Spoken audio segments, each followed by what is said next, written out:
Lamplight Audiobooks presents The Essence of Malice by Ashley Weaver, narrated by Karen Cass. Chapter 1. Lake Como, Italy, April 1933. If my husband didn't die attempting this foolishness, I was going to kill him myself. It was a glorious spring afternoon on the banks of Lake Como, but my mind was on neither the weather nor the stunning views of the lake with its backdrop of hazy blue mountains that lay before me. Instead, I stood on the balcony of the villa, a hand shading my eyes against the sun, and watched as a seaplane dipped and glided high above the glittering surface of the water. My husband Milo was at the controls, and to say I was displeased would be putting it mildly. The morning had started out with no hint that such dangerous activities were impending. Milo had slept late, and I had gone for a walk along the shore after breakfast. I had arrived back at the villa an hour later to find a hastily scrawled note from Milo informing me that he was going out to fly a seaplane. I had had to read it twice to make sure I had not misunderstood. Considering he had never, to my knowledge, flown a seaplane, or any other type of plane for that matter, in his life, the prospect was somewhat alarming. I could not, however, say it was entirely surprising. Milo had been lamenting only yesterday that it was still too cold for water skiing, and so it seemed that he had seized upon another, more drastic way to risk bodily harm. What was more, I knew perfectly well who was responsible for introducing him to this newest type of peril. It was André Duvaux, our neighbour here at the lake. He had the villa nearest ours, and he and my husband shared an affinity for racing, gambling, and, apparently, endangering their lives. It was no wonder they had become fast friends. The plane swooped low towards the water, and my heart leapt to my throat. Unconsciously, I reached out to grip the rim of the stone flower pot that sat on a pedestal near the railing. Just when it seemed that the plane was going to plunge into the water, its nose rose and it swooped upward once again. I suddenly had the distinct impression that Milo knew I was on the balcony and was frightening me on purpose. I watched the plane climb higher, until, unable to stand there any longer, I turned around and went back into the villa. If Milo was determined to kill himself, I was not going to watch him do it. Not an hour later, I heard footsteps approaching the sitting room where I had been examining a French fashion magazine and hoping I would not be required to wear mourning in the summer. My husband came into the room, followed by André Duvaux.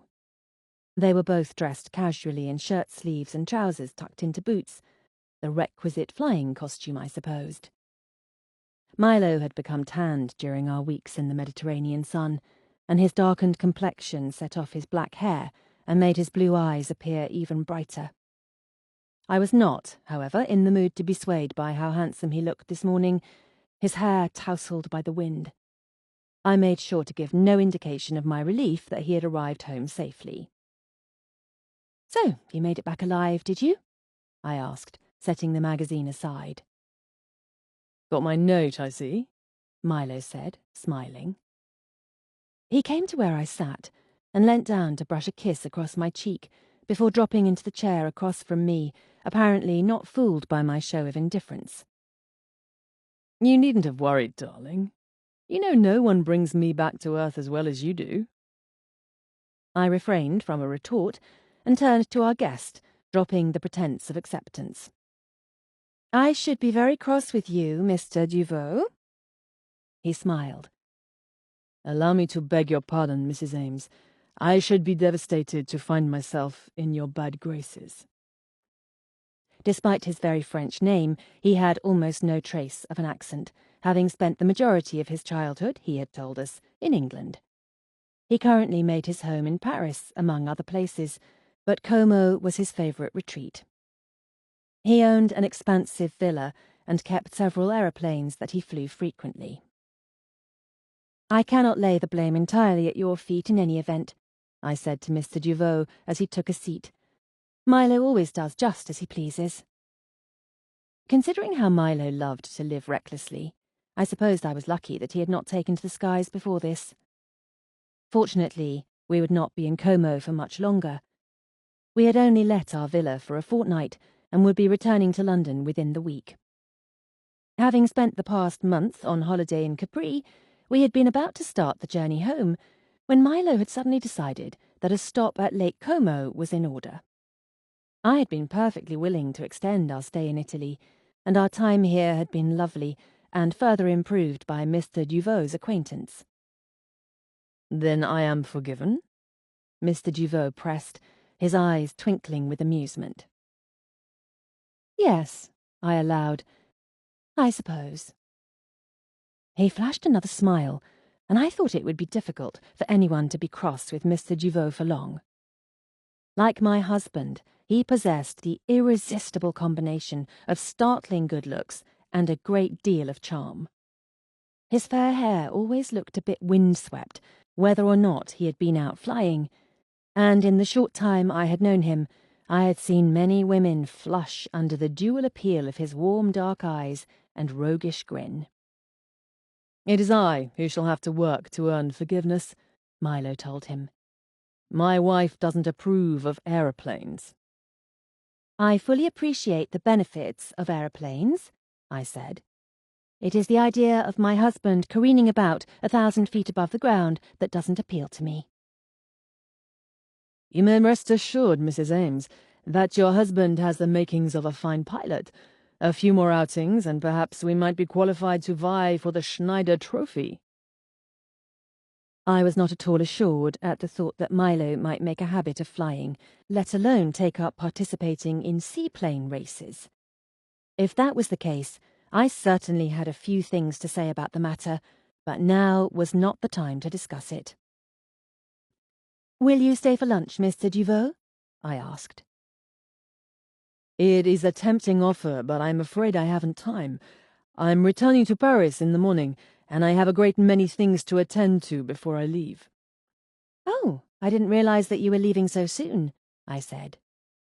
I hadn't intended to, but there are certain matters that require my attention. A woman, I thought at once. The careful way he avoided mentioning just what urgent matter called him back made me suspect that there was an affair of the heart involved. I assumed that the lady in question would appreciate his flying to her side.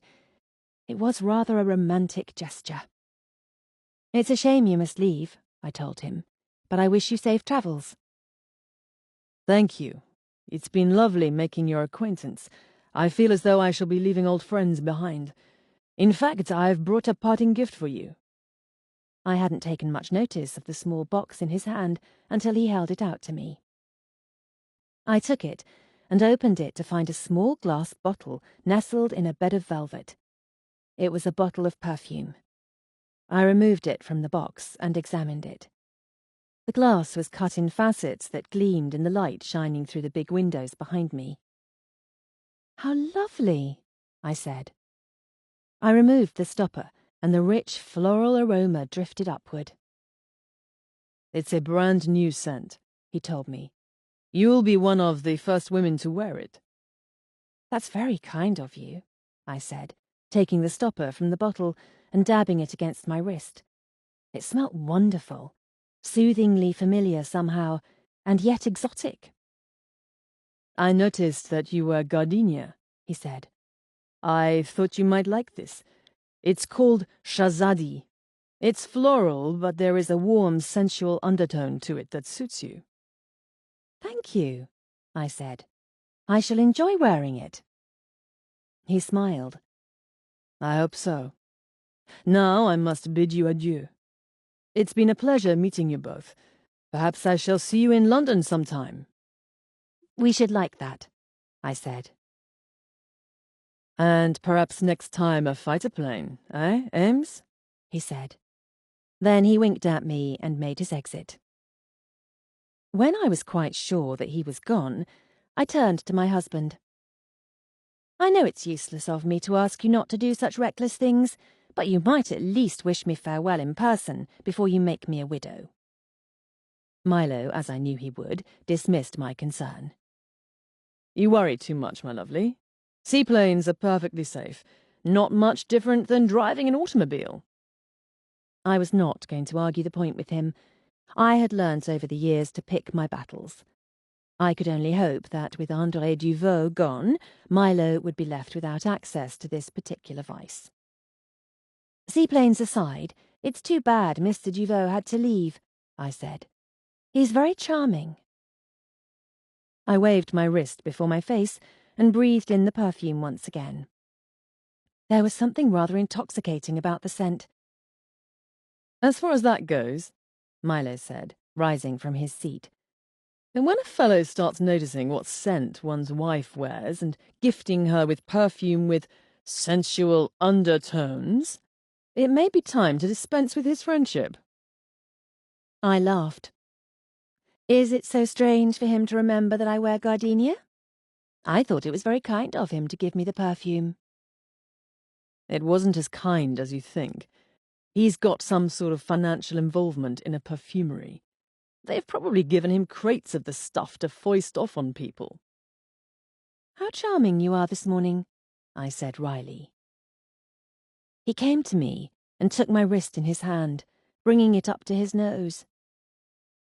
It does smell lovely on your skin. Do you think the sensual undertones suit me? I asked softly. Oh, immensely. He pulled me to him and lowered his mouth to mine, and I felt again that unaccustomed sensation of perfect contentment that had encompassed me as of late. I was rested, relaxed, and very happy. Only a year ago I had been convinced that my marriage was coming to an end. Now I felt that things had never been better. Then suddenly Milo stilled, pulling back ever so slightly. When did the post arrive? I looked up at him and saw that his gaze was directed over my shoulder. Apparently, this non sequitur had come to pass as he looked down at the little table behind me where the Morning Post was stacked. A little while ago, I said. Winelda brought it in. I haven't looked at it yet. Milo released me and reached to pick up a letter. He was always terribly difficult to read, but I could sense a change in his mood as he examined the envelope. What is it? I asked. He hesitated ever so slightly, and though his expression didn't change, I felt suddenly apprehensive.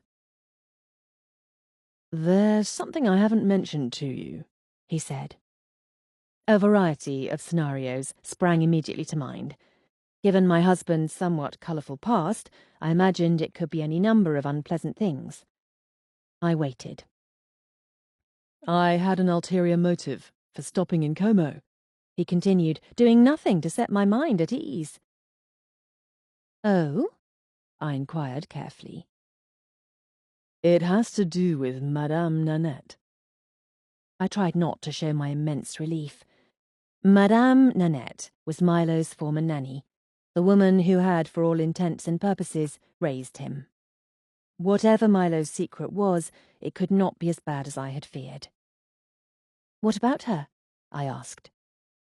I had a letter from her, forwarded by Ludlow while we were in Capri. She's taken a post in Paris and will be travelling with the family to Como. She had seen in the society columns we were in Italy and wondered if we would stop to visit her. Milo had received several letters forwarded by our solicitor while we had been abroad, so it would not have attracted my notice. I did wonder why he had chosen not to share this with me before we left Capri. It was not as though the news was something unpleasant. Quite the contrary, in fact. How nice, I said. I shall be glad to see her. He walked to the desk in the corner and picked up the letter opener, slitting open the envelope and pulling the letter from inside.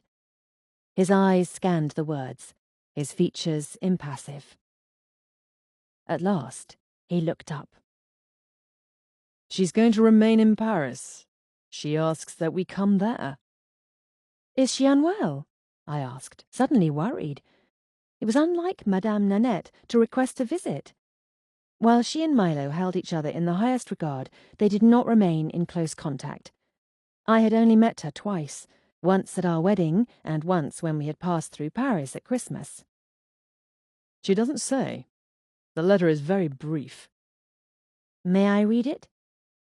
He held it out to me without comment.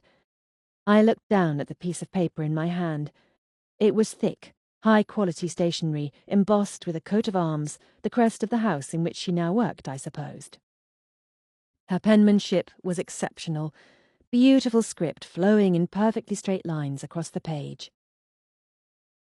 My dear Milo, I am unable to leave Paris after all. If you and your lovely wife could find the time to stop and see me, I would be most pleased. Fondly, Madame Nanette.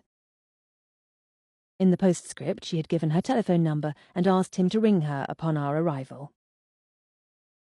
There isn't much to it, I said. No, there isn't. There was something unsettling about the brevity of the letter, though I didn't know what exactly. Would you mind going to Paris? He asked. Of course not. I think we should go as soon as possible. We'd better begin packing at once, I told him, mentally beginning to make the necessary preparations. We can take the train tomorrow. He smiled suddenly, and it was one of those smiles that made me instinctively uneasy. Darling, how would you like to fly to Paris? Chapter 2. We took the night train from Milan. We might have been in Paris by now, Milo mumbled, as we prepared for bed in our private cabin after dinner, the dark landscape rushing by outside the window. But trains are so much more romantic, I replied.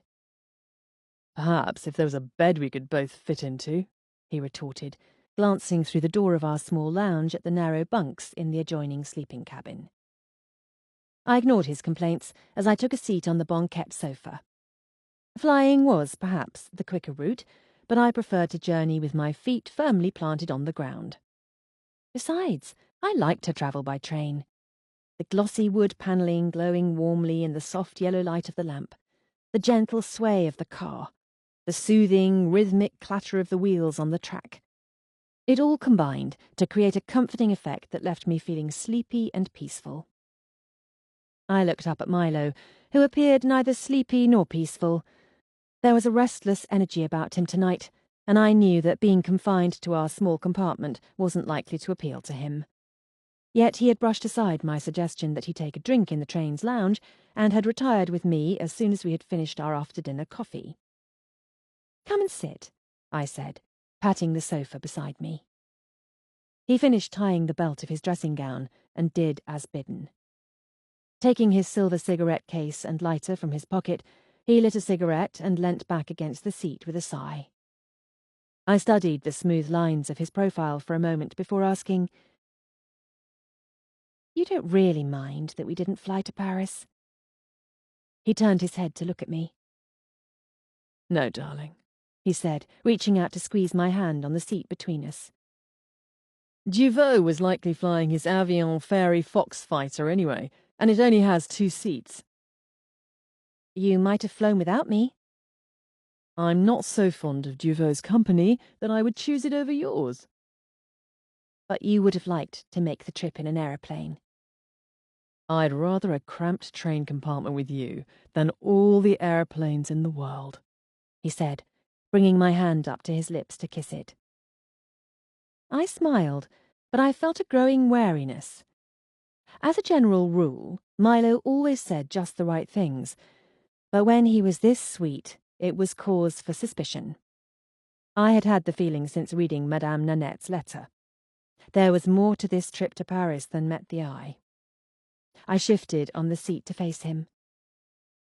"Milo, there's something I've been meaning to ask you." Oh? he asked, picking up a French newspaper and unfolding it, his eyes scanning the headlines. What is that? Why didn't you tell me in Capri that Madame Nanette had written to you? He shrugged. No reason in particular? But you might have mentioned it was your reason for stopping in Como, I persisted. He hesitated for a fraction of a moment, and I had the distinct impression that he was debating whether or not to lie to me. It slipped my mind, I suppose. he said in a careless tone, his gaze not leaving the paper. Now I was certain that he was lying. Milo was many things, but forgetful was not one of them. There had been a time in our marriage when I would have allowed this dismissal, but things had changed in recent months. I was not in the mood to be thwarted. I looked at him, my eyes narrowed. "What aren't you telling me, Milo?" "You've a suspicious mind, my sweet," he said dryly, folding the paper. "Whose fault do you suppose that is?" I replied, only half in jest. "Entirely mine." He smiled, tossed the newspaper aside, and leant towards me. "I'm very wicked indeed, tainting your innocent heart with constant mistrust." There was a look in his eyes that made it clear that he was going to do his best to distract me from the conversation. This was confirmed as he pressed his mouth to mine and slid his arms around me, and for a moment I almost forgot that I was growing cross with him. Almost. I pulled back from his kiss and firmly pushed him away. "Answer me, Milo." The corner of his mouth tipped up, an expression that was a mixture of amusement and exasperation, and he sat back with a sigh. "I didn't mention it, because I was afraid you would do what you are doing now, baying at the scent of trouble like an overwrought bloodhound." My brows rose. "I will overlook, for the time being, that highly insulting description of my interest, and ask only that you explain yourself. What trouble?" He leant across me to grind out his cigarette in the brass ashtray on the little table near the window. "I'm not entirely sure. There was something wrong about Madame Nanette's first letter." "What do you mean?" "For one thing, she wrote of a private matter she wished to discuss with me. The vagueness of it was what caught my attention. She has never had trouble expressing herself, so the careful wording was unusual. Something about the tone of the letter was off." Vagueness was not in itself cause for alarm, but I trusted Milo's instincts. He was unnervingly astute when he wanted to be. "She didn't come out and say it," he went on, "but I had the impression there was some difficulty with the family for whom she's working." "They were supposed to holiday in Como," I said. "Yes. I didn't mention it because I didn't know if there was anything in it. I thought I could go and speak with her without causing you alarm." I didn't entirely buy this excuse, especially given his unflattering reference to my proclivity for sniffing out trouble. "But then you received the second letter this morning," I said, "saying that she had been detained in Paris." He nodded. "That seems to confirm that something is amiss. She would not have asked me to come otherwise." Even from the meagre details at our disposal, I could not disagree with his assessment that something seemed wrong. I wished that he had seen fit to confide in me before this. "You might have told me, you know," I said. His expression was unrepentant. "You've been in enough danger as of late. I have determined to keep you out of trouble, and I won't apologize for it." I frowned. It was true that we had found our way into several less than desirable situations over the past year, but wasn't that all the more reason for us to do what we could to solve Madame Nanette's problem? We were becoming experts at such things. "Surely it's not a question of danger," I said. "And if Madame Nanette is experiencing some kind of difficulty, we should do whatever we can to help her."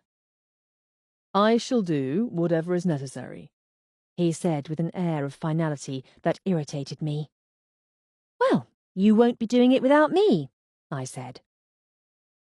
He studied my face for a moment, and then shook his head. "Why are you looking at me like that?" I asked. "That expression of yours. I know what it means." "And what is that?" He sighed. "Trouble." We arrived in Paris on a warm morning full of sunshine and the scent of heliotrope. Despite my concern about Madame Nanette and my irritation at Milo's initial secrecy, I had been lulled into a deep sleep by the motion of the train, and had awoken feeling refreshed and hopeful. Perhaps there was nothing so very wrong after all. Perhaps Madame Nanette merely wanted to visit with us. It had been a long time since we had seen her after all. We had lunch at a cafe and then went to our hotel, a lovely stone building with blue shutters and window boxes full of bright flowers. It was not where we usually stayed when in Paris, but it was in close proximity to the address on Madame Nanette's letter, and we thought it would be best to be near her. Milo had wired her about our arrival, and he stopped to inquire at the desk as to whether there were any messages. "There is a message, monsieur," the desk clerk said, handing Milo a slip of paper. Milo took it and glanced at it. "She says she will call tonight after dinner if she can get away." I nodded, my optimism suddenly beginning to fade. I sincerely hoped there wasn't something seriously amiss, that she wasn't ill. Though Milo was not one to confide his feelings, I knew that he cared very greatly for Madame Nanette. His mother had died shortly after giving birth to him, and Madame Nanette was the closest thing to a mother that he had ever known. He seemed to have sensed my concern, for he smiled reassuringly and gently squeezed my arm as we exited the lift and followed the bellboy towards our room. I stepped into our suite and looked around as the bellboy deposited our hand luggage inside the doorway. Our trunks had come ahead with my maid and Milo's valet from the station. "Everything in order?" Milo asked, as he tipped the young man, and then closed the door behind him. "Yes, it's lovely," I said. The door from the hallway had opened into the sitting room, which was tastefully decorated in pastels and muted florals. A satin sofa and armchair sat before the marble fireplace, and there were a number of pleasant art pieces on the walls. Floor-to-ceiling windows lined one wall, and I walked across the plush carpets to them and pulled back the drapes. Below us, the Seine sparkled in the afternoon sunlight. "It's nice to be back in Paris," I said. "It seems as though it's been ages." Though the words were sincere, I heard the lack of enthusiasm in my own voice. I couldn't seem to shake my growing unease. Milo must have noticed it, for he followed me to the window and stood close behind me. "There's no need to fret, darling," he murmured, sliding his arms around me and brushing a kiss on my neck. "I'm quite sure everything will be fine." "Yes," I said, his confidence making me want to believe it too. "I'm sure you're right." There was a polite shuffling of feet behind us, and I knew that Milo's valet, Parks, was making his presence known. Parks was extremely uncomfortable with any displays of affection between Milo and myself, and he took great pains to make sure he never stumbled onto one unknowingly. "Yes, Parks?" Milo asked, releasing me and turning to face him. "Your things are all arranged, sir, and I've set out your evening clothes. Is there anything more?" "I don't think so," Milo said. "Why don't you take the evening off, Parks? I dare say even you could find something to amuse yourself with in Paris." "Undoubtedly, sir," Parks said, with an absolute lack of enthusiasm. "Thank you." "Is Winelda somewhere about?" I asked. "I believe she went to a nearby shop, madam, to collect some, reading materials." The words were rife with disapproval. I knew very well what type of reading materials Winelda would be collecting. Gossip rags. She loved nothing more than juicy scandals, and I was certain Paris would have plenty of them for her. I was doubtful, however, that she would find much written in English. "Thank you, Parks," I said. He nodded and then noiselessly exited the suite. "Poor fellow can barely contain his excitement at the prospect of an evening off in Paris," Milo remarked dryly. I smiled. I do wonder sometimes what Parks is like when he's alone. Do you think he's always so respectable? "Eminently. I half expect he sleeps in his suit." I know working in proximity with Winelda has been trying for him. Winelda was as flighty as Parks was dependable, and I suspected that she vexed him greatly. "He may not have to worry.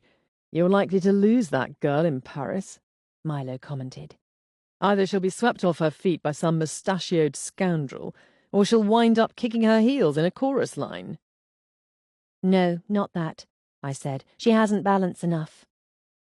It was just then that the door to the suite opened, and Winelda came inside, a stack of magazines in her arms. She stopped when she saw us, and bobbed an awkward little curtsy. "Oh, madam, Mr. Ames, I didn't realise that you had arrived. I just went down the street to purchase a few things. That is, Well, I have your trunks almost unpacked, madam. Shall I unpack the little valise you had with you?" With one last look at the picturesque view outside, I turned from the window and pulled off my gloves. "Yes, Winelda, thank you. And will you lay out something for me to wear this evening?" "I thought you'd be buying new gowns," she said, her tone expressing shock that I should wear something I already owned when all the shops in Paris were at my disposal. "I may do some shopping," I said with a smile, "but not before dinner." She looked a bit disappointed, so I resorted to a topic I knew would cheer her.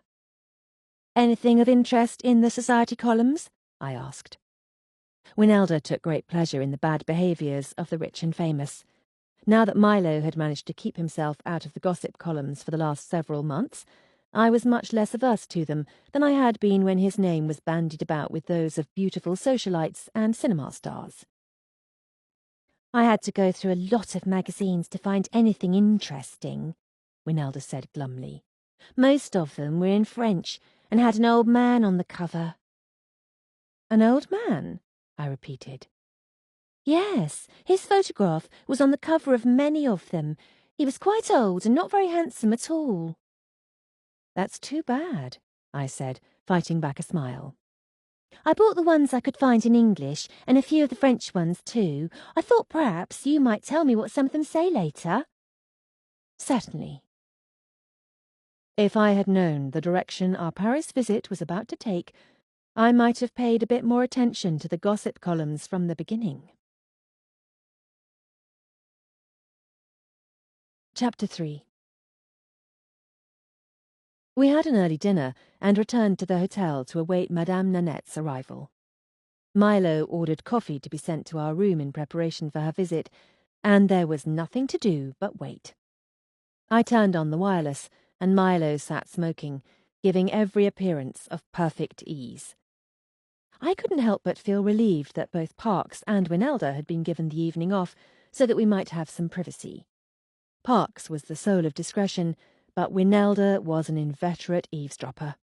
She meant no harm by it, but it would be easier to focus on our visit with Madame Nanette without wondering where Winelda might be lurking. Shortly before 10 o'clock, a light knock sounded on our door. Milo moved to open it, and Madame Nanette stood before him. They exchanged greetings in French, and there was a transparent fondness in Milo's tone that I seldom heard there. She caught both his hands in hers, looking up into his face. "You look very well," she pronounced at last. "Too much sun is bad for the skin, of course, but you have never minded about that." He laughed, leaning to kiss her forehead. "I might have known you would notice."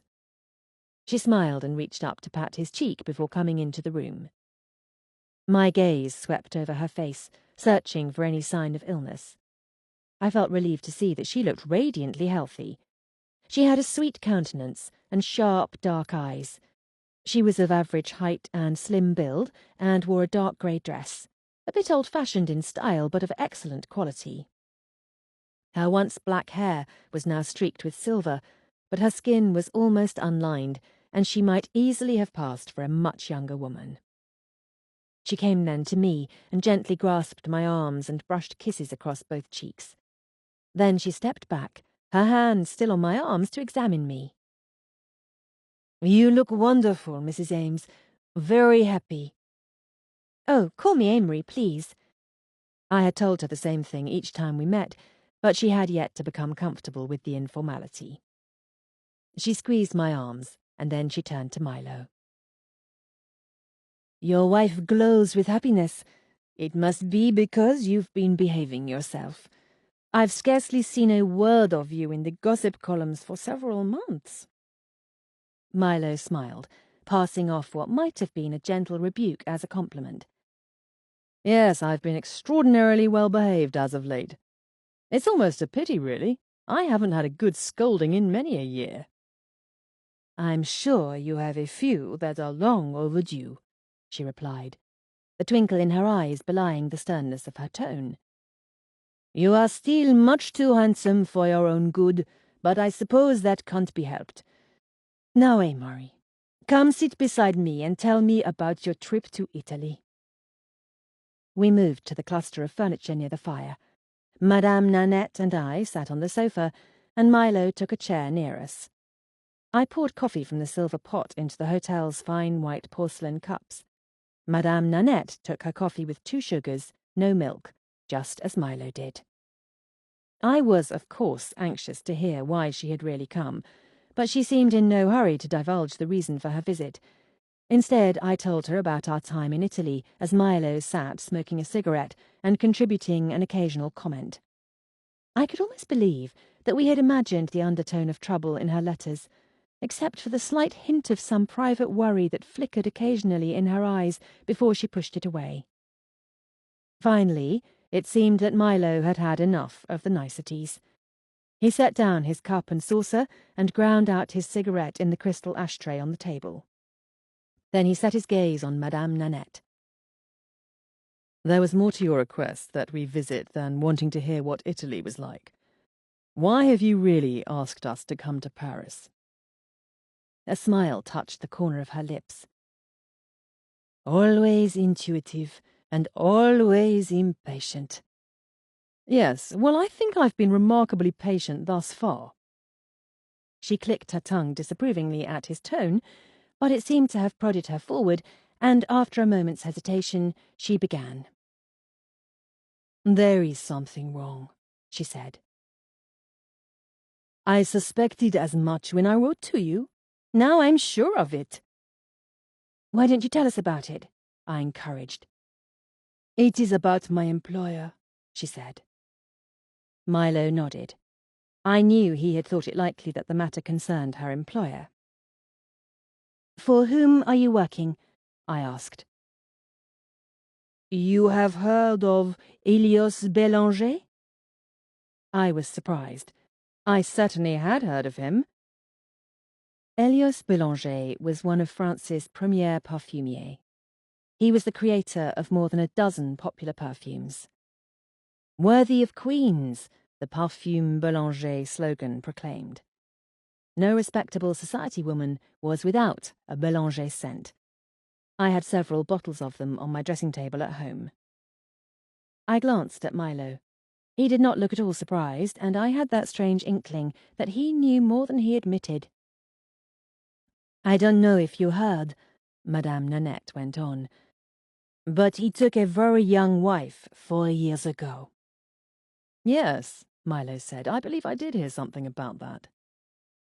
They had a child the year after their marriage, a girl, Seraphine.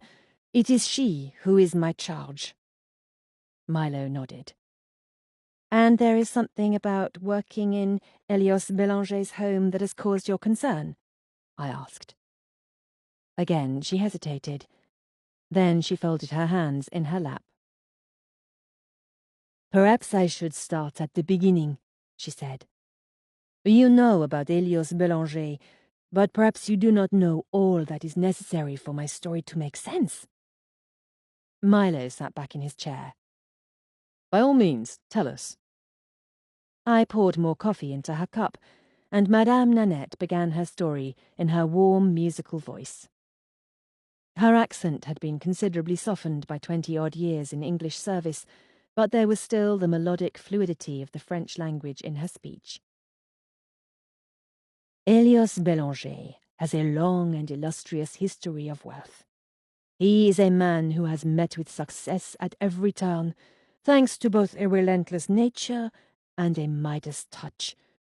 His beginnings were not so illustrious, though few know much about that part of the story. He was born in Marseille, the son of a Frenchman and his Greek wife. Neither of them survived past Elios's youth. He had no family, and made his way here to Paris, where he spent many years on the streets. But those years were not wasted. He learned how to use his wits and how to be an excellent judge of character. Not only that, he always claimed that his keen sense of smell was developed from nights spent in the open air in the Jardin des Plantes and amid the folies of Parc Monceau. I could picture him in my mind, the young boy ambling along the pathways of the park at dusk, finding a spot to lie down amidst the lush foliage and looking up at the stars. He was quick and smart, and he got a job at an apothecary. His employer was a former soldier who told Elios of his travels around the world and instilled in him a desire to experience foreign lands, Madame went on. When Elios wasn't working behind the counter, he spent time mixing herbs and flowers, making amateur perfumes that his employer eventually let him sell. That was how I first met him. I looked up, a bit surprised. I had not expected this development, that Madame Nanette had known him in the past. My eyes flickered to Milo, but he wasn't looking my way. As a very young woman, I spent a summer working in a flower shop, she went on. And Elios would often come to buy flowers.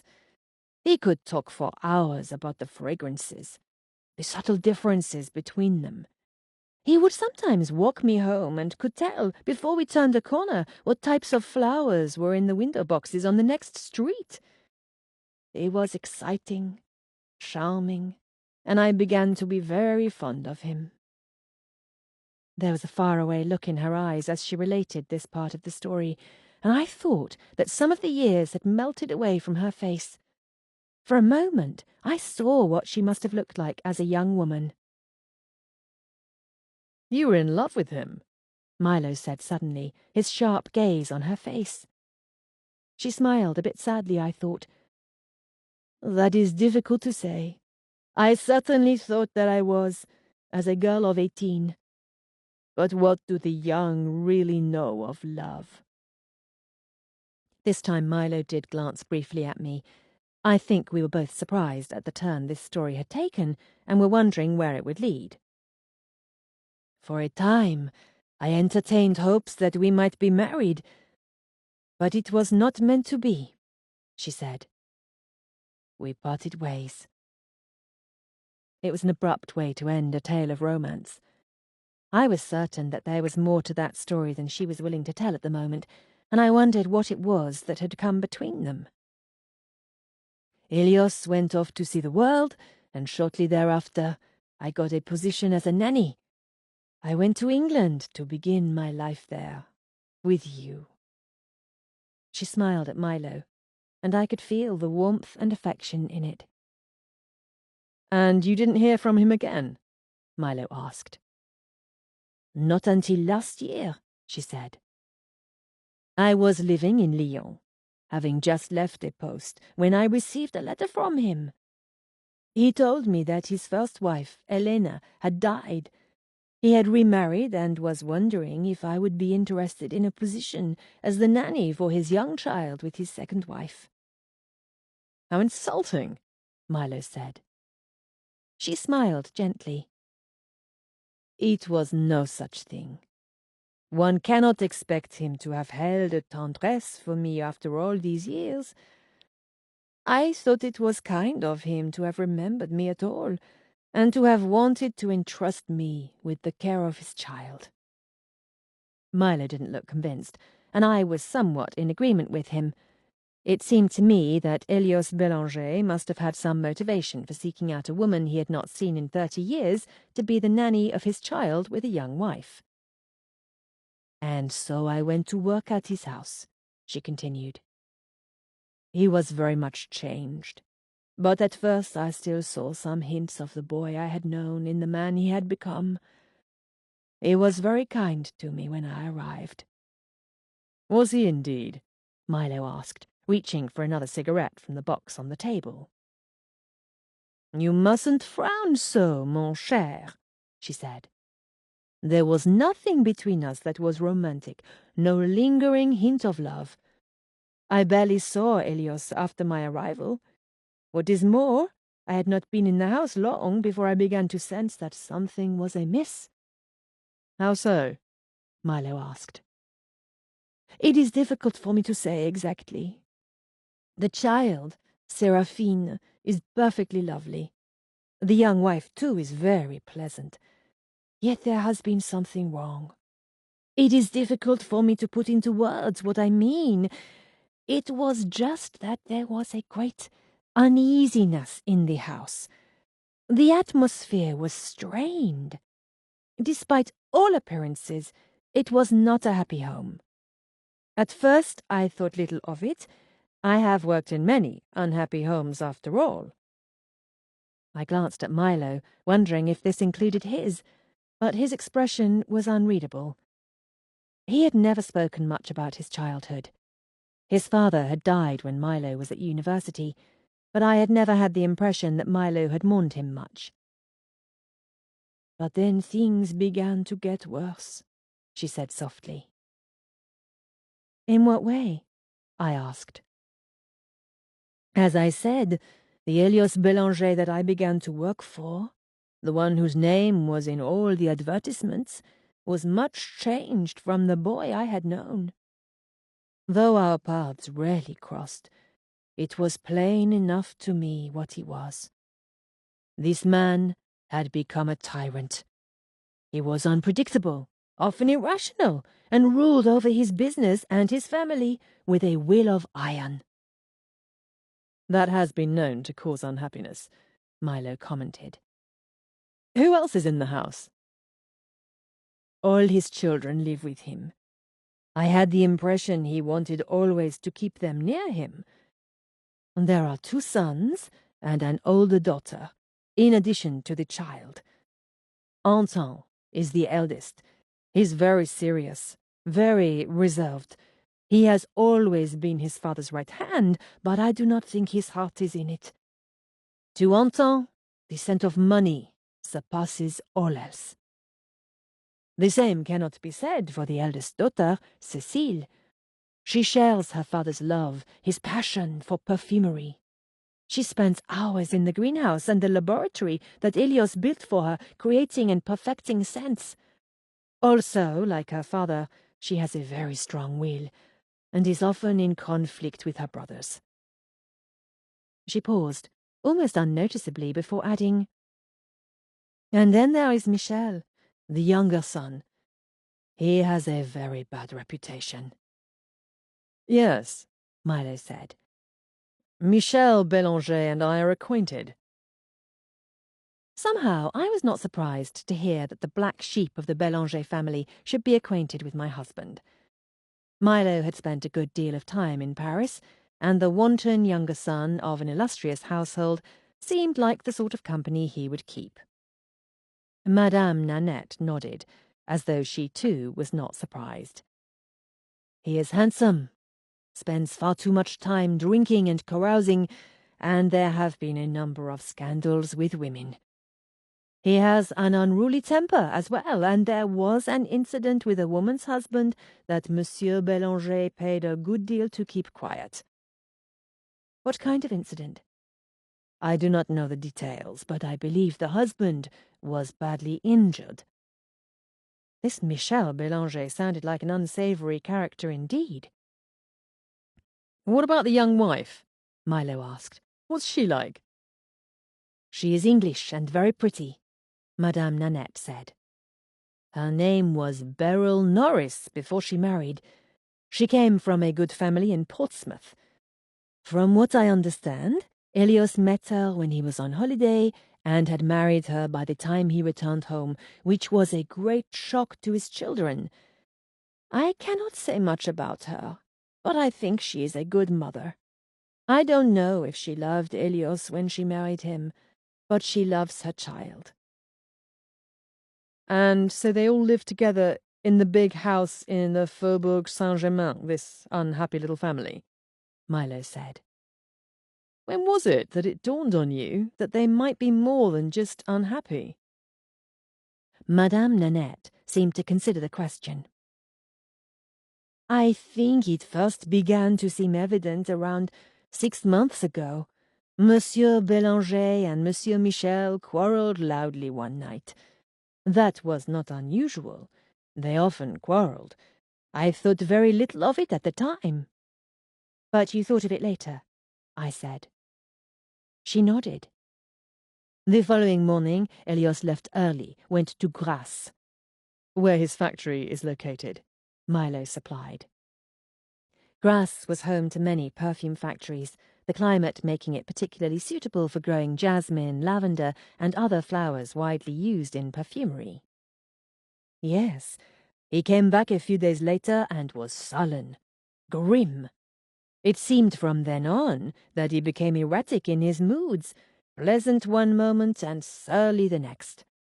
Every so often, I would see him staring into the distance, as though something weighed heavily on his mind. And then everyone began to seem very much ill at ease in his presence. Mademoiselle Cécile often tensed when he spoke. What had been an unhappy household became something worse. Something had changed. There was something heavier in the air. Fear. Perhaps even malice. This is all very interesting, Milo said. Yes, I agreed.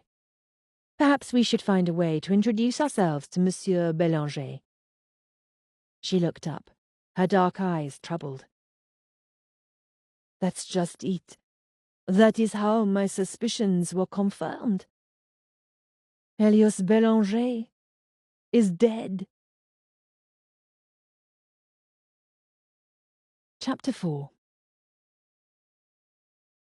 Dead? I repeated, shocked. This was not at all how I had expected her story to end. How? When did this happen? Surely we would have heard something about it.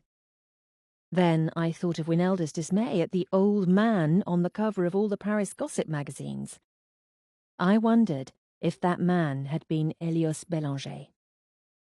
It happened only 3 days ago, Madame Nanette said. Rather suddenly. There was something in her tone that gave me pause, and the familiar sensation of unease began to creep along my spine. Milo did not seem to be suffering from the same shock, for his tone was completely unmoved as he asked, "Sudden, was it?" She looked at him, and it seemed to me that there was some sort of unspoken communication that passed between them. They understood each other. I fought down a bit of envy, for it was almost always impossible for me to tell what Milo was thinking. Yes, she said. It has been blamed on an aeroplane crash. I couldn't help but shoot a significant glance at Milo. I knew that flying was unsafe, and this was proof of just what I had been worrying about. He went to visit his factory in Grasse 2 nights before his death. He was finalizing the plans for his newest perfume with the manager of his factory. When he arrived back in Paris, he had some difficulty with the landing.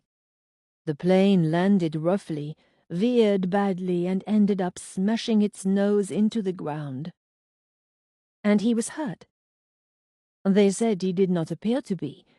He got out under his own power and waved away the men who had rushed to help him. He was alone. Yes, he had taken up flying over the past year.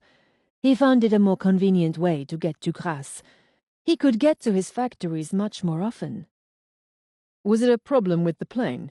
Milo asked. The plane was badly damaged, of course, but I have not heard that they found there to be any trouble with it. She hesitated. It was assumed that there was something wrong with Monsieur Bélanger. Intoxicated? Milo asked. I glanced at him. He was leaning forward slightly, his gaze particularly intent. I seldom saw him take such an interest in anything, but it appeared he was intrigued. I do not know. I think that is what they assumed. They said he appeared a bit dazed, was unsteady on his feet. I see, Milo said. Then again, it may have been that the crash upset him, Madame Nanette added. Such a thing is enough to try anyone's nerves. Yes, of course, Milo replied. She smiled. You needn't humor me, chérie. I know you think that my feelings may cloud the issue, but I can assure you that is not the case. I do not think he was drunk, because he was not a man to drink to excess. He liked always to retain control of his senses, even as a young man. He told me once that his mind was his most powerful weapon, and he didn't like to dull it. Milo seemed to accept this. Was his driver there to pick him up? She shook her head. No, he had left his automobile there, and they said that he insisted on driving himself home. It seemed a rather reckless action for them to have let him drive home alone, considering he had just crashed an aeroplane. Then again, I suspected Elios Bélanger was not the type of man against whom one would easily win an argument when he had made up his mind to do something. He made it home all right? I asked. Oh, yes. The butler let him in and did not notice anything particularly amiss. He said Monsieur Bélanger seemed a bit tired, said he leant a bit heavily on the banister, but he did not think much of it. The next day he seemed much better, and the matter was all but forgotten. But 2 days later, he was gone. He had had a pleasant meal with his family that final night, and the next morning the maid found him. The maid? Milo asked. His wife was not in bed with him. It was something of a personal question, but Madame Nanette did not seem taken aback by it. No, she said. They keep separate rooms. It was not an unusual practice, but it did lead me to wonder what the relationship between Elios Bélanger and his young wife was like. What did the official report say? Milo asked, voicing my own question. Heart failure. Brought on, perhaps, by shock from the crash, Milo said. Yes. One look at Madame Nanette's face, however, was enough to convince me that she did not believe the simplest explanation to be the true one. But, Milo prodded her. But Elios has always been possessed of excellent health. I don't believe for a moment that there was anything wrong with his heart. His own doctor seemed very much surprised. I didn't argue, but I did not think it was entirely unlikely that heart failure might have been the cause of his death. A man of volatile personality with family troubles and an empire worth millions to run might certainly have been under a great deal of strain. Such things were hard on the heart. if it wasn't his heart, what was it? Milo asked. She met his gaze, her expression grim. I believe he was murdered. I had suspected somehow that she was coming to this, but it was still something of a surprise to hear the words uttered aloud. It seemed that Milo had been anticipating a similar revelation, for he did not look at all taken aback by her announcement. You think the aeroplane crash might have been the first attempt on his life? Milo asked. It is possible, she said. He might have been drugged or poisoned, the killer hoping that he would die in the crash. When that did not work, the second attempt proved successful. Who was there the night before he died? Milo asked. The entire family, plus Herr Jens Müller, the German sculptor. Everyone ate the same things at dinner, but anyone might have introduced something into his after-dinner drink. He usually took a glass of brandy as a digestif. And is there a suspect you have in mind? I asked, unable to keep silent any longer. She glanced at me, a rueful smile flickering across her mouth. That's just the thing, Amory. There are too many. As much as it pains me to say it, I fear that any of them might be capable of it. And what is it that you would like me to do? Milo asked. I disliked that he had said me instead of us, but I decided to let it pass for the moment. We could argue about my involvement after Madame Nanette had gone.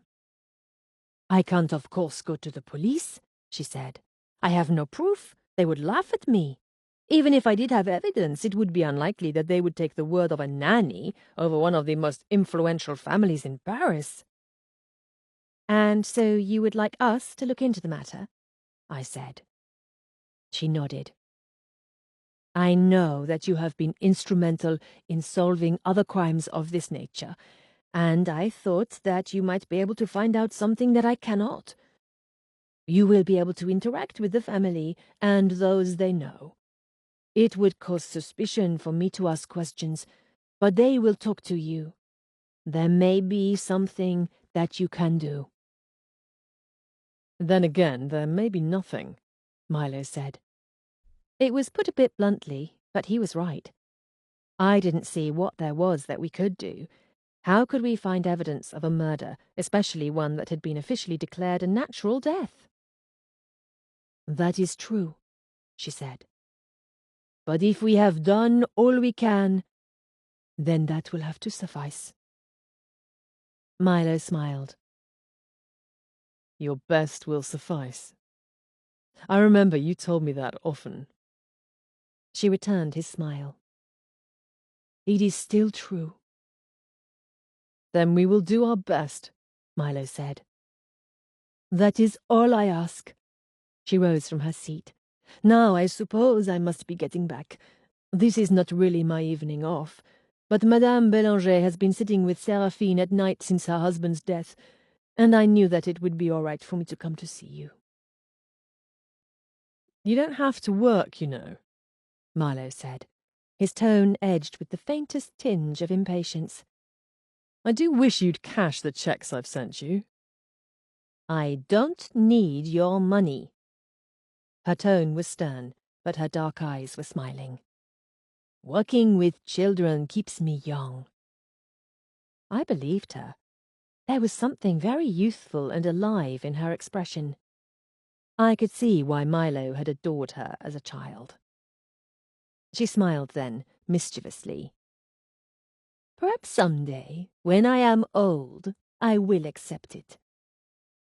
Milo sighed, but his amusement was plain on his face. "Very well. Let me know when that day comes." "It will not be soon, I can assure you." "You'll likely outlive us all," he said. This seemed to please her, and she let the matter of money drop. "Thank you for having me. I'm so glad that I was able to talk to you. You will let me know if you have made progress?" "Certainly," Milo said, "though I feel it is probably best that we don't make our connection known." She nodded. "Yes, I thought the same." "When is your next day off?" "Tuesday." That was 5 days away. I wondered if we would have anything to report by then. "Come have tea with us then," Milo said. "If something arises beforehand, send a message and I will arrange to meet you." "Very well." She hesitated. "You will be careful?" "Of course." Her gaze narrowed, and for a moment I could imagine it must have been the look she had given Milo when he was a naughty child challenging her nursery rule. "I mean it. I do not want you putting yourself in danger as you have done in the past. I have read of your exploits." "Amory's exploits, you mean?" Milo said. "She's the one who insists on taking risks." "You needn't worry," I hurried to assure her. "We will be very careful." She studied me for a moment, as though to make sure I meant it. Then she nodded. "I thank you for what you are doing." She kissed us both, and then Milo walked her to the door. And she was gone. I stared for a moment at the closed door, trying to take in all that had just happened. In all my worries about Madame Nanette's problem, I had not thought it would be something like this. Perhaps, given my recent history, I should not have been quite so astonished. "And so we find ourselves at the scene of another murder," Milo said, coming back to the sitting area. He didn't seem much troubled by the fact, for he lit another cigarette and settled back into his chair. I couldn't help but think that he looked particularly content. "What do you make of it?" I asked. "Do you think it's likely that Elios Bélanger was killed?" Madame Nanette is not one to make accusations lightly. If she thinks that something sinister is at work here, I'd place odds on her being correct. I didn't know her at all well, but I had had the same impression. There was something calm and steady about her. She did not seem a woman who would jump to conclusions or make hasty assumptions. She had not given us the names of her suspects, but the sweeping accusation that it might be anyone in the family was troubling. A family as prominent as the Bélangers would be difficult to infiltrate, let alone accuse of murder. We had our work cut out for us. "This won't be easy," I said, voicing my thoughts. No, Milo agreed. Then the corner of his mouth tipped up. but that's what makes it interesting, isn't it? It occurred to me that he was taking a singularly sanguine attitude about all of this. He had taken it completely in his stride when she told him that her very famous employer might have been murdered, and I wanted to know why. "You didn't seem much surprised by anything she had to say," I remarked. I was expecting trouble. It wasn't particularly surprising. "Murder is not particularly surprising," I demanded. Not anymore, he replied. Despite the nonchalance of his tone, suspicion was beginning to build. "But Elios Bélanger is a well-known name. You didn't bat an eye when she mentioned him." Murder is murder, darling, no matter to whom it happens. The realization hit me suddenly. "You knew Madame Nanette was working for the family of Elios Bélanger." He blew out a stream of smoke. You don't suppose I would receive a troubled message from her without making a few inquiries? Milo could be incredibly resourceful when he set his mind to it. Naturally, he would have wanted to know the details of Madame Nanette's situation. "Then you already knew that Elios Bélanger was dead?" Yes, it was in all the papers. I could not exactly fault him for my ignorance on that score. I hadn't had much interest in news on holiday. I suppose I ought to have tried harder to stay au courant. What I could fault him for was his silence on the subject. "You heard Madame Nanette's employer had died suddenly, and you didn't think to mention it to me?" He sighed. Darling, as I told you last night, I didn't want to trouble you with every little detail. I was attempting to gather information before I alarmed you. Though this was a very poor excuse, I decided to move on, for the time being at least. "You said you know the young Bélanger's son?" Michel, yes, he and I know each other fairly well, though I haven't seen him in a year or two. We were in a few scrapes together in our younger days. I could only imagine what Milo's definition of a few scrapes was.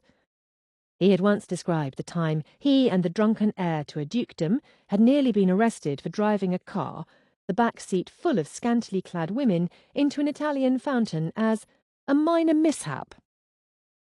That particular event had occurred before we met, but there had been a handsome array of reported transgressions since then, and I wondered what Michel Bélanger must be like if Milo disapproved of him. He replied in that uncanny way he had of seeming to read my thoughts. The problem with Michel is that he has never grown up. While I have become rather staid in my old age, he hasn't changed much since our carousing days. My brows rose. "Staid, are you?" He smiled. Why, darling, haven't you noticed? I'm developing into a perfect paragon of virtue. This did not deserve a response. "So this Michel isn't a very nice sort of fellow, then?" I inquired, directing the conversation back to reality. To give you some idea, his father finally sent him away from home when he was 19 or 20 after the maids kept turning up pregnant, Milo said. Oh, I replied. You see, I may not enjoy a spotless reputation, but at least I don't have half a dozen illegitimate children scattered across Europe. How very staid of you, I replied wryly. Well, he said, rising from his chair, I don't suppose there's anything more to be done tonight. Shall we go out? Now? Certainly. We're in Paris, after all, and the evening is young. There was a certain logic in that argument that I couldn't deny. Why not? I replied, rising from the sofa. An hour or two of music and dancing might be just the thing to clear my head before we began our inquiries. Besides, Milo had just spent the past several minutes revelling in the memories of his glory days. It was probably best that I kept an eye on him. Chapter 5. My first steps towards solving the mystery of Elios Bélanger's death were taken the next morning at breakfast. I sat at the table enjoying some of the excellent pastries and strong coffee provided by the hotel and glancing through the newspaper. I was certain that the sudden death of so noted a person would have made for several juicy articles, but the majority of those had apparently been written in the days immediately following Elios Bélanger's death. In this morning's newspaper, there was only a small piece describing reported funeral preparations. It seemed the funeral was to take place that day. I set the paper aside as Winelda moved to the windows and flung two of them open, a gust of cool spring morning air billowing into the room and swirling the curtains. "It's such a beautiful morning," she said dreamily. "Paris is just as wonderful as I ever thought it would be." "I'm glad you're enjoying yourself," I said, pouring myself a second cup of coffee from the silver pot as I pulled my pale blue silk robe more closely around me to ward off the chill. "Isn't it glorious, madam? So beautiful and romantic." "Yes," I replied as I lifted my cup to my lips. "It's lovely." She wasn't the only one succumbing to the charms of the city. After our visit to a nightclub, Milo had seen me back to our room and had gone off to one of his favourite gambling clubs. He had come in shortly before dawn, smelling of the traditional scent of such places, cigarette smoke, liquor, and traces of inferior perfume. Whatever women had frequented that particular gambling establishment had clearly not been wearing Bélanger scents. I didn't expect he would be rousing himself any time soon, but I had arisen determined to make myself useful this morning. I had always worked best at these little puzzles by speaking to the people at the heart of the matter, but it seemed unlikely that I would be able to meet any of the members of the Bélanger family any time soon. After all, it would be unseemly to approach them at such a time. What I could do, however, was learn as much about the family as possible. I could think of an excellent way to start. "Would you like to look over your gossip magazines this morning, Winelda?" I asked. She turned from the window, her excitement clear on her face. "Oh, yes, madam, I would like that ever so much. You and Mr. Ames are so clever, speaking French, just like real French people. I spent a long time last night looking at the photographs, but they're not as good without the words. Shall I fetch them now?" "If you like." I stirred a bit more milk into my coffee as she went to collect her magazines. While she was gone, I tried to figure out how I might be able to form some sort of connection with the Bélangers. Madame Nanette being a nanny, it was unlikely that she would be able to introduce me to the family. What was more, they were all in mourning and would no doubt retreat from society. It was going to be difficult, but I would do my best to find a way. Winelda returned, her magazines in hand, with remarkable speed. I moved to the sofa and patted the seat beside me. She came to sit, and I took the magazine at the top of the stack and examined the cover. I knew that Winelda was more interested in the vagaries of young socialites and the love affairs of cinema stars than she was in the old man she had seen on the cover of the other magazines, but I hoped that we would both find something worthwhile in our reading. Choosing what I thought would most appeal to her sense of the dramatic, I read to her the tragic, if dubious, account of a penniless Russian princess who had wed a commoner against her family's wishes, only to succumb to pneumonia shortly thereafter. "It's romantic, isn't it, madam?" she said, clasping her hands together. "Romantic, and so very sad." I was fairly certain she was about to come to tears. "Yes," I said, "very sad indeed." "To die so young, and so very much in love." She sighed, removing a handkerchief from her pocket and dabbing at the corners of her eyes. "Life is very unfair sometimes." "You're quite right," I agreed, as I sifted through the magazines and found one for which I had been searching. Elios Bélanger's picture was not on the cover, which was why it had escaped Winelda's rather discriminating tastes, but his name was in the corner, along with the sensational headline, "The Crash That Led to Death. Elios Bélanger Dead After Devastating Aeroplane Accident." Despite the somewhat misleading headline, I hoped the article might prove useful. "This is rather a sad story as well," I said. She looked over at me. "What is it?" "It has to do with the elderly gentleman you saw on some of the society magazines." "Oh? Who is he? Someone important?" "Have you ever heard of a gentleman called Bélanger?" "The name sounds familiar to me," she said, "but I can't place it." "He is a well-known parfumier."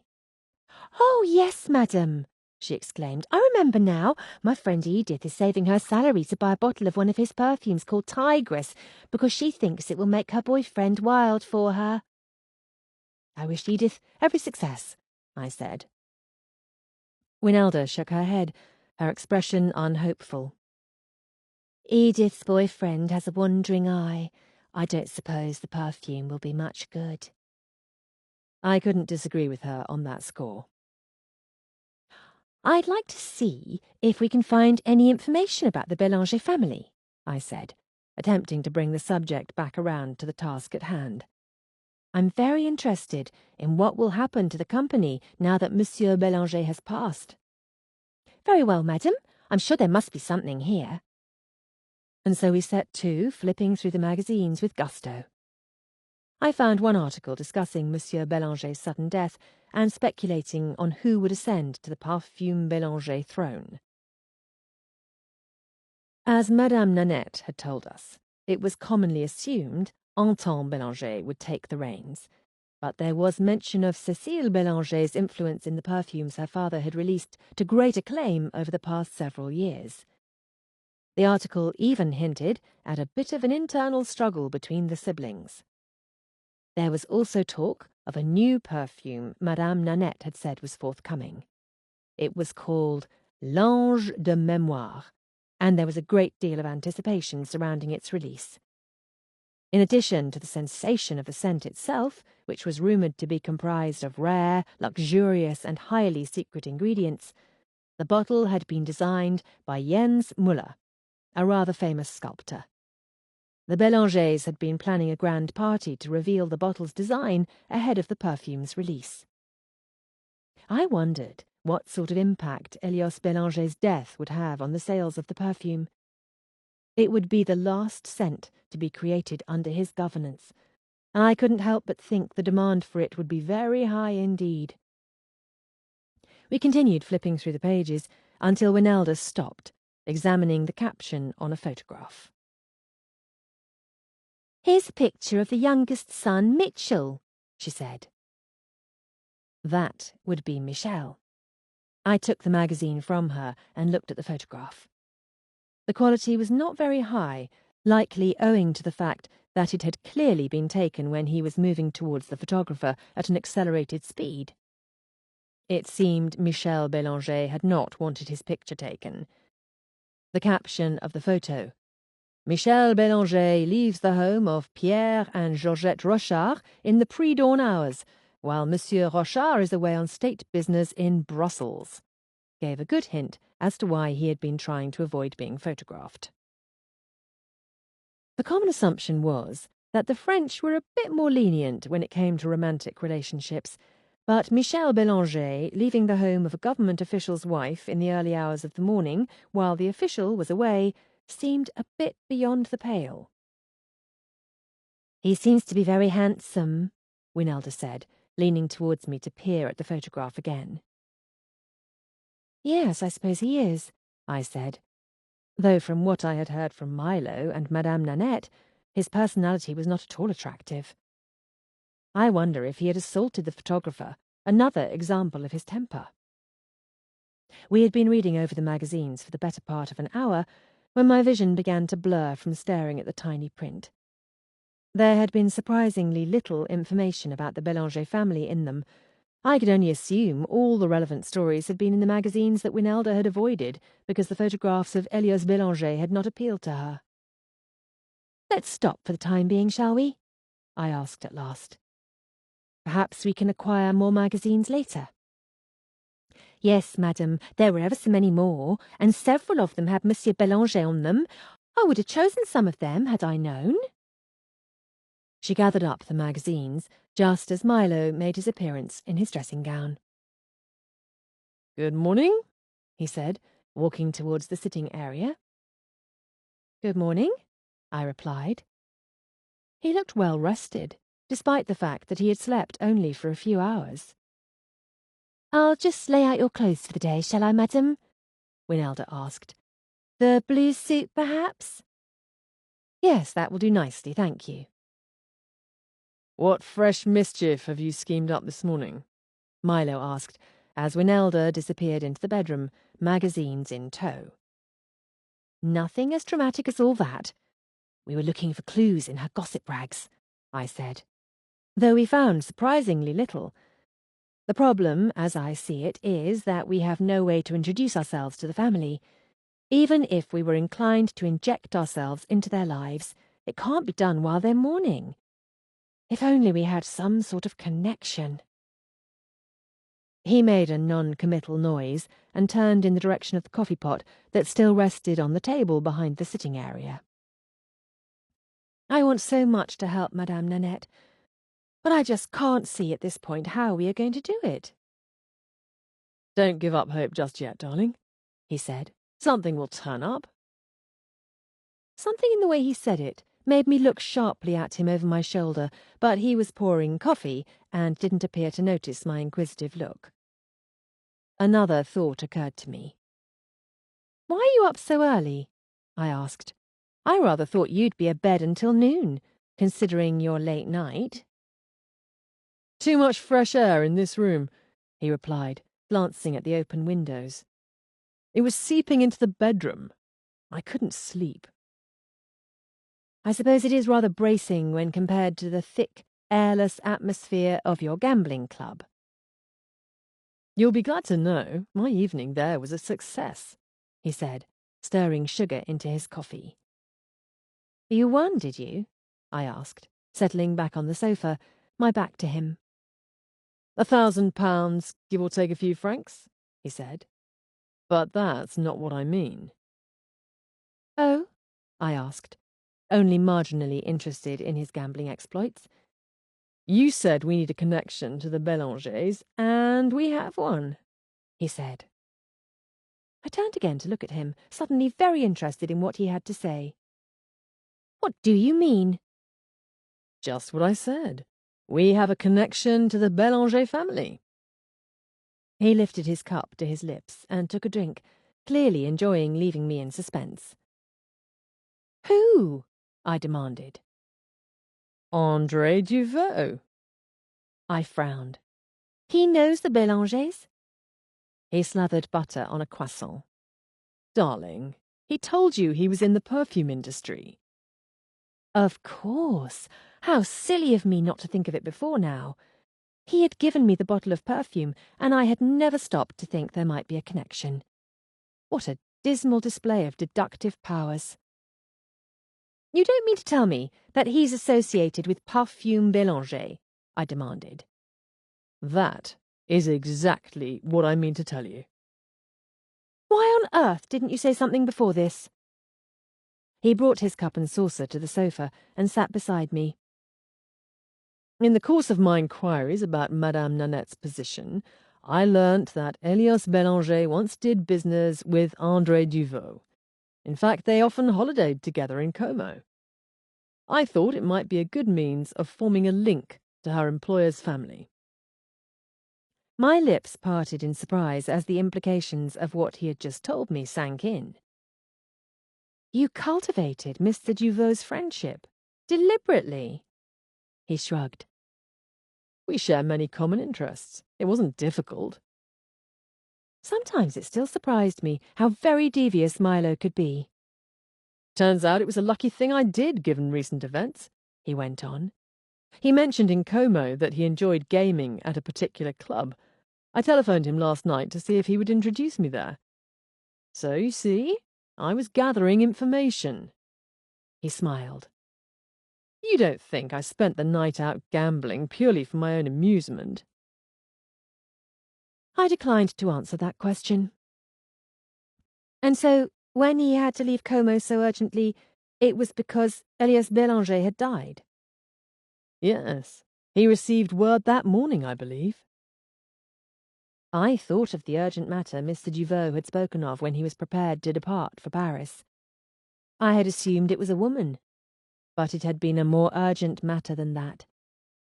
I wondered what the relationship between him and Elias Bélanger had been. He certainly hadn't seemed overly upset at the news. Another thought occurred to me. André Duvaux is very fond of flying, and Elias Bélanger died following an aeroplane crash. Yes, Milo said. I had thought of that. I mentioned it to Duvaux, in fact.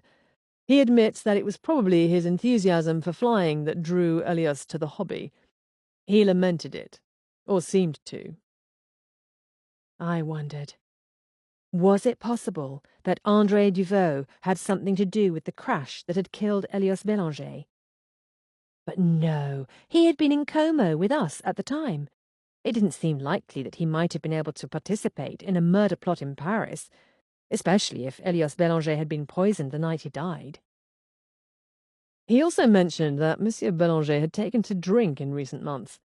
Perhaps that might account for the plane crash. That contradicted what Madame Nanette had told us about Elias Bélanger not liking to dull his mind. Which one of them was mistaken?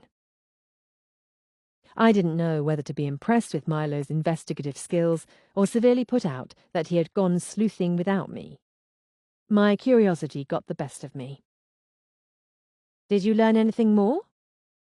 Not much, I'm afraid. I tried to bring up his dealings with Bélanger during a casual conversation at a baccarat table, but he was losing badly and his focus was on the game. That was a pity, but a connection with the family was still an excellent development.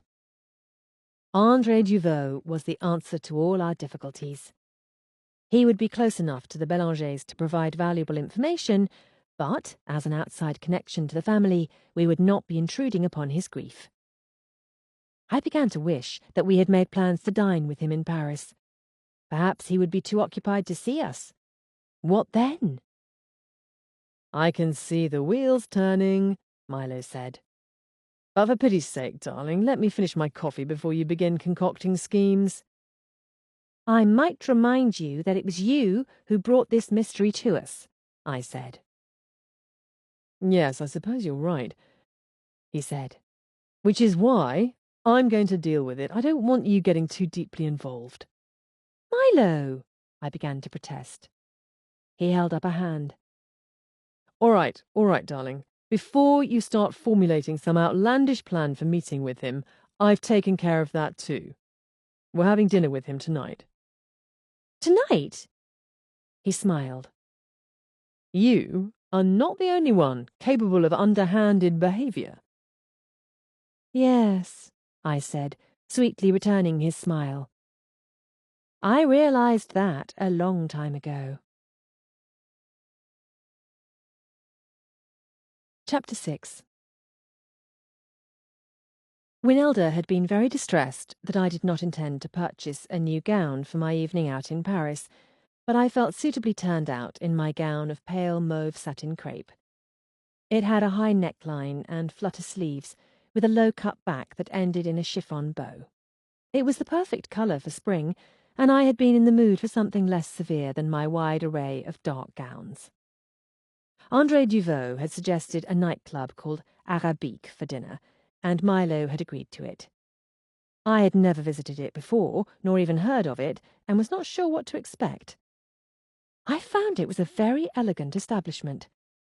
Leaving the cloakroom, we went down a short flight of marble steps into an interior courtyard of sorts, created by marble pillars that met high above our heads to form keyhole arches. Coloured fabric draped down from the ceiling, and large potted palm trees added to the exotic effect. "We are meeting Monsieur Duvaux," Milo told the head waiter.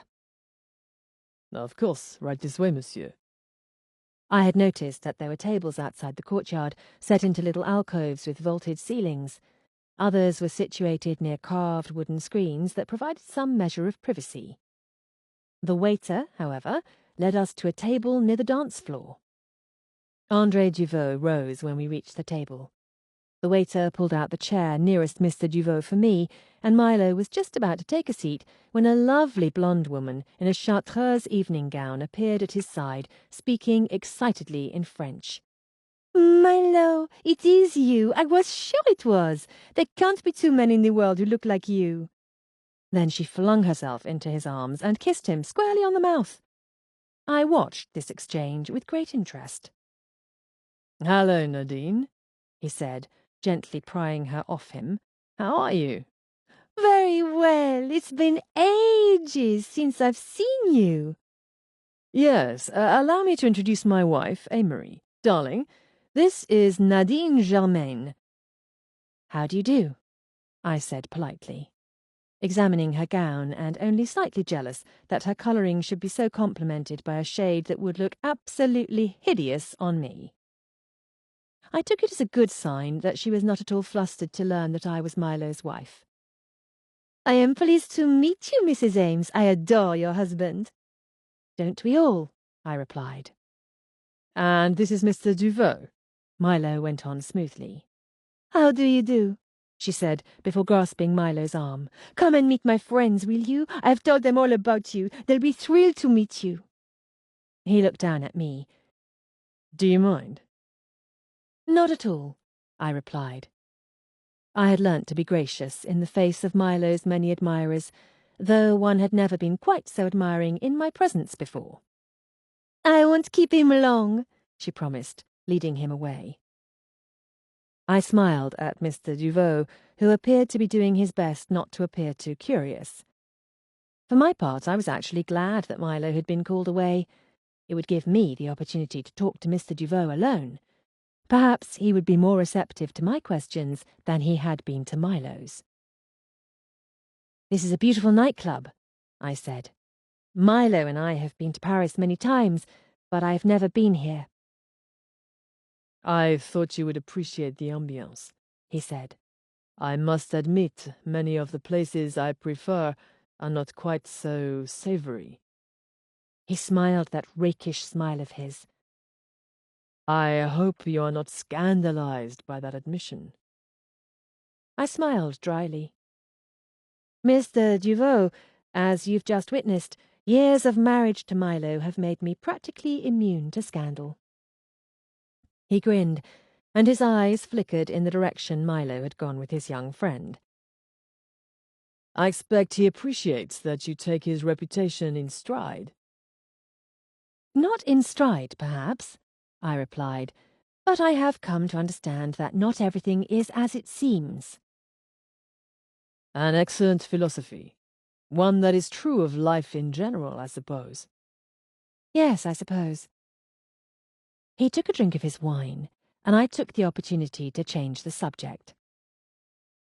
"I've greatly enjoyed the perfume you gave me, Mr. Duvaux." He smiled. "I'm glad. I thought it would suit you." "What was it that made you decide to go into the perfume industry?" "My father died a few years ago and left me a rather sizable inheritance. But my mother had hoped that I would do more with my life than simply risk it flying aeroplanes after the war. I had a friend, a woman who was terribly fond of perfume. Her enthusiasm was contagious, and I began to develop something of an interest in it myself. I thought I might as well invest in something worthwhile. He flashed a smile. It's a business, but a bit frivolous by some standards, so it suits me. I did not know that you were connected with Elias Bélanger. I said it abruptly to gauge his reaction, and it seemed to me that his smile faltered ever so slightly. Whether it was the pain of loss or something else, I wasn't sure. He took another drink of his wine, and when he spoke again, his expression had returned to normal. I worked with him, yes. When I realized that I wanted to work with perfumes, seriously, as something more than a hobby, he was the first person I sought out. He is one of the top names in France, in all of the perfume industry, and I have always wanted to have the best. How did you manage to meet him, to convince him to work with you? It was forward of me to ask, but I did wonder how it was that someone who had no experience had gained the ear of the top man in the profession. Mr. Duvaux hesitated for a moment, and then smiled somewhat ruefully. Well, to be honest, it was his daughter, Cécile, who was my friend. She introduced me, and I am sure influenced her father to take an interest in me. I see. So, Mr. Duvaux and Cécile Bélanger had had a romance. This was becoming quite interesting. Monsieur Bélanger and I worked together closely for nearly a year, in fact, but there were difficulties. It was very apparent he did not intend to elaborate upon the difficulties. I could well imagine, however, that they had something to do with his relationship with Cécile Bélanger. Romance and business was seldom a successful combination. I thought sympathy might elicit further confidences. He sounds as though he might have been a difficult partner, I said. Oh, we were not partners, he said with a laugh. Helios would not have accepted me as an equal. We worked well enough together, however. We disagreed on many things, but he was a man with an excellent head for business and unwavering determination. We parted on fairly good terms, and of that I was glad. Then you no longer work with the Bélangers? No, I decided to venture out on my own sometime last year. So you're now a competitor? Hardly that. I can never hope to equal his success. But I enjoy dabbling in perfumery, and am hoping to find a niche for myself. Shahzadi is my first scent. I'm sure it will be a great success. Thank you. I ventured back once more to the subject of Elias Bélanger. Monsieur Bélanger's death was such a tragedy. I'm sure it's a very great loss for the industry. Yes, I'm afraid so, he said, in a tone that revealed nothing of his feelings. He was a genius, in his way. I leant forward slightly. It's fascinating to meet someone who worked with him. What was he like? He took a cigarette from his pocket and took his time about lighting it. I wondered if he was trying to decide what to tell me. It is hard to say what he was really like, he said at last. He was a dragon of a man, always looking around a room as though trying to determine who he could breathe fire onto next. Everyone was in awe of him, and a bit afraid. I suppose I was the same, but I admired him greatly. I'm rather interested in perfume, I said, lest he think I was prying too deeply into his personal affairs. This statement of interest was not a falsehood. I was becoming more intrigued by the moment. The science of it fascinates me. I feel the process is rather like magic. He smiled, much more at ease now. Yes, well, I wasn't much familiar with the process itself, though I've started a small laboratory of my own. If you want to know how such things work, I can introduce you to Cécile. She has a mind for all of those kinds of details. So he and Cécile Bélanger were still on speaking terms. It seemed he had followed my train of thought, for the corner of his mouth tipped up. It was not a bitter parting. Cécile and I both find that there is no need to hate each other just because love has faded. She would be happy to show off her gardens and laboratory to you. I'm sure the family will be concerned with mourning at a time like this. A hint of amusement crossed his features. Do you think so? I'm afraid you don't know the Bélangers. I didn't have time to find out what he meant before Milo returned to the table. I'm sorry about that, he said, taking his seat. Nadine is the younger sister of an old friend of mine. She's a model now and lives here in Paris. Have I missed anything? I leant to remove Milo's handkerchief from his pocket and handed it to him. Just that little spot of lipstick on your chin? He smiled and wiped it away as I continued. We were just discussing the death of poor Elias Bélanger, I said. I wanted Milo to know that I had been working while he had been enjoying being fawned over by a pretty young woman and her friends. Ah, yes, Milo said, with a perfect imitation of barely concealed boredom. Amory's developed rather an obsession with him. She's gone mad about perfume as of late. It's not an obsession, I protested, a bit irritated, despite the fact that this description of my interest fit perfectly with what I had been telling Mr. Duvaux. I turned my gaze back to him. But I am terribly interested. You see, Milo said, you mustn't indulge her, or she'll never stop pestering you. I kicked him under the table, but I recognized the warning in his words. I was, perhaps, pressing too hard. My interest was already extremely apparent. I didn't want to overdo it. There we disagree, Ames, Mr. Duvaux said with a smile. I'm always happy to indulge a beautiful woman. I glanced with poorly veiled triumph at Milo before turning my attention back to Mr. Duvaux. You mentioned Cécile Bélanger worked closely with her father. What about the others in the family? Are they involved in the business as well?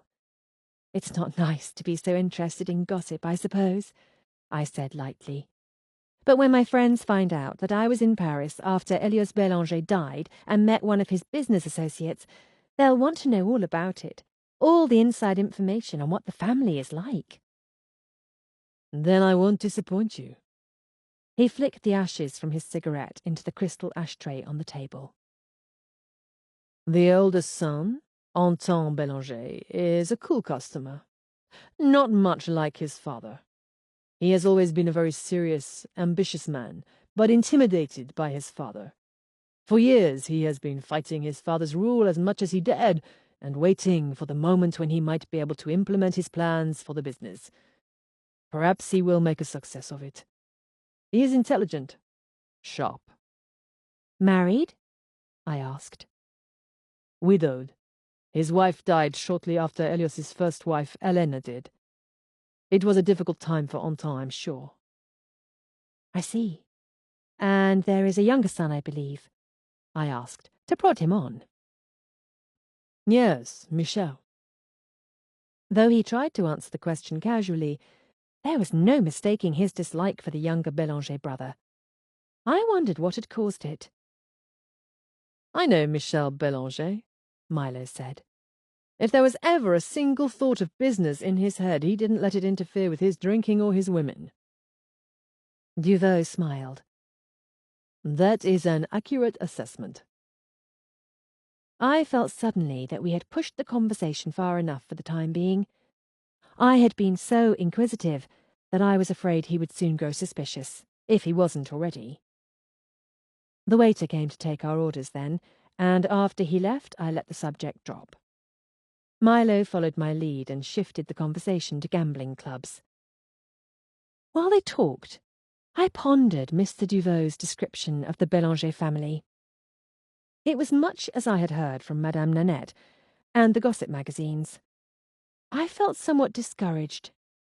I didn't really see how second-hand accounts of the personalities of the Bélanger family members might be useful in determining if one of them had killed their patriarch.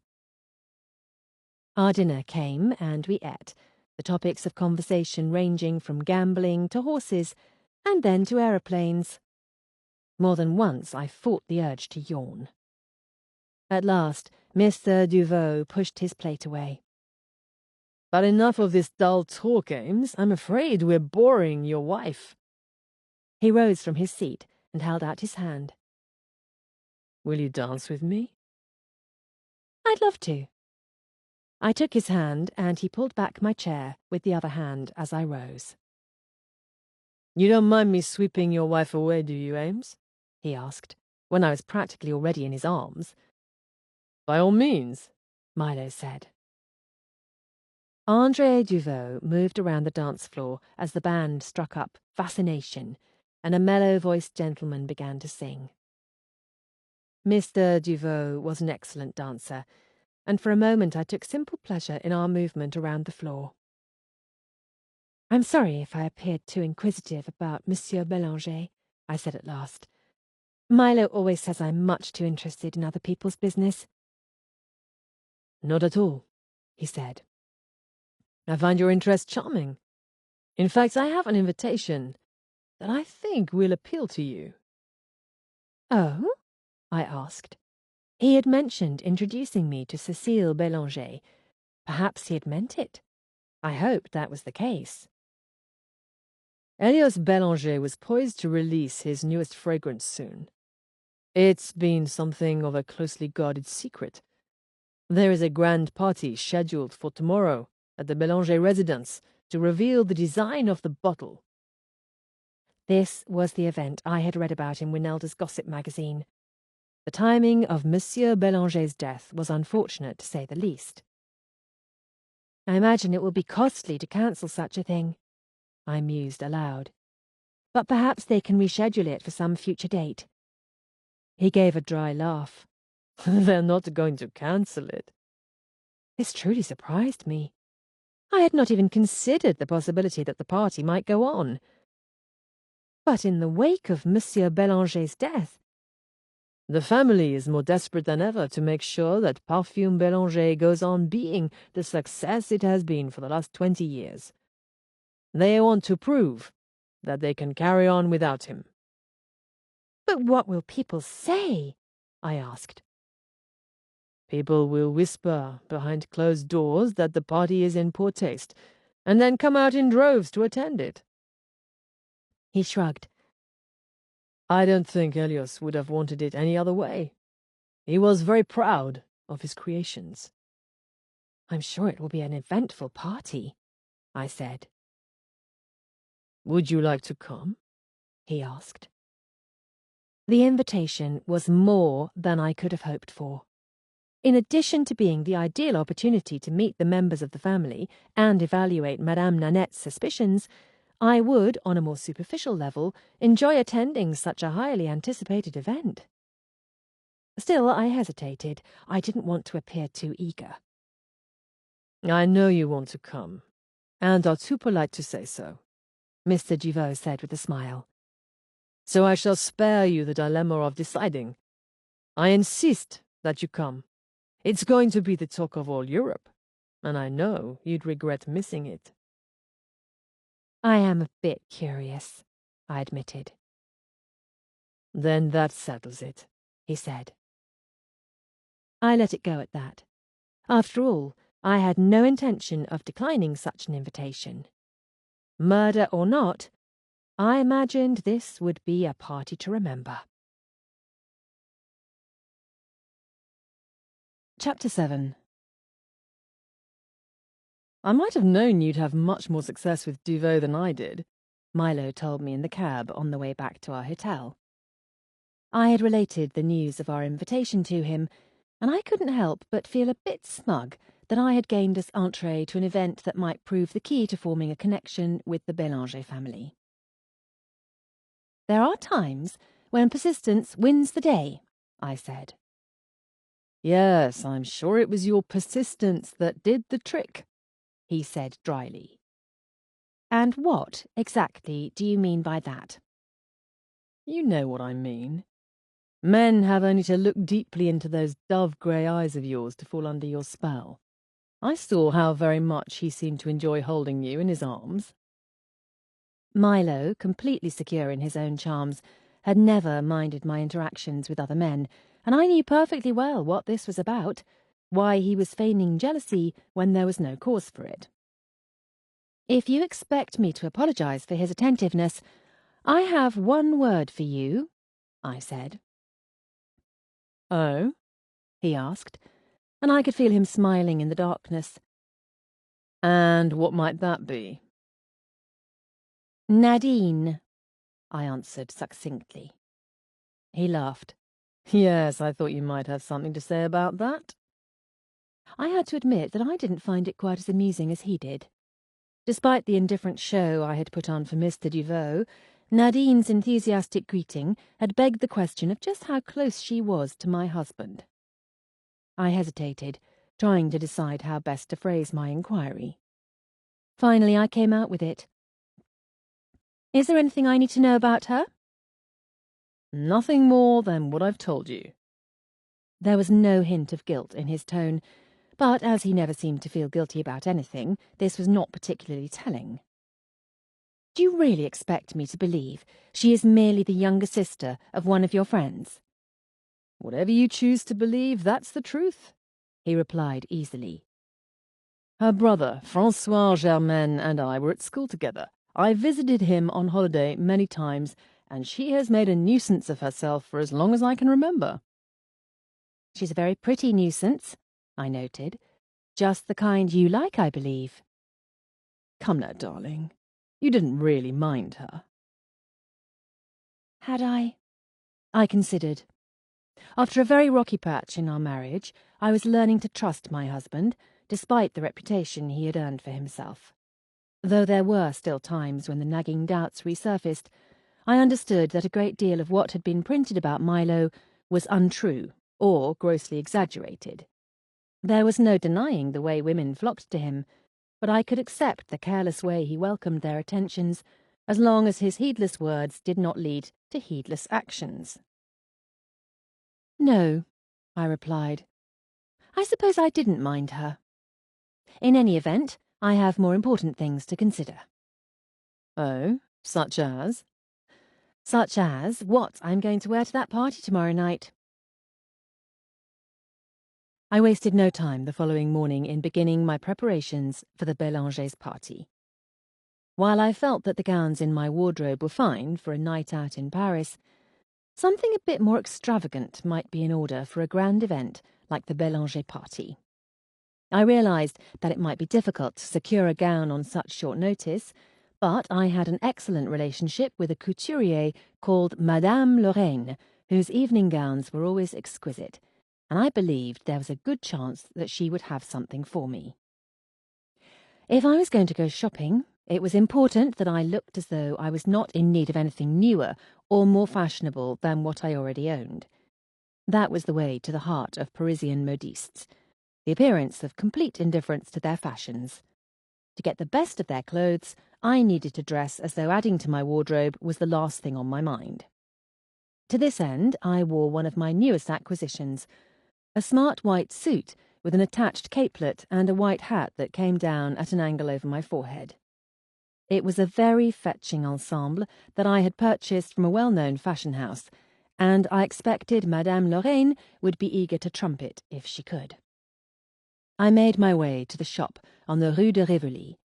I frequently purchased gowns there while in Paris, and Madame Lorraine also sent a good many evening gowns to me at home.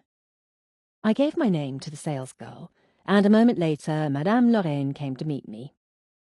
"Good morning, Madame Ames. It is good to see you again." "And you too, Madame Lorraine. I hope you have been well." "Yes, thank you." Her eyes swept over me with a critical glance, but it seemed that my ensemble met with her approval. "Your suit is quite elegant," she said begrudgingly. "Thank you." "Is there something in particular that you are searching for?" "As a matter of fact, there is. I said. "I know it is short notice, but I have an event to attend tonight, and I wondered if you might have something for me." She hesitated, and I wondered if the suit had done the trick. Then she nodded slowly. "For you, Madame Ames, always. Have a seat, will you? I'll have the models put on some of my newest creations." I sat on the blue velvet chair, and a salesgirl brought me a tray with rich, creamy coffee and chocolate biscuits. I nibbled contentedly while I waited. Madame Lorraine had excellent taste and knew what items would best suit my colouring. I was looking forward to seeing what she had in store for me. At last she came and stood beside the door to the dressing room. The show was about to begin. A few moments later, the first model came out. She was wearing a gown of deep red silk with sheer ruffled sleeves. It was a very pretty gown, but I was not really in the market for something red, as I had purchased a red evening gown not long ago. There was a gown of sapphire blue, one of a deep emerald green, and another in a pale grey satin. They were all lovely, but I couldn't help but feel that they were not precisely what I was looking for. I would know when I saw it. The next model came out with a very tempting option. It was a stunning black silk gown with a fitted bodice and a confection of chiffon for a skirt. I didn't often wear black, as I felt it made me look even paler than usual. My skin tone had been somewhat improved by our time in Capri, however, and there was a subdued elegance to the dark colour. I was about to tell Madame Lorraine that I had decided, when another model came out, and I changed my mind. This one was wearing a gown of pale lavender satin that gleamed almost silver in the light. The model moved, and the light rippled across the fabric so that it fairly shimmered. I couldn't help but think how well it would look with diamonds.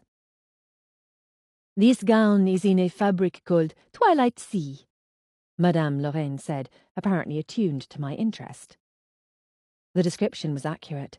It reminded me of the pale lilac blue of dusk settling over the surface of a calm sea. It was practically mesmerizing.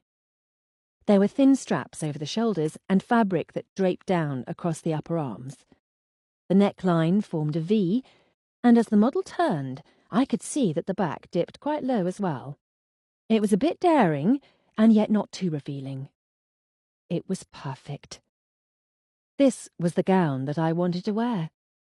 I felt that it was somehow what I had wanted all along without knowing it. "This is the one," I said. "Excellent choice, madame," Madame Lorraine said. "It is a beautiful gown, one of my favorites." "Do you think I might have it sent to my hotel by this afternoon?" "This particular model has nearly your exact measurements," she said. "I think it should fit you perfectly. Would you like to try it on to be sure?" I tried on the gown and found that Madame Lorraine was right. It fit perfectly. "Even the length is just right," she enthused. "It looks magnificent on you." "Thank you. I'll have it sent to your hotel within the hour." I was about to leave when I decided to take the black as well. One could always use a black gown after all. I also decided to mention the purpose of my shopping trip to Madame Lorraine. She was acquainted with a great many society women, and I wondered if she would have any insight into the Bélanger family. "I'm attending a party at the home of Elias Bélanger," I said casually, "and I think this dress will be just the thing." She raised her brows ever so slightly, but did not reply. "I thought it a bit soon to hold a party, considering his very recent passing," I said, playing into what I assumed was her disapproval. "But if they mean to have it, I couldn't refuse the invitation." "I am sure the family will manage their grief," she said tonelessly. "Do you know the family?" I asked, wondering what she meant.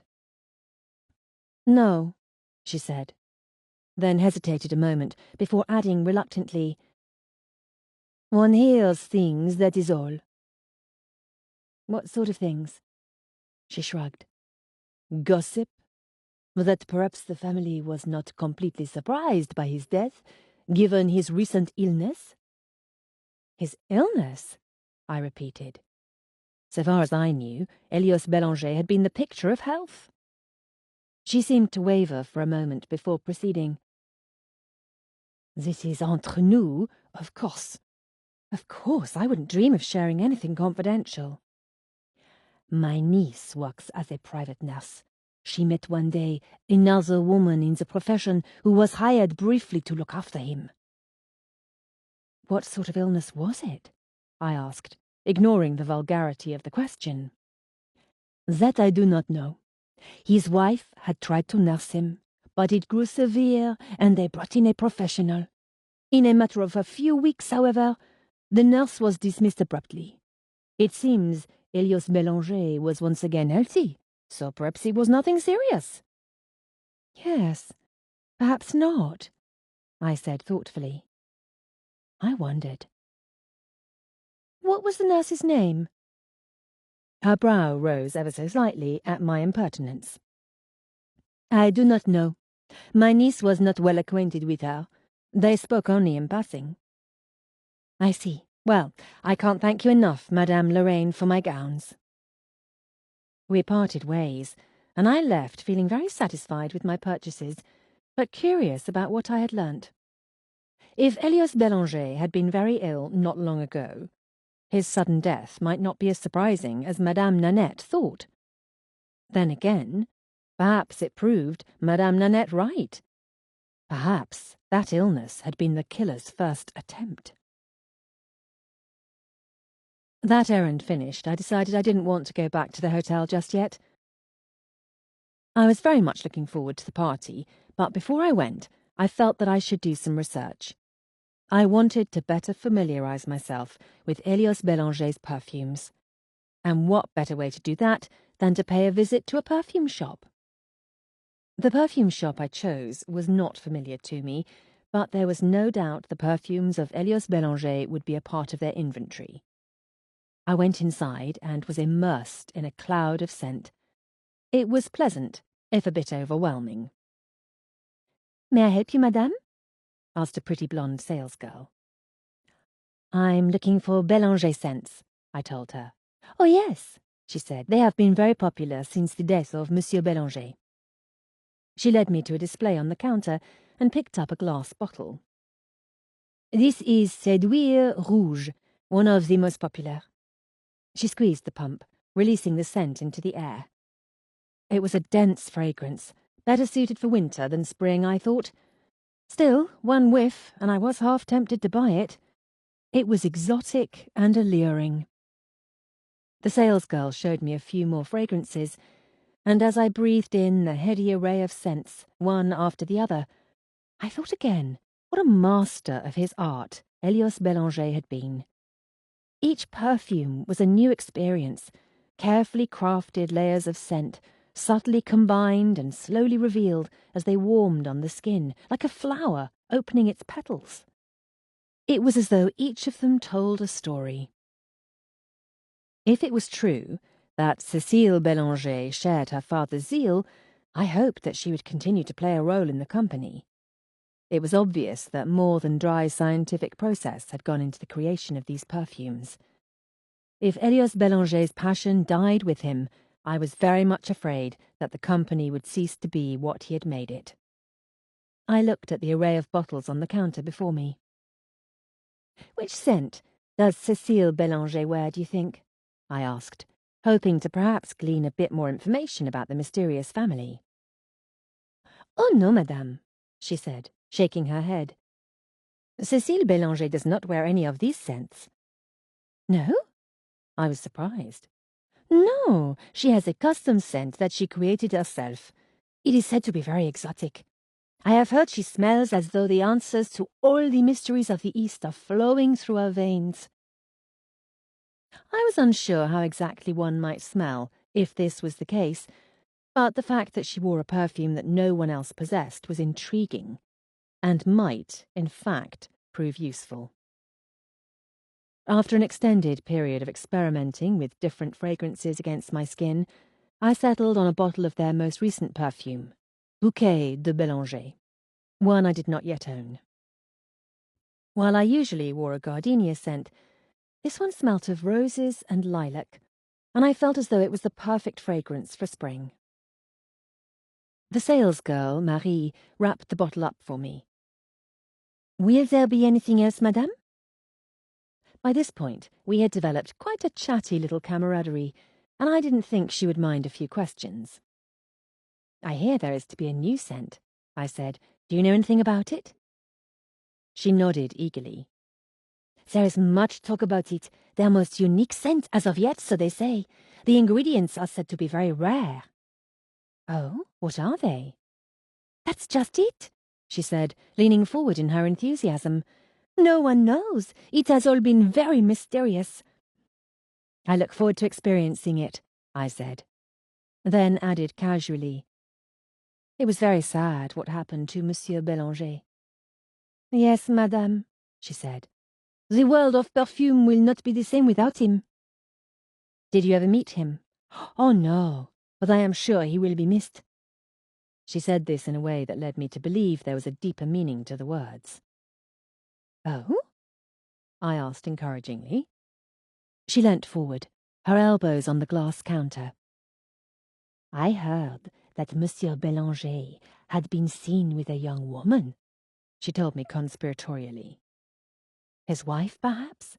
I suggested. "They say she is much younger than he." She laughed, apparently delighted with my naivete. "No, no, madame. Madame Bélanger is not the woman I mean." "Indeed?" I asked. She nodded. "He was seen with another woman. She was very mysterious, dressed all in black and wearing a veil across her face." I wondered who exactly it was that had been giving information to this young woman. It sounded like they had paid one too many visits to the cinema. "That's very interesting," I said. She must have sensed my skepticism, for she added, "It was my friend Lucille who saw them, coming out of a flat across from the cafe where she works. It is on the Rue de Tolbiac." I tucked this bit of information away for future use. "Lucille was quite sure it was he, and he was leaving quite early in the morning, too early for a social call. I suppose it must have been his mistress." She studied me to see if I was scandalized, and as I was not sure what kind of reaction she was hoping for, I responded vaguely. "Indeed." She nodded. "Rich men often have mistresses," she said with authority. "Though it isn't as though his wife is ugly. She is very pretty, in fact. I saw her once, getting into a car on the Rue de Rivoli," she volunteered. "I have heard that she is a lovely woman," I said, "and I am sure she must be very sad that her husband has passed." "I'm sure his mistress is also distressed," she added. "Yes," I replied thoughtfully. "I'm sure she is." The store manager passed just then, and Marie quickly straightened. "Would you like this delivered, madame?" she asked, and I realized that our friendly chat had come to an end. "No," I said, "I'll take it with me. Thank you." I left the shop in a cloud of perfume, ideas whirling in my head. Milo was not at the hotel when I returned, but my gown had arrived. After I had bathed away the somewhat overpowering mélange of scents from my skin, I removed it from the box, and Winelda was suitably impressed when I put it on. "It's so beautiful. You look ever so glamorous, madam," she enthused. "Thank you, Winelda. That colour is unlike anything I've ever seen in a gown before." "It is an unusual shade, isn't it?" "I'd even take you for a French lady," she added significantly. "I'm glad you like it," I said. "Will you need help with preparations tonight?" she asked. "No, I can manage. I won't keep you any longer. I expect you have plans for this evening." "Yes, we thought we might go and see a show," she said. "We?" "There's another English lady staying at the hotel, and I've met her maid. We've become friends already. She's never been to Paris before either, and we both find it so thrilling, but we don't much like to go out alone when we don't speak the language. It feels much safer to travel in pairs." "That's very nice. I hope you have a good time." Thank you, madam. I hope your party is wonderful. At the door she hesitated and turned back to me. You will tell me all about it, won't you, madam? She asked. I smiled. Certainly, Winelda. I can think of no one else with whom I am as eager to share gossip as you. She grinned. Thank you, madam. I'm ever so excited to hear about it. If I may say so, I hope you'll take special care to let me know if you meet Mitchell. He's the one that seems the most interesting. I shall keep an eye out for him, I assured her. She left then, and I thought again how glad I was that she had come into my service.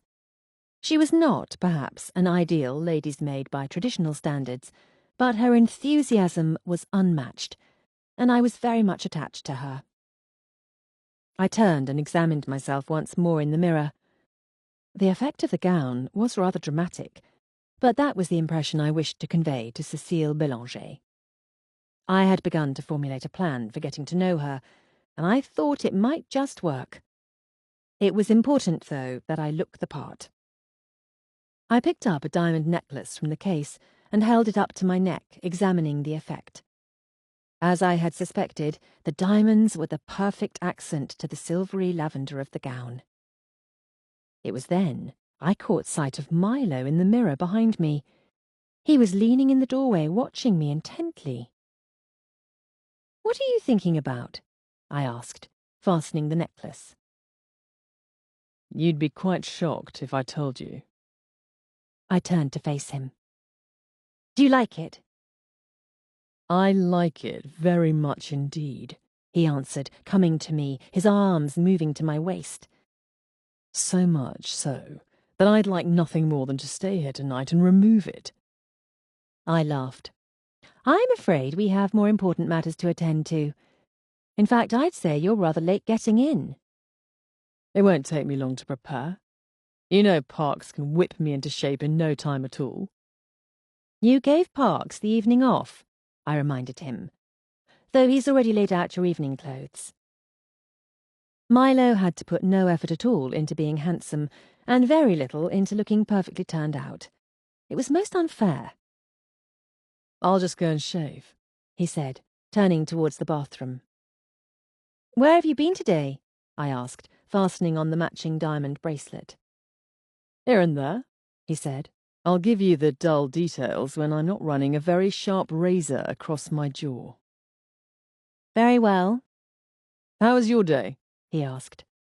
Successful, I think. I learnt some things of interest this afternoon, I said, going to the bathroom door. And something I think might be of use to us in forming a connection with the Bélangers. Oh? He asked, his gaze on the mirror as he ran the blade down his neck. I gave what was perhaps the less dramatic piece of news first.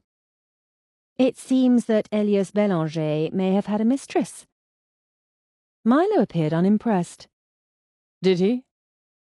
He was seen coming out of a woman's flat on the Rue de Tolbiac very early one morning. Interesting. We'll add her to our list of suspects, shall we? I could tell by his tone that he did not think this information very noteworthy. But that was why I had saved my more significant discovery for last. That isn't all I learnt today, I said. I also found out that there was a young woman, a private nurse, who had been hired to look after Elias Bélanger during an illness some months ago. Indeed. He remained engrossed in his shaving, and didn't seem to realize the possible implication of what I had just told him. Don't you think it might be a clue? I prodded. What if it was the killer's first attempt? What if it merely points to the fact that he was ailing? Milo replied. The sickness might have weakened his heart. Do you suppose we might get in touch with that nurse? I asked, ignoring his inconvenient practicality. If we could locate her, perhaps we could discover just what sort of ailment troubled Monsieur Bélanger. It might prove difficult. Perhaps Madame Nanette would know how we might reach her, I mused. I did wonder why it was that she had not mentioned this nurse to us. Then again, There was the possibility that Monsieur Bélanger's illness had indeed been something commonplace, and she might have thought it insignificant. You mentioned something that might prove of use to us in forming a connection with the Bélangers, he asked. Oh, yes. I had a delightful discussion with a perfume shop salesgirl, and she told me that Cécile Bélanger wears a custom perfume. I was thinking that I might use this as an excuse to get to know her. I could tell her that I would like a custom perfume, and perhaps it will give me the opportunity to spend some time with her, perhaps even to get to know the family. It isn't a bad idea, Milo said. No, I replied. It is, in fact, an excellent idea. It might be, he conceded. I'll admit that I'm having a hard time thinking over its merits. You look entirely too beautiful, and you're distracting me. Am I? He leant towards me, but I took a quick step back, afraid his shaving lotion would soil my dress. Wipe your face, and then you may kiss me. He grinned. Now you sound like Madame Nanette after I'd got into the jam pot. Chapter 8. The Bélanger home was a sprawling mansion of white stone in the Faubourg Saint-Germain, one of Paris's more fashionable and exclusive neighbourhoods. We stepped from the car, and I looked up at the residence. It was grand and stately, a fitting symbol of Elios Bélanger's climb from humble beginnings to a life of wealth and privilege. Light pooled from the windows against the darkening spring sky, and the intoxicating scent of roses, jasmine, and mimosa hovered in the air. It was almost as if the house itself was perfumed. It appeared a great many people had already arrived by the time we approached the front door. André Duvaux had assured me that we would not need an invitation to be admitted, and I had hoped that he was not mistaken. It would be terribly embarrassing to be turned away. Even if we were ushered into the house, I had wondered if our appearance might be a bit conspicuous, considering we had no connection to the Bélangers or the perfume industry. It was clear as we arrived, however, that I needn't have worried. Guests were flocking to the Bélanger mansion, and we drew no notice, aside at least from the notice Milo typically drew. We entered the house and were caught up in the swell of music and voices. There was an orchestra in some other room, the music flowing over the guests in waves. I was briefly reminded of another elaborate party I had attended, one that had ended in murder. I hoped this evening would prove less eventful. In the alcove created by the bottom of the winding marble staircase, there appeared to be some sort of large object obscured by a white satin cloth. I supposed this was the model of the perfume bottle that was to be revealed later in the night. It seemed the Bélangers had a flair for the dramatic. There are the Bélangers, Milo told me, with a subtle nod in their direction. The family in question was standing not far from the stairs. They made a striking picture as they stood together, dressed in their dark clothes. Even if Milo had not pointed them out to me, I would have been able to pick them out in the room. They looked as though they belonged together, as though they had all come from a matched set of sculptures. The oldest son, Antoine Bélanger, was extremely handsome. He was tall and dark, with a face that would have looked at home on a marble bust. There was something proud, almost regal, about the tilt of his dark head. I wondered how much of it had to do with the empire that was now at his command. I didn't know the man, but I could almost feel his satisfaction as he watched the guests pouring into the house. It was as though he was enjoying looking at his new domain, the subjects who had come to pay tribute. I wondered if he had waited so long for this moment that he had finally decided to seize it for himself. Michel Bélanger, the second son, was also very handsome. Like his brother, he was tall and dark with chiselled features. It was almost immediately apparent, however, that this similarity was only superficial. Even as an outsider, I could tell that the brothers were not much alike. While Antoine Bélanger had a serious air about him, There was a glint of mischief in Michel Bélanger's eyes, and those eyes moved about the room, following various women as they passed him. The sister, Cécile, was not what I had expected.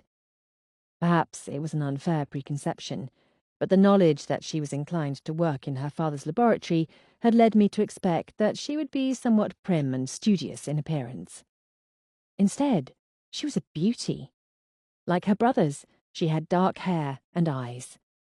She was tall and thin and elegant. Her black dress was fitted with a high neckline and long sleeves. It was somehow both subdued enough for her situation and terribly chic. They were a very attractive family and gave the impression of a united front. Was it possible that one of these three had killed their father? Having been involved in 3 different murder investigations, I knew one could never rule out anyone. All things considered, it seemed especially likely that it might have been one of his children. After all, they would be the most likely to gain from Elias Bélanger's death. But there was also the young wife, who I had yet to see. Despite the fact that the Bélanger company would not fall into her hands, I assumed she had been left comfortably off by her husband's death. Perhaps not as much as she stood to benefit with him still alive. Would she have killed the goose that laid the golden egg? Then again, there were other reasons to kill besides money. I thought of what Marie, the perfume salesgirl, had told me about Elias Bélanger's purported mistress. Had his young wife killed him out of jealousy? As I considered this, I spotted a woman coming down the stairs. "That's the wife," Milo said. "I recognize her from the wedding picture that appeared in the papers when they married." I watched Beryl Bélanger make her way down the stairs. When she reached the ground floor, she moved towards the siblings but stopped, standing a bit apart from them, as though she did not really belong. Perhaps she didn't, in a way. They certainly gave no indication that she was welcome. Only Anton spared her a quick glance and a nod. It seemed that there was no particular warmth between the Bélanger children and their stepmother. This was not exactly surprising.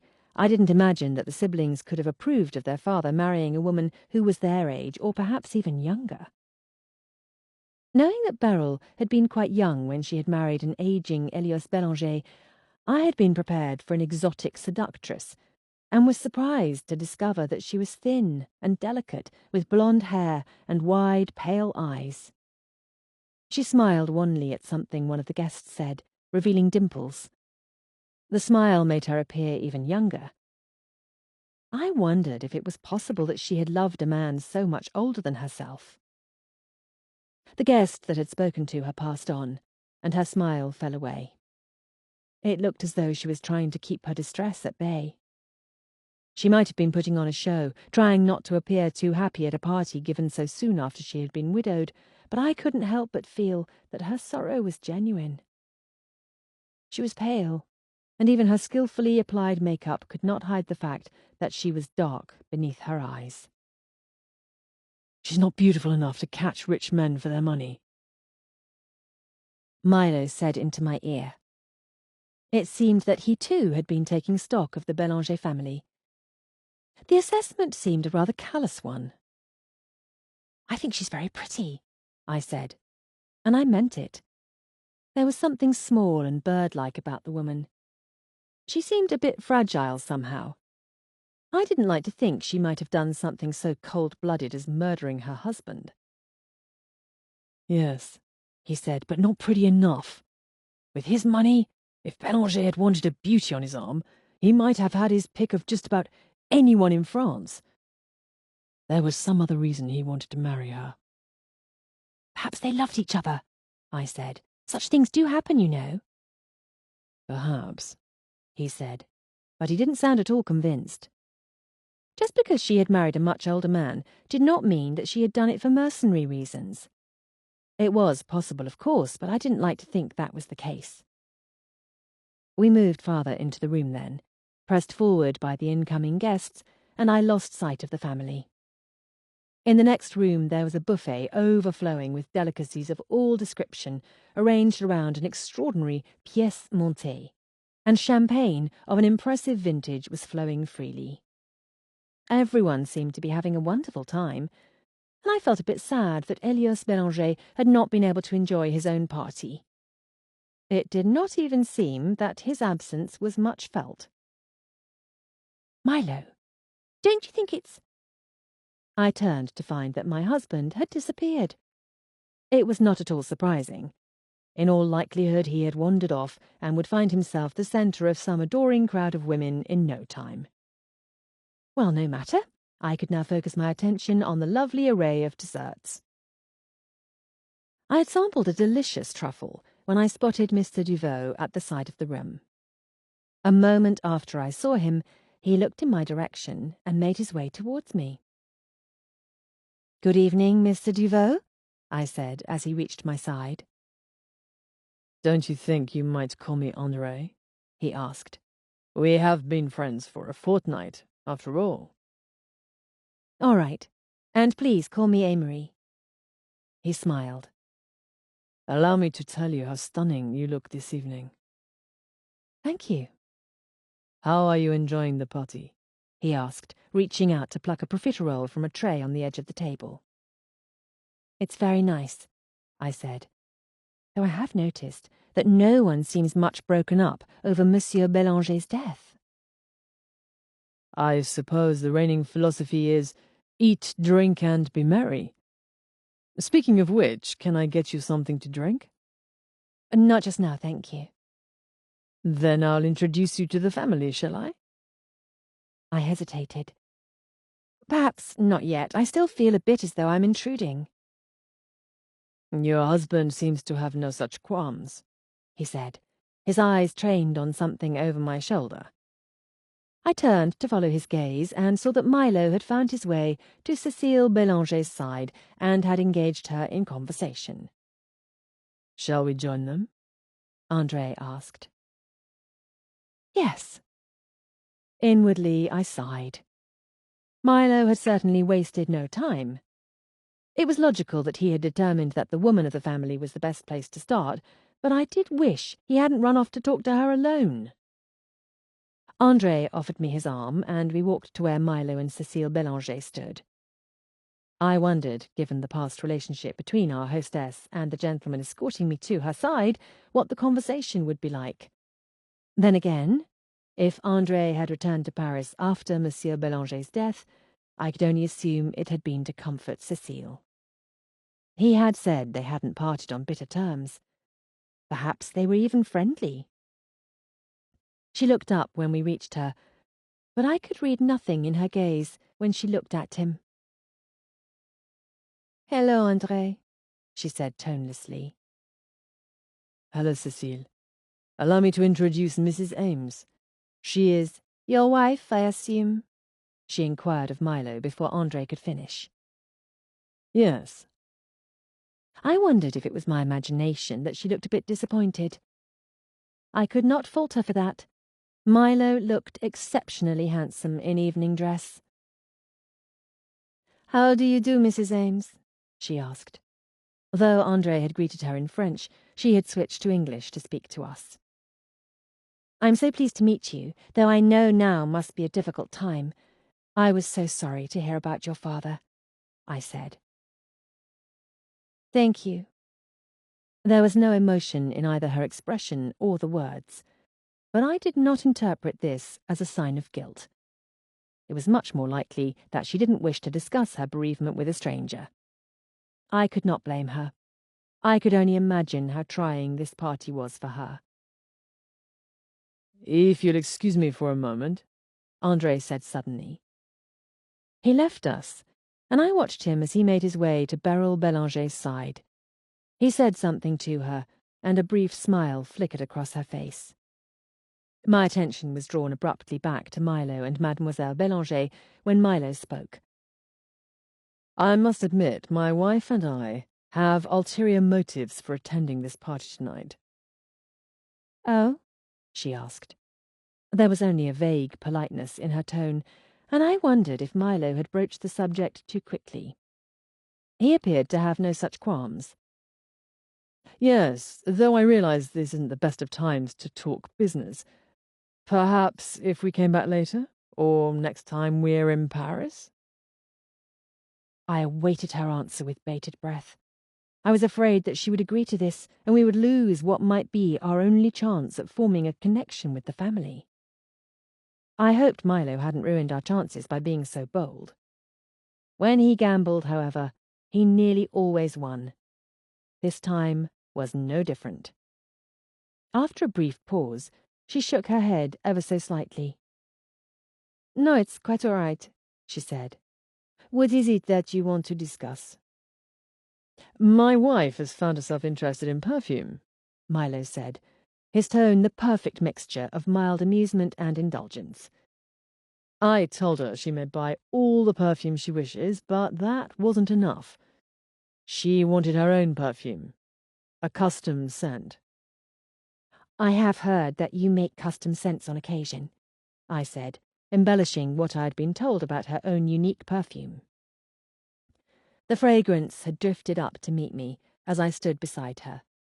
It was a warm and spicy scent, almost hypnotic in its richness.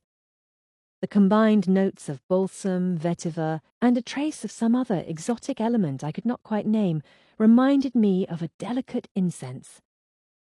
It was less feminine than I had expected, yet alluring and mysterious.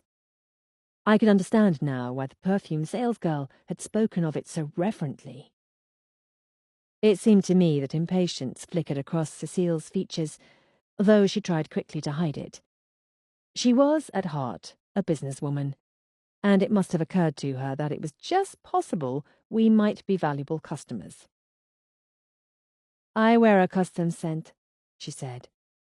"That may be what you have heard. We have not made them for customers. The expenses are prohibitive." Milo smiled. Not prohibitive to everyone, I'm sure. She hesitated. We came to you because your family's name is at the top of the industry. No price is too high to make my lovely wife happy. I wondered if he was laying it on a bit thick, but the words seemed to have had their effect. Some of the brusqueness left her tone. "It is possible, I suppose," she said slowly. "Oh, that would be wonderful," I enthused. "I'm so interested in the process. Would it be possible for me to be involved?" Again, the hesitation. She didn't particularly want to work with me, but Milo had made it clear that he was willing to pay whatever she asked. "Let me consider how the matter may best be handled," she said. "Perhaps if you will come to tea the day after tomorrow, and we can discuss the details?" "That would be wonderful, thank you." Another guest moved forward to speak to Cecile then, and we moved away, back into the crowd. Well, darling, I think we've got our foot in the door, Milo said in a low voice. "I wish you had consulted me before you just went ahead with it like that," I said crossly. "It was my plan, after all." And a very good plan it was. I saw no reason not to put it into operation as soon as possible. No reason to tiptoe around things. None of them are weeping over the deceased, after all. "I thought the same thing. It is strange, isn't it?" I said. "It seems as though at least one of them would have mourned him." Milo shrugged. Not everyone is worthy of being mourned. "That's very cynical," I said. But true, nonetheless. "What do you think Cécile Bélanger made of our request?" We annoyed her, but she no doubt considers us eccentric Londoners with too much time and money on our hands. It ought to work. "I feel as though this may have been an expensive way to go about it," I said. Milo shrugged. What good is money if you don't use it? As I see it, it's a worthwhile investment. Madame Nanette's suspicions will be either confirmed or put to rest, and you'll get a custom scent. There was a sudden stirring in the crowd just then, and I realized that Anton Bélanger was about to speak. It seemed that it was time for the show. Anton Bélanger made his way up 4 or 5 steps of the marble staircase, turning to face the room, and the crowd hushed. His dark eyes moved over the guests for a moment before he began to speak. Ladies and gentlemen, we are so pleased that you could join us tonight. While it is a night of sadness, it is also a night of joy. We mourn our father's passing, but we are pleased that his legacy lives on. His grave, handsome face and the low, sombre tone of his voice gave an oddly pleasing gravity to the situation, allowing us all to feel that this was a memorial for Hélios Bélanger rather than a blatantly commercial venture on the day after his funeral. My father had a dream that I shared, for a perfume that would reach new heights, for a scent that would be more than just another in a long line of fragrances, one that would have a life of its own. It was a pretty speech, even prettier in French than it might have been in English, and I could tell that the crowd was fully behind him. I had to admit that I was rather impressed with his sentiments. We have guarded the secret of this scent, and we can promise that it will be unlike anything you have ever smelt before.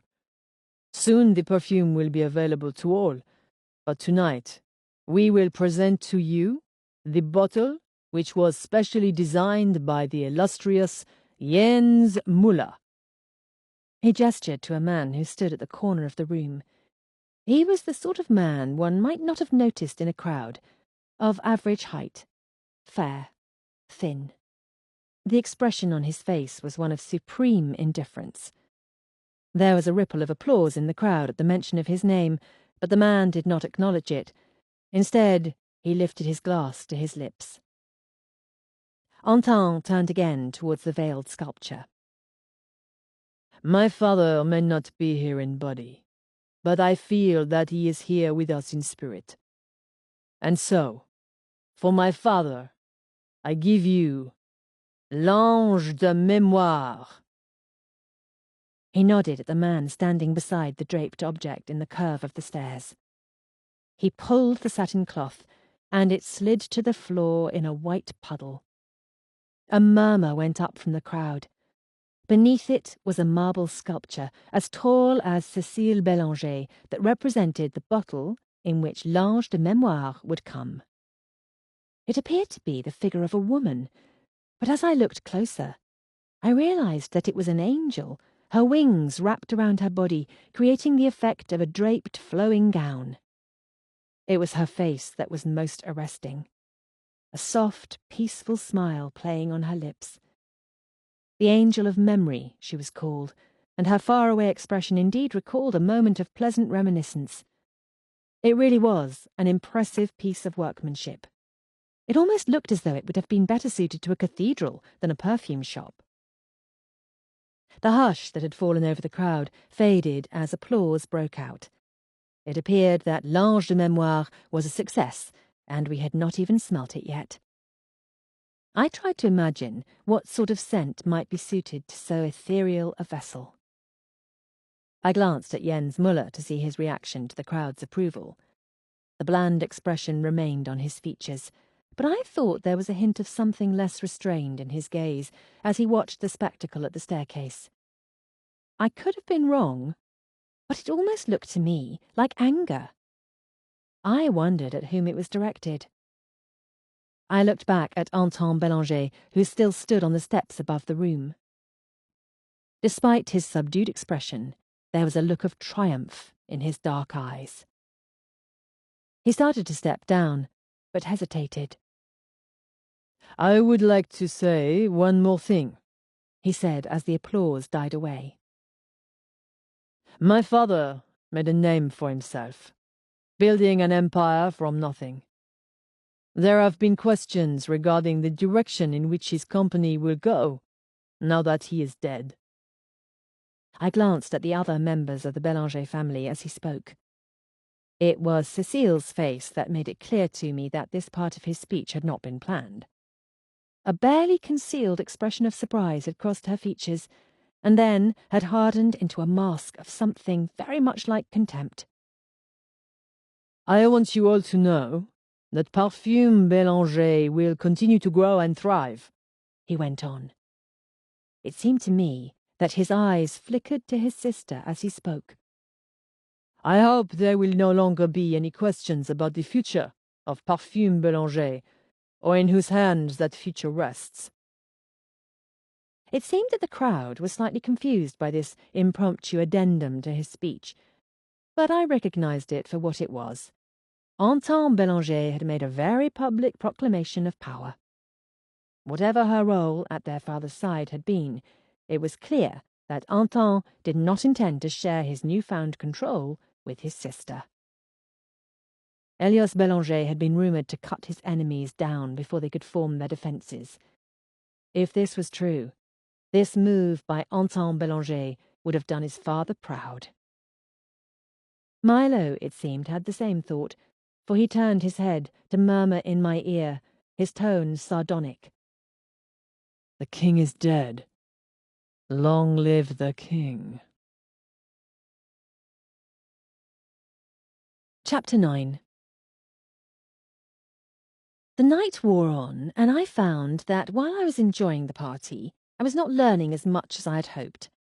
In fact, I had begun to wonder about the feasibility of our entire plan. I was doubtful there would be anything else to be learnt tonight. The Bélangers had been surrounded for most of the evening, and I did not foresee the opportunity to speak with them again. I was ready to go back to the hotel, but Milo had again disappeared into the crowd. So long as I was able to find and extract him by the evening's end, it would be all right. In the meantime, I needed a bit of air.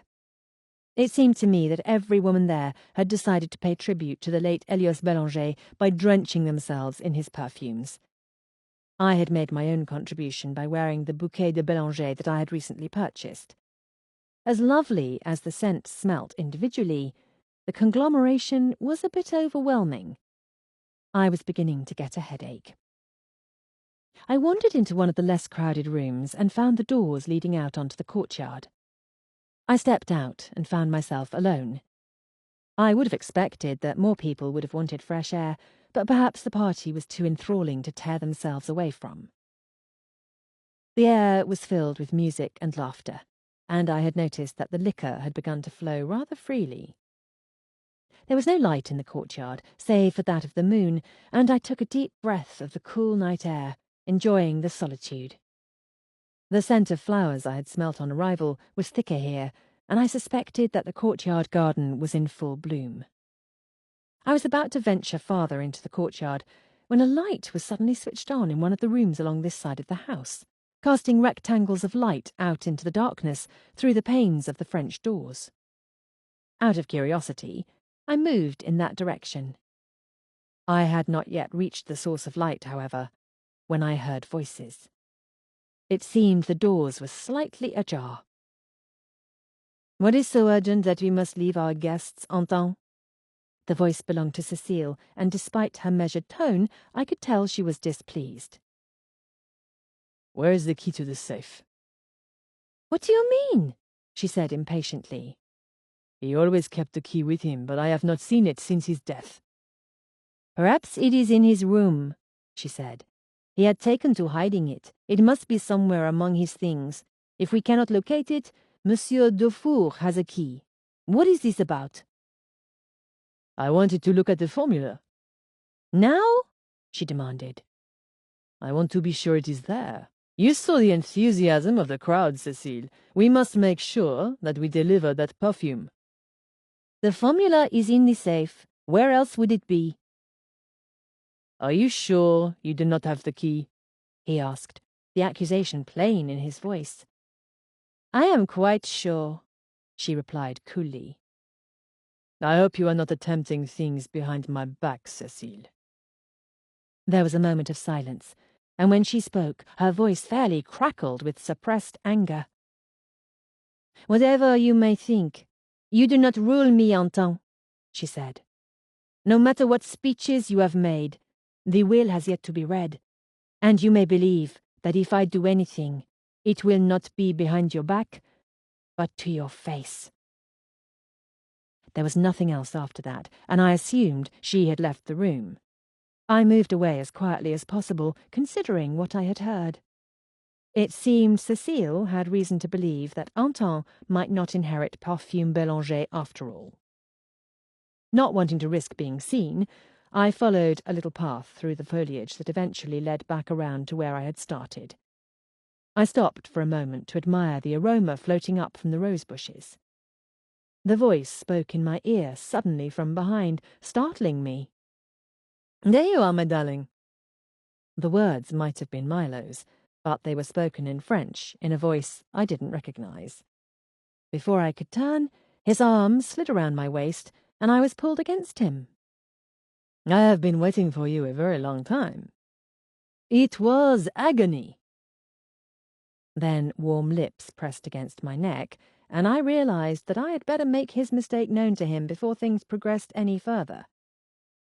I removed the hands from my waist and turned to face my amorous companion. "I'm afraid you have the wrong person," I said in English. Somehow, I was not surprised to see that it was Michel Bélanger who crept up behind me in the dark. He did not look in the least embarrassed by his mistake. "1,000 pardons, mademoiselle." "Madame," I corrected, not giving him my name. The fact that I was married did not faze him any more than kissing a stranger's neck had done. "I was to meet a lady here, a lady in a silver dress.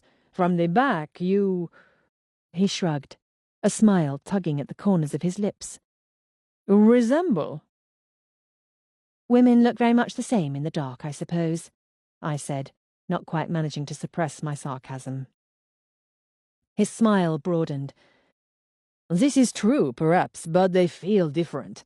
Another moment and I would have realized." "Well, I shall leave you before your friend comes and finds that you have been feeling me by mistake." "Madame, wait!" But I had already slipped past him and back into the house. I did not intend to stay alone with Michel Bélanger any longer than necessary. The crowd inside seemed to have grown thicker since I had stepped outside, and I had a difficult time making my way through the throng of people. I was just passing a group of 3 women who stood close together drinking champagne and conversing in French, when something one of them said caught my attention. "Michel looks remarkably calm tonight, all things considered," she said. She might have been referring to his father's death, but her tone was sarcastic, not sympathetic. I stopped, trying not to be too conspicuous, as I listened. "Do you really think his father went through with it?" asked a second woman in a bright red dress. She took a deep draw on a cigarette in a long black holder. "Monsieur Bélanger was forever threatening him, but I think Michel never really believed him." "My father told me Monsieur Bélanger had arranged to meet with Monsieur Dufour, his solicitor, shortly before his death," said a third woman in a gown of gold satin. "Whether or not it happened, I don't know, but I would perhaps be a bit nervous if I were he." "His latest affair might have pushed the old man too far," said the first woman. "Perhaps Monsieur Bélanger should have thought twice about insisting that Michel end things with Angélique. She was notorious, perhaps, but at least not married to a government official." "Notorious is too kind," said the woman in gold. "Angélique is a dangerous woman. I'm surprised Michel survived her. I would have thought he would be the one to end up dead when he broke it off, not his father." They tittered a bit at this, but I suddenly wondered who exactly this Angélique was, and if it was possible she harboured a grudge against Monsieur Bélanger for having forced his son to break off their romance. "Anton looks well," said the woman in gold. "In fact, I have never seen him look better." The woman in the red dress blew out a slow stream of smoke. "So Anton inherits Parfum Bélanger, and poor Michel will end up with nothing except his amusing personality." "Yes, and if he was disinherited, he will perhaps not be quite so amusing," said the first. They laughed and began to talk about something else, and I moved away. So Elias Bélanger had threatened to disinherit Michel.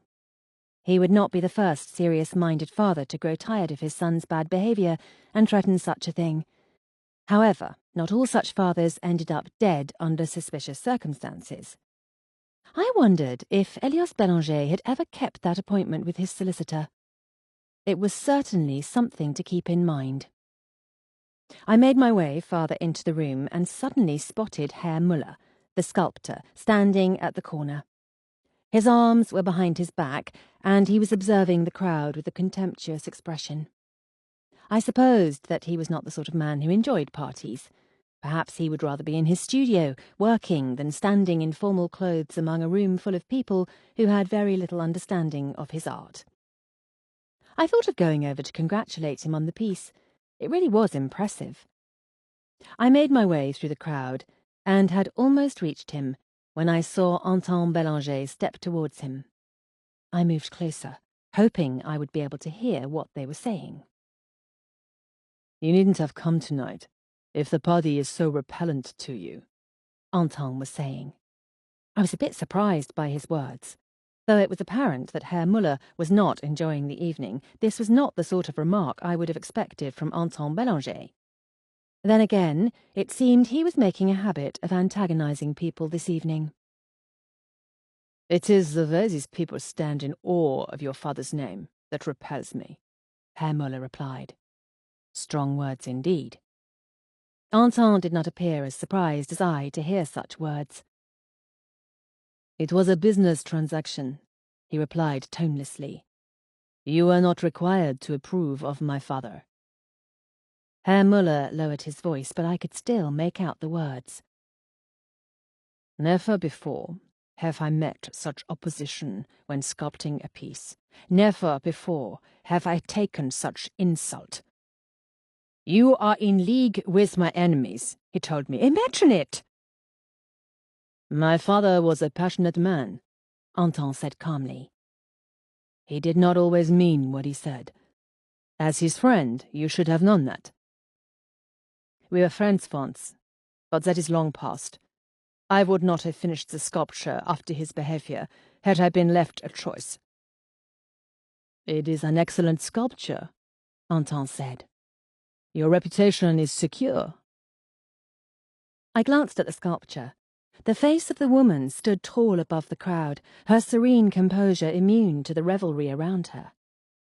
I had to agree with Anton Bélanger.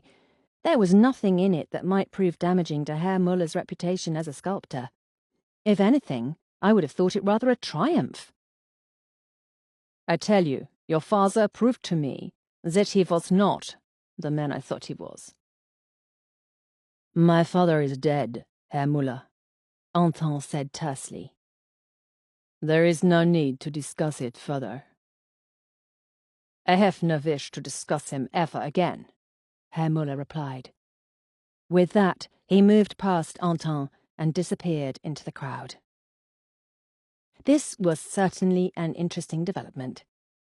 So Monsieur Bélanger and the sculptor who had created the bottle had once been friends, but had ended things on decidedly bad terms.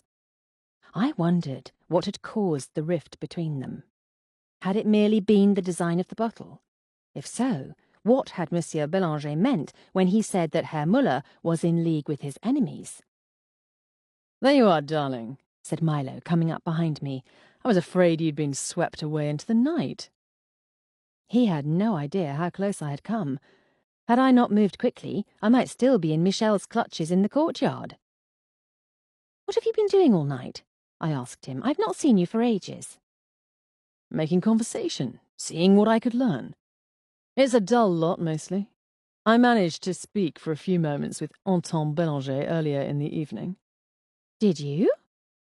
This was something I had not managed to accomplish, though I had heard more than my share of his conversations with others. What did he have to say? "He rather droned on about the perfume. He's determined to play his part tonight, though I think he's secretly bored to pieces by perfume. It's the money he's after, and the power that comes with it, not carrying on in the grand tradition of the Bélanger name." I nodded. Cécile has the passion, but Anton has the power. "There's something else," Milo said. "Apparently, people are wondering if the perfume will be revealed on schedule. It seems Elios Bélanger was very secretive about its formula, and there is speculation that it might take longer to complete now that he is dead. I have heard people discussing the subject tonight, and many of them thought the perfume would be revealed at this party, along with the sculpture. Perhaps that's why Anton gave his "all will continue as before" speech. Yes, I said thoughtfully, thinking of the heated conversation between Anton and Cécile. That might explain why Anton had suddenly been so eager to review the formula, to assure himself that they would be able to put the perfume into production. I heard something too, I said. It seems that Elios Bélanger had threatened to disinherit Michel. That is nothing new, Milo replied. He was doing that 10 years ago. But he had apparently arranged to meet with his solicitor shortly before his death. It may be worth considering, he conceded. Perhaps I can ask around. I also heard 3 women discussing Michel's former mistress, a woman called Angélique. One of them said she was dangerous. So Michel was involved with Angélique, was he? Milo said. You know her? Somehow this did not surprise me. I know of her. She's a singer and dancer, something of a celebrity among the cabaret set. I tucked this information away for later. I learnt something else, I said. Monsieur Bélanger and Herr Müller were on very bad terms, it seems. Herr Müller said that Monsieur Bélanger accused him of being in league with his enemies. Interesting. What of Madame Bélanger? Did you speak with her? I had hoped to have a chance to speak with the young widow, but I had not seen her since Anton Bélanger's speech. It was so frightfully crowded, I didn't see how anyone might have a decent conversation. No, I think she went back upstairs. I wasn't surprised. She had looked as though she hadn't wanted to be here at the party. I couldn't blame her. It must have seemed terribly callous for all these people to be enjoying themselves so thoroughly when her husband had been laid to rest only yesterday. Speaking of Michel, he's the only Bélanger sibling I have left to speak to tonight, Milo was saying. He usually gravitates to the most beautiful woman in any room. I'm rather surprised he hasn't made his way to you yet. Oh, I've met Michel, I said with deliberate casualness. Have you? Yes, he kissed me in the courtyard. Milo's brows rose. Did he indeed? I know Michel works very quickly, but how did he manage that exactly? He came up when my back was to him. I believe he mistook me for another woman. We look rather alike from behind, it seems. It seemed to me that his eyes narrowed ever so slightly. No such thing. In all likelihood, he saw you and followed you into the courtyard. Do you really think so? I asked, not sure if I should be alarmed or amused. It was rather an outrageous way to meet a woman, but I could concede that the ploy of a stolen kiss might be successful on a lonely lady looking for romance. It seems very like something Michel would do. I shrugged. There is something rather exciting about a strange man kissing one in a dark courtyard, I suppose. I'm rather surprised you fell for his lie. If I had fallen for it, I might still be in the courtyard, I replied. I was unable to resist teasing him just a little. After all, there was the matter of Nadine. It would do him good to know he was not the only one who could go about getting kissed by near strangers. I imagine a kiss on the neck was just brushing the surface of his repertoire. Yes, well, you do well to stay away from him. You needn't worry, I said. I would never consider an affair with a man like Michel Bélanger. That's reassuring, Milo said dryly. It wasn't meant to be reassuring. Yes, I added, Michel isn't at all my style. If I were going to take a Bélanger as a lover, it would be Anton. He's the man with all the power, after all. The party showed no signs of slowing as Milo and I slipped from the house well after 2 o'clock in the morning. I was tired and somewhat discouraged. While we had formed a tenuous connection with Cécile Bélanger and overheard a bit of gossip that could potentially prove useful, I felt much less optimistic about our prospects than I had earlier today. The more I considered it, the more complicated things seemed to be. As Madame Nanette had said, any of them might have done it. "You're unusually quiet," Milo said, intruding upon my morose reflections as we took a cab back to the hotel. "What are you thinking about?" I sighed, leaning my head back against the leather seat. I am beginning to realize the impossibility of our task, I admitted. It's going to be difficult to prove anything. "You're just tired. You'll feel more optimistic in the morning." I wasn't sure that I agreed with him on that score. I had the uneasy feeling I was going to find it as hopeless then as I did now. We reached the hotel and went up to our suite. It was dark and quiet, soothing after the heat and noise of the Bélanger home. The headache I had developed earlier in the evening had not abated, and all I wanted to do was go to bed. I walked through the sitting room and into the bedroom, and Milo followed. "I've been thinking it over," he said, as I sat at the dressing table to remove my jewellery and makeup. "And I believe the best course of action is to divide and conquer." I glanced at him warily over my shoulder. In what way? "You shall pursue your sources, and I shall pursue mine." I understood perfectly what that meant. Milo had no interest in perfume, or in spending long stretches of time with Cécile Bélanger in her laboratory. Instead, he intended to spend his evenings in gambling clubs and cabarets with companions of questionable character. I'm not sure I approve of this plan, I said. It seems to me that our most viable lead is Cécile Bélanger. I don't know what you can possibly glean from nights spent gambling and drinking with your friends. "I think you underestimate my capabilities," he said. I never underestimate what you are capable of, I replied dryly. That was the problem. He shot me a smile as he removed his dinner jacket and then loosened his necktie. "You'd be surprised what I might learn. A man like Elias Bélanger was sure to have vices that would betray his character. There are any number of things that might have led to his murder." Perhaps, I conceded. There was, after all, the rumoured mistress to be considered. It was certainly not unheard of for illicit relationships to lead to violence, and if Elias Bélanger had been keeping that secret, there might be others to be uncovered. Whether or not Milo would learn anything in the course of his nocturnal pursuits remained to be seen, but I would not press the matter further. It was just possible that he might. Besides, he was likely only going to be in my way if he accompanied me to tea with Cécile Bélanger. I had found that Milo often proved a distraction when ladies were present. Furthermore, I knew he was going to do as he pleased, so there was no point in arguing about it. "Don't look so glum, darling," he said. "We learnt more tonight than you think." Such as?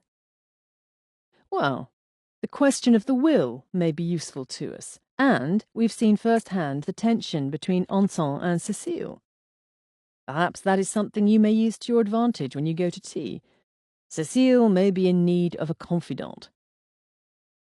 Yes, but I have seen what the family is like. They will not be the sort to share confidences with a woman they barely know. Whatever squabbles they may have between themselves, I believe they'd close ranks rather quickly if they suspected that they were being investigated. "Then we mustn't let them suspect," Milo replied. Chapter 10. The bright sunlight was streaming through the window when I opened my eyes the following morning, and I could hear the birds chirping cheerfully outside my window. Though I had gone to bed very late, I felt well rested. In fact, I felt as though I had slept later than usual. I glanced at the little gold clock on the table beside the bed, and was startled to see that it was past 10 o'clock. I sat up on my elbows, disturbing Milo, whose arm was flung across me. He stirred. What's the matter? He mumbled. It's so late. I planned to rise hours ago. Parisian mornings were made for lounging in bed, he said, his arm tightening around my waist. Lie down. I complied, though I was still perplexed. I can't think why Winelda didn't wake me, I said. Do you suppose something's happened? Winelda and Parks were both rewarded very handsomely yesterday to stay out of my sight this morning, Milo replied. I knew we would be out late, and I didn't want to be disturbed. So that was it. Well, I couldn't blame Milo for wanting a bit of peace and quiet. He was not a creature of the morning, and it did seem as though Winelda was forever popping in and out of rooms at frightfully early hours. I suppose it was nice to sleep a bit late, I said, settling back into my pillows. But I have a great many things to tend to. There were several things I wanted to do before having tea with Cécile Bélanger tomorrow. No, you don't, he said. I don't know why you must always be in a rush, darling. Take a few moments to enjoy the simpler things in life. He did have a point, I supposed. We were in Paris on a beautiful spring morning. My very handsome husband lay beside me in bed. There was no reason why we should not enjoy our solitude. And yet... I keep thinking of the party last night, I said. He sighed. Somehow I knew that was what you were thinking about. For pity's sake, Amory, can't you forget the matter for a few hours at least? Not as easily as you can, apparently. There are more pressing matters on my mind at the moment. He leant to kiss my neck. From what Madame Nanette said, Anton has wanted to run his father's company for years, but Cécile has already been running things behind the scenes. But where does Michel fit into the picture? Is he as indifferent to it all as he seems? Amory, do pay attention, he said. I'm sorry, I said mischievously. But when you kissed my neck, I couldn't help but think of Michel. Is that so? Milo asked, pulling me onto my side to face him. He made quite an impression, I told him with a credibly straight face. Then I shall have to do everything in my power to make you forget him. He kissed me deeply, and it was not long before all thoughts of Michel Bélanger had fled. Alas, a few moments later we were interrupted as the telephone began ringing shrilly in the sitting room. Milo did not seem to hear it, or at least made a good show of ignoring it. We had better see who that is, I said at last. They'll ring us again. It may be important, I said. What if it's Madame Nanette calling to tell us something that she's learnt? Though Milo didn't want to admit it, he knew I was right. He sighed heavily and threw aside the covers, depositing them in a heap atop me, and rose from the bed. He went out into the sitting room and answered the telephone. I could hear the low murmur of his voice, but I could not make out what he was saying. I found myself hoping that it was something inconsequential and we might resume our interlude. Unfortunately, it was not to be. You were right. It was Madame Nanette, he said, coming back into the room. Is everything all right? It seems to be. She's on her way up. Here? I asked, shoving aside the satin bedspread that Milo had so unceremoniously dumped upon me and sliding from the bed. We're not even dressed. I imagine Madame Nanette has seen night clothes in her time, Milo said. I hastily pulled on a robe over my rather revealing satin nightdress. Yes, but it looks as though we've been... Cavorting? Milo supplied as he unhurriedly put on his dressing gown. Imagine a man and his wife taking pleasure in each other's company in the privacy of their bedroom. I wasn't a prude, but somehow the thought of Milo's former nanny finding us in our current state of dishabille was discomforting. Milo, on the other hand, had never cared in the least what other people thought. It was a very convenient sort of attitude to have, for him at least, but I had never been able to adopt it. "Call for some coffee, will you?" I asked him. Certainly. He went back out into the sitting room, and I went to the dressing table and attempted to tame my hair. Madame Nanette had said that she would call on us on her day off.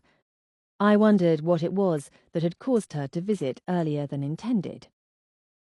By the time I heard Milo greeting Madame Nanette, I had managed to smooth down my dark waves and tie the belt on my robe. I still felt woefully unprepared for company, but there was no helping that now. I went out into the sitting room, where Madame Nanette sat on the sofa. Milo sat across from her, perfectly at ease in his dressing gown. I took a seat on the edge of a chair, wishing I had had the time to dress. I was unaccustomed to receiving guests in my bedclothes. Madame Nanette either did not notice or graciously pretended not to. Instead, she apologized for having dropped in unexpectedly. "You're always welcome," I assured her. "I imagine there is something new you have to tell us," Milo asked, pouring coffee into a cup and handing it to her. "Yes, I had not meant to come until tomorrow, but I have learned something else that I wanted to share with you." She did not tell us right away. Instead, she said, "You met the family at the party." "You heard that we were there?" Milo asked. "Yes," she said, her eyes twinkling. "I heard Mademoiselle Bélanger mention to Monsieur Michel that she had met an English couple who was very interested in perfume." "And you knew it must be us?" I said. "Yes, but that is not why I've come. There is something else that has happened that I thought perhaps you should know about." "Another item of news you weren't meant to hear?" Milo inquired. "I am not an eavesdropper, if that's what you mean to imply," she told Milo archly. "Not at all, madame," he said, soothing her. "I only meant that you are in an ideal position to learn of the workings of the family." I was intrigued by the relationship between this woman and Milo. There was a gentle courteousness in his treatment of her that I had never noticed in his interactions with anyone else. There were moments when he flashed his grin at her and gave her those quick, acerbic retorts to which I was accustomed, but there was also something different that she brought out in him, a warmer and less guarded side of his nature. It was a side I wanted to know more about. Her expression softened. "Yes, that is true. The family sometimes forgets there are other ears than theirs in the house. What I have learnt has to do with both Elios Bélanger's final flight as well as L'Ange de Mémoire." "The new Bélanger scent?" I asked. "Yes. As you know, Monsieur Bélanger went to Grasse 2 days before his death. I have learnt that the purpose of that trip was not solely to visit his factory. He was to have had a meeting there to finalize some aspect of the scent." "Yes, we heard he was very secretive about it," Milo said. She nodded. "It caused some discord, I believe, for he had always shared his formulas with Cécile." "But not this time?" I asked. "No. More than once I heard them discussing some aspect of it, and always he seemed to dance around the answer and refuse to tell her what it was she wanted to know." She hesitated, then added, "It almost seemed as though he didn't trust her." I wondered if this had something to do with her relationship with André Duvaux. Perhaps Monsieur Bélanger had suspected Mr. Duvaux meant to venture out on his own and had worried that she might divulge too much, intentionally or not. "What do you know about the formula?" I asked. "From what I understand, there were meant to be 2 copies of it. One that was kept in Monsieur Bélanger's safe, a safe to which only he and his solicitor had the key. The second copy was brought by Monsieur Bélanger to the factory the night of his accident. It was to be kept in the safe there, so that they might begin production." "And have they begun production?" I asked. She shook her head. "The manager of the factory, Monsieur Gautier, has been at sea, and only just arrived back in France last night. He was to have begun work on the perfume when he returned. This morning, Monsieur Anton mentioned that he was going to contact Monsieur Gautier. he decided to telephone him after breakfast and see if everything was all right. I wondered where this was leading. We were on the precipice of discovering something important. I could feel it. After a few moments, Monsieur Anton came out of Monsieur Bélanger's study. Monsieur Anton's study now, I suppose, looking very grave indeed. He spoke in a low voice, but it carried to where I was standing, and I distinctly heard him say, "He does not have the formula, Cécile." "It wasn't there?" I asked, my heart beating a bit faster. "That is the strange part," she said. "Monsieur Anton told Cécile that Monsieur Bélanger had indeed gone to the factory. One of the employees reported that, as he had always done, Monsieur Bélanger had delivered the necessary documents in an attaché case and put them in the factory safe. However, when Monsieur Gautier went to retrieve them this morning, he found that they were incorrect." "Incorrect in what way?" I was growing more intrigued by the second. It was difficult to tell from what Anton said, but I gathered that, though they closely resembled what the formula should be, key elements were replaced with nonsensical words. It was no longer a correct formula for l'ange de mémoire. "So they couldn't make sense of it?" Milo asked dryly. Madame Nanette and I both frowned at him for his ill-timed pun. "But that means," I said, my words trailing off as the significance of this news sank in. Madame Nanette nodded. "It seems that someone must have switched the formulas deliberately." "What of the copy in the safe?" I asked, remembering I had overheard Anton telling Cécile that he couldn't find the key. A suspicion was beginning to form in my mind. "It seems that he cannot open the safe, for he told Cécile that he had rung up the solicitor to come and open it. However, the solicitor was not available until tomorrow, which caused much distress. He asked his sister, his voice very strained, what if the formula in the safe is also incorrect?" "Now we seem to be getting somewhere," Milo said, leaning back in his seat. "I assume that the perfume can't be completed without the correct formula." "That is my assumption as well. Monsieur Anton seemed extremely distraught about it." I could imagine he might be. His success in taking over from his father might hinge upon the ability to produce l'ange de mémoire. The world was awaiting it with bated breath, and it would likely be a severe blow to the reputation of Parfum Bélanger if they could not produce it now that Elios Bélanger was dead. "Did anyone else have access to the factory's safe?" Milo asked. "No, only Monsieur Bélanger and Monsieur Gautier." "Then it seems the formulas must have been switched before Monsieur Bélanger left Paris." Madame Nanette nodded. "That is what Monsieur Anton said. By this point he was very angry and talking loudly. He told Cécile that someone must have taken the formula from Monsieur Bélanger's attaché case before he left for Grasse. He seemed convinced that the copy in the safe would be compromised as well." "And what did Cécile say?" I asked. "She said it was nonsense, that there must be some mistake. She told him she was sure the copy in the safe would be the correct one." I wondered. If someone had taken the formula from the attaché case, it seemed likely the copy in the safe had also been taken, especially given the fact that the key to the safe had gone missing. After all, how would it profit the thief to steal one copy and leave the other? Another thought occurred to me. "Cécile is very capable," I said. "Would a missing formula really mean so much?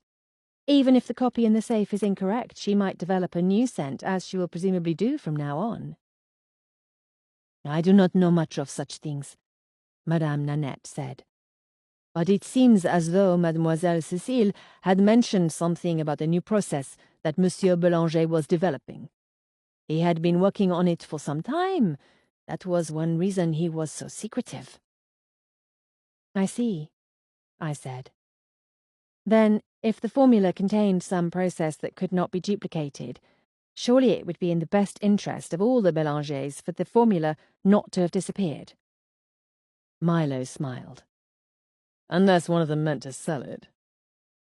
Madame Nanette nodded slowly. The exact conditions of the will seem to be in question. Perhaps one of them took it as a means of insurance?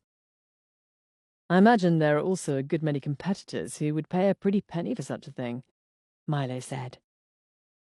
Whoever does not inherit might be willing to sell the formula to the highest bidder. One of them might have switched the formula, providing an inaccurate formula in case Monsieur Bélanger happened to glance at it, and then given him poison before he flew to Grasse, I said, warming to the theme. Perhaps they had hoped he would crash his plane on the way, erasing what they had done. If an incorrect copy was later found in the safe, they would simply assume that there had been a mistake, and that the correct copy had perished with Monsieur Bélanger in the crash. This is assuming, of course, that the copy in the safe is incorrect, Milo pointed out. It might very well be that a viable formula is there, safe and sound. Somehow, I doubted it. If the formula was the motive, it may exclude the sculptor, Madame Nanette said. I shook my head. I overheard him tell Anton that Elios Bélanger had accused him of being in league with his enemies. He appeared indignant, but it might have been for show. Perhaps Elios Bélanger was right, and Herr Müller had been after the formula all along, which means our list of suspects has not been narrowed in any significant way. I thought suddenly of André Duvaux. If anyone might have had a motive to steal the formula, it was he. The fact remained, however, that he had been in Como for at least a fortnight before Elios Bélanger's death. What do you know about André Duvaux? Milo asked, giving me that uncanny sensation that he had been following my thoughts. He was engaged to be married to Cécile Bélanger, Madame Nanette said. This was new information. He had spoken casually of their relationship. I had not realized that they had been engaged. Why did they call it off? I asked. I don't know, but I do not think it was one incident. I suspect that perhaps Mademoiselle Cécile realized how fond she is of her independence. But they parted amiably? I asked, though I had seen firsthand that there did not appear to be any bad blood between them. She nodded. It seems so. They appear fairly cordial towards one another, though there is a reserve in their interactions now. I wondered what it was that had really caused their parting. It could be, as Madame Nanette suggested, simply a difference in personality. Cécile seemed a woman who enjoyed control, and a relationship with a man of easy and abundant charm could be a difficult thing to manage. This was something I knew firsthand. Aside from that, Madame Nanette was saying, I know that he was a pilot in the war. Decorated for heroism, I believe. Yes, he told me a bit about his time in the war, Milo said. This was something I had not heard, but I was not exactly surprised. There was something of the daredevil in André's manner, and I could easily picture him taking to the skies without fear or hesitation. Knowing he was a war hero seemed a point in his favour. There was also the seemingly casual way he had decided to enter the perfume industry. It was a hobby, not a grand passion. I found it difficult to believe that he would kill for such a thing. And there was something else to consider. Though all clues seemed to point in that direction, I realized there was still the possibility that the missing formula was unrelated to his death. Perhaps Monsieur Bélanger had simply brought the wrong papers to Grasse by mistake. It was unlikely, but possible. There were, after all, other motives we had not yet explored. I thought about the woman the perfume shop girl had mentioned, the one she had assumed was Elios Bélanger's mistress. I wondered who she might have been, if there was some other relationship in which Elios Bélanger was involved that might have led to his death. Did Monsieur Bélanger keep a mistress? I asked. Again, it seemed as though there was something akin to hesitation in Madame Nanette's manner. I cannot say for certain. I studied her face, wondering how she felt about Elias Bélanger. She had claimed that there were no feelings lingering between them, but I wondered if that was entirely true. Then you suspect something? Milo said, also picking up on her hesitation. She nodded slowly. Yes, I have had my suspicions. Small things. He has gone out and come back in at odd hours, and there have been hushed phone conversations. I know, of course, this is not proof of guilt, but it did make me wonder if perhaps, well, if he had found another companion. It sounds plausible, Milo said. Did Madame Bélanger suspect anything, do you think? I asked. That I do not know. They have always seemed to be kind and affectionate towards one another, but I could not tell you the true nature of their relationship. She has seemed happy enough, but things have been difficult for her, I would say. In what way? She does not know many people in Paris.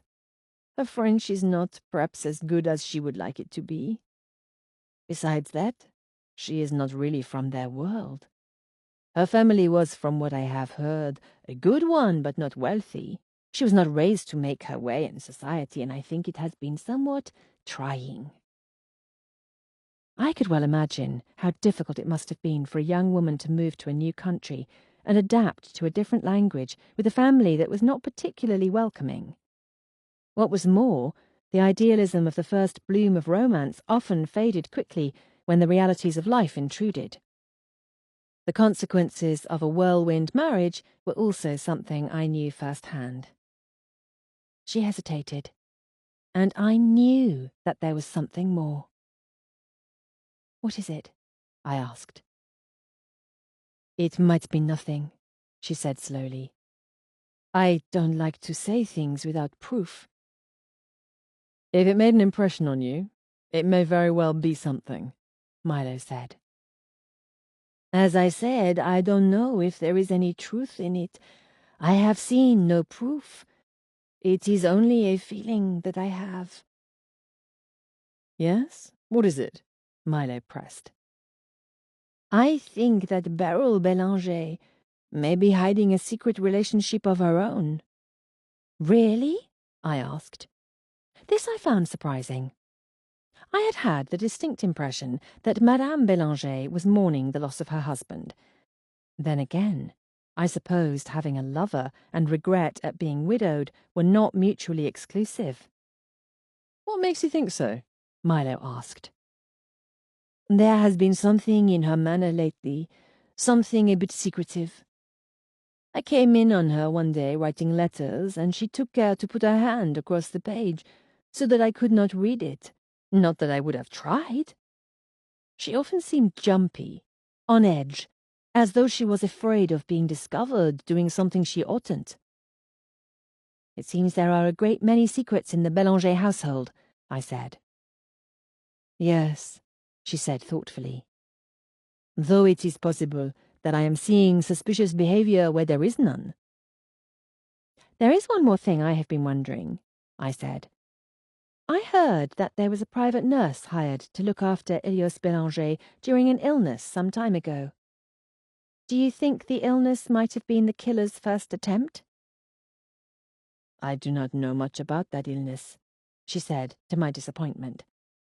He kept to his room a good deal at the time, and the family did not mention it. Elias was not a man who liked his weaknesses known. With that, she stood. And now I must go. I have been gone too long already. Milo rose to see her out. You will let us know if there is anything else, he said as they reached the door. Yes, she replied. I may be contacting you sooner than you know. Tomorrow is the reading of the will, and I have a very uneasy feeling about it. Why should you? Milo asked. I don't know. It is just a feeling I have. I couldn't resist telling her what I had learnt. I overheard a woman at the party say that Monsieur Bélanger had contacted his solicitor about making a new will. She indicated that Michel may have been disinherited. Madame Nanette's dark brows rose. That I know nothing of, but it confirms my suspicions that there may be trouble. It may be all right.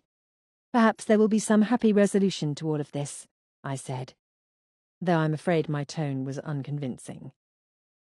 Madame Nanette smiled a bit sadly and shook her head.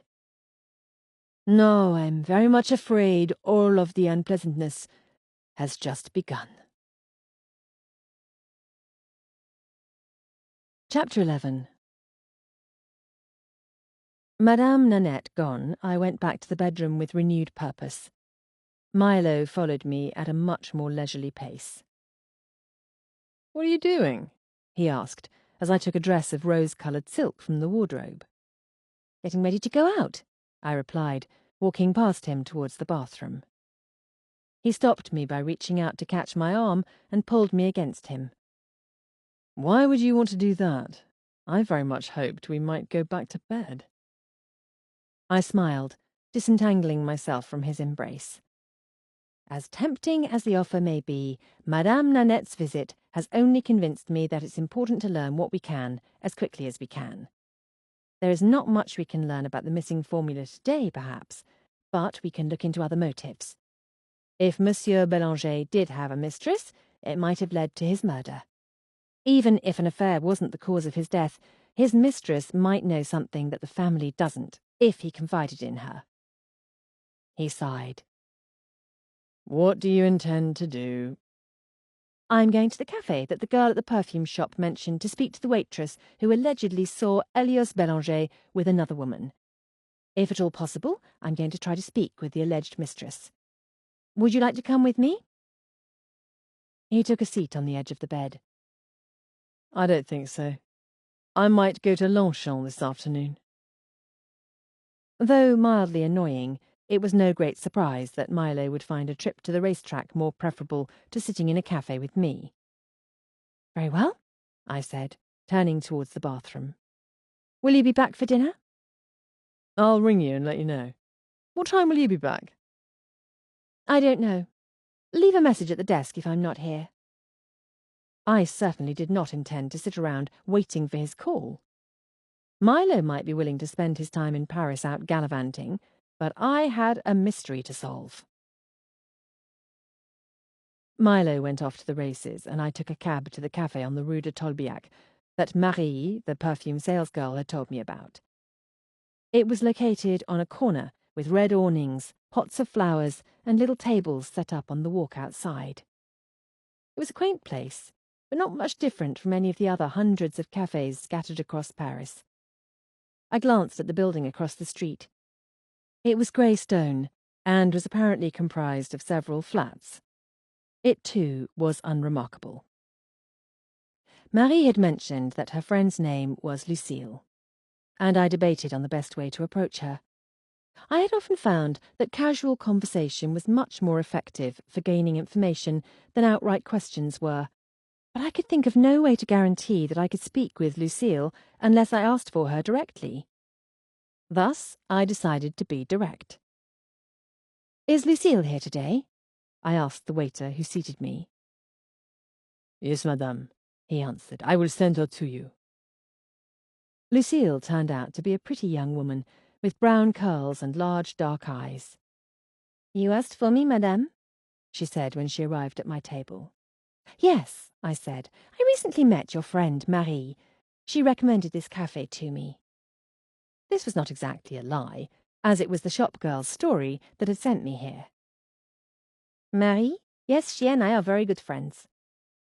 I glanced at the building across the street. She told me that you have seen a certain illustrious gentleman leaving that flat. Her eyes seemed to brighten at the prospect of sharing a secret with me, and she leant forward slightly, lowering her voice. Yes, madame. I saw Elios Bélanger one morning, Oh, I do love his perfumes. When I go to visit Marie at the shop, she lets me try them on. One day I will buy the biggest bottle they have. They do have lovely scents, I said. I expect it was very exciting to see the man in person. She shrugged. It is more exciting to see cinema stars. I have seen them in my time, and there is a cabaret not far from here. Many of the performers come here to eat. It's very exciting. Yes, I agreed, hoping I could steer the conversation back on course. But it was Elias Bélanger that you saw visiting the flat across the street? She nodded. I saw him come out of the building very early one morning. As Marie had intimated, very early in the morning did not seem to indicate a business call. He came out with the woman who lives in the corner flat on the second floor, the one with the window box, she said, indicating it with a nod of her head. I have seen her tending the flowers in the window. You're sure it was Elias Bélanger? I asked. She nodded. Oh yes, very sure. I read all the society columns, and I've seen his picture many times. I was very surprised that he should come from the building so early in the morning, for I knew that he did not live there. He has a very grand house in the Faubourg Saint-Germain. So far, I could not argue with her logic. She seemed a clever girl, and everything she said stood to reason. I thought she was what might be called a credible witness. And that was when I saw her come out behind him, she said. She was wearing a veil, but I recognized her just the same. She is very tall and thin, and I knew at once that it was her. She came out directly after he did. Yes, I thought it strange that he should be there, but when I saw that he was with a woman, I understood. She smiled as she said this, seeming to enjoy the hint of scandal in her words. You're certain they were together? They got into his car together, she said. That seemed to settle it. Was it a cab? I asked. She shook her head. No, madame, it was a private car, a long, shiny black car, very elegant. So Monsieur Bélanger had apparently spent the night at the flat of a woman who was not his wife and left with her early the next morning. I wondered why he had made no effort to hide his appearance, but she had chosen to wear a veil. It was also interesting that he had had his own car pick him up. Apparently, he had not tried very hard to hide his relationship with this woman. When was this? 2 or 3 weeks ago? I see. Well, you have been very helpful, Lucille. I suddenly realized that I was very hungry. All I had had today was the coffee I had shared with Milo and Madame Nanette. I picked up the menu. As Lucille took my order, my eyes flickered back to the building across the street. Perhaps after I ate, I would pay a visit to the flat and see if there was some way that I could gain information about the mysterious woman who lived there. The building had a cool, dimly lit foyer with 2 lifts across from the front door. A lift operator stood beside them, looking rather unenthusiastic about his post. I walked across the less than immaculate floor and noticed that the paint on the walls was scuffed in places. It was not a bad place, really, but I had definitely seen better. I somehow thought that if the woman Lucille had seen with Elias Bélanger was involved with him, she was not a long-term mistress. Though my knowledge of such things was admittedly limited, I did not believe this was the sort of flat in which an extremely wealthy man would house his lover. At least it certainly was not the sort of flat I would expect if I were a rich man's inamorata. Though I very much wanted to talk to the woman in question, I had not yet come up with a method of doing so. The lift operator seemed an ideal place to start. He would, after all, have first-hand knowledge of the people coming and going from the building. I approached him. Good afternoon. Good afternoon, madame, he replied without enthusiasm. What floor? I don't wish to go up just now, I said. I wanted to ask you about a woman who lives here. What is her name? I hesitated. I had been afraid that he would ask me that. Well, that's another thing, I said. I don't know exactly what name she might be using. If this was surprising to the man, he did not show it. What does she look like? I realized how very poorly planned this venture had been. The woman had, according to Lucille's description, been heavily veiled. I didn't even know what colour her hair might be, let alone what she looked like. I leant forward conspiratorially, hoping to avoid answering any questions. I think she may be involved with a wealthy gentleman. He comes to visit her here sometimes. I was careful not to say the name of Elias Bélanger. For one thing, it was just possible that there was no scandal here, and I didn't want to start one needlessly. For another, it was likely that the lift operator did not know the gentleman's name, and it would be useful to be as vague as possible. This seemed to do the trick, for recognition came into his eyes. Ah, yes, I know the lady you mean. Mademoiselle Yvonne. She lives on the second floor, he said. I felt my spirits rise, only to be crushed by his next words. But you won't find her in. She left town 2 days ago. Left town? Are you sure? He nodded. I helped her bring her bags to a big black car waiting on the corner.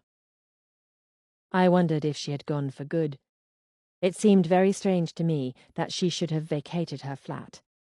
It was another mysterious disappearance that coincided with Elias Bélanger's death.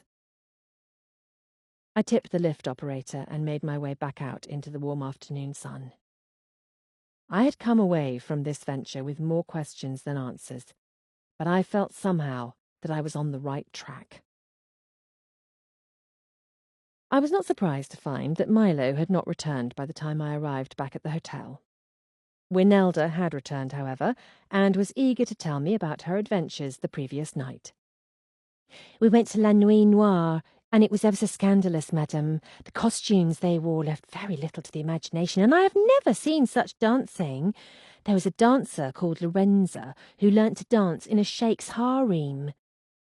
Did she indeed? Yes, she travelled the world, learning all manner of dance, but it was the harem ladies who taught her best.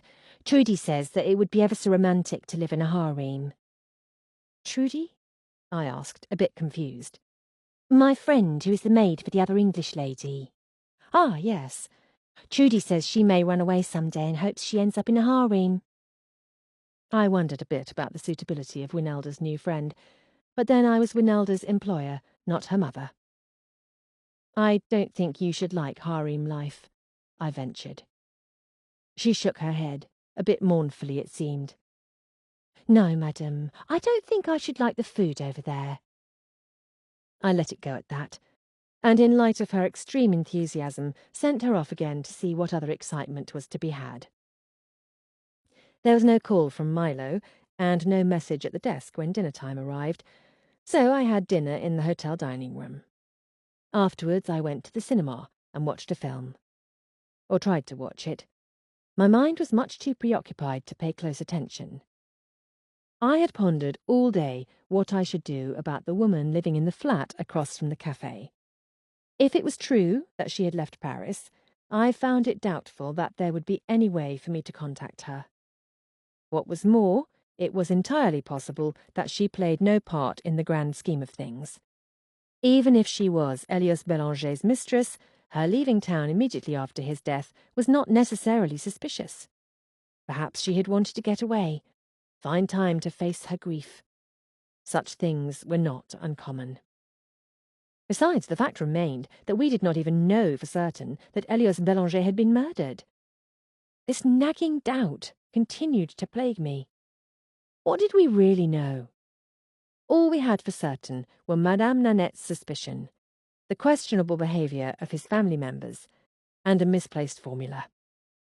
None of these things were proof positive, and unless we had such proof, we were going to have a very difficult time indeed doing anything. Feeling rather unhopeful, I returned to the hotel. I had not left word for Milo, and I half hoped that he would be in our room waiting and worrying for me when I arrived back. I should have known better. The room was dark. I switched on the light and removed my coat, dropping it on the chair near the door. Then I went to the telephone and called down to the desk. Were there any messages left for me? No, madame. I set the telephone on the receiver, tamping down my annoyance. It was not unlike Milo to have forgotten to ring me. In fact, it was rather typical. I could not help but feel, however, that now was an extremely inopportune time for him to revert to typical behaviour. I was awakened sometime in the middle of the night as the door to the bedroom opened. I was not a particularly light sleeper, but I think some part of me had been listening for my husband's return. "Milo?" I asked. "Yes," he said, closing the door behind him. "I'm sorry to wake you." "What time is it?" I asked. "I'm not entirely sure." I sat up, squinting to see him in the dark, and was surprised to be hit with a rather strong smell of alcohol. "Are you drunk?" I asked. He had never come home drunk before. "Certainly not. You know that I've long held gambling and drinking to be an exceedingly poor mix." He didn't sound drunk, and I knew it was true that he took his gaming rather seriously. "You smell as though you've taken a bath in it." An unfortunate side effect of a rather exuberant young crowd at this particular nightclub. A young woman lost her footing and spilt the contents of her glass. I expect Parks will be most put out with me. I switched on the lamp near the bed and looked at the clock. It was nearly 4 o'clock in the morning. It was definitely not the first time that he had come home at such an hour, but I found it particularly annoying that he had disappeared for almost an entire night when I had very much been wanting to discuss what I had learnt with him. "You must have had a very successful evening," I said, not bothering to hide my irritation. "It was, in fact, a rather dull evening," he said as he undressed, either oblivious to my displeasure or purposefully ignoring it. Probably the latter. "But I have some news that may interest you." "Perhaps you may tell me about it at a more decent hour," I said. "You need a bath, and I think I shall go back to sleep." "Sleep if you must, darling, but I'm certain you shall be very interested in what I have to say." With that, he went off to the bathroom and began to run a bath. I switched off the light and lay down again, staring at the dark ceiling. I didn't begrudge my husband his bit of fun on his own. After all, we had been in each other's constant company for the past month in Italy, and I had never been the type of woman who expected her husband to remain at her beck and call. In fact, for the first 5 years of our marriage, I had been extraordinarily broad-minded when it came to my expectations for Milo's involvement in our relationship. What I did resent, however, was the lack of communication when it came to the matter of Elias Bélanger. He had introduced me to this mystery, but it seemed that he was determined to investigate it on his own. Then again, I didn't see what type of useful information he could have gleaned in a raucous nightclub. He was very clever, and it was just possible that he had learnt something important, but I wanted very much to doubt it. Naturally, I was still awake when he came out. I would have liked nothing better than to have fallen back into a restful sleep in his absence, but my curiosity got the better of me. As he came out of the bathroom, I switched the light back on and sat up again. "Ah, so you didn't fall asleep," he said. "You knew I wouldn't," I retorted, annoyed. "What did you learn?" "You said we needed to discover more about Elias Bélanger's death. Well, I may have accomplished just that." He had my full attention now. It was just the thing that I had been contemplating earlier this evening, our lack of actual evidence. Was it possible that he had been able to discover something? He was rubbing his hair dry with a towel and seemed in no hurry to share what he had learnt. I was fairly certain he was doing it to annoy me. If so, he was succeeding. "Well?" I demanded. "Go on." "Always so eager," he said with a smile. He tossed the towel aside and came towards my side of the bed. He took a seat on the edge near me. "At the nightclub, I had a conversation with one of the medical staff who was at the morgue when they brought in Elias Bélanger's body." "How did you manage that?" I asked. If it had been anyone but Milo, I might have been incredulous that they had accomplished this feat. Knowing my husband as I did not find it at all surprising that he had been able to not only locate such a person, but manage to talk to him. "It's not important," he said. "This gentleman, René, after I had treated him to several drinks, became very friendly and eager to talk.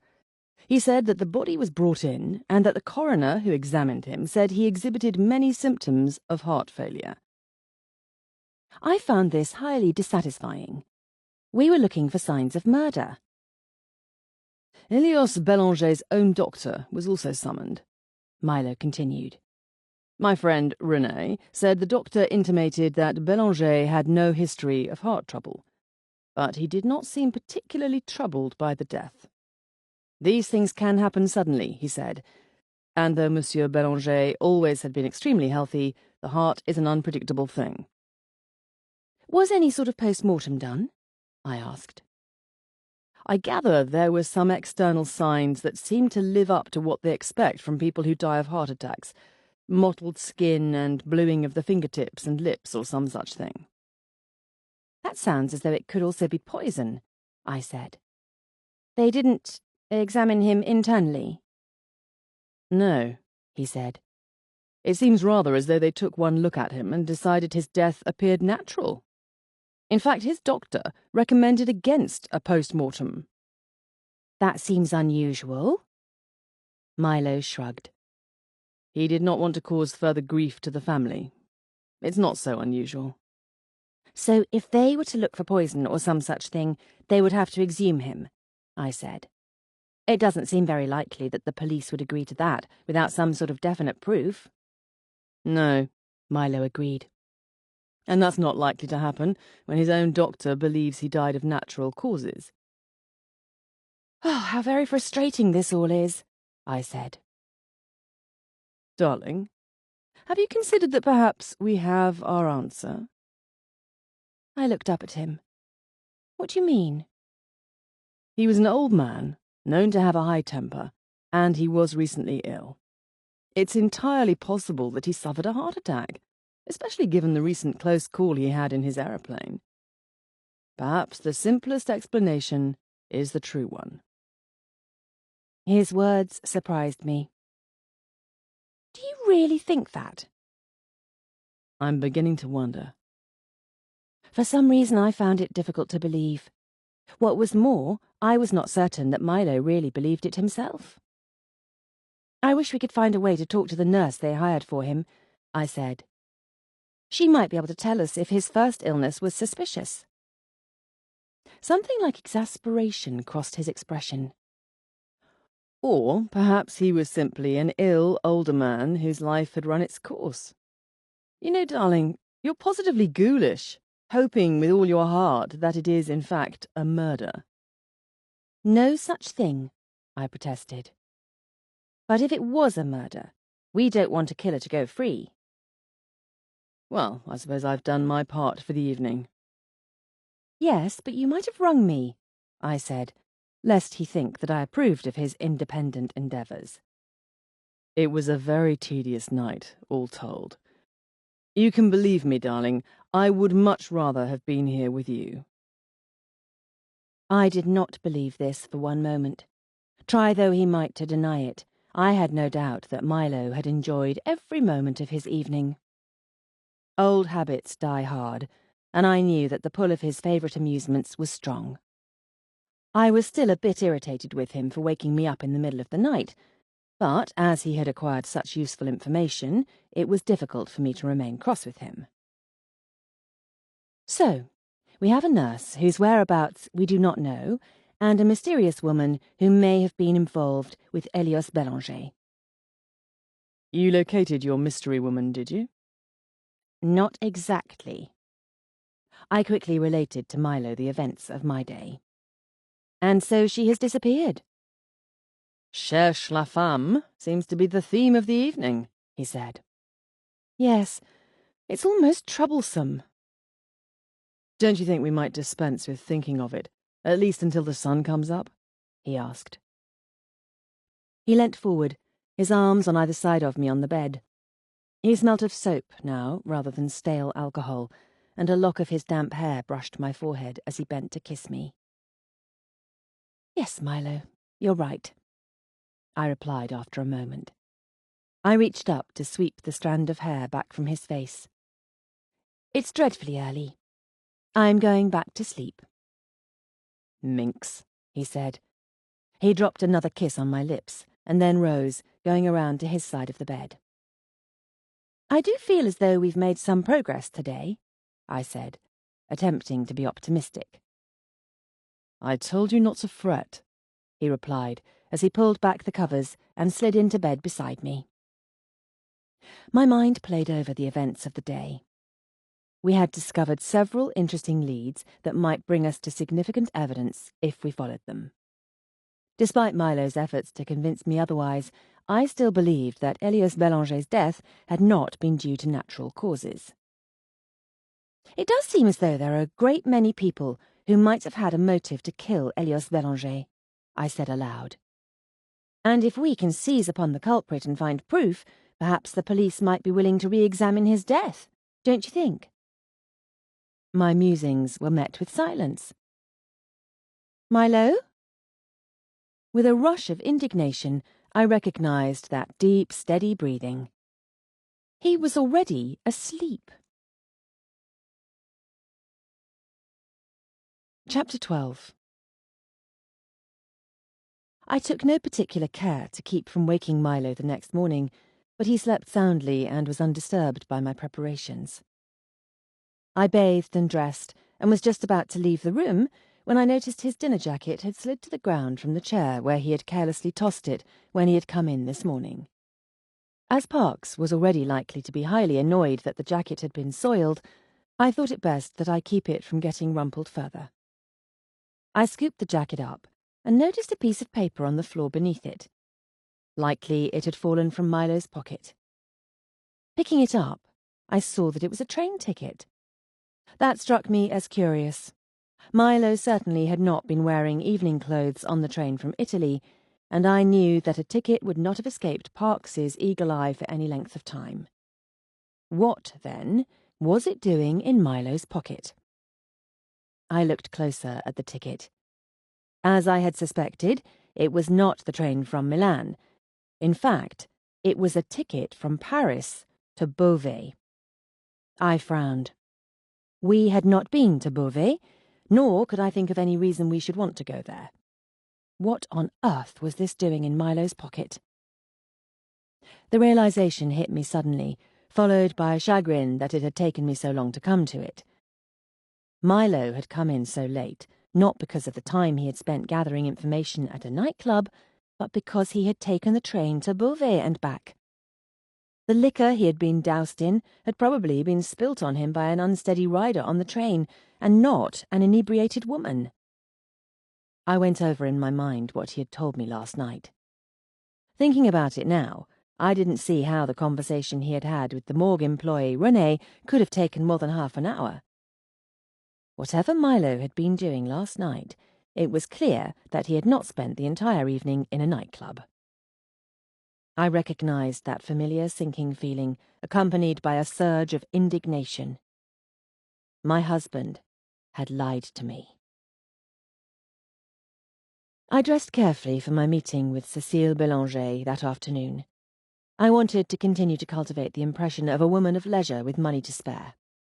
The Bélangers might be from humble origins, but they were decidedly discerning in their tastes now. I selected a black suit with a loose jacket over a black silk shirt with white polka dots. I chose my pearl necklace and bracelet to accent it, as well as a plain black hat with a feather. It was a subtle choice, but one that I thought would fit well with Cécile Bélanger's understated elegance. I bid Milo goodbye without asking him about the ticket I'd found in his pocket. I needed time to decide how I wanted to address it. I was sure there was a perfectly good explanation, or at least one that seemed good to him. Whatever it was, something told me to bide my time. That didn't mean, however, that I did not ponder the matter for my entire cab ride. The Bélanger home seemed just as imposing as it had on the night of the party. I hoped that today would prove more useful to the investigation than the party had been. I was admitted and led into a small sitting room. It was exquisitely decorated in shades that reminded me of a flower garden in the spring. The furniture was pale violet satin, the curtains rose-coloured velvet. Oil paintings of decadent bouquets hung in heavy silver frames. Even the paper on the walls was a muted floral design. The room spoke of taste and luxury, and the scent of lavender hung in the air. A moment after I had entered the room and taken a seat near the marble fireplace, Cécile Bélanger came in.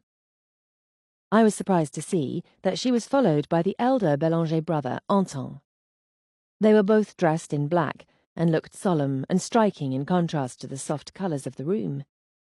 I was glad I had chosen a similarly subdued ensemble. "Thank you for having me today," I said to Cécile when we had exchanged pleasantries. "I realise there must be a great many other pressing matters you have to attend to." "There are many details to discuss, and I was unsure of how long you intend to remain in Paris," she replied. "My brother Anton has decided to join us. As you know, he is acting as the head of Parfum Bélanger now." There was a tightness about the words, as though she was almost unwilling to say them. I wondered if she would continue to accept his rule without question. Given what I had overheard between them on the night of the party, I didn't think so. "How do you do, madame?" he said, in a tone that made it clear he was not at all interested in how I did. Anton Bélanger, it appeared, did not have his brother's outward charm. Instead, he looked as though he was trying very hard to tamp down his impatience. There were better things to do than to cater to an Englishwoman seeking to indulge her vanity. I suspected that he was annoyed with his sister for agreeing to do business with me. I was certain the Bélanger family was not in particular need of our money, and I couldn't help but wonder if Cécile had done it expressly to annoy her brother. It could very well be, of course, that Anton Bélanger was grief-stricken and resented the intrusion so soon after his father's death. Under normal circumstances, that would have been my assumption. Having seen, however, the somewhat callous way he had staked his right to the Bélanger throne at the party, I did not think that it was the case. It would be difficult, I thought, to play to both of them in the same room. After all, they were vying for power, and I couldn't very well support both of them at once. Then again, I supposed there was a way I could offer something both of them wanted. Anton craved respect, and I thought Cécile would respond to sympathy. It was only a matter of finding a balance between the two. We settled ourselves, and the maid brought tea to us. I noticed that the food was much more British than French. "We have become accustomed to taking English tea," Cécile said, as though following my thoughts. "Beryl is very particular about her tea time." I could not infer from her words what she thought about her stepmother. I glanced at Anton Bélanger, wondering if his feelings on the matter might be apparent, but there was nothing on his features. "We drink Turkish coffee and Indian chai just as often," Anton said, and I was a bit surprised that he had joined the conversation. "Our father was a man of the world and embraced all it had to offer. He adopted many foreign customs and spoke 7 languages. He raised us to speak several as well, making it usually possible for us to converse with our clients in their own languages." I had noticed that both of them initiated their conversations with me in English, despite my willingness to converse in French, and now I understood why. It was a part of the Bélanger technique, another small way to indulge their clientele. Elias Bélanger had been a smart man. "Your father sounds like a fascinating man," I said. "He was," Cécile replied, her tone softer than I had yet heard it. Anton did not comment. The fragrance of the tea floated up to me, and I took in the aroma. "This tea smells wonderful," I said. "Jasmine?" "Yes. The nanny who looks after my young sister created it for us. She spent many years in England and said she knew a lovely recipe for tea. My father was especially fond of it. He took a cup every night." "How nice," I said, hoping to shift the conversation away from Madame Nanette. I didn't want to risk revealing a connection between her and Milo. "I have enjoyed Bélanger's scents for many years," I said, taking a sip of my tea. "I am quite excited to have a scent of my own." Cécile nodded. "I hope that we will prove worthy of carrying on his legacy." A hint of a frown flickered across Anton's handsome brow, but he said nothing. "I'm sure you shall," I said quickly. "My father was a great man," Cécile said. I glanced at Anton, wondering if he had noticed that she had not said "our father." It seemed as though Cécile had decided to proceed as if her brother were not in the room. If he had found the phrase insulting, he did not show it. In fact, I was not entirely sure that he was listening to us. He had lit a cigarette and was smoking it, his eyes off in one corner of the room. "He was a man, unlike anyone I ever met," she said. "He told me once that as a young man he had dreamt of far-off places. When he was little more than a child, often sleeping on the cool ground, he would look up at the stars and imagine that he was in some far-flung country. He was a man who made his dreams come true. He later traveled the world from Egypt to Persia to India. He saw their wonders and he gathered their scents. I think that was one reason that he loved perfume. He said that each perfume was a combination of memories for him. He turned the things, the experiences he loved, into a tangible object. I don't know of any other man who could have done it as my father did." She spoke eloquently, and I felt a pang of sadness that so rich and vibrant a life had come so abruptly to an end. What a waste that all that knowledge, the passion that came with taking fragrances and turning them into a physical substance, was gone. I was glad that Cécile Bélanger seemed to have inherited that passion from her father. Parfume Bélanger would be in good hands, provided Anton allowed her to take part in it. "I expected that your husband would be here to discuss the details," Anton said suddenly, breaking into Cécile's sentimental reveries. I understood, of course, what he meant. He had expected Milo to handle the financial aspects of this particular transaction. Well, I was well versed on that score. "My husband knows that I am perfectly capable of discussing the details myself," I told him pleasantly. Again, he did a poor job of hiding his annoyance. "Very well. Then let's discuss the price, shall we?" We did, and I found that Monsieur Bélanger drove a hard bargain. I had expected the price to be high, and it was. As Milo had pointed out, however, it was a small price to pay if it helped us to solve a murder. I could really think of no other means of spending considerable time with the Bélanger family. After all, if I had not come up with this scheme, I would certainly not be having tea with them now. The negotiations finished, Anton seemed to have lost all interest in the proceedings. "I will leave you two now to discuss the details," he said, rising. "I am pleased to have met you, Madame Ames."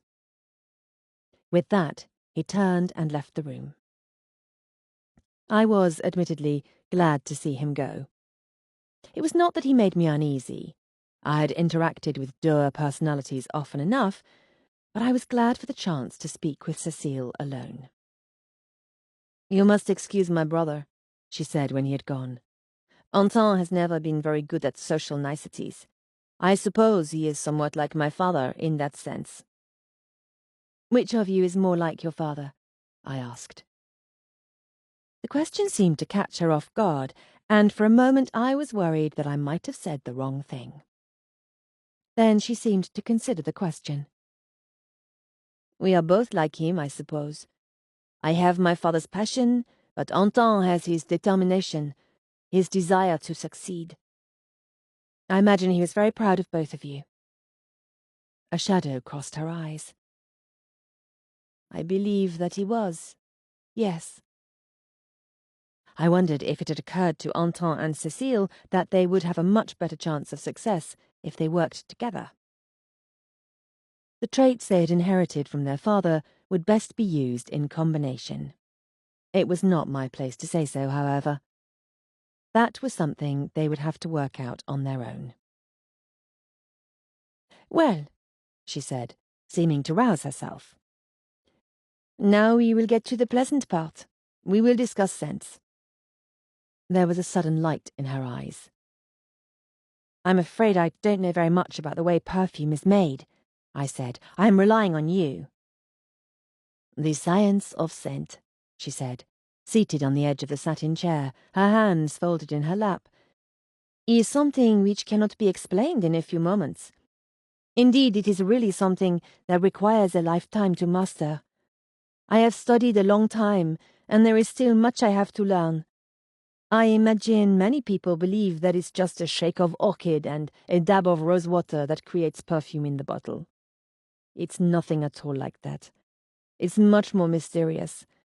It is chemical and yet magical." She looked up as though she suddenly felt that she had been talking too much, but her smile was not an embarrassed one. Rather, she looked a bit amused at the idea that anyone might not care as much for the subject as she. "You must excuse me. I do tend to run on about perfume." I smiled. I find it fascinating. She studied me for a moment, as though looking for falsity in my words, but I had been perfectly sincere. I admired both her passion and the skill that was required to pursue it. Cécile stood then, smoothing out her skirt. "Neither of my brothers has what it takes to become a master parfumier. Anton, perhaps, has the brains for it, but not the heart. Making perfume is like making music. One can know all the right notes, but if there is no true feeling, the piece is missing something. It doesn't capture the senses." "I've never thought about it in that way," I said. "But I suppose you're right." "My father understood this. Many people thought he was a hard man, and he was in some ways, despite his kindness. But there was something else in him, the heart of an artist. We understood one another." She stopped again. "But I talk too much. Never mind. Would you like to see my scent garden?" I hesitated ever so slightly, unsure of what she meant. "It started as a small garden in the courtyard, a collection of flowers and herbs that I thought would help me to hone my sense of smell. I wanted to really be able to differentiate between the notes in the perfume. My garden grew, and then I began to become interested in some plants that were not exactly suited to our climate. My father gave me the old greenhouse and helped me choose plants for it. As my collection grew, so did the greenhouse. My father expanded it for me several times. I'm very proud of it. I'd love to see it." I followed her from the sitting room and through the house, out into the little courtyard where I had encountered Michel the night of the party. The scent of flowers was as strong here today as it had been then, and I could see what I had not been able to see that night. The little courtyard was part of a garden, awash in colour and scent.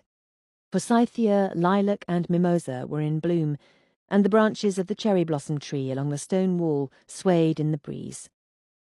Along the walk grew a profusion of flowers: daffodils, peonies, irises, nasturtiums, and the delicate bell-shaped lilies of the valley. "It's beautiful," I said sincerely. "Not all of the plants here are suitable for perfumery, of course, but it is nice to surround oneself with flowers. Do you garden, Madame Ames?" "I have a small flower garden at our country home, though it is rather a paltry effort compared to this." She shrugged. "I do not spend much time outside of Paris. My plants give me something to occupy my time. If you'll come this way." We rounded a flowering bush and came face to face with Beryl Bélanger. "Oh," she said. Hello.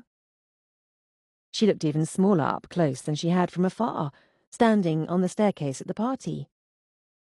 Again I had the impression of a delicate little bird, her eyes fluttering from Cecile to me and back again.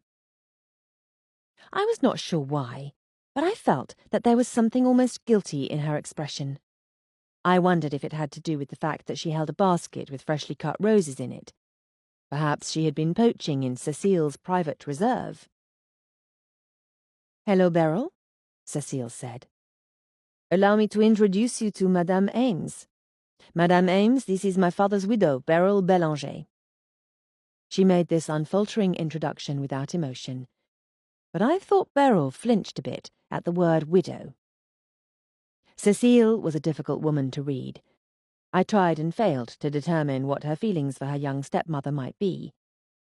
Whatever she felt, she was very careful not to make it apparent. "I'm pleased to meet you, Mrs. Ames," Beryl said. "Cecile mentioned that she is creating a perfume for you. I'm sure it will be wonderful. My husband was very proud of her talents." "Have you been in the greenhouse?" Cecile asked. Her tone was pleasant, but I felt almost as though it held a note of scolding. I wondered what the dynamic in the house had been with Cecile, who had been her father's protégée, and the young woman who had been his wife. It seemed that Cecile's personality was much stronger, and I could believe that it would not be easy for Beryl Bélanger in this house now that her husband was dead. No," Beryl said. "These are the roses from the other side of the garden. I thought they would be nice in a vase in the sitting room." "Yes," Cecile said. "I only wanted to make sure that if you had been there, that you had made sure to secure the door. I found it ajar a few days ago, and I should hate for Seraphine to wander in one day. There are a great many dangerous plants, not to mention my chemicals." "I don't go into the greenhouse," Beryl said. "Well, someone was there," Cecile said. "Perhaps I ought to get a lock?" "Yes, perhaps you should," Beryl replied agreeably. So, the greenhouse contained dangerous plants and chemicals and was left unlocked. It seemed then that anyone might have access to poisons necessary to kill Elios Bélanger. "Well, if you will excuse us," Cecile said, "I am going to show the greenhouse to Madame Ames." "It was very nice to have met you," I told Beryl. "Yes, I'm so pleased I was here when you came," she said. "It has been a very long time since I was in London. Perhaps we will meet again before you go home, and you can tell me the news." "I would like that," I said. She went on her way then, and Cecile turned to me. "My stepmother is very fond of plants, though she chooses them more for the way they look than the way they smell." I suspected that in the world of the Bélangers, this was a very disparaging assessment indeed. Chapter 13. Cécile Bélanger led me to a white-framed greenhouse, the panes of glass glinting brightly in the afternoon sun. We stepped inside, and I was immediately hit with a potent bouquet of fragrance. For a moment I was lost in the heady, almost dizzying combination of scents. However, after a moment passed, I began to make out some of the individual smells that hovered in the air. Jasmine, rose, and violet were the most discernible. Other, more exotic scents were also familiar, but I could not name them offhand. I looked around. Flowers and plants grew everywhere, on climbing trellises, in pots on the floor and tables, and planters hanging from the ceiling. There were also trees growing in huge earthen vessels. I spotted orange, lemon, and acacia among others. Everywhere one looked, there was some other lovely flower or shrub to draw the eye. It was a glorious jumble of plants, but I could sense that there was definite order to the seemingly untamed verdure. This was no common greenhouse. It was as though I had stumbled into some exotic and well-kept jungle in the middle of Paris. "It's magnificent," I said. She smiled, and it was the first time I had seen what looked like genuine happiness in her face. "It has taken me a long time to get it just as I wished. I am very proud of it." A flagstone path led through the foliage, and I followed her along it through the warm, sweet air as she pointed out different plants. "Here I have herbs," she said. "Marjoram, mint, patchouli, rosemary, lemongrass, just to name a few. I had to keep them here rather than in the potager, so cook would stop stealing them to put in our dinners." I laughed. "I have over 20 varieties of roses," she said, nodding towards a large section of the greenhouse where roses grew in tangled abundance. "Several of them are hybrids I've developed myself, mostly to enhance the aromas." I was very much impressed. Cécile Bélanger was clearly a master of her craft. We reached the back of the greenhouse, and there was a door in the wall. Cécile opened it and led me into a room that, though attached to the greenhouse and possessed of large windows open to let in the sunlight, was not made entirely of glass like the rest of the building. It looked as though it might be the office of a scientist. There was a large portion of the room with scientific equipment on tables and a wall of shelves full of carefully labelled jars. A thin rope was strung across the ceiling and held bunches of dried flowers. The smell was subtler here, less fresh than the greenhouse, but still very pleasant. "This is the laboratory that my father created for me," she said. "Of course it was rather rudimentary to start. I don't know if he really believed at first that I meant to dedicate myself to it. Once he saw that I loved it as much as he did, he began to buy me more equipment. Some of it rather expensive. He had his own scientists, of course, but there were times when I solved my own little olfactory dilemmas." She pointed to a shelf of leather-bound books. I looked closely and saw that there were no titles on the spines. "These are my scent journals," she said. "I started writing them at a very young age, under my father's guidance. I began taking special care to study scents and write them down. I was always stopping to smell the flowers. An English expression, is it not? I would keep a log of what plants smelt like and how they smelt after different amounts of time, how they smelt when mixed together.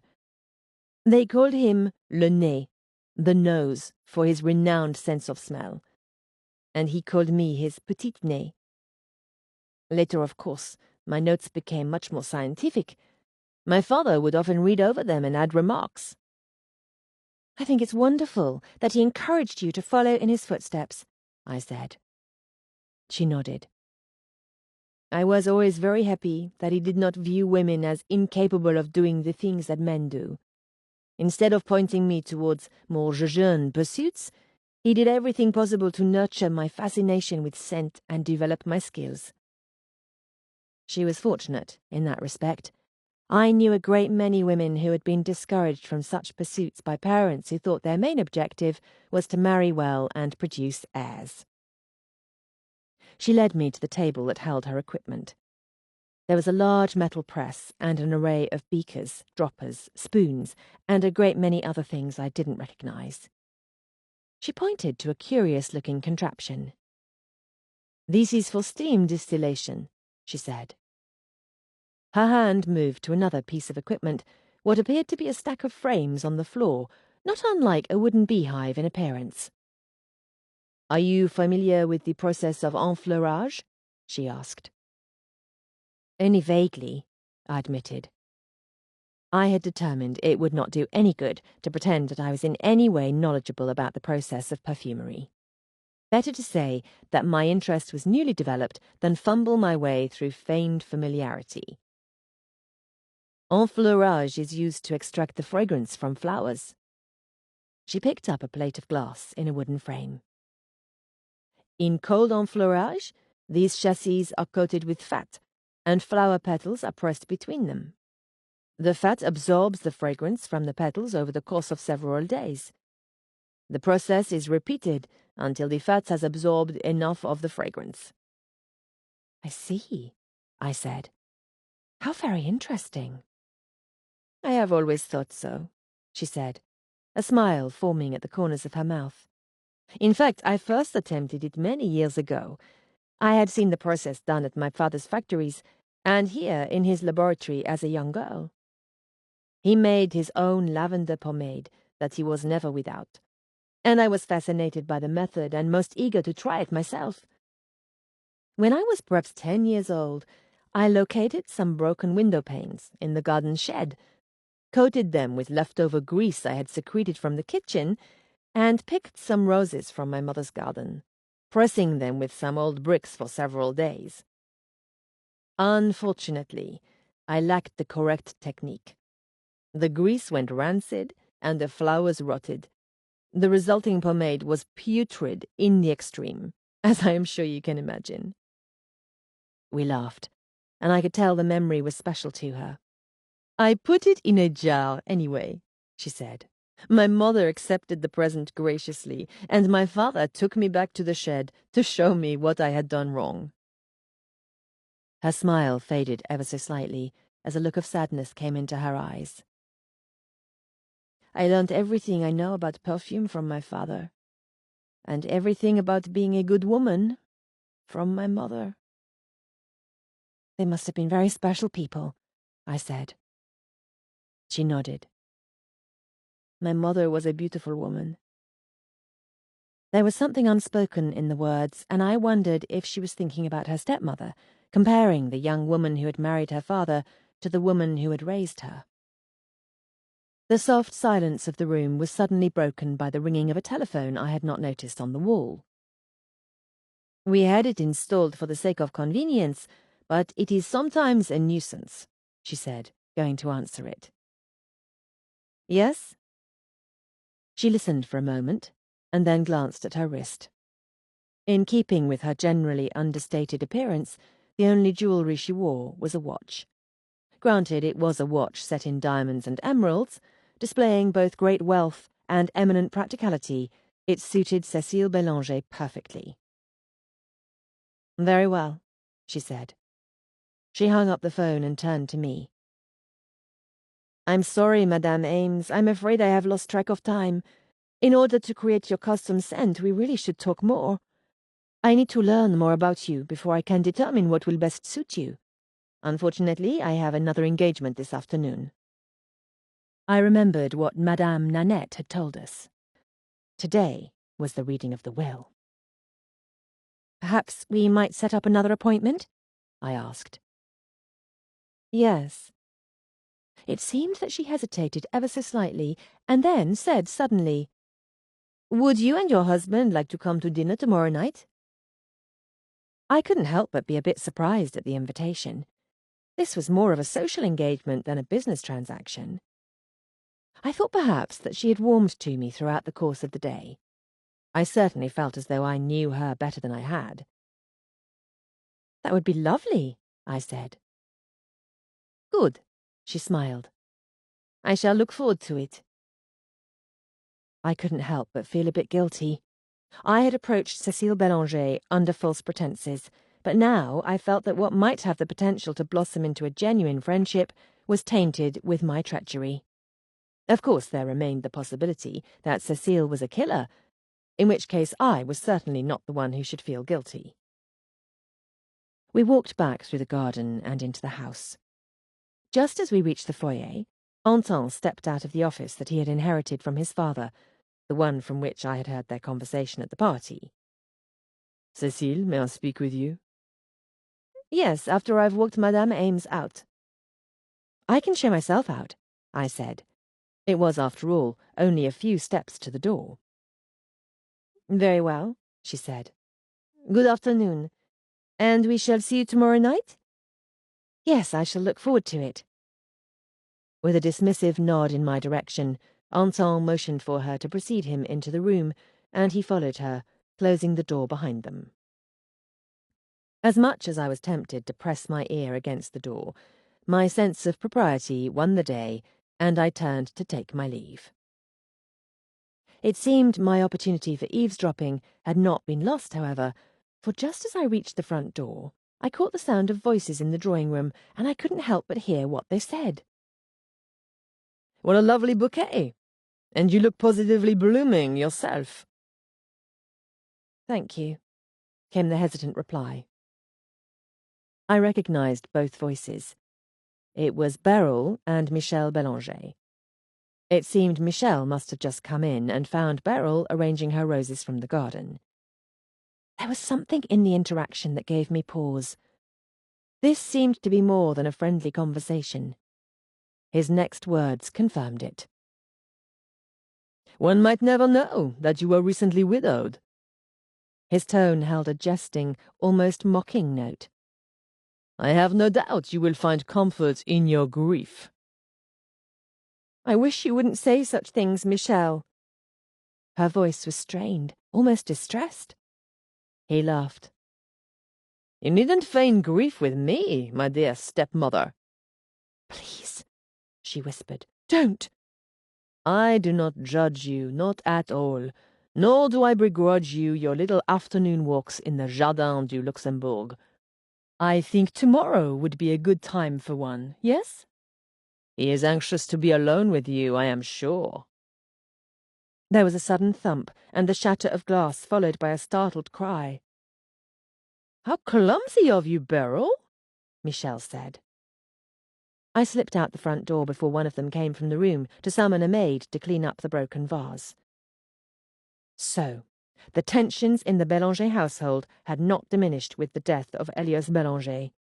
What was more, it seemed that Madame Nanette had been correct in her suspicion. Beryl Bélanger had a lover. Was that motive enough for murder? People had killed for less. I returned to the hotel and was a bit surprised to find that Milo was there. He was reclined on the sofa, his feet propped up on the arm, smoking a cigarette. "Hadn't you anything amusing to do this afternoon?" I asked. It was only by the strongest of efforts that I kept from asking him if he had a train to catch. Throughout my entire afternoon, that ticket in his pocket had been at the back of my mind. I wanted very much to know why he had lied to me, but I was putting off asking him. Perhaps some part of me was afraid to discover the answer. Not particularly, he replied. I had thought about it, but then I realized Madame Nanette was likely to ring us after the reading of the will, if anything of interest occurred. It was uncharacteristically thoughtful of him to have decided to await her call. I went to the sitting area and took a seat on the chair across from him. Cécile Bélanger left me for an appointment. It must have been the reading of the will. I suppose we are likely to hear something before dinner. How did you succeed with the Bélangers? He asked. Did you learn anything? A few things, I think, I said thoughtfully. The most telling, perhaps, is that the door to Cécile's greenhouse, which contains a number of deadly plants and chemicals, is left unlocked. It also seems Madame Nanette was right about Beryl Bélanger having a lover. I overheard Michel taunting her about it. Has she risen to the top of your suspect list, then? Milo asked. Despite his somewhat flippant tone, I gave him my honest answer. It's difficult to say. It seems to me that Cécile was very fond of her father. Of course, that might have been an act. It's difficult to tell about Anton. He didn't say much except for what he plans to charge to make my custom perfume. I named the price that Anton Bélanger had quoted me, and Milo shrugged. I ought to have known that he would have been unimpressed with the exorbitant cost of procuring a custom perfume along with information. And we've been invited to dine with the Bélangers tomorrow night. Excellent, darling. You have made progress, he said. I hope so. It seems as though things have been frightfully difficult to uncover thus far. I glanced at him. There are so many secrets. One never knows what people are hiding. No, one doesn't, he said, with no hint of guilt. I opened my mouth to confront him about the train ticket, but was prevented from doing so by the ringing of the telephone. Milo and I glanced at each other. I would have thought it was too early for Madame Nanette's call, but perhaps the reading of the will had not taken as long as I thought it might.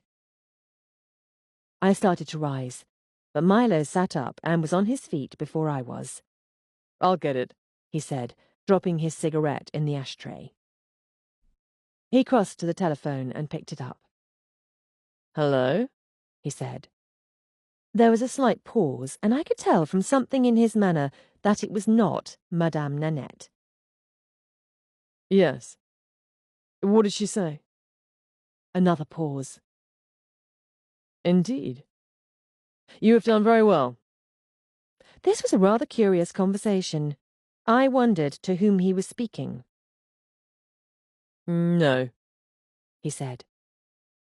"No, I don't think. Yes, thank you." He put the telephone back on the receiver and turned to me, a hint of a smile playing on his lips. "I have garnered us a valuable opportunity," he said.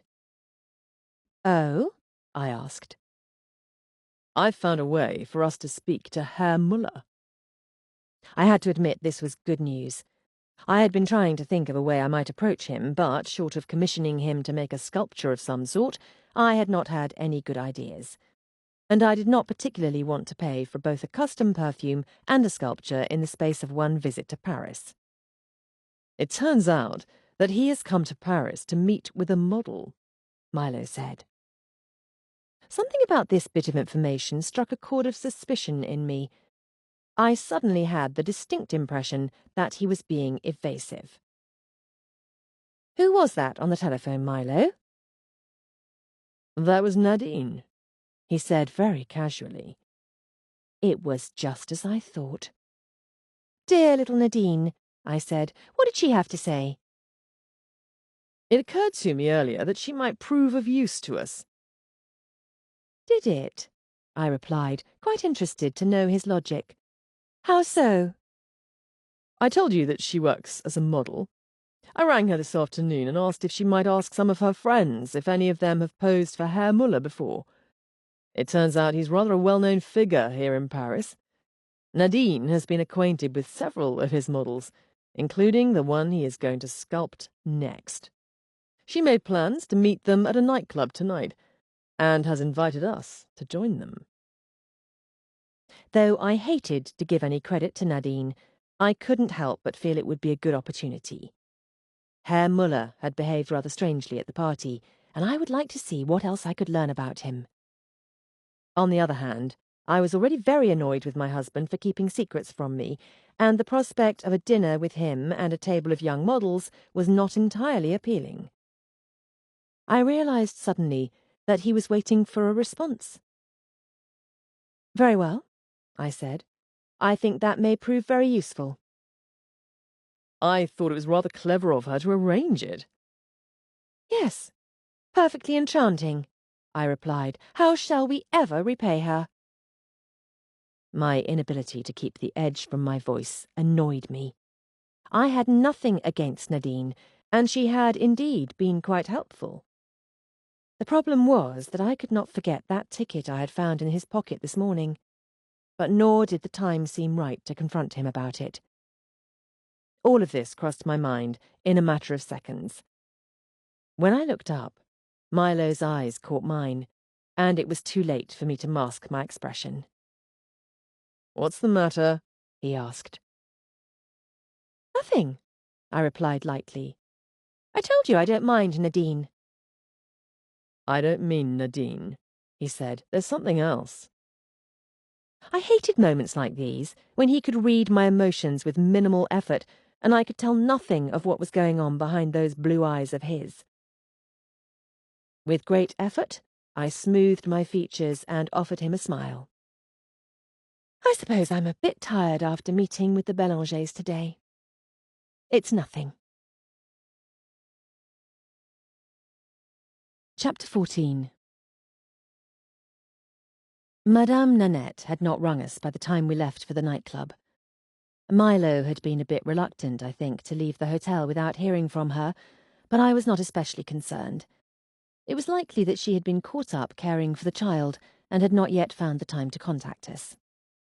We met Nadine and her party at a nightclub in Montparnasse. This was the sort of place that was more likely to appeal to the younger set. The dances on the floor were much more lively than the ones to which I was accustomed, and the women all seemed to be wearing clothing that was a good deal more ostentatious than mine.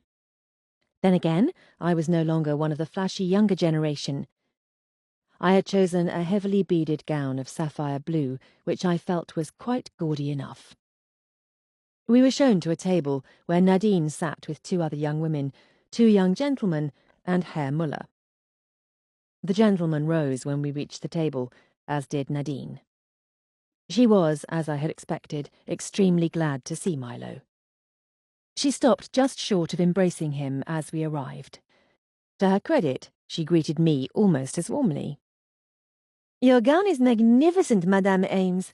When I have seen you in the society columns, I have always thought how very lovely you look. Très chic." "Thank you," I said. Her own gown was a bright shade of pink that quite suited her. She introduced us to her companions. The 2 young women were fellow models. One of them had come with Herr Müller, the other with one of the young men. The second young man was, if the way he glared at Milo was any indication, a special friend of Nadine's. As luck would have it, Herr Müller's seat was next to mine at the table. He greeted us without enthusiasm. I took no offence, as he did not seem particularly interested in anything about the evening.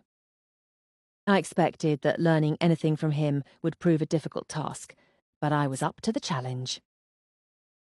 We ordered dinner, and I made my first attempt at conversation. "We were at the party at the Bélangers' home," I said. "I had hoped to get a chance to speak with you, but the crowds were very large." "Yes, it was very crowded." It seemed to me that his eyes had darkened ever so slightly at the mention of the Bélangers' party. It was not surprising, given what I had overheard. I would have to tread carefully with my questions. "I was very impressed with your sculpture," I said. "It will make a beautiful perfume bottle." "Thank you," he said tightly. He seemed very much disinclined to discuss it, and I thought it best to let the topic drop for the moment. Perhaps he would be a bit more conversational after a few glasses of wine. Dinner was relatively uneventful. Nadine and her friends were pleasant, and we found common ground in discussing the current fashions.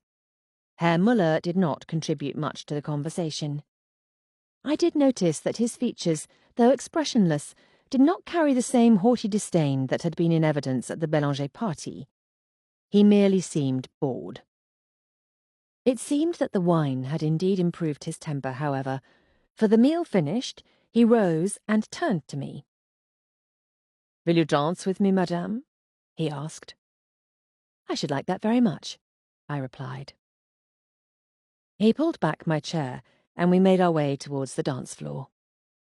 When we reached it, he stepped back from me a moment, his eyes running over me. "I remember you," he said at last. "You were wearing a lavender gown." I smiled. Yes, it was a new gown. "It was not the gown that interested me," he said. "You have a lovely body, madame." I paused only slightly at this unusual compliment. "Thank you," I replied. He took me into his arms then, and we began to move around the floor. "I hope you do not mind me saying so, but I notice the bodies of women. It is my business to do so." "Yes, I suppose it is.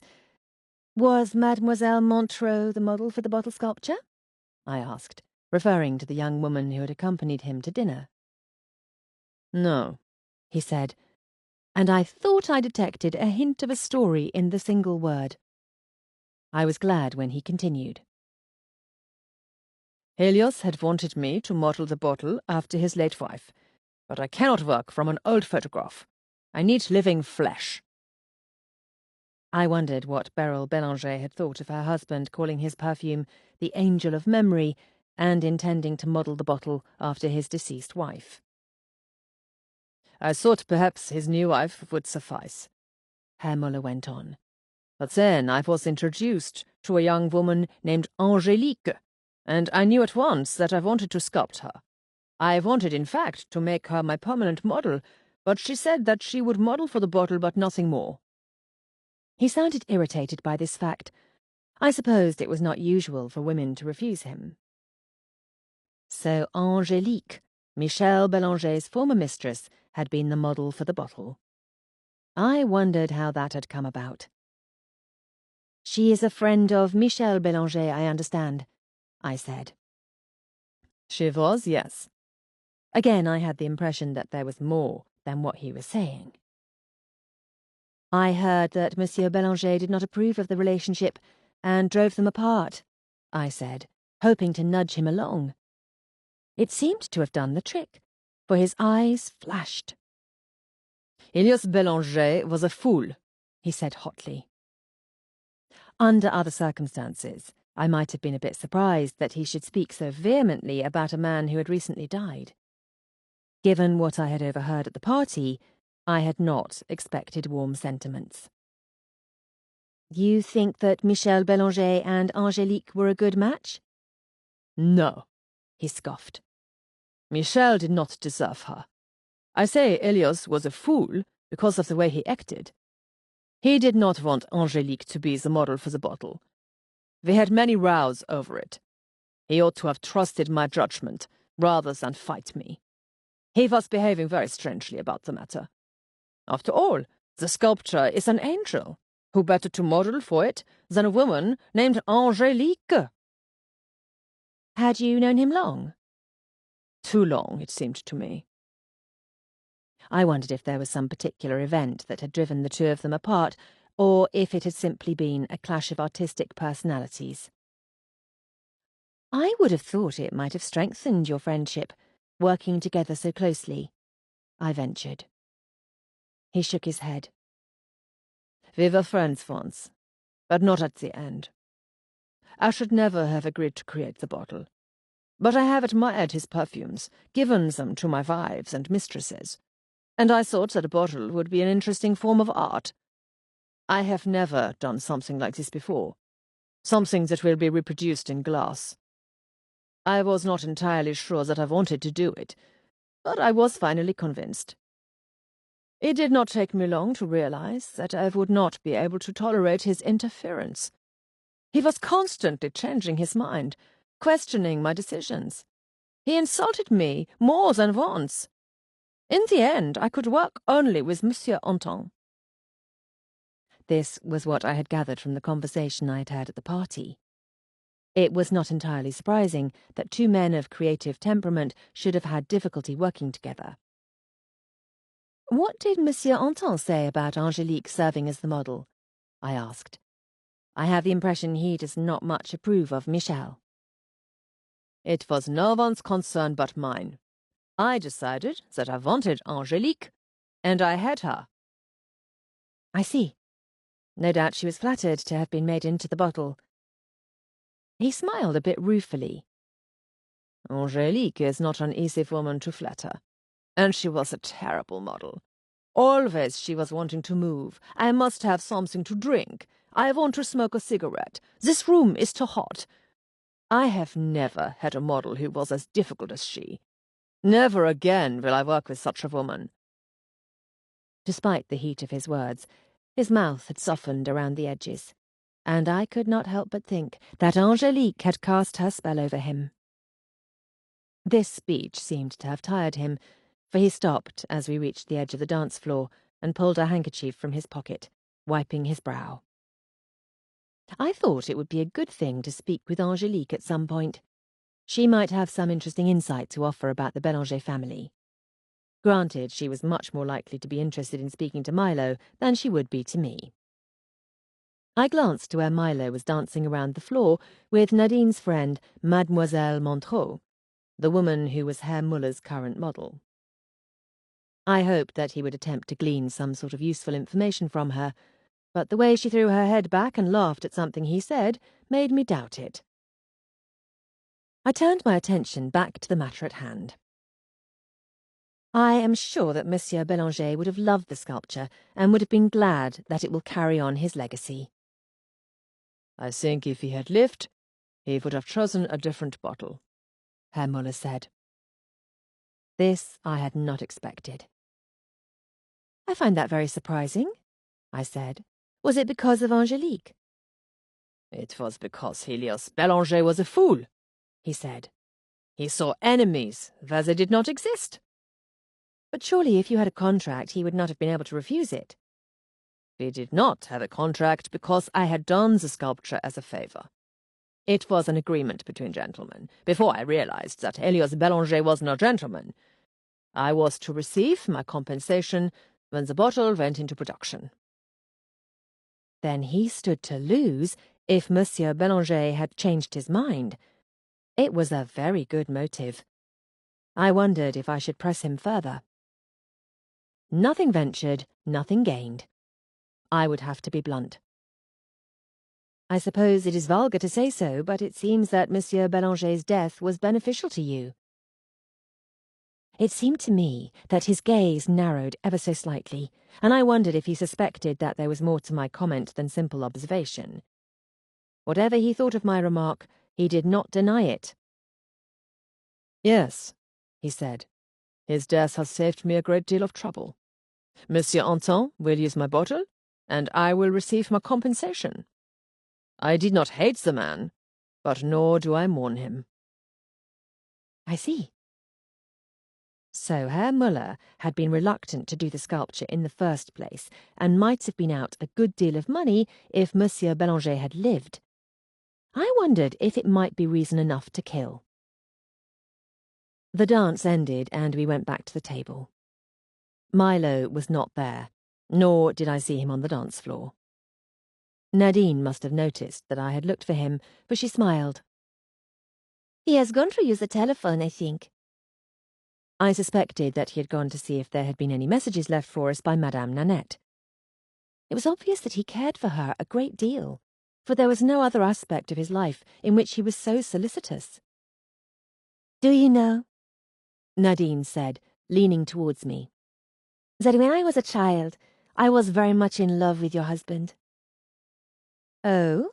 I asked, not entirely sure where this story would lead. "Yes. He came home with my brother Francois for Christmas, and I told my mother, 'One day I shall marry him.'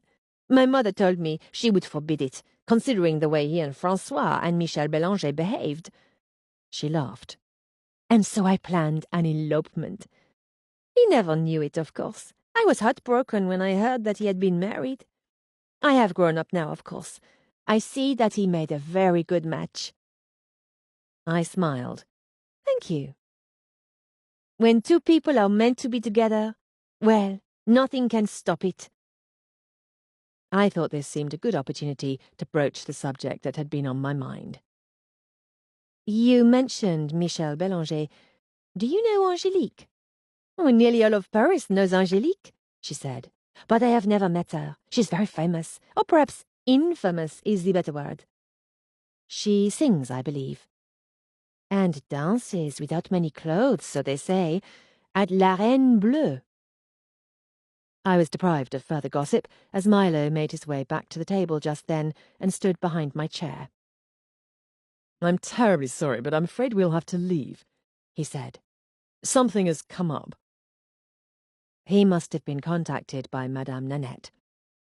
Milo appeared perfectly at ease, but I could sense a certain tension in him. There must be something wrong. He pulled out my chair, and I rose.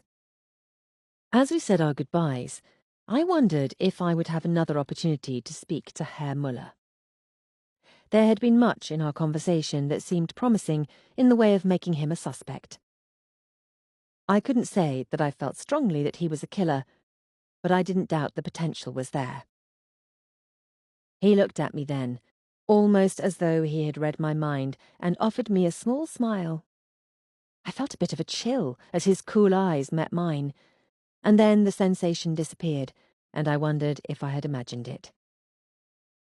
"It was very nice to meet you, Herr Müller," I said. "I shall be looking forward to seeing more of your work in the future."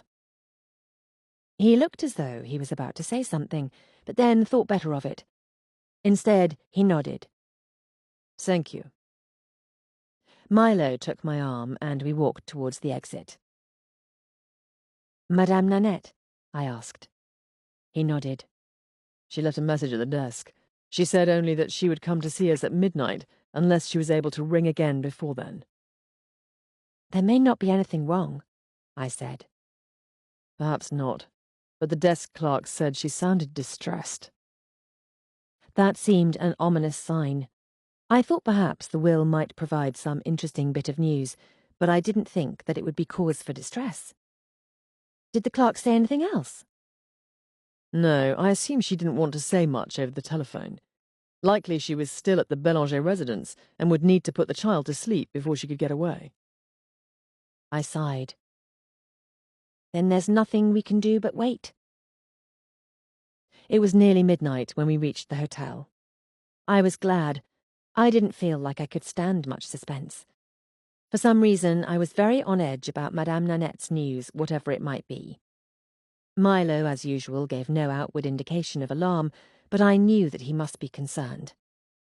It was a relief when at last we heard her knock at the door. Milo went to answer it, and Madame Nanette came into the room, her face very grave. "Come and sit down, madame," Milo said, leading her to the sitting area. "We could have met you at a cafe or some such place. You needn't have come here to see us." She shook her head.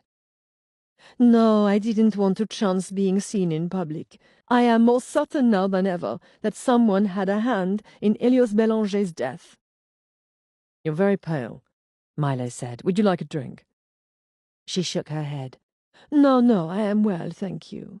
It is just that I have had a very trying afternoon. "Why don't you start at the beginning?" Milo said. "Today was the reading of the will?" Yes, that was the first thing that upset me.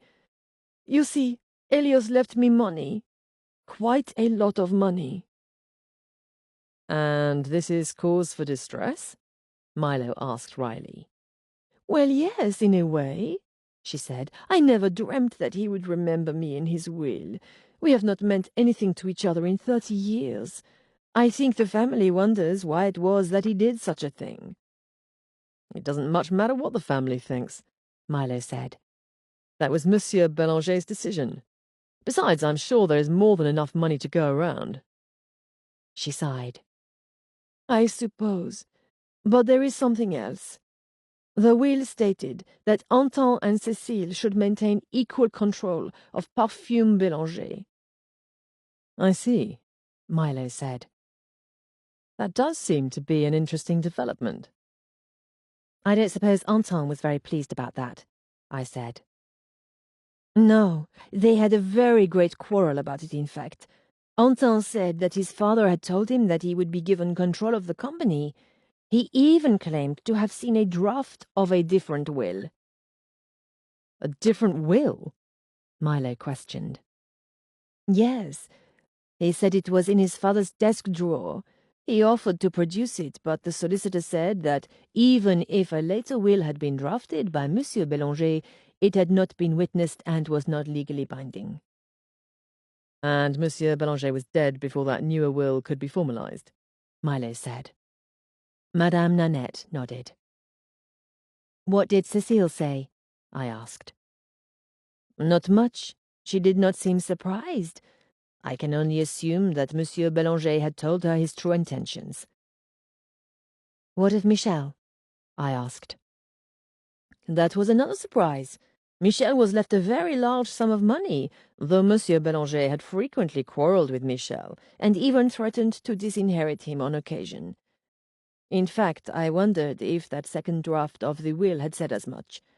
For Anton looked livid about his brother's inheritance, as though he had not expected him to receive it. So he left Michel a small fortune with no strings attached, I mused. Perhaps as much money as his siblings, with no responsibilities. She nodded again. "That seems rather a strike against Michel," Milo said. Perhaps, I mused. But if Monsieur Belanger had indeed drafted a second will that gave complete control of Parfume Belanger to Anton, it is possible that Cécile saw it as well as Anton. She might have heard that he had asked his solicitor to come and realized that despite her role in Parfume Belanger, he meant to leave the company to her brother. "In which case," Cecile might have had motive to kill her father before the second will could be witnessed, Milo said. Yes, Madame Nanette said. Cecile might have wanted to prevent his changing the will to disinherit her, if indeed that is what the second will would have done. It's also a good motive for Anton, if he thought he was going to benefit, Milo pointed out. If he believed that the second will was legally binding and that he would have control of the company, that might be a very good reason to kill his father. Anton might also have been afraid that Bélanger might change his mind again and give Cecile an equal share of the business, I said slowly.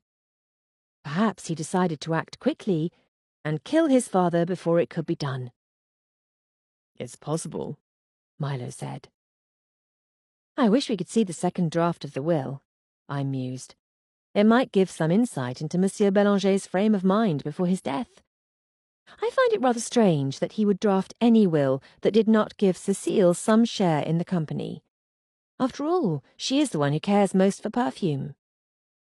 He would not be the first father to overlook a daughter for a less competent son, Milo said.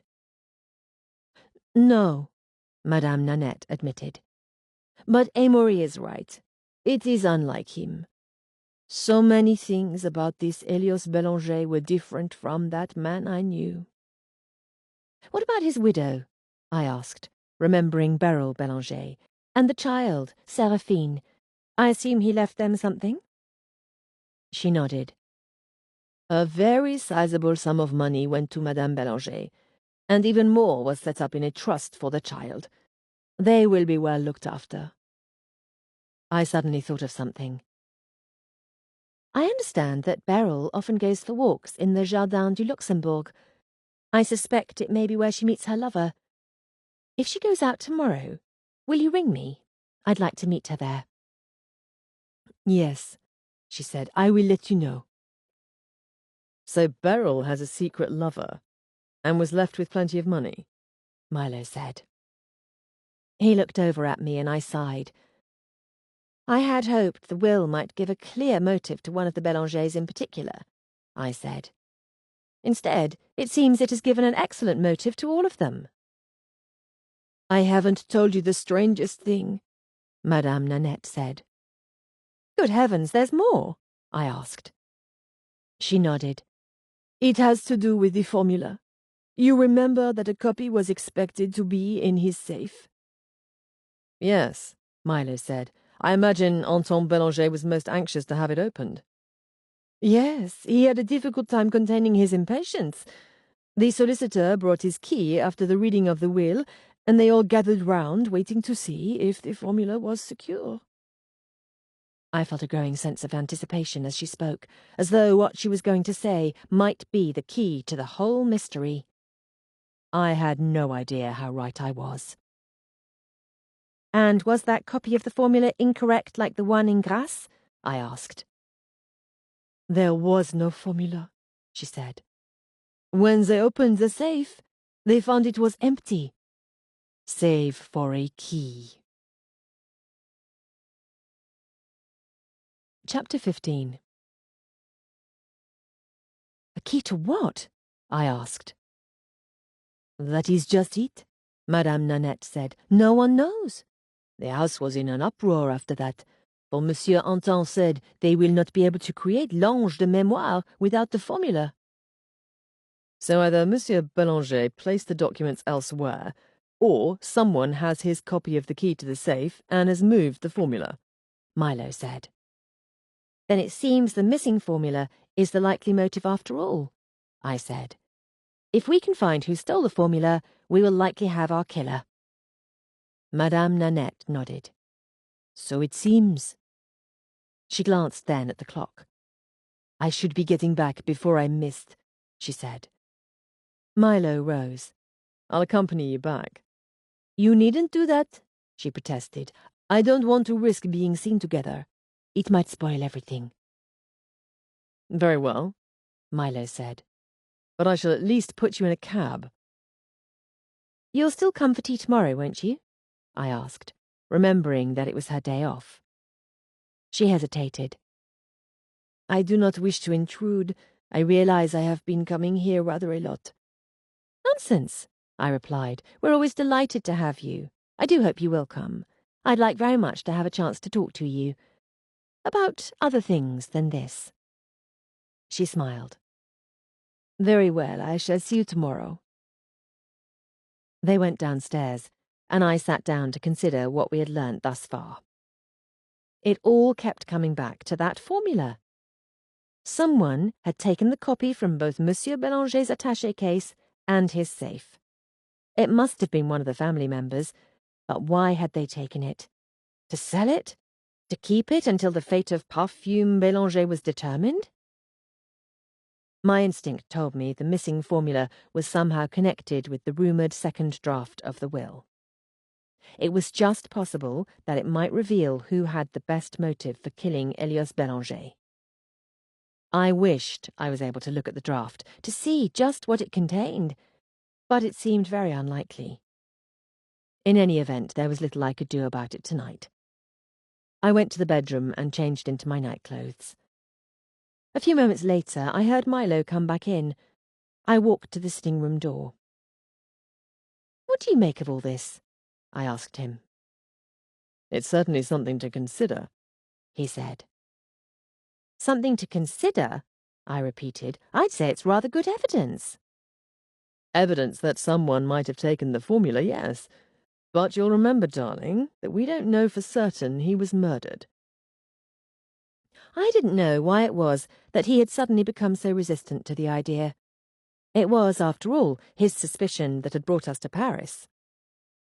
I stopped in the doorway when I realized that Milo was filling up his cigarette case from the box on the table.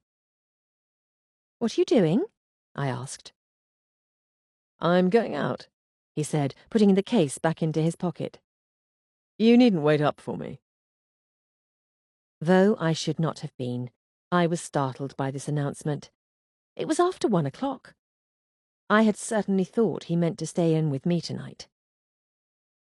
I wrestled inwardly with the best way to reply. After finding the ticket, I knew that he was hiding something. I supposed that I ought to be glad that for once I wasn't concerned that it was a woman. I was beginning to trust him on that score. Besides, if it had been an illicit liaison he was after, he needn't have travelled to Beauvais. There were plenty to be had in Paris. No, it was something more than that. I suspected that it had to do with Elias Bélanger, and if that was the case, I didn't know why he should want to keep it from me. I debated on what might be the most effective tactic and decided to appeal to his baser instincts. I was, after all, still clothed only in my lacy nightgown. "Must you go?" I asked lightly. I walked to where he stood and slid my arms around his neck. "I was rather hoping we might retire for the evening." He smiled down at me, his arms encircling me. "It's a very tempting idea, darling, but I'm afraid I have a prior commitment." "With whom?" I asked. "François Germain," he answered readily. "When he heard I was in Paris, he rang me up and I agreed to meet him tonight." "But it's terribly late." "Gamblers never sleep, my lovely." "I was hoping to discuss things with you," I said. "Darling, as you've pointed out, it's late, and I'm quite sure that you're tired. Might we discuss things in the morning?" It seemed I would need to be more direct. I stepped back, letting his hands fall away from my waist. "Milo, I know you've been keeping things from me," I said. I waited for him to deny it, or for him to give some sign that he was even considering telling me the truth, but there was nothing. He merely watched me and waited. It was time to confront him with the evidence. "I found the ticket to Beauvais in your pocket," I said. Perhaps nothing in life was more infuriating to me than Milo's absolute lack of remorse when confronted with his own wrongdoing. No matter what he had done, how apologetic I thought he ought to be, he always managed to make me feel as though he thought I was being unreasonable. This time was no exception. Searching my pockets, were you? The words were spoken lightly, but there was some hint of accusation in them that I didn't like. The ticket fell out onto the floor, I said coldly, but that is beside the point. Why did you go there? It was a business matter, he said. Nothing for you to worry about. I don't believe you, I said. His gaze met mine unflinchingly. That's entirely your prerogative. Then you're not going to tell me why you went there? He didn't hesitate, didn't even blink. No. I didn't know what was more irritating, that he was being evasive or that he was making no effort to hide that fact. Why not? I demanded. Some things don't concern you, darling, he said. I don't think he could have possibly said anything that would have made me angrier. I felt my face flush hot, and for a moment I was absolutely speechless. Does it ever cross your mind to think of anyone other than yourself? I asked as steadily as I could manage, doing everything in my power to keep from crying in fury. As I said it, I realized it was a question I had wanted to ask him for most of our marriage. Amory, he sighed. Never mind, I said. I know perfectly well what the answer to that is. Suddenly I knew that I would not be able to hold back the tears any longer, and I refused to cry in front of him. Let him do as he pleased. Wordlessly, I went into the bedroom and closed the door behind me. Though I didn't want to admit it, even to myself, some part of me hoped that he would come in, that he would admit that he was wrong. But he didn't. And a moment later, I heard the front door close behind him. He had not returned by morning. I had spent half the night lying awake in my bed, listening for the sound of the door, half expecting him to come in late again, but after staring at the darkened ceiling for what seemed like hours, I had at last given in to a restless sleep. As a result, I felt tired and rather grim when I rose the next morning. A quick glance in the mirror confirmed that I did not look at all well. Winelda had come to see about helping me dress, but I had sent her off on an errand. I didn't feel up to company this morning. I needed time to think. It had been a long time since we'd had a good row, and I was not entirely surprised that it had happened. Nevertheless, it was infuriating that he had gone out and had chosen not to return home. Though I felt like doing nothing but pulling on a silk robe over my nightgown and sulking about all day, I bathed and put on a becoming dress of red silk. Feeling at least adequately prepared to meet the day, I went out into the sitting room.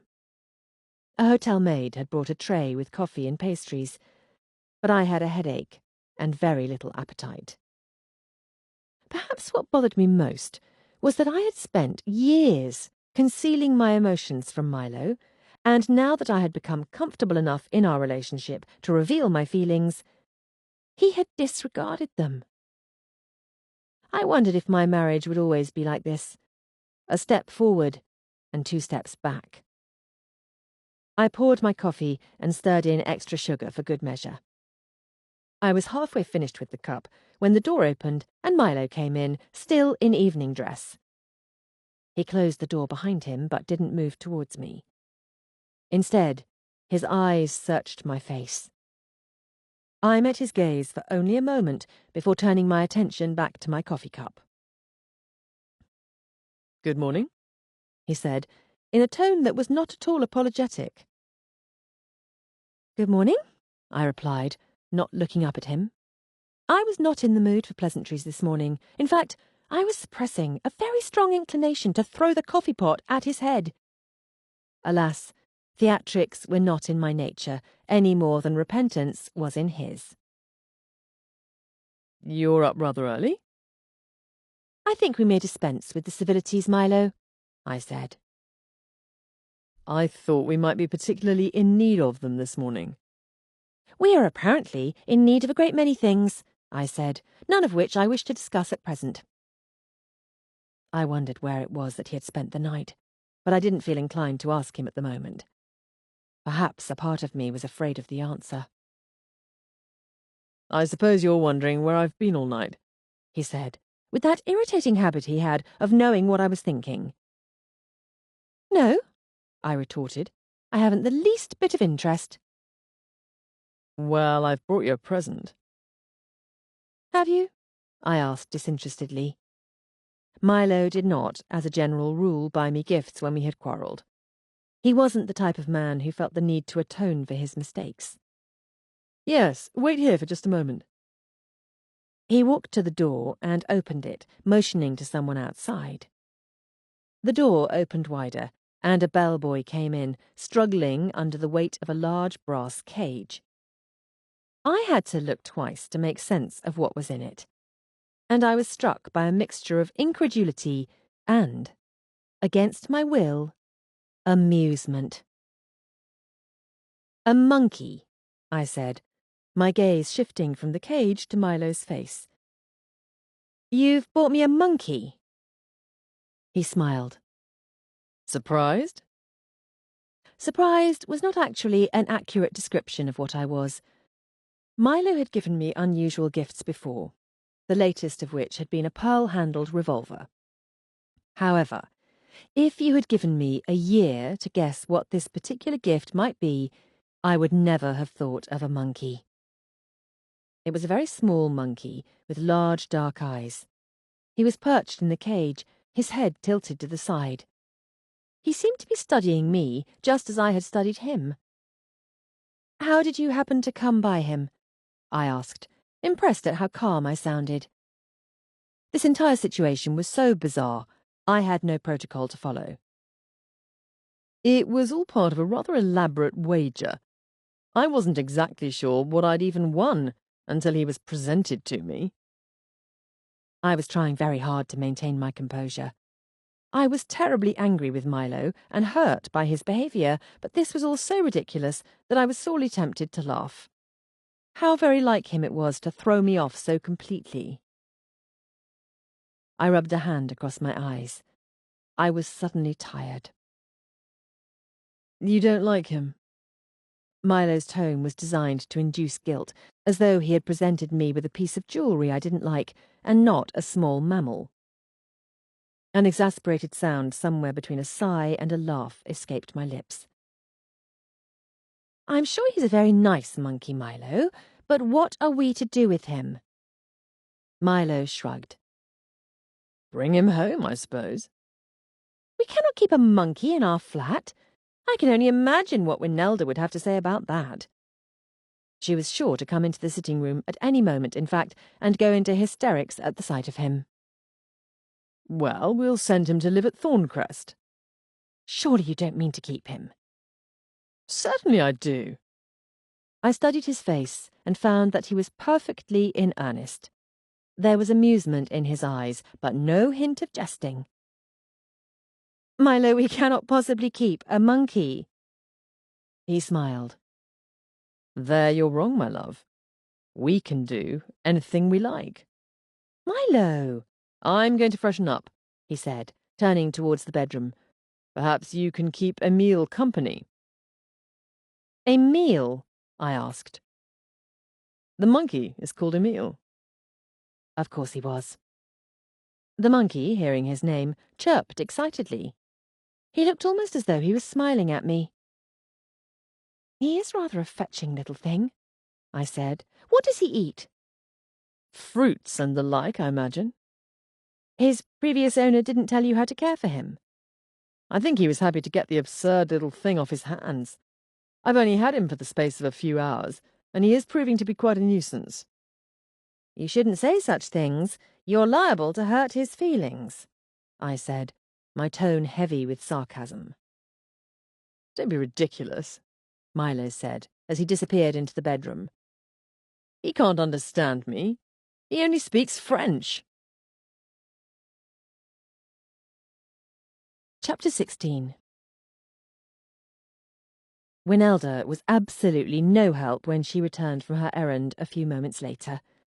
She was delighted to see the monkey. It seemed only by the barest of margins that she kept herself from jumping up and down with excitement at the very sight of him. What a cute little thing you are, she said. I do hope we shall be friends. He doesn't speak English, I said, feeling utterly ridiculous, even as I said it. Winelda looked crestfallen. Not at all? I don't believe so, I replied, but perhaps you can teach him. Oh, do you think so, madam? I will try it. As I walked back to the bedroom, she leant down towards the cage. Hello, Emile, she said very slowly. My name is Winelda. Emile replied by chattering brightly, and Winelda laughed. I knew in that moment that I would never be able to rid myself of this monkey. The telephone rang, and I went to answer it. Emery? The voice on the other end spoke quietly, but I recognized that it was Madame Nanette. Yes? I thought you might like to know. Madame Bélanger has gone for her walk. Thank you, I said. I would go to the park directly. If I could arrange to encounter her, I might be able to learn something. I rang off and turned to see that Milo was coming out of the bedroom. He had bathed and dressed and was just tying his necktie. Why are you dressing? I asked. Aren't you going to sleep? I'm not particularly tired, he said. Who was on the telephone? I was tempted to be as evasive with him as he was with me, but things would become too confusing if we were both duplicitous. It was Madame Nanette, I said. Beryl Bélanger has gone for her walk. I'm going to see if I can intercept her in the park. Would you care for some company? He asked. I hesitated for just a moment. I was still angry and didn't particularly feel up to his company this morning. However, there was nothing to be gained by being spiteful. You may come if you like, I said. It was a beautiful morning for a walk in the park. The sun was bright and the air was cool. Milo and I strolled along beside each other, neither of us saying much. If it had been a few days ago, I would have taken his arm, enjoyed the sensation of ambling along in the sunshine with him beside me. As things stood now, I felt we were on the verge of losing much of the progress we had made in our marriage, and I didn't want that to happen. I had seldom been so happy as I had been as of late, and I didn't intend to give that up. We needed to talk about what had occurred. Are we just going to pretend as though last night didn't happen? I asked at last. I would much rather proceed that way, he said lightly, but I don't suppose that's what you have in mind. I stopped walking and turned to face him. You realise I'm still angry with you. The fact that you've given me a monkey doesn't change anything. Had that absurd sentence really come from my mouth? I'm sorry you're angry, darling, he said. I promise not to leave your side this evening. That isn't the point, I said. I don't need you to dance attendance on me. I don't care if you go to your gambling clubs or make ridiculous wagers. But there's something that you're not telling me, and I want to know what it is. You're very beautiful, he said, a smile tugging at the corners of his lips. Especially when you're angry. Milo, I will not be condescended to. I need you to trust me, Amory, he said, his expression suddenly much more serious than it had been a moment ago. I looked into his eyes, wishing, as I always did, that I could tell what he was thinking. I sighed. You make it very difficult. I know. But I promise I shall tell you everything in good time. But It was just then that I saw Beryl Bélanger turn the corner and begin walking our way, pushing a pram. There she is, I whispered, my grip tightening on his arm. Act naturally. I always act naturally, he said. Yes, you're right, I replied. That's the trouble. I walked away from him before he could reply. Good afternoon, Madame Bélanger, I called. She looked up sharply, her expression slightly wary, but she smiled when she saw that it was me. "Oh, hello, Mrs. Ames. It's good to see you again," she said with what seemed to be sincerity. "It's good to see you too," I said. "May I introduce you to my husband, Milo?" "How do you do?" she said. I noticed that, even newly widowed, she was not immune to the impact of Milo's good looks. I thought she flushed a little as he smiled at her. "It was such a lovely morning, my husband and I thought that we might just take a stroll around the garden," I told her. "Yes, this is a lovely park," she said. "I come here often." It seemed to me that she was a bit uneasy. Though she was facing me, her eyes occasionally swept the park behind me. Was she, as I had suspected, waiting for her lover? It didn't seem likely that he would approach us when we were talking to her. "This must be your daughter," I said, looking down at the child in the pram. The young girl was the image of her mother, but with dark hair and large dark eyes like the Bélangers. "Yes, this is Séraphine," she said, smiling easily for the first time. "Hello, Séraphine," I said. "Hello, madame," she replied sweetly. "She's lovely," I told Beryl. "Thank you." "I want to walk, maman," the child said, raising her arms to be lifted from the pram. Beryl picked her up and set her down on the ground, and Séraphine took a few steps down the path. "Don't wander far, Séraphine," Beryl told her as she turned back to us. "I do hope you're enjoying your stay in Paris." "Oh, yes, it has been wonderful," I said. "I'm very fond of Paris." I looked at Milo with what I hoped might pass for an adoring gaze. "We honeymooned here, so I feel rather sentimental about it." "Yes," she said. "I too thought it very romantic when I came here as a new bride."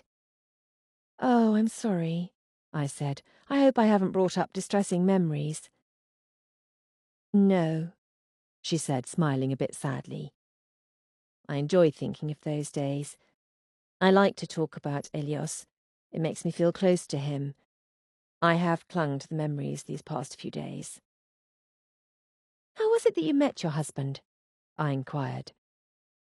I supposed it might be a bit intrusive of me to ask, but she seemed in the mood to talk about it, and I was very curious to know about her relationship with her much older, wealthy husband.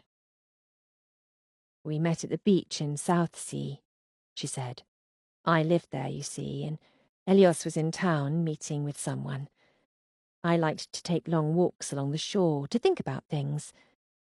One day I was walking, not paying attention where I was going, and I bumped directly into him."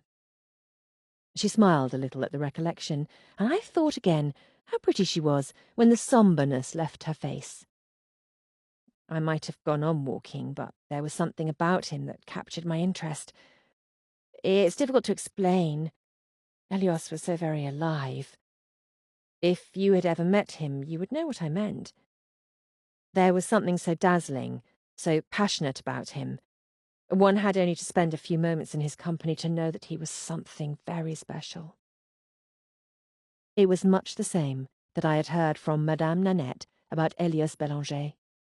I found myself wishing, not for the first time, that I had been able to meet him. "He was not the type of man I expected to marry," she said bluntly.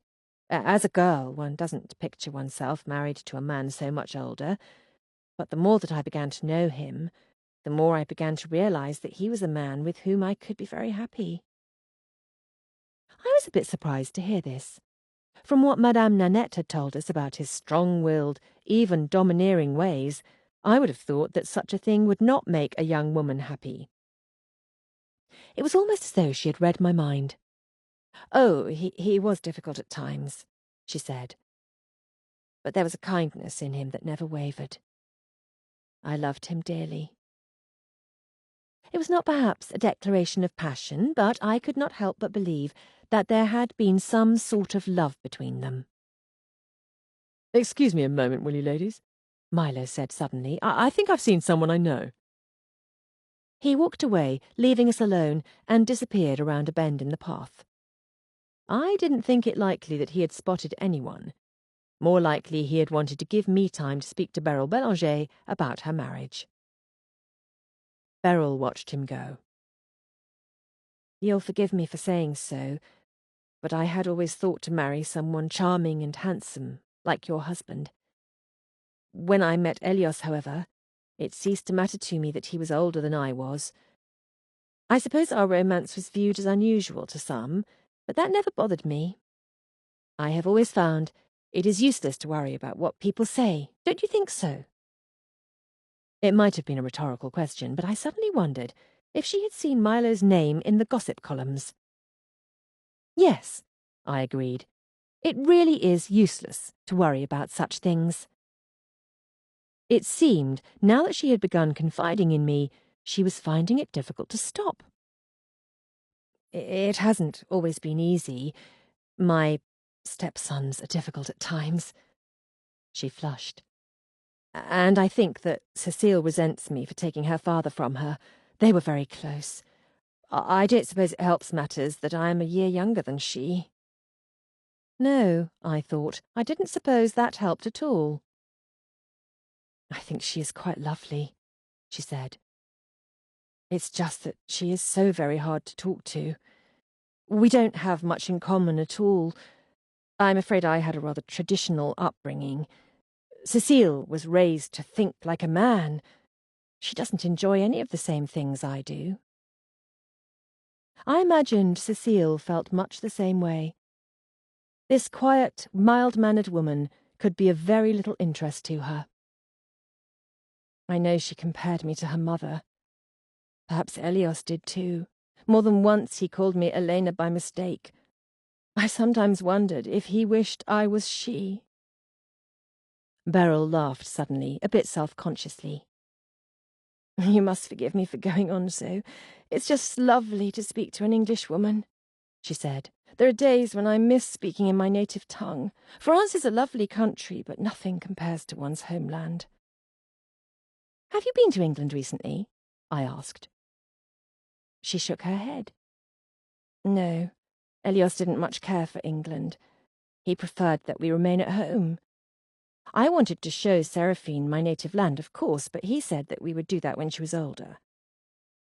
"Well, if you are ever in London, I should love to have you for tea," I said. She smiled, seemingly with more gratitude than the simple invitation merited. "I hope that I shall be able to travel to London again some day soon." It was then that I noticed Milo was coming back in our direction and carrying Seraphine. I felt a strange little flutter in my stomach at the sight of it. In all honesty, I had long had reservations about Milo's suitability for fatherhood, but he looked quite natural with a child in his arms.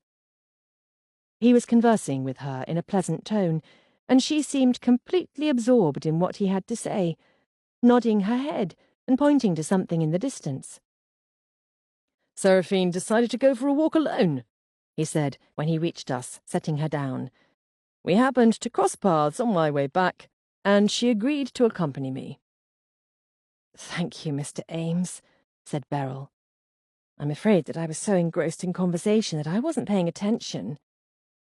"Seraphine and I are quite good friends already," Milo said. She beamed up at him. I was not at all surprised that he had been able to charm the child. It seemed he was a favourite with women of all ages. "Yes, well, I suppose we should be getting along now," Beryl said. "It's nearly time for luncheon." She picked up Seraphine and put her back in the pram. "It was lovely to see you again, Mrs. Ames. Perhaps our paths will cross again soon." Then Cecile hadn't told her that we were coming to dinner. "As a matter of fact," I said, "Cecile has invited us to dine with you this evening." "Oh," she said, doing a poor job of concealing her surprise. "That will be lovely. Until tonight, then." She turned and walked unhurriedly away, but I almost had the feeling that she was trying desperately not to look around, as though she didn't want us to know that she was looking for someone. I turned to Milo as we left. "What do you think of her?" I asked. I don't believe for a moment that she loved him, he said. I couldn't entirely agree.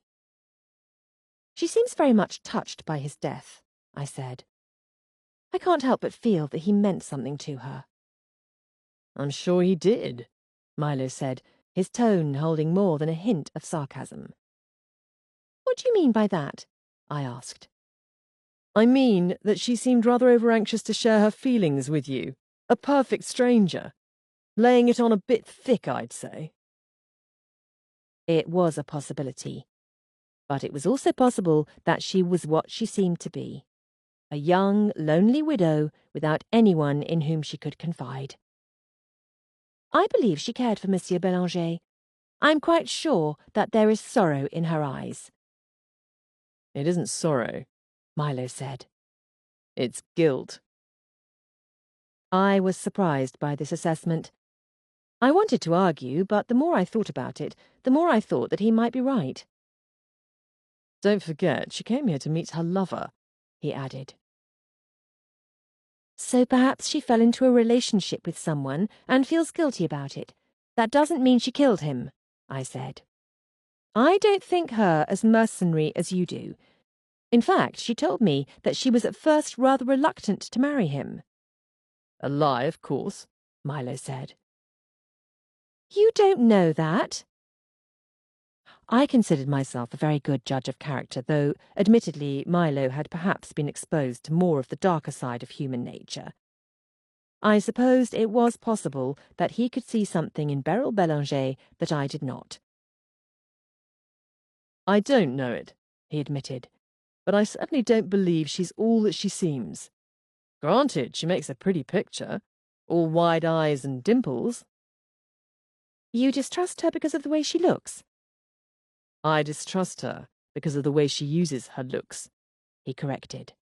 She is very aware of her best features and knows how to use them. The same may be said of you, I replied. He flashed a smile at me. Some would say I am not to be trusted either. I rolled my eyes. Besides the fact that she has dimples, what evidence is there that she and Elias Bélanger were not happy in their marriage? They kept separate rooms. Remember, she was not with him when he died. I did not remind him that there had been a time when we had kept separate rooms. Then again, perhaps that was a point in his favour as far as his argument went. Our marriage had not been in a good state at that point. The fact remained that she was rumoured to have a lover and had been left quite a lot of money. There's one more thing of note, he said. Oh, what's that? When I said I spotted a friend, it was, in fact, a familiar face who turned and left when he rounded the corner and saw us. Her lover, perhaps? I asked. Who was it? That's the interesting part. It was Herr Muller. Chapter 17. Was it possible that Beryl Bélanger was having an affair with the sculptor who had been designing the perfume bottle for her husband? If so, it might be an added motive for both of them. Herr Muller had seemed quite taken with Angélique, but he had also mentioned that he had thought of sculpting Beryl. Could it be that they had formed a relationship? I had a hard time picturing the two of them in a torrid affair, but stranger things had happened. That didn't address one aspect of the mystery, however. If they had done it, where did the missing perfume formula come into play? Had they planned the murder so they could be together and then seized the opportunity to take the formula? It seemed unlikely. The two motives just didn't fit together. There was still, I supposed, the vague possibility that the missing formula was unrelated to the murder. One thing was certain. No matter which way I turned, there were more questions than answers. I didn't share these thoughts with Milo as we returned to the hotel. We had not had the opportunity to sort out our differences, and though I felt we might have discovered something important on our walk in the park, I was not feeling especially communicative. We entered the lobby, and Milo stopped at the desk. and the clerk handed him a slip of paper, which he read and put in his pocket. There might have been nothing to it, but my suspicions were already aroused by his recent behaviour, and his words, once we reached our room, confirmed that something was afoot. "I need to go out for a while, darling," he said. "Do you mind?" "No," I replied, "but you do remember that Madame Nanette is coming to have tea with us." "I may not be back by then," he said. "You'll make my excuses?" "Certainly," I said lightly, though I was a bit surprised that he would so easily dismiss plans with Madame Nanette, given how highly he regarded her. I hoped this didn't mean he meant to neglect our other plans as well. "You haven't forgotten that we're having dinner with the Bélangers this evening?" I asked. "Of course not," he said. "I'm hoping that one of them will let slip that they killed their father, and we can lay the thing to rest."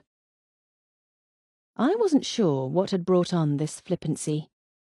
It wasn't unlike him to be glib, of course, but I had the growing impression that he was much less concerned about the case than he had been. Whether it had to do with whatever he was hiding, or if he was merely losing interest, I had yet to determine. "What will you do until tea, darling?" he asked. "I dare say I'll find something to amuse myself," I replied. I felt his gaze on me and met it with a smile. After our conversation this morning, he had likely expected to encounter more resistance. "Very well," he said. "I shall see you this evening." He left, and I wasted no time. If Milo was going to do things on his own, there was no reason that I should not. I went to the telephone and picked up the receiver. "Can you please place a call for me? I'm trying to reach a gentleman named André Duvaux." We met at a cafe not far from the hotel. He was waiting at a table inside when I arrived. "I was pleased that you rang me up, Amory," he said when we had settled into our seats. "It is not often I have luncheon invitations from beautiful women." This I did not believe for a moment. I was fairly certain that André Duvaux was not lacking when it came to the attentions of women. "I'm pleased you were free," I said. "Milo had other business to attend to today, and I do hate to eat alone." He smiled. "It is much more pleasant to eat with pleasant company." We ordered our meal and fell into comfortable conversation.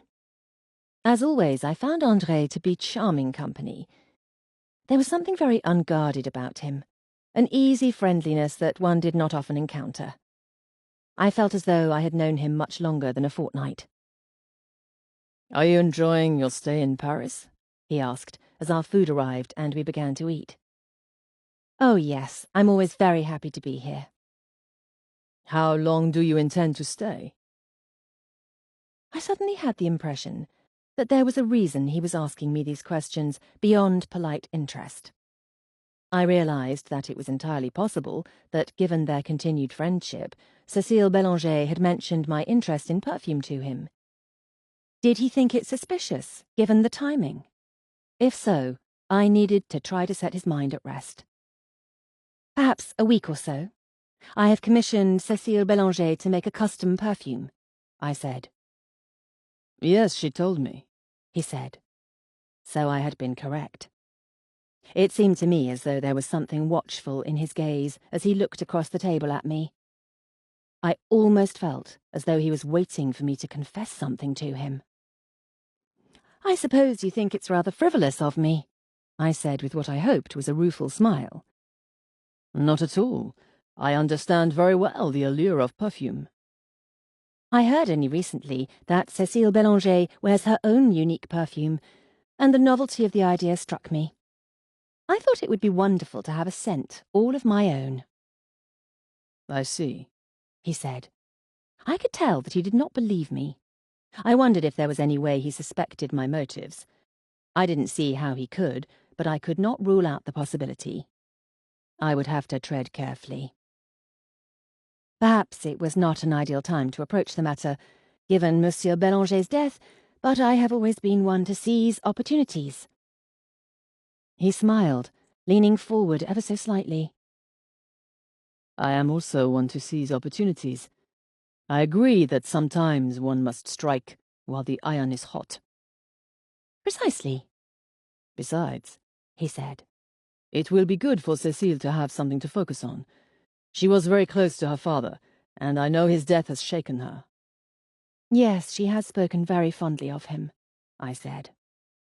He taught her well, and she will do him proud. She'll run things as well as he ever did. I've offered to fly her to Grasse to tend to things at the factory when she's ready. I'm sure she will be glad to have the company. I wondered if I should steer the topic away from Monsieur Bélanger's death. I didn't want André to think I was unduly curious. I had already asked him a great deal of questions over the course of our short acquaintance. He seemed as though he wanted to protect Cécile, and I imagined that protective instinct was what had made him wary of my inquiries. I just don't know that I could ever be comfortable in an aeroplane, I said, taking a bite of my lovely bouillabaisse. But perhaps it takes getting used to. Have you been flying long? Yes, I signed up for the war and became a pilot. It made for an eventful war. I was shot down over Germany, in fact, he said. I parachuted and made it out safely, but it isn't something I would care to repeat. No, I imagine not. I think it's wonderful that you continued to fly after such an experience. Once flying gets in one's blood, I'm afraid there's no cure, he said with a smile. I laughed. Then I shall blame you if my husband contracts that particular disease. I should hate to be in your bad graces, Amory. Well, you have given me your lovely perfume, so I feel as though it will be difficult for me to be angry with you for long. It will be nothing compared to L'Ange de Mémoire, I'm sure. Oh, I don't know, I said. I think your perfume speaks of quality. I hope so. Monsieur Bélanger taught me quite a lot. In fact, he was annotating a book on perfumery for me. I was anxious to learn some of his techniques. This piqued my interest. I wondered if André was aware that Elias Bélanger had been developing a new, highly secret process for L'Ange de Mémoire. I could not help but feel that André was an ideal suspect when it came to the missing formula. The fact remained, however, that he had not been in Paris the night of Monsieur Bélanger's accident. It would have been impossible for him to switch the formulas in the attaché case. It sounds selfish, I suppose, he said. But I do hope I can get the book back. I'm sure it will prove very valuable. When the time is right, I need to ask Cécile if she can locate it. I thought this might be as good a time as any to shift the topic towards Beryl and Herr Müller. Given his former ties to the family, it was just possible he might have some information to share. The L'Ange de Mémoire bottle is very lovely, I said. I recently met Herr Müller. He was at a nightclub when Milo and I went to dinner, and I was able to speak with him. He seems to be quite a character, he said. I don't know him well, of course, but it appears to me that he thinks rather highly of his art. He seemed rather taken by his model, Angélique, I said, hoping that this might prod him to tell me more about the affairs of the Bélangers. He laughed suddenly. Well, I can't say I'm surprised. I understand she's very beautiful. Yes, among other things, he said dryly. And she was Michel Bélanger's mistress? I knew that such things were not exactly polite conversation, but sometimes there was no other way to get the information one was seeking than to be blunt. She was something of the kind, André said. Despite the fact that I was very close to Cécile, I saw little of Michel and Angélique. They preferred their company a bit livelier, I'm afraid. Their romance was doomed to failure, then? If you could call it a romance. They seemed to enjoy getting into public rows more than anything else. Once she threw a knife at him, so the story goes. Oh dear, I said. It does sound like rather a contentious relationship. He smiled a bit grimly. Michel seems to enjoy that sort of thing. He has rather a violent temper. He's constantly getting into rows. Nearly killed a man once. I didn't realize, I said. I'd say Angelique, troublesome though she is, was well rid of him. It seems there has been a great deal of unrest in the Bélanger home, I said mildly. Yes, but I'm surprised your husband didn't tell you all of this, he said. I frowned. Why should Milo know about this? I told him. We've spent evenings gambling together, and I'm afraid I indulged in a bit of gossip. It seems your husband isn't inclined to tell tales. No, I said as lightly as I could manage.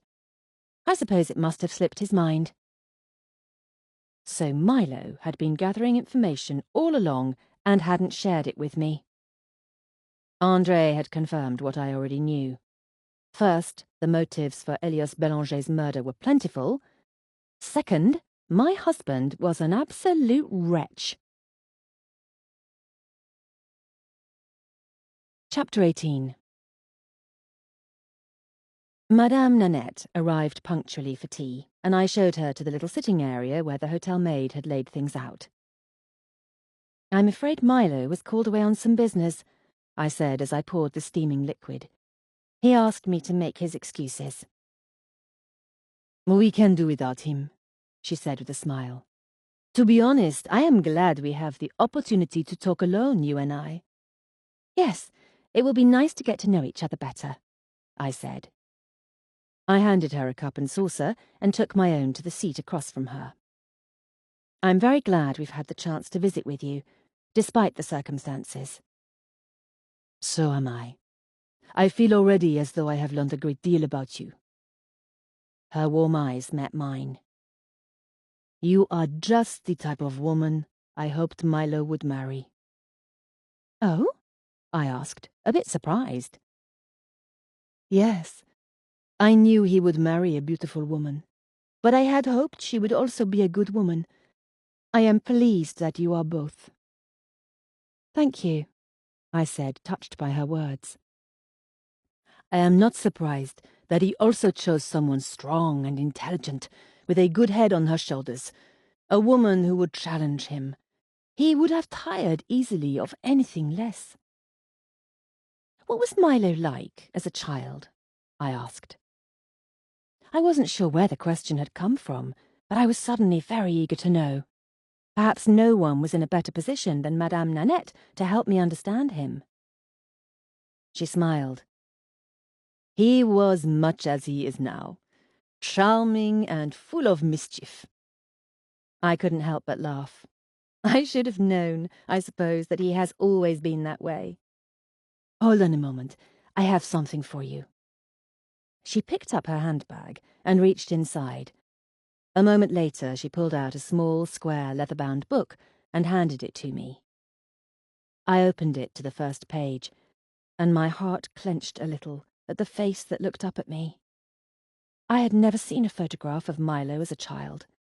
He had kept very few mementos of his early life so far as I knew, but it was somehow exactly as I might have imagined he would have looked. I could see the man he had become in the child's face, the line of his jaw, the blue gaze showing pale in the sepia photograph, the glossy black hair. But it was the precocious smile that tugged at the corners of his mouth and the glint in his eyes that I recognized most clearly. For some reason, I felt tears come to my eyes. He was an adorable child, I said. She nodded. A very handsome boy. He was smart, too, and good-natured. He developed his charm very young, and always knew how to work it to the best advantage. I had expected no less. I had always believed Milo had been born with the knack for convincing people to do as he wished. Madame Nanette smiled, confirming my thoughts. It was very difficult to refuse him anything he wanted. I could well imagine it. I kept this book of photographs and other souvenirs of his childhood, she said. When I left, I brought it with me to give to him later. I flipped through the pages. There was a photograph of a very young Milo astride a horse, looking as though he had been born for riding. Another showed him standing in front of Thorncrest, our country house. I felt an unexpected twinge of maternal longing as I looked at them. Perhaps one day I would have my own dark-haired child standing with Milo in that very spot. The book also contained an array of seemingly inconsequential things: pressed flowers, dried leaves and feathers, the little things that would have been important to a young boy. There were also a few letters he had written to her, ranging from a childhood note with large misspelled words and slanted script to a strong, confident hand he had developed as he went away to school. On the last page, there was a clipping of our wedding announcement. "It's a wonderful book," I said. I was reluctant to hand it back to her, for I could not help feeling that some key to unlocking at least some of my husband's secrets lay in its pages. "I'd like you to keep it," she said. "I was saving it for Milo." I was deeply touched. "Thank you. I shall treasure it." "Has he ever told you how I came to be his nanny?" she asked, taking a sip of her tea. "No," I said. "He hasn't told me much about his childhood." Milo was not the sort to indulge in nostalgia. Aside from a few fond references to Madame Nanette, I had heard very little about his life before we met. "I was engaged by Mrs. Ames before Milo was born," she said. "I was young, French and inexperienced, so I did not think I had much of a chance at the position. But she took a liking to me at once. She said I had a kind face, and that was what most mattered to her." "What was his mother like?" I asked. "She was a beautiful woman. Black hair and the bluest eyes I had ever seen. I didn't know her long, but I was very impressed with her. She was not like many women, ready to send the child out of sight to the nursery. She was very keen to be a mother." I wished Milo had been able to know her. "She sounds lovely." "You know that she died when he was born?" I nodded. "It was something of a shock to everyone. The delivery went well, but she died suddenly of a hemorrhage the following day. Mr. Ames, Milo's father, was devastated." Let your mind drift gently with the melody, as if carried by a soft breeze across a quiet night.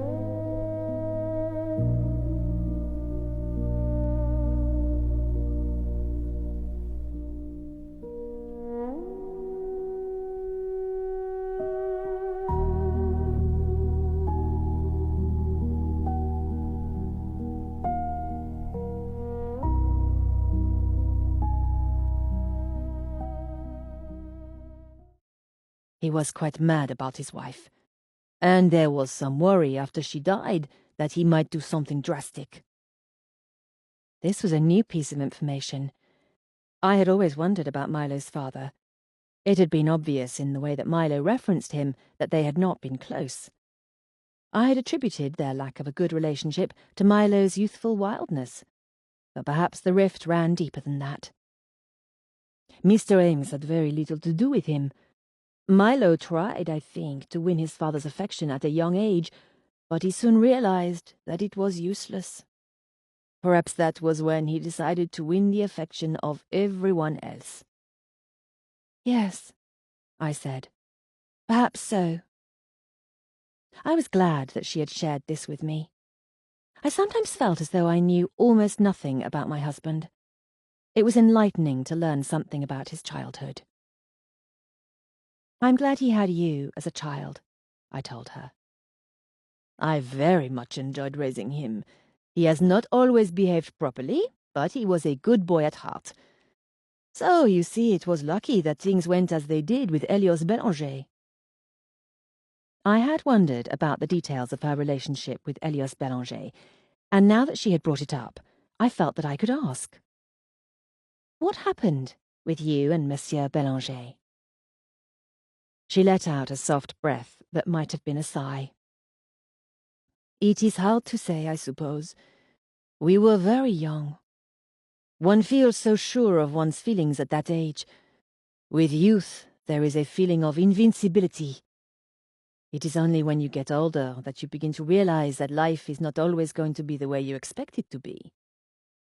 You grew apart? I asked. Not exactly that, she said. Elios had begun to excel at his amateur perfumery. The apothecary for whom he worked saw his potential and began to send Elios to gather ingredients, first throughout France, then across Europe, then farther. Before long, Elios was traveling the world. Still, I thought our love would last. He sent me letters frequently and brought me back gifts from strange and exotic places. Did you ever talk about marriage? I asked. Not in so many words. Of course, a young woman always thinks of such things.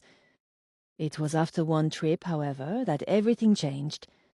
He came home and told me that we could no longer be together, that our lives were taking us on different paths. You had no inkling that he was thinking such things? No, I thought wrong. I didn't ask questions.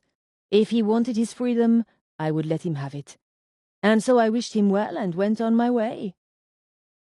And you hadn't spoken to him in all these years? She shook her head.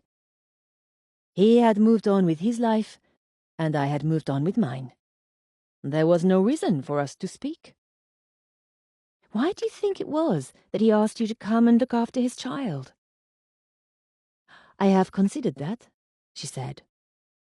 His letter was formal, polite. He gave no particular reason for his request. As I said, I had recently left the post, and of course I was curious about what had become of Elios. I saw no reason to refuse the opportunity. Did you never discuss the past? I asked. She hesitated.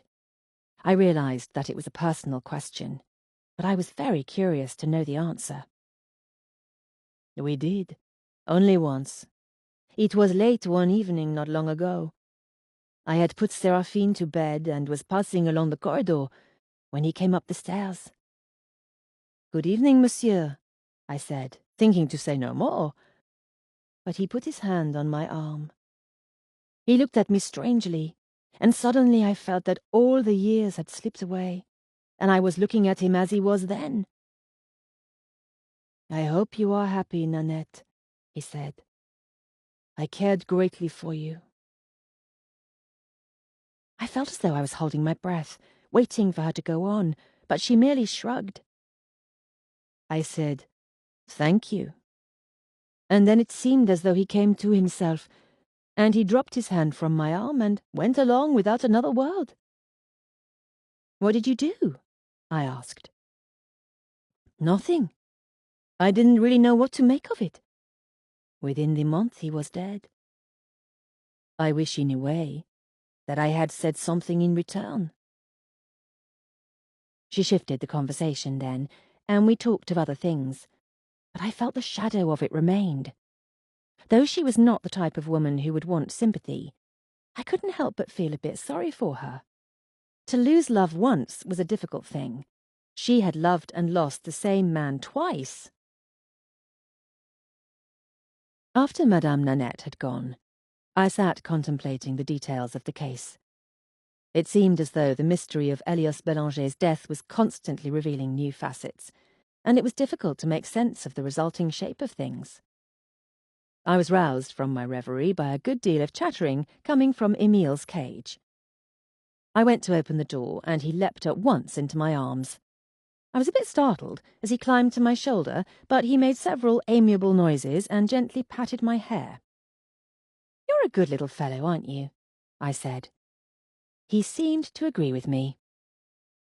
I took him to the sofa, and was feeding him bits of apple when Winelda came in to help me dress for dinner. "Oh, you've taken him out!" she cried excitedly. She moved to the sitting area and absently picked up the leather memory book that Madame Nanette had given me from the chair before taking a seat there. Emile chattered loudly and, jumping into Winelda's lap, took the book from her and brought it back to me. "I beg your pardon," Winelda said with every appearance of sincerity. "I didn't mean to take what didn't belong to me." I supposed it was one of the monkey's quirks. I had heard of such animals being trained as pickpockets, but it seemed that mine was extraordinarily conscious of the personal belongings of others. For the next several minutes, Emile entertained us with his repertoire of tricks, the pièce de résistance of which was a backward flip from the arm of the sofa to the floor.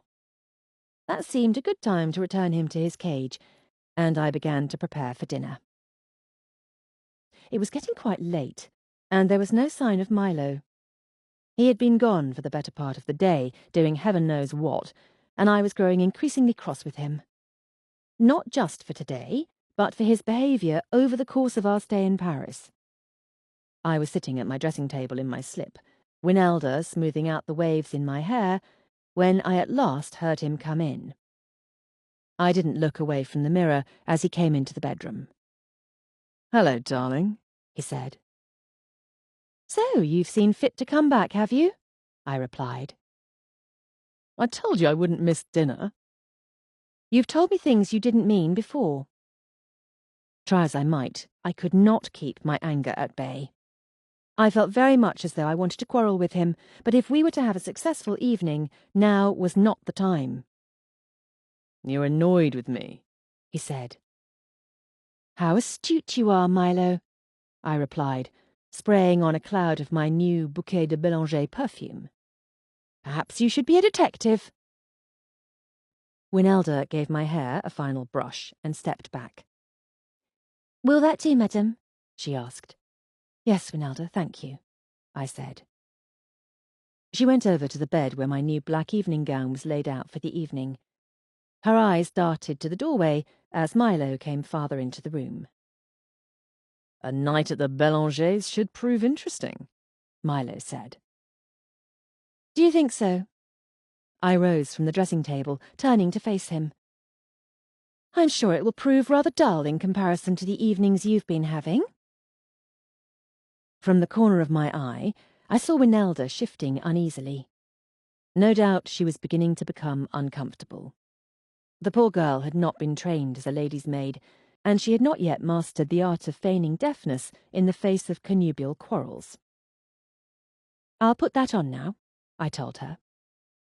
She brought the gown over to me and helped to slip it over my head, careful to avoid mussing my hair. "You will be interested to learn where I've been," Milo said. "I doubt it," I replied as the gown fell into place. "If I had to guess, I'd say it involved gambling or horses, or perhaps a woman, none of which you need any more of." "You are feeling rather prickly this evening, aren't you?" Winelda's face had grown pink, and she was practically jostling me in her haste to finish doing up my gown and excuse herself. "I can take care of this, Winelda," I said. "You may go." "Thank you, madame," she said with great feeling. She bobbed a little curtsy and hurried from the room. "Now you've frightened her off," Milo said. "Whatever's the matter with you?" I drew in a breath. "I am annoyed, Milo. While I've been trying to help Madame Nanette, you've been running all over Paris doing—" I waved a hand impatiently. "Whatever it is you've been doing." I turned and went to my jewellery case, picking up a necklace of diamonds and onyx on a silver chain. "For the record, I've gained neither money, horses, nor additional women this afternoon. I've been out to the airfield." I stopped, the necklace dangling from my hand, and turned to look at him. "The airfield?" "Yes, I went to talk to the men who were there when Elias Bélanger crashed his plane." I sighed. "Why didn't you tell me?" I wasn't sure anything would come of it. Well, did it? I'm not entirely sure, he said. The mechanic at the airfield assures me that there was nothing mechanically wrong with that plane. Of course they would say that, I said. Milo nodded as he came up to me and turned me around so he could finish fastening up my dress. They won't, of course, want an aeroplane accident laid at their feet, but assuming they're correct, that means that there are two other options: weather and pilot error. What was the weather like that night? I asked, holding up the ends of my necklace so he could fasten it. Cold and clear, Milo said. Then it seems it must have been something to do with Monsieur Bélanger's condition. Yes. They also assured me, however, that there was nothing wrong with Monsieur Bélanger when he arrived at the airfield. He seemed much the same as usual. It was only after he had crash-landed that he seemed somewhat dazed. I frowned. How can that be? If he was poisoned at home, wouldn't the symptoms have been evident sooner? It seems likely that they would have, Milo agreed. What if it was a heart attack? I said suddenly, turning to face him again. What if he wasn't murdered at all, and this is all a wild goose chase? I had the same thought, he said. Somehow I knew that there was something else, something he hadn't told me. But what? I asked. There's more, isn't there? He went on with what seemed to be a bit of reluctance.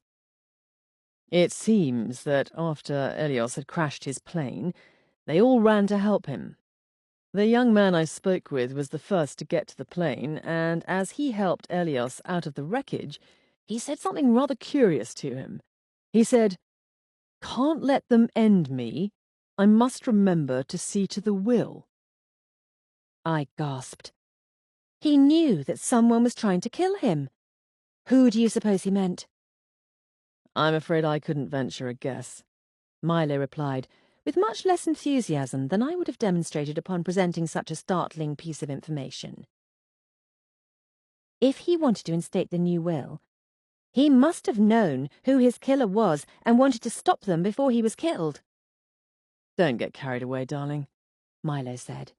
It might only have been that he felt he was near death and wanted to be sure his affairs were in order. Oh, you don't believe that for a moment, so do stop trying to convince me otherwise, I said impatiently. I don't know what to believe, he said, but I'd rather not make outlandish suppositions without proof. I ignored him as I considered the implications. It seemed fairly clear that Elios Bélanger had suspected that someone was trying to kill him, thus his desire to change the will. But how was this related to the missing formula? Had someone attempted to steal the formula and kill Elios Bélanger in his plane? Perhaps he had uncovered the treachery, and that was why he had wanted to change his will. He had not had the time to do so, but perhaps he had even challenged the person, prodding them to try again, and this time they had succeeded. That second draft of the will must reveal who he trusted and who he didn't, I said. Perhaps, darling, he replied, turning towards the bathroom to wash up before dressing. But I'm afraid we may never know. That was what he thought.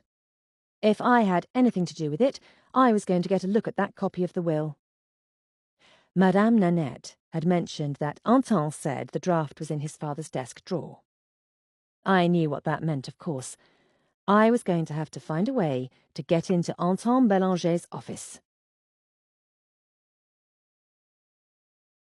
Chapter 19. We arrived back at the Bélanger mansion and were shown into the drawing room. It had seemed a large room at the party, but it looked so much larger tonight, with only a few people in it. In fact, the only occupants now were Cécile and Anton Bélanger. They stood near the window, speaking in low, urgent tones, their expressions dark. It looked as though they were having an argument. I wondered if it had to do with their joint involvement in Parfume Bélanger. Even having known them a short time, I knew that it was not going to be easy for the two of them to find a way to work together. With all that had happened, I imagined that the family was not thrilled to have us here tonight. After the death of their patriarch and the startling revelations of the will, I supposed the last thing they wanted to do was make pleasant small talk with strangers. Perhaps this was the source of their tense exchange. Before I could catch anything of what they were saying, however, Cécile noticed us and stepped away from her brother. "Ah, Monsieur and Madame Ames, good evening." She came towards us with a smile. She was wearing a long-sleeved dress of dark grey silk, and once again I admired the simplicity and elegance of her attire. I was learning that though her clothes were very much in fashion, she was not particularly drawn to the trends. It was as though her elegance had a quality of timelessness. I was glad I had worn my new black gown, for it too was understated and chic. "I am so glad you've come," she said. "Thank you for having us." "You've met my brother, Anton," she said to me. "Yes, good evening." "And this is Monsieur Ames. Monsieur Ames, my brother." Anton Bélanger nodded somewhat stiffly at us and managed a brusque "Good evening." I tried in vain to determine who it was that he reminded me of. There was something forbidding about him. His dark, watchful eyes moved restlessly around the room, as though he could think of a dozen places he would rather be. Cécile had realized, it seemed, that her brother did not intend to be sociable, for she led us away from him and towards a grouping of furniture before the fire. "Won't you sit down? The others should be here shortly. At least, Beryl should be." She smiled a bit humorlessly. "My brother Michel may or may not join us." I found myself hoping that he would. I was curious about Michel Bélanger. I thought there was a very good chance he might reveal something worthwhile about the family. Both Anton and Cécile were careful in all that they said and did. I did not think Michel would have that same reserve. A few moments later, Beryl Bélanger came into the room to greet us. She looked a bit better than the last few times I'd seen her, not quite as pale and strained. She greeted Cécile with a hesitant smile. "Good evening." "Good evening, Beryl," Cécile said without any particular warmth. "Monsieur and Madame Ames have come for dinner."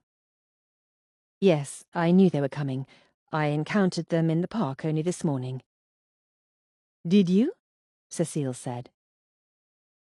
"Perhaps we English are drawn to one another," Beryl said. "What part of England do you hail from, Madame Bélanger?" Milo asked. "I come from Southsea," she said. "I have never been there, but I am sure it must be a charming place if it is your home." She smiled up at him, the dimples in her cheeks making an appearance. "I have always found it a lovely place," she said, and for just a moment the cares that had shone in her eyes faded away. Milo had, with his unerring instinct, found just the way to put her at ease. "Beryl has been planning a trip home to visit her relations. She will be leaving soon." I looked up, surprised that Anton had deigned to join our conversation. I glanced at Beryl to see what her reaction to Anton's announcement would be. She looked a bit uncomfortable, and I wondered if it had come as a surprise that her stepson meant to send her back to her home. Perhaps he meant her stay in England to be indefinite. I had no doubt it would be easier for Anton and Cécile if their stepmother was no longer living with them. "Dinner will be ready soon," Cécile said, breaking into the conversation. "Madame Ames, would you like to come to the table in the corner for a moment?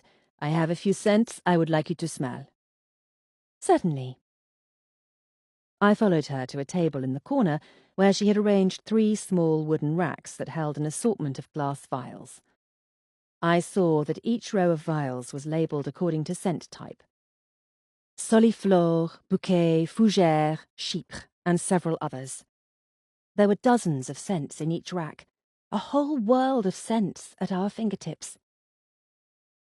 "What sort of scents do you enjoy?" she asked. "I normally wear gardenia," I said.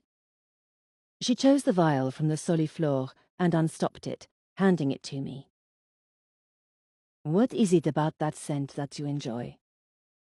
She was waiting for my answer with a rather intent look on her face, and I realized that the question was a significant one. I had to think about it for a moment. I like the sweetness of it, I suppose. I remembered something else, a more personal reason for my preference, and I decided to tell her. It also reminds me of my courtship with my husband, the first time we were alone together. It was in a conservatory. I remember it smelt of gardenia. I hadn't thought about that in years, hadn't realized that it was perhaps why I had selected the scent. Then you enjoy scents with a more personal connection? Yes, I suppose I do. Then perhaps we shall include it in your custom scent, she said. It is not at all scientific, but I have always felt that a scent is enhanced by the preferences of its wearer. It is as though their love for it interacts with the oils to make the scent something greater than itself. Now, if you'll smell these, and let me know your impressions of them. One by one, she selected and unstopped several vials and held them up for me to sample. Pausing occasionally to let my nose rest, as she called it, she asked me a series of questions about the scents, my preferences, even certain traits of my personality. I felt rather as though I were taking some sort of test for which I had not studied, but I could not help but enjoy the process, as each new scent was unveiled to me, and I was forced to consider what I felt about it. My selection of perfumes had always been in an off-handed manner based on superficial preference. I had not realized the depth of the art. I know it must seem as though I'm asking a great deal of personal questions, she said, but it's necessary in order to determine which scent will suit you best. I understand, I said. I appreciate that you are willing to take the time to make the perfume such a personal reflection of me. To me it is more than a business, she said. And if we intend to attach the name of Bélanger to what we create, I want to make sure that it is a quality scent. I'm sure it will be lovely, I said. A movement at the door caught my eye just then, and Michel Bélanger came into the room. His expression was one of boredom as his gaze scanned the room, but suddenly his eyes widened. "Madame," he said, coming directly to my side and holding out his hand. I placed my hand in his, and he clutched it. "I have been wondering if ever I would see you again, and here you are. It must be fate. Don't you agree?" "I'm not entirely sure," I said, a bit surprised by this rather enthusiastic greeting. "I searched for you at the party, but you had disappeared, like the Cinderella of the story, only I had not even a shoe to know you by." "I see you have already met my brother," Cécile said, her tone dry. "Yes. How are you, Monsieur Bélanger?" I asked, deciding I was more amused than startled by his rather forward manner. "I hope that the friend you had mistaken me for was able to console you." "Alas, I could not find her either. We were like the ships that passed in the night." "How very tragic," I said. "Hello, Michel." Milo appeared suddenly at my side, his arm sliding around my waist in a show of possessiveness that was uncharacteristic of him. Michel's eyes moved from me to Milo and back again, his brows rising in mock dismay. "Do not tell me that Milo Ames is your husband." "Yes, he is," I said. Michel turned to Milo. "You break my heart, my friend. I had hoped to find her married to an old man and in need of more youthful company." "I'm not that old yet," Milo said. "Allow me to express my condolences upon the death of your father." Michel appeared completely unabashed by this not-so-subtle reminder of his recent bereavement. "Thank you. It was sudden, but my father would have preferred it to some lingering illness." His gaze returned to me. "Husbands have never been an obstacle to me, but I very much feel that my old friend is more competition than I am used to." I smiled in the face of this rather forward remark. You should be warned, Monsieur Bélanger. I take marriage very seriously. His smile broadened. Charming. So very charming. You are a lucky man, Ames. Yes, I know, Milo replied. Michel reached out to take my hand again. Should he ever neglect you, know that I am waiting in the wings. I laughed. I shall keep that in mind. Michel, do stop annoying Madame Ames, Cécile said. There was affection in her tone, and I could tell at once that her relationship with her younger brother was much less strained than with the elder. You did not tell me we were having such charming guests tonight, Cécile, he said. I might have gone out and missed them entirely. That would have been a pity, Milo said with a complete lack of sincerity. We were called into dinner then, and I found myself seated between Anton and Cécile. I decided to try my hand at making a friend of the impassive elder Bélanger brother. It was so kind of you and your sister to invite us to dinner, I said, as the first course was serviced. Cécile enjoys having company, he said, his eyes on his plate. Your brother and my husband are old friends, it seems, I said. Have you and my husband met before this? No, he said somewhat tersely. Michel and I do not keep the same sort of company. It seemed that he wasn't in the mood for pleasantries, but I was undaunted. I am so enjoying learning about perfume, I tried again. One rather takes things for granted sometimes, not stopping to think where they come from. It is thrilling to see how the process works. Yes, he said. I suppose that it is. It was perfectly obvious that he didn't wish to have a conversation with me, and this made me more determined than ever to win him over. I would just have to take a note from Milo's book and try to charm him. I am so pleased that you and your sister agreed to create a custom perfume for me, I said, deciding to try flattery first. I am simply thrilled to be able to wear my very own Bélanger scent to events in London. My friends will all be terribly envious. I am sure you will enjoy it, he said blandly. I could tell at once that this was not the method to win his friendship. He cared very little for society women and their vanities. I wondered then what it was that moved him. Despite what others had said about Anton's being primarily interested in business, I thought that there was more to him than that. I felt as though there were things to be learnt about him, if only one had the opportunity to break beneath the hard exterior. Have you always been interested in the perfume industry, Monsieur Bélanger? He looked as though he didn't want to answer the question, but he did. I have not my father's flair for it, perhaps, but I do enjoy the idea of it, the way something lasting may be made from something fleeting.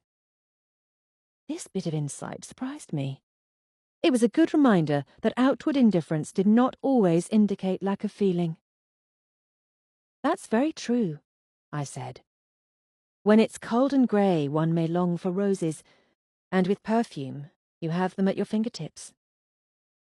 He offered me a small smile, the first I had seen on his lips that evening, and I could not help but feel that I was making progress. It is exactly that, he said. I like the essence of the thing. That is why I have always enjoyed the soliflore, the purity of a single scent. My father, Cécile, they revelled in making combinations. But for me, the true nature of the thing is always preferable. Of course, one must give the people what they want. My father was renowned for the clever combinations of scents that he created. Parfum Bélanger will strive to live up to that reputation, even now that he is gone. Your sister seems to have your father's knack for perfumery, I said. I wondered if this might be the wrong way to go about earning his friendship, but I was also curious what his reaction would be. To my surprise, he did not seem much annoyed by my statement. Instead, he nodded. Cécile has always been much like our father in many ways. Sometimes too much like him. Oh? I asked, very curious as to what this might mean. Certain traits are not attractive, in men or in women. To my disappointment, he did not elaborate. Instead, he went back to the subject of perfume. I have long been considering launching a new line of Soliflor made of rare and expensive ingredients for discerning clients, such as yourself. That sounds like it has the makings of a successful venture, I said encouragingly, hoping he would continue. My father did not think so, he said flatly. However, it may be something that I will still consider pursuing. Of course, we will continue on in my father's legacy. We mustn't disappoint the masses. There was the faintest tinge of disdain in his manner, and I was surprised. Anton was, of all the Bélangers, the one who I would have least expected to look down upon the customers who had made Parfum Bélanger a household name. I don't mind giving them what they want, of course, he said. But it has always seemed to me that they are terribly easy to influence. Once a name has been established, they will accept almost anything. His eyes met mine, curiously intent. Don't you find this to be true? I wondered if this little speech had anything to do with the missing formula. Was he trying to convince himself that he could fool consumers with an imitation perfume, should he be unable to produce L'Ange de Mémoire? Well, I don't know, I answered slowly. I was not certain I agreed with him on this score. There were many scents I was sure I would not enjoy, just as some of the more outlandish modern fashions would never be my taste. I suppose it is a matter of individual preference. As you say, he shrugged. To each his own, as the saying goes. What of your brother? I asked. Do you suppose he may ever be interested in the perfume business? His gaze moved to Michel, but he lifted his glass to his lips and took a drink before he answered.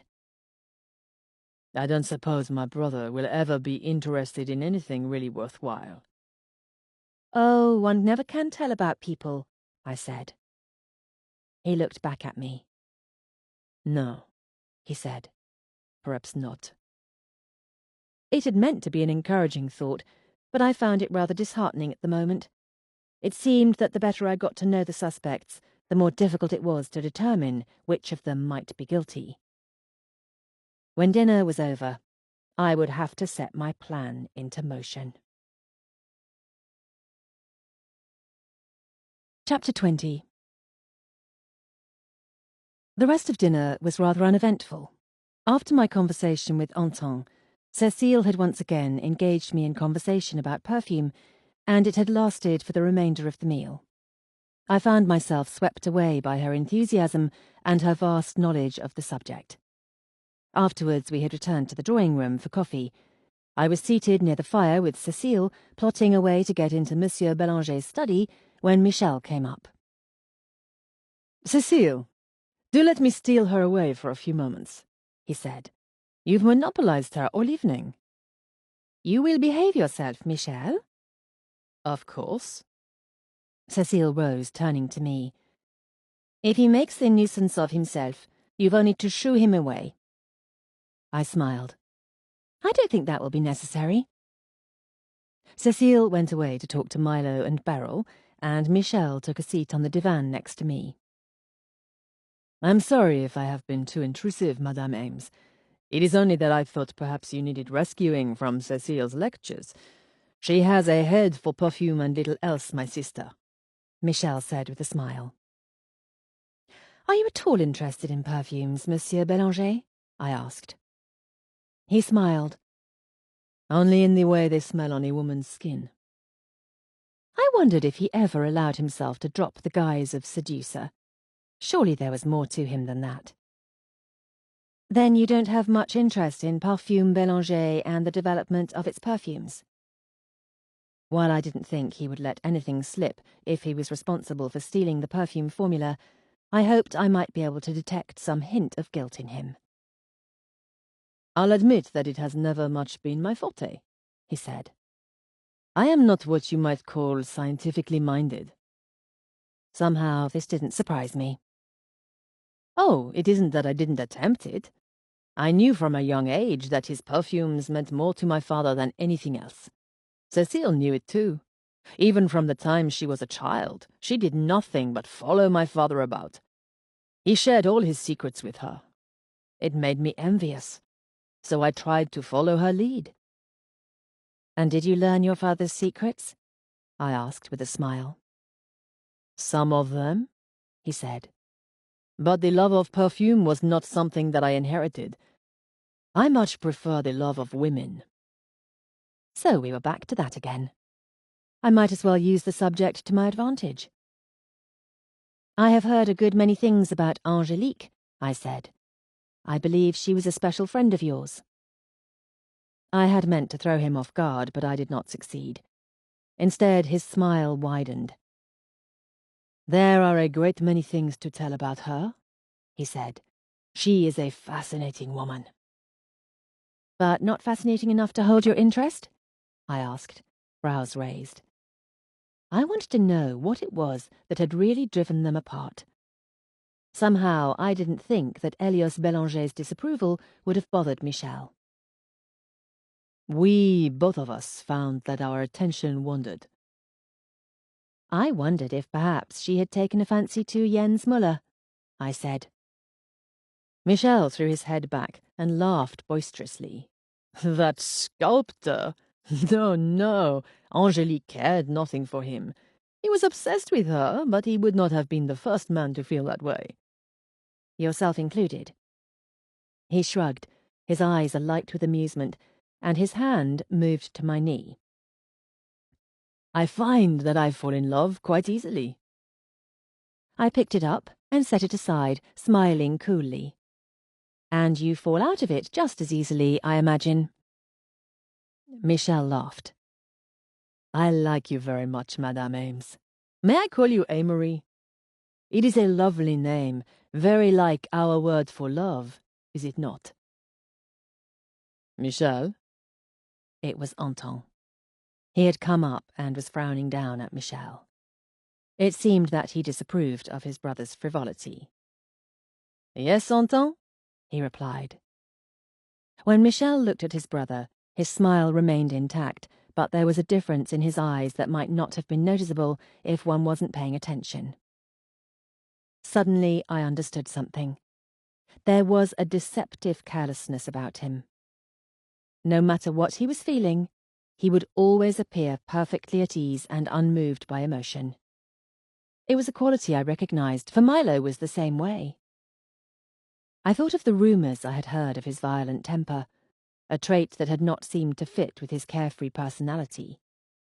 Now I wondered if I had underestimated him. I suspected there was much more to Michel Bélanger than met the eye. "I need to speak to you a moment." Anton turned to me. "You will excuse us, Madame Ames?" "Of course. In fact, I think I shall just go and powder my nose." If I was going to try to get into Anton's office, now would be the ideal time.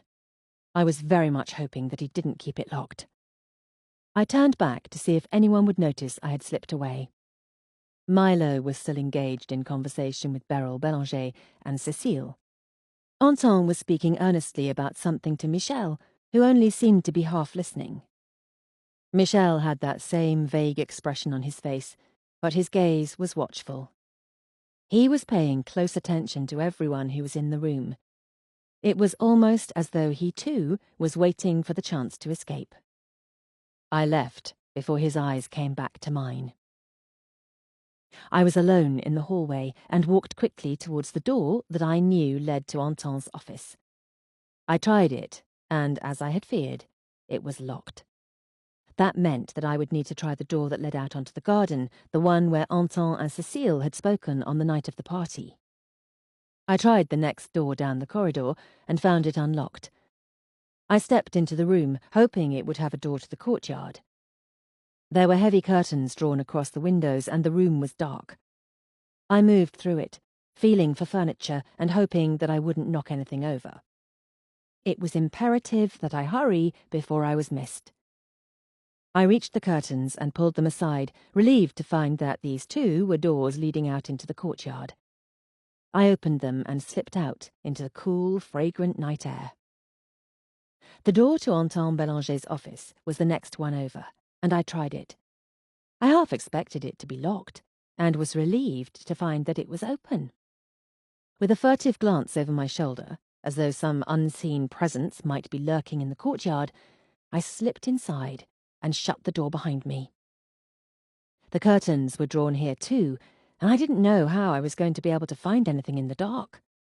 Nevertheless, I thought it probably too risky to turn on the lamp.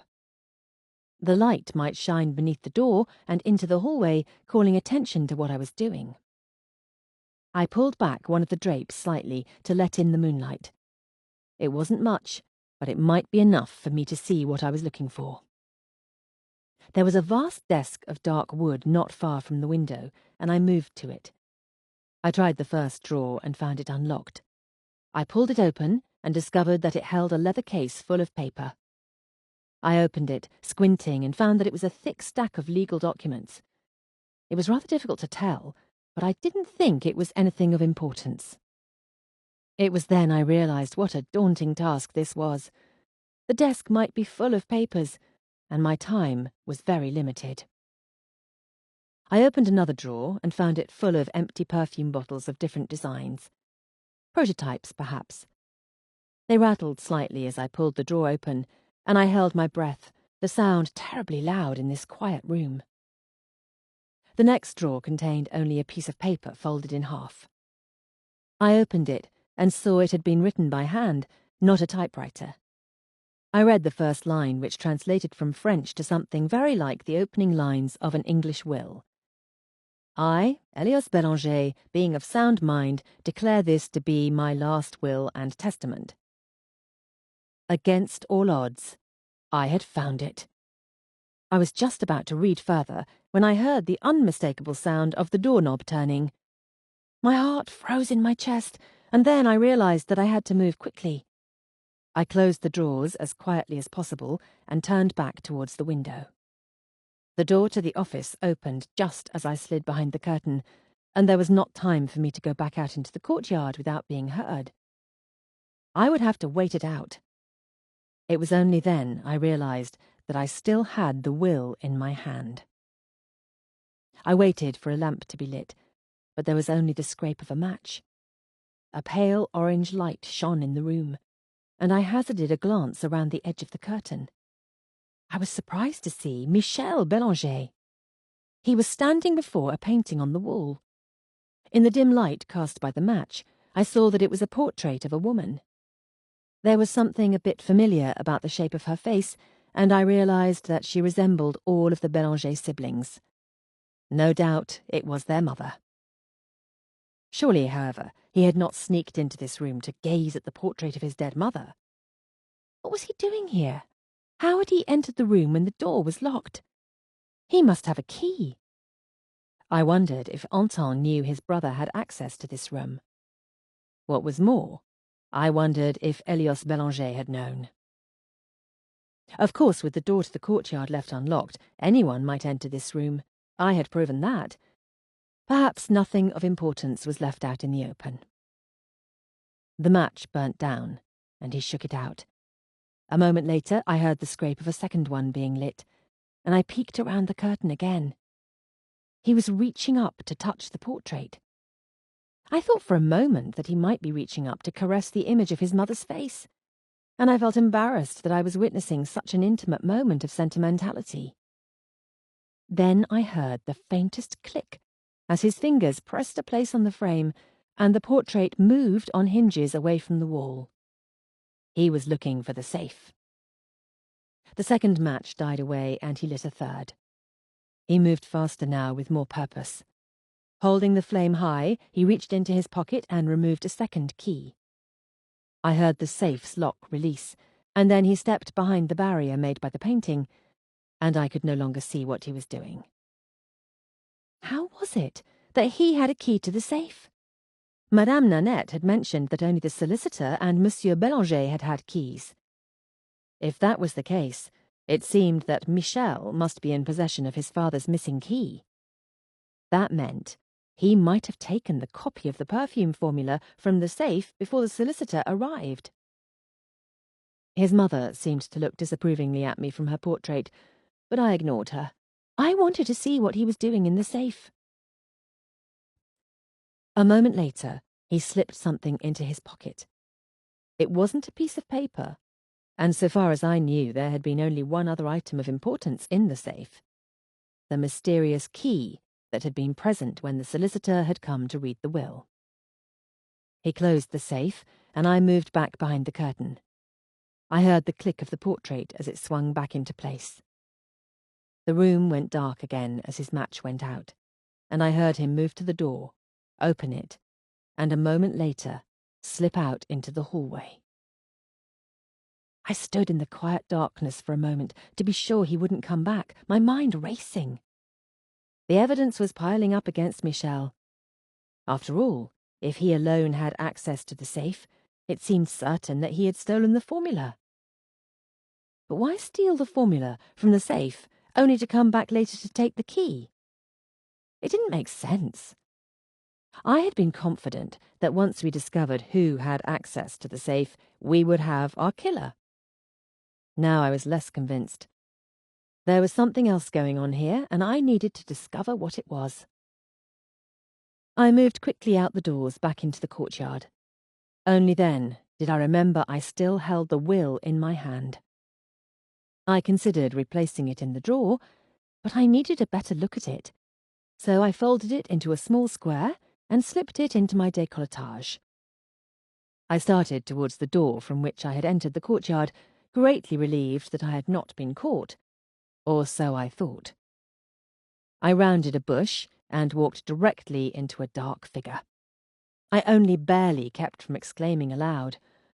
"Oh, excuse me," I began. "What are you doing?" Milo asked in a low voice. I was both relieved and somewhat irritated to realize it was him. It seemed he was always popping up when I had been doing something I oughtn't. I just needed some air." "Liar," he said. "You've been up to something." "I'll tell you about it later," I said, starting to move past him. "We'd better get back inside." He reached out an arm to stop me, pulling me against him. "I think we have a moment to spare." I thought he might intend to press me further on what I had been doing, but it seemed that was not what was on his mind. "I've been wanting to be alone with you all evening," he said. "I'm very much looking forward to getting you back to the hotel." "Milo!" "Someone's coming," he said in a low voice. He lowered his head and kissed me then, and despite being attuned for approaching footsteps, I allowed myself to be caught up in his embrace. At last I pulled away, breathless. "We've got to go back in," I said. "They'll wonder where we've gone." "I would not wonder," Michel Bélanger said, stepping around the path, a cigarette in his hand. "Were I your husband, I should make use of every opportunity to be alone with you. Forgive my intrusion, but Cécile sent me out to see what had become of you." Milo smiled, his arms still around me. "My wife wanted a bit of air. And you wanted a bit of her. Perfectly understandable." I stepped back out of Milo's embrace. "It was very ill-mannered of us. Let's go back at once." Before either of the gentlemen could say another word, I turned and hurried back to the doors leading to the drawing room. Under other circumstances, I might have been incredibly embarrassed to have been caught kissing my husband at a social engagement. As it was, I felt relieved that Michel Bélanger had not caught me in a much more compromising position, behind the curtains in his father's office. "I'm so sorry," I said as I entered the drawing room. "I went to powder my nose, and then I suddenly felt very warm and wandered out into the courtyard for some air. Please forgive my rudeness." I thought Anton was looking at me rather searchingly, but Cécile waved away my apology.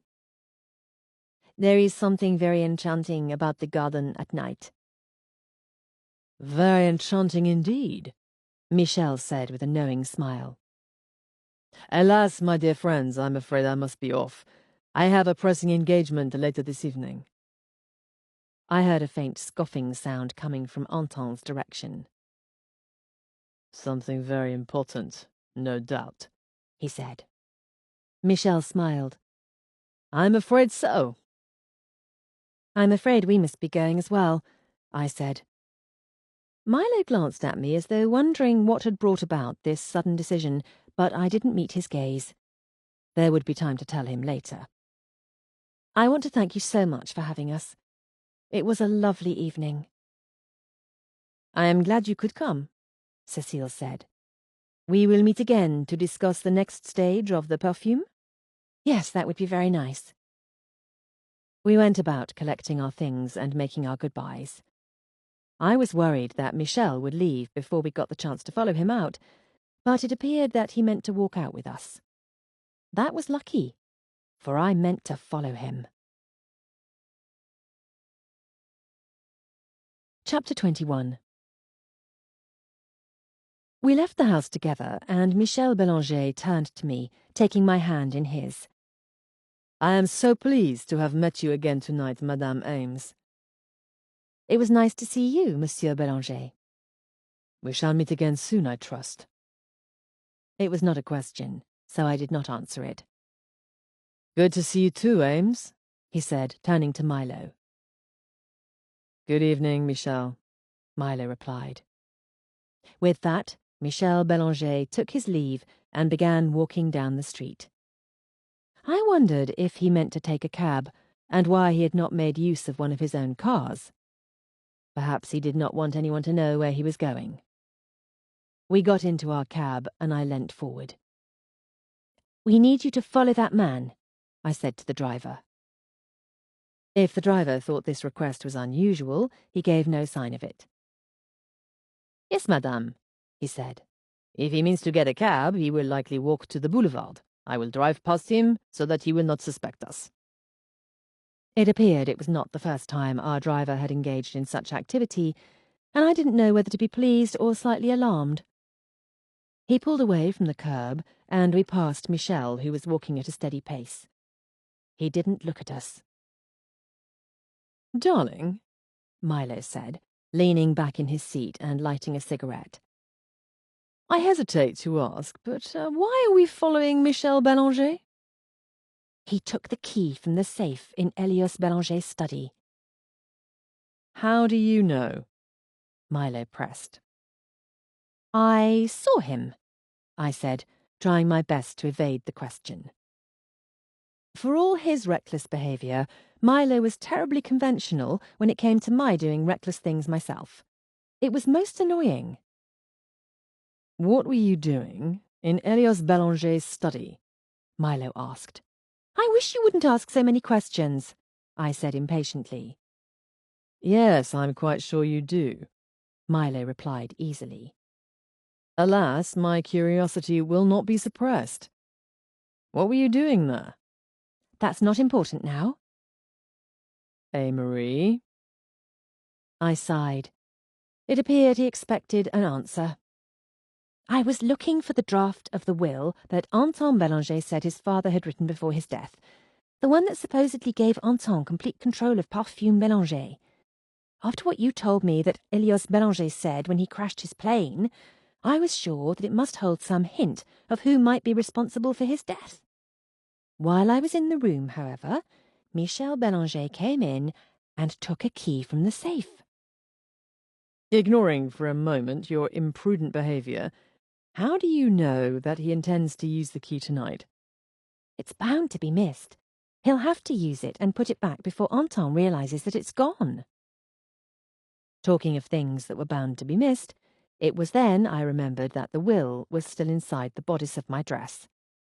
I would have to remove it later so that we could get a better look at it. I hoped I could think of some way to get it back into Monsieur Bélanger's desk. Perhaps Madame Nanette would be able to sneak it back for me later. "He is hailing a cab, madame," the driver said. "I will follow it." "Thank you." "You do realize, darling, that in all likelihood Michel is going out for nothing more than a night on the town?" Milo said. "It's possible," I admitted, "but the timing seems rather suspect." "Everything about Michel is suspect." "He is rather bold," I said. "That is perhaps the nicest word that might be used to describe him," Milo replied. "You don't like him," I said. "Not particularly." "I thought you were friends." "We ran in the same circles, but I never much cared for him." I felt that there was more to the story than he was revealing, but I didn't press the issue. "What do you suppose he means to do with that key?" I asked. "I suppose we shall find out, if we're fortunate," Milo replied. We settled into silence as our cab followed the one Michel had taken. The streets were fairly busy, and I hoped that he would not realize he was being followed. We had been driving for a good while, and I had just begun to fear that we might either lose him or be noticed, when we turned a corner, and I suddenly recognized where we were. On the Rue de Tolbiac. "Milo," I said, "this is the flat where the woman lived, the one I told you about." "Is it?" he asked. "I'll admit, it's an interesting coincidence." Our cab pulled to a stop down the street, and we watched as Michel got out of his and went into the building. "Do you know which is her flat?" Milo asked. "The one there," I said, pointing, "in the corner." We waited. A few moments later, the light went on behind the lace curtains. "He's inside," I whispered. The light stayed on for several minutes, and occasionally Michel's figure could be seen in front of the window, as though he was moving about the room. Then it went out again.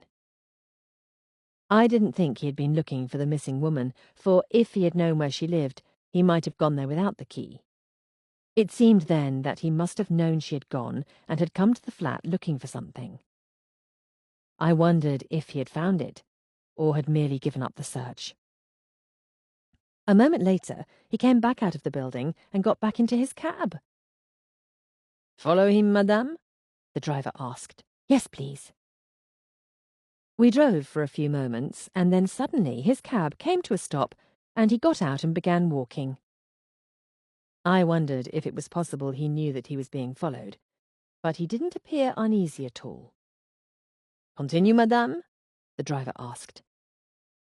"No," I said. "I think we shall get out here. Thank you." "Darling, don't you think we've played detective long enough tonight?" Milo protested, as we got out of the cab. "You're free to go back to the hotel if you wish," I replied, starting down the street. Milo muttered something beneath his breath, which he was probably fortunate I didn't hear, and paid the driver before catching up with me. We rounded the corner, and I saw Michel stopping before a door. I grabbed Milo's arm and pulled him back with me into the shadows. "What's that building that he's going into?" I asked. "I don't see any sort of sign. Is it a private residence, do you suppose?" "It's a nightclub of sorts," Milo said. "A somewhat private one." "Do you think we should try to go in?" I asked. "No." "I think we should," I said, my eyes on the door. "We might be able to—" "No, Amory," he repeated firmly. I looked at him, surprised. I had scarcely ever seen him so implacable. "Why not?" He sighed. "Because it's a brothel." I looked sharply at him. "How do you know?" "I recognize the street name," he said. "Then you're familiar with it?" "I've heard of it," he admitted. "You've heard of it, have you?" I asked. Michel Belanger forgotten for the moment, I was beginning to feel the first faint signs that we might be on the precipice of a very nasty row. "Before you jump to unsavory conclusions, let me say that there's no need for you to do so." "Oh?" I asked. "And why not?" He smiled. I've spent money on a lot of frivolous things, my love, but I can assure you that I've never paid for a woman. No, of course not. Why should he pay for women when they throw themselves at him with alarming regularity? It appeared we had come to a dead end as far as the evening was concerned. It seemed that Michel Bélanger had accomplished whatever he wished to at the mysterious woman's flat, and had decided to spend the rest of the evening indulging his baser urges. I was disappointed. I had hoped somehow that he would lead us somewhere important. There was nothing for us to do but to return to our hotel. Well, darling, did you learn anything of use this evening? Milo asked as we entered our room. I sighed heavily. I'm not certain. I feel as though there are plenty of clues to be had, but there is a great deal of information to be sifted through in order to find them. One thing seems obvious. Michel Bélanger is up to something. I hate to disappoint you, darling, but Michel Bélanger is always up to something. If I had to hazard a guess, I would say it had nothing whatsoever to do with his father's death. But he had the missing key to the safe, which means he likely took the formula, and he knew about the woman Elios Bélanger had been seen with, I said. Neither of which proves that he killed his father. It proves something, I said stubbornly.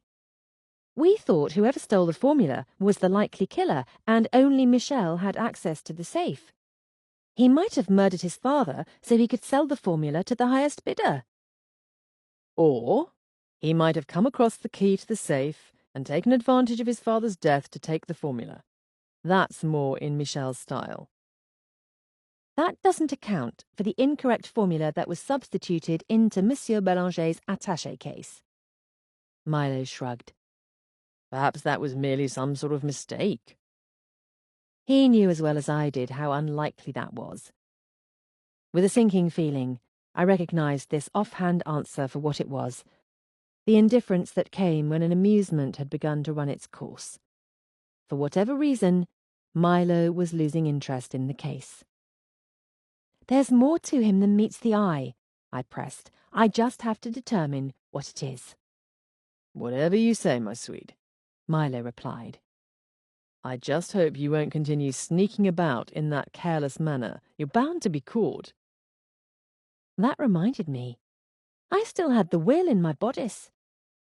I reached into my gown and found that it had slid too far down for me to remove it. The dress was quite tight, and I could feel the paper lodged against my stomach. Come here, Milo, I said. I've got to get out of this dress. He smiled. Certainly, darling. Had I known how eager you were, I might have started undoing it in the cab.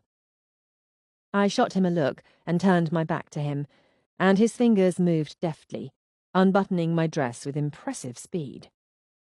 The dress pulled to the floor, and I stepped out of it. I shook my slip, and the piece of paper fluttered to the floor. I reached to pick it up.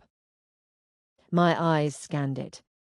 There was no way Anton could have claimed this to be a legitimate will, as this was clearly a draft that had not been completed.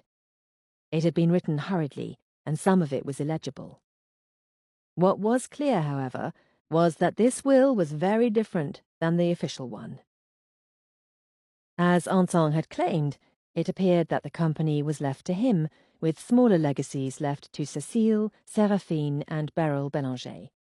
Michel was not mentioned. I looked closer. There appeared to be notes in the margins. One read, "He cannot be trusted." It was underlined with bold scratches that went nearly through the paper. Though it was not written near anyone's name in particular, my automatic assumption was that he meant Michel. It seemed Elios must have been very angry when he had written it. The rumour that he had meant to disinherit his younger son seemed to be true. This meant that the motives we had considered before were still valid. If Anton had believed he was going to inherit, he might have killed his father. If Cécile or Michel had seen it, either of them might have had reason to kill their father before he could revise the will. "I'm not sure this helps much," I said. "It seems as though it still leaves everyone in his family with a reason to kill him." That's often the case when a rich man dies, Milo said. It doesn't make much sense, I said. It seems a very informal document. I suppose he was making a draft for himself before he met with his solicitor. I looked again at the document. There was something at the bottom of the page. There, written in small letters, were the words, "She shall have the rest, my dear one." My dear one, I said aloud. Who do you suppose that is? Cecile? Beryl? Seraphine? Or perhaps even the mysterious woman who might have been his mistress. I suppose now we shall never know, Milo said. Again, I had the distinct feeling that he was swiftly losing interest in the will and perhaps the entire matter. I sighed. It seemed that I had placed myself at risk for very little reward. This will didn't prove anything, not really. Even Michel's access to the safe, though definitely suspect, was not satisfactorily conclusive. After all, we could not prove he had taken the formula, since we didn't know exactly when it had gone missing. The hunt for Elias Bélanger's killer would have to continue, but there was little I could do about it tonight. Milo sat down to smoke, and I went to the bedroom to change into my nightclothes. A moment later, I heard the telephone ring, and by the time I had come back to the sitting room, Milo was setting it back on the receiver. He looked up, and I knew at once that he was going to leave me again. Darling, I need you to be patient with me. My brow rose. I believe you've reached your patience quota. Yes, I know, but something's come up and I need to go out for a bit. He came to me and slid his arms around me, looking down into my eyes. You will forgive me, won't you? Stop trying to look contrite, Milo, I said resignedly. You don't know how to do it correctly. I won't be gone long, he said. He leant in to give me a brief kiss, began to pull away, and seemed to think better of it, instead pulling me more tightly against him and kissing me in earnest. As ever, I found it maddeningly difficult to remain cross with him when he went out of his way to be charming. Knowing his tactics did not lessen my susceptibility to them. He released me then with a sigh. You make it difficult to leave, darling. I'd much rather stay here with you. I didn't bother to point out that this was indeed an option. Yes, well, I hope your evening is a success, I said. Have a nice time? I went to the bedroom then, and I heard him go out a moment later. I was half tempted to dress quickly and follow him, but I didn't think I could manage it without being detected. He might even expect it. There was nothing for me to do, I supposed, but go to bed. I went to lie down, but my mind would not let me rest. Instead, the details of the case kept flashing across my brain. Everything that I learnt seemed to point to multiple suspects. I went through the list of possible motives. After tonight's events, the most obvious suspect was Michel. It seemed very likely that he had taken the formula, if the copy had indeed been present there at the time of Monsieur Bélanger's death. But why had he taken it? Did he mean to sell it? To sabotage his brother and sister out of spite? He might have accomplished either of those things, of course, without having killed his father. Perhaps, as Milo had suggested, he had come across the key to the safe and merely taken advantage of the opportunity it presented to him. But if the formula wasn't motive enough, the second draft of the will also provided Michel with a reason to want his father dead.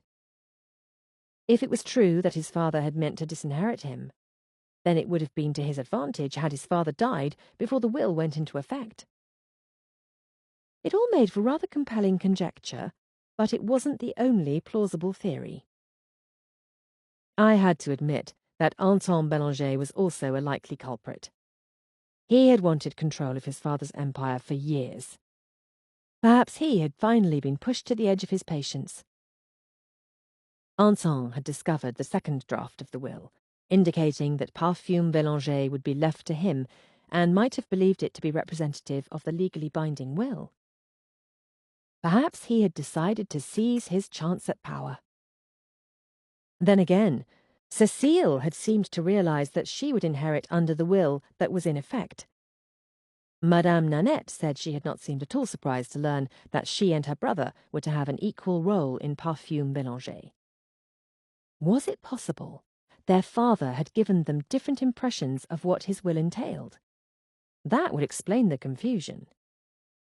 If Anton had seen the second draft, however, it was just possible that Cécile had seen it too. Perhaps she had realized that, despite her assumption that she would inherit, Monsieur Bélanger might change his will to leave the company to Anton. She might have killed her father before he could remove her from power. I didn't like to think that she might have done it, not after the loving way she had spoken of her father. I knew, however, that appearances could be deceiving. As far as appearances went, how much of Beryl Bélanger's grief was genuine? She had been left quite a handsome sum. She was now a rich woman who could live independently. In addition, the child, Séraphine, had been left a good deal of money in trust. Beryl would never want for anything again. She and her child could go anywhere in the world and live quite comfortably for the rest of their lives. Had the temptation to do so been too great? I didn't like to think she would kill her child's father, but I could not rule it out. There was also the disgruntled sculptor, Herr Müller. He and Elias Bélanger had been on bad terms, and Herr Müller had benefited financially from the timing of Elias Bélanger's death. There were also my suspicions that he might be involved with Beryl Bélanger. There was so much to consider. And what of the two players we had yet to meet? The mysterious woman who lived in the flat and had disappeared shortly before his death, and Angélique, Michel's volatile former lover. I couldn't do much about the woman who had left Paris, but there was always the chance that Angélique might tell me something. After all, Michel Bélanger was at the top of my suspect list, and she might be willing to discuss some of his habits now that they had parted ways.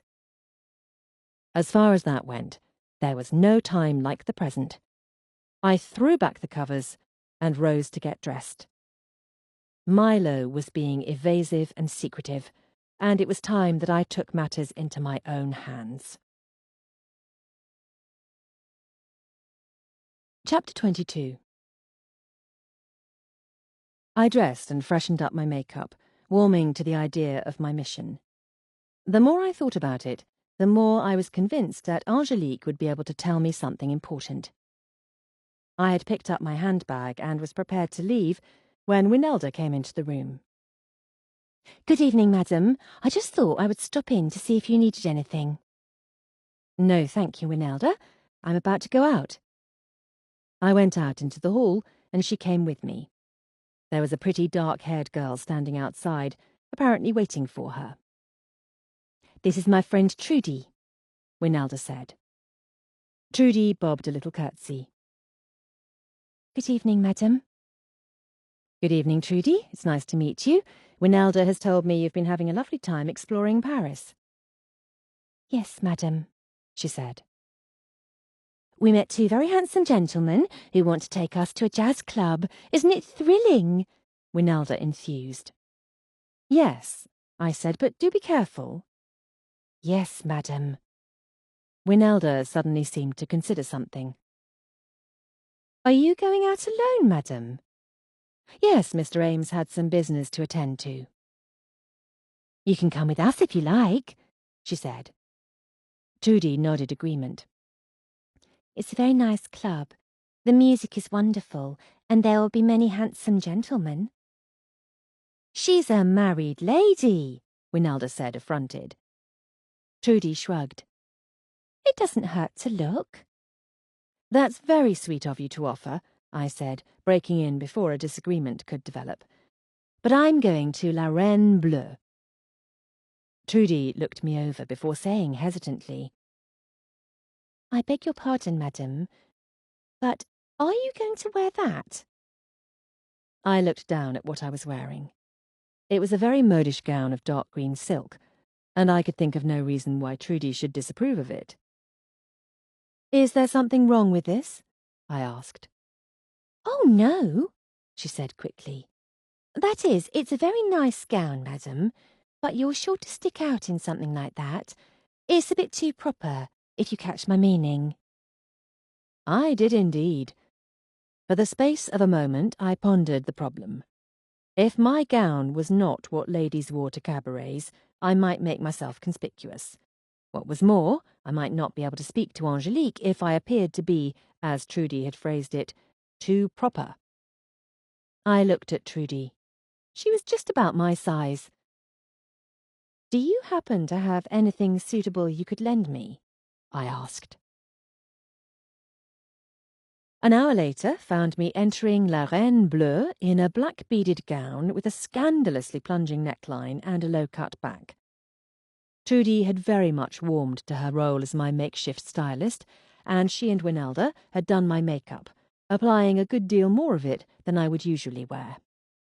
Sultriness was not something I had ever managed to achieve, but I felt I gave a fair imitation of it tonight. The cabaret was in a building that looked somewhat the worse for wear, but it seemed the outward appearance did not discourage its customers in the least. There were a great many people coming and going beneath the glow of the lighted sign above the building, and the building seemed full to capacity. I made my way through the dense crowd and requested a seat near the wall, hoping to remain inconspicuous. Not that there was much chance I would attract attention. There were a great many women here who were more eye-catching than I. The waiter came to my table. "Good evening, mademoiselle. What is it that you would like?" "I'm looking for Angelique."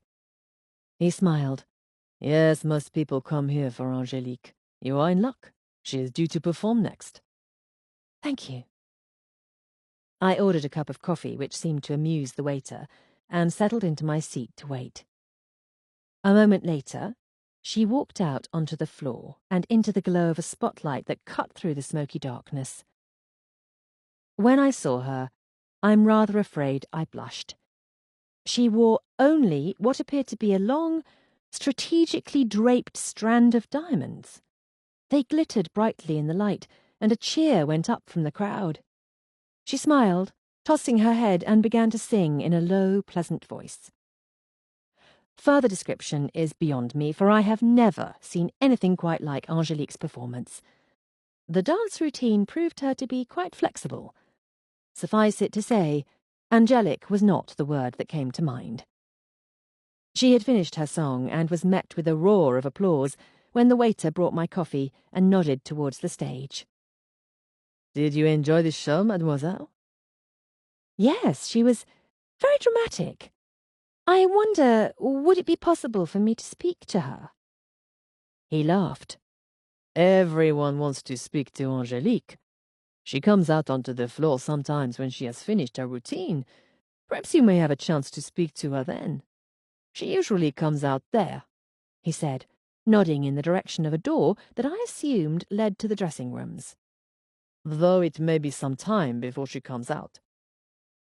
It didn't matter how long it took. I would wait. I skirted the dance floor, which had become particularly lively following Angelique's performance, and worked my way towards the door.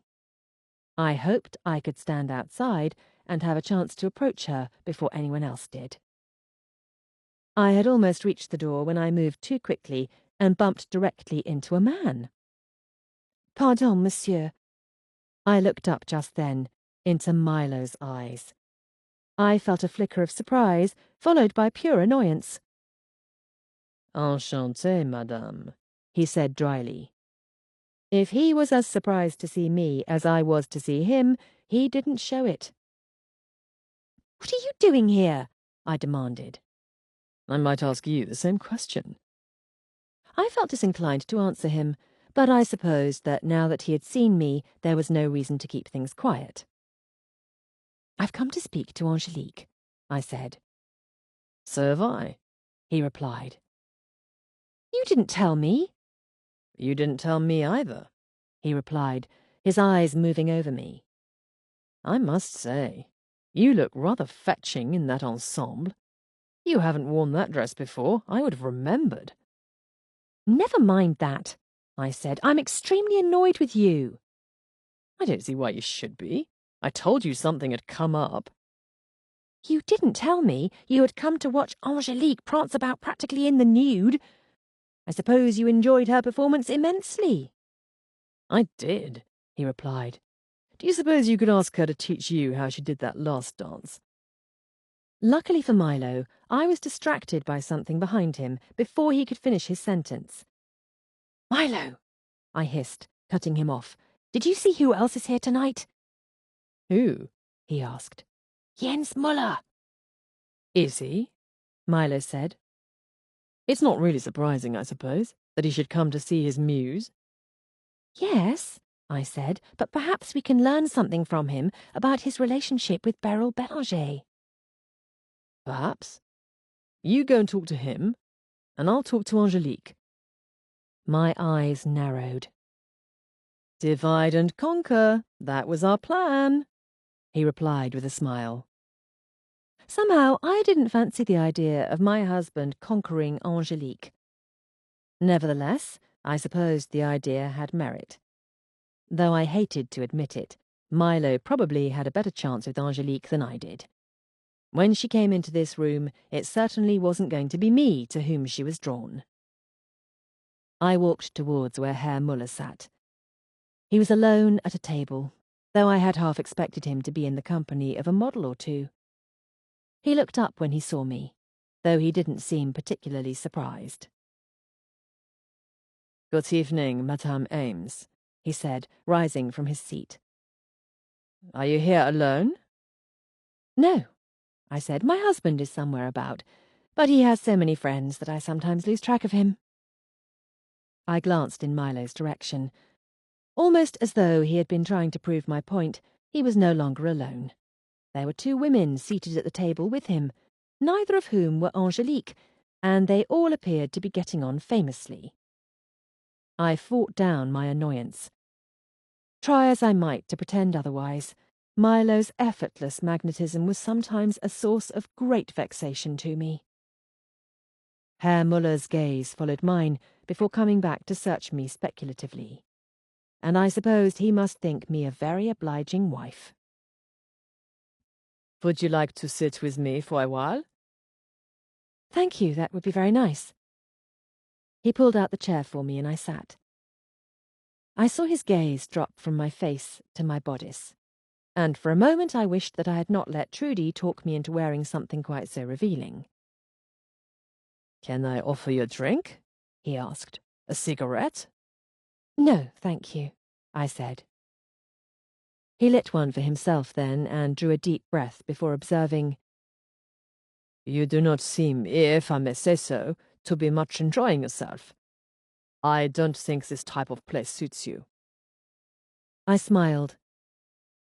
I don't like to let my husband out alone. He chuckled. I would think he would not like to let you out alone either, he replied, taking another thorough look at my décolletage. I decided it was time to change the subject. You came to see Angelique? Yes, she fascinates me. She is very fascinating, I agreed. Her body, I find it mesmerizing. I supposed it had mesmerized a great many people this evening. It seems everyone was taken with her, but Elias Belanger, I said lightly. This comment had the desired reaction.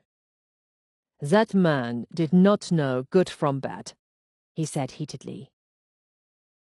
What was it that caused the rift in your friendship? I asked. I did not think it likely that he would confide in me if he was having an affair with Beryl Belanger, but one never knew. People had confided strange things in me before.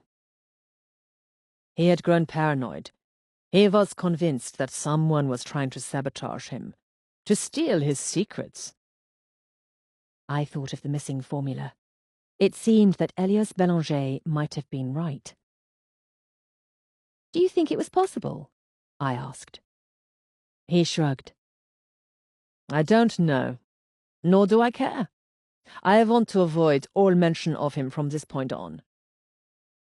I thought I saw you yesterday in the Jardin du Luxembourg, I said, hoping to get to the matter of Beryl Bélanger. Yes, he admitted readily. I was walking there, but left because I saw Madame Bélanger and did not wish to speak with her. I am through with the Bélangers. So this was why he had avoided Beryl Bélanger. It seemed then that he was not her lover. He might be lying, of course, but somehow I didn't think so. I had never quite been able to picture the two of them in a passionate affair. I am being destroyed from the inside, he said to me one day. He went on, apparently not quite through with the Bélangers. I think he believed that someone was plotting against him but did not know who to blame. So he blamed me. I tell you, from anyone else I would not have tolerated it. I only put up with it at first because I believed his illness had made him irritable. This was a conversational opening I had not expected, and I took advantage of it. Yes, I said. I heard he was ill, that he had hired a nurse. A fine woman she was too, he said. I noticed her at once. She had a wonderful figure. What type of illness was it? I asked, hoping at last to have the answer to this lingering question. He shrugged. That I do not know. I do not concern myself with illness. It seemed that his observational powers had been otherwise engaged. His next words, however, proved to be of great interest. I would have liked the nurse to model for me, but she was not interested in such things, he went on. I do not know what became of her. Perhaps she went home. She was from Beauvais, I think. I stilled. Beauvais. That was where Milo had gone on the train. Had he gone to see the nurse? I could think of no other reason why he might have gone there. I rose abruptly from my seat. I'm sorry, Herr Müller, but I must be getting back to my husband. It was very nice to see you again. And you, madame, he said. I hated to appear rude, but his gaze had already travelled to the woman who had taken the stage, a shapely redhead, attired only in feathers, and I knew he would not miss my company. I made my way back towards Milo's table, ready to confront him on the matter of the nurse. It was then that I saw that he was no longer seated with the two young women. I could tell by their annoyed glances, however, in which direction he had gone. My eyes followed their gaze, and I found him standing with Angelique. I was not really surprised at his quick success in capturing her attention. After all, he had never had to do much seeking where women were concerned. They were drawn to him naturally. I might have left him alone to learn what he could, but then she leant into him, saying something into his ear, and I decided that it might be best if I made my presence known to her. I walked to where they stood, and Milo looked over at me. Ah, darling, there you are. This is Angelique. I turned to the woman at his side. She was tall and very thin, her graceful body draped in a red satin gown with a neckline that plunged nearly to her navel.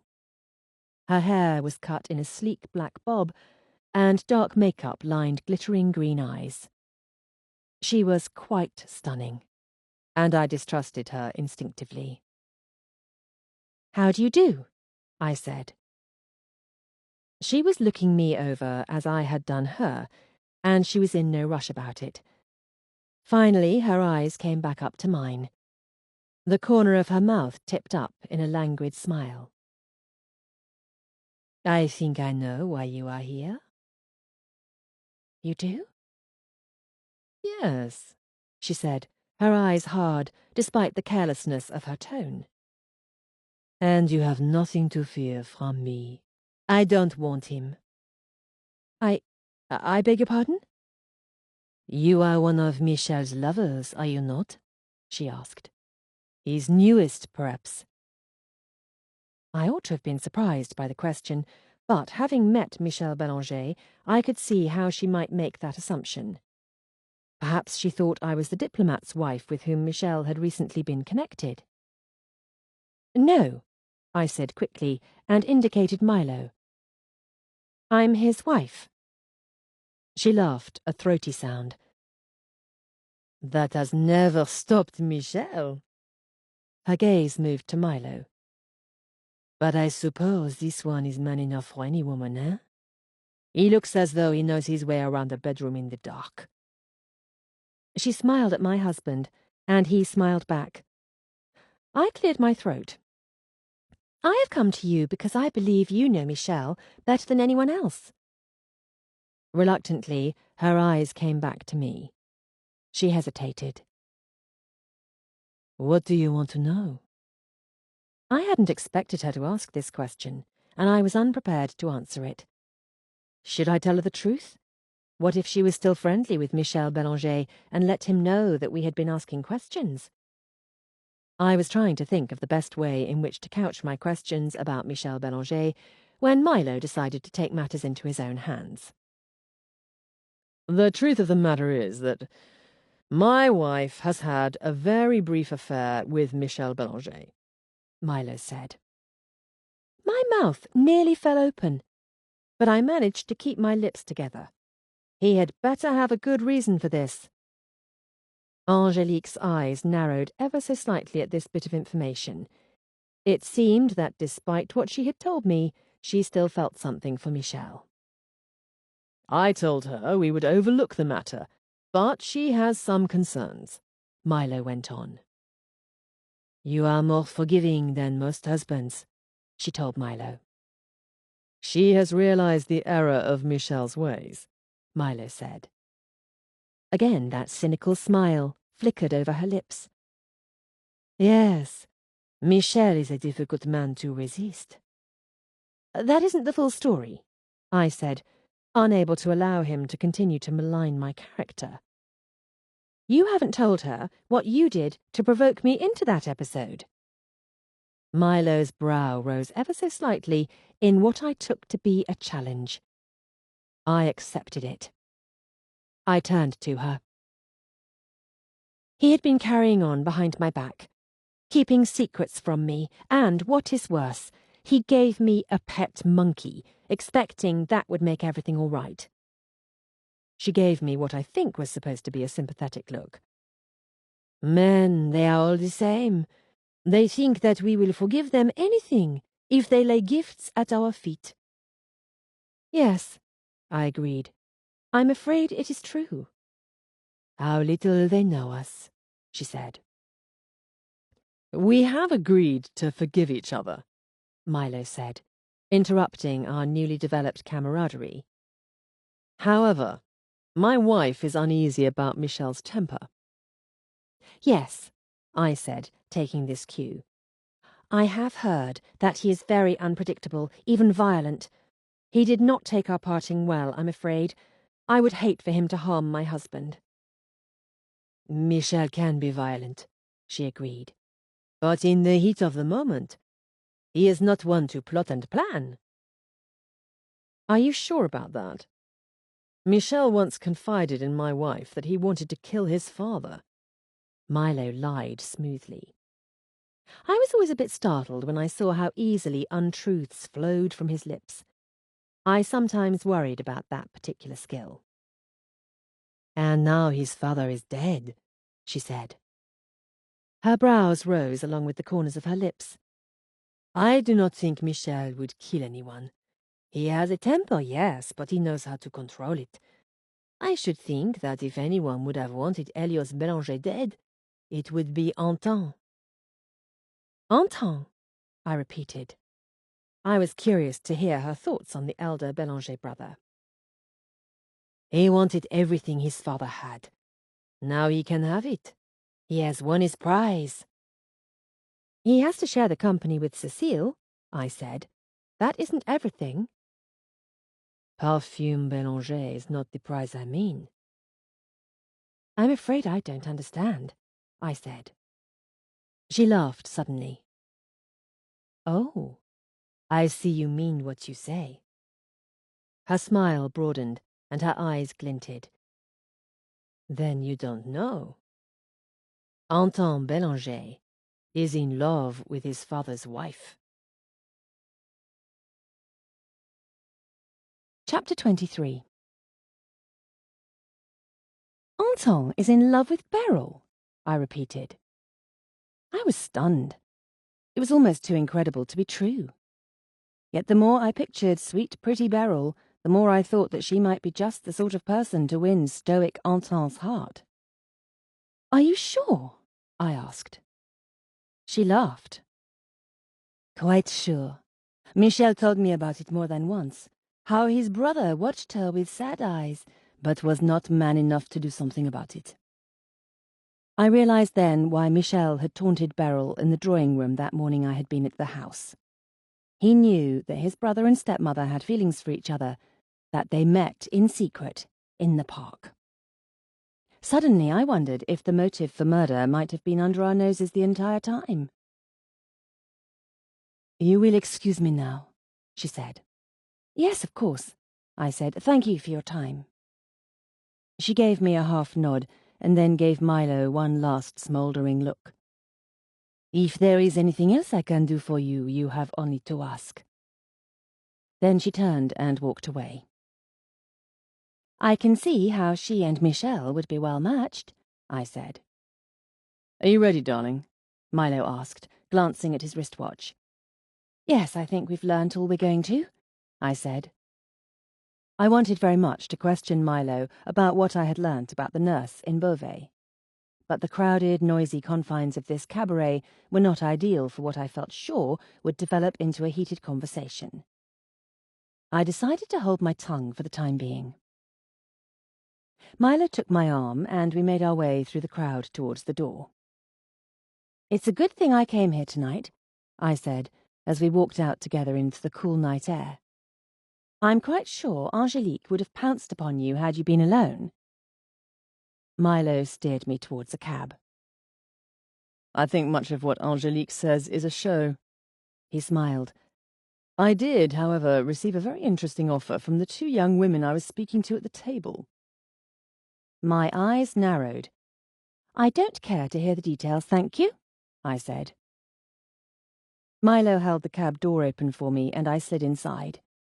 It was only then I realized that he didn't intend to join me. Wait, I said before he could close the door. Where are you going? I have one more stop to make, darling. I'll be home before long. He closed the door before I could protest, and though I was half tempted to get out of the cab and confront him, I decided against it. Let him do as he pleased. I would find out the truth one way or another. I slept deeply and awoke with Milo beside me, having no recollection of his having come in. I supposed he had wandered in extremely late again, and I fought the urge to search through the pockets of his evening clothes, which were, once again, strewn about the room. At least he was still coming home to our bed, I reasoned. I did not care to repeat those several months of our marriage when we had not slept in the same room. I tried to remind myself that this current break in communication that we were experiencing was not indicative of any great rift in our marriage. Milo was notoriously uncommunicative about some things. Whatever he was keeping from me would be brought to light eventually. If I expected to spend the day discussing the merits of the case with him, however, I was to be disappointed. It seemed he had decided to make up for his late nights at last, for he slept very late, and when he awoke he hurried me out to lunch, where he avoided every mention of the case, save for one comment. I've tried to convince Madame Nanette to forget all of this and leave Paris, he said, but she won't leave the child. I was surprised by this sentiment. I wouldn't have thought you inclined to give up so easily, I said. Sometimes the best solution is to walk away, he replied. It seemed that he was doing his best to forget the reason we had come to Paris, and I could not help but feel a bit frustrated by his attitude. Milo, I said suddenly, why didn't you tell me that you had gone to see the nurse in Beauvais? As always, he gave no indication of surprise at my sudden question. It was no wonder he was such a marvellous card player. Because I didn't learn anything of importance, he said. Then why did you refuse to tell me when I asked you why you had gone there? Because I was being very ill-tempered, he replied. I was unable to find her and didn't learn anything. It wasn't worth mentioning. He was lying. He had lied to my face that night he had come back from Beauvais, and he was doing it again now. There would be no reason to hide the truth from me if it was insignificant. So what was it that he had learnt? He changed the subject then, and I knew it would be useless to question him further at present. I was left feeling suspicious and dissatisfied. My feelings were compounded as we reached the hotel and Milo was stopped by the concierge. A message for you, monsieur, he said, handing Milo a slip of paper. Thank you. Milo took the message and glanced at it. Anything important? I asked. No, he said, slipping the note nonchalantly into his pocket, and left it at that. By the time we reached our room, I could no longer hold in my thoughts. Milo, I think there are some things we need to discuss. Are there? He asked, taking a seat on the sofa. I'm all ears. I looked down into his level gaze and almost lost my nerve. I had never been good when it came to confronting my husband, but I was learning that some things have to be said. I want to know what you've been doing, I said. Doing? All these late nights and secret messages. He smiled. I'm afraid you're reading a bit too much into things. I think I have a right to know where my husband spends his nights, I said mildly. I thought you'd agreed to trust me. That doesn't mean I want to be kept in the dark. That note was from an acquaintance. He mentioned a new gambling club to me, he said. I didn't believe him for a moment. Something about this did not ring true. I suspected that it was something to do with Elios Bélanger, and I wanted to know what it said. I thought you must know all the gambling clubs in Paris, I said lightly. There may be one or two that have escaped my notice, he said with an easy smile. I may go out and have a look at it later this evening. He must have seen my doubtful expression, for his smile broadened, and he added, You needn't look so suspicious, darling. Not every note is a secret missive. Sometimes a man just wants to spend his evening out and win his wife a monkey. He had presented Emile as a peace offering, but my good graces extended only so far. He clearly intended to keep hiding things from me. Well, this time, I was going to find out. I decided on my tactic at once. Very well, I said. I may go out tonight myself. I went into the bedroom. Trudy, in the course of making me up for my night at the cabaret, had lent me 2 gowns, and I put the second one on. It was silver lame, and much more risqué than the black one I had worn to meet Angélique, which was saying quite a lot.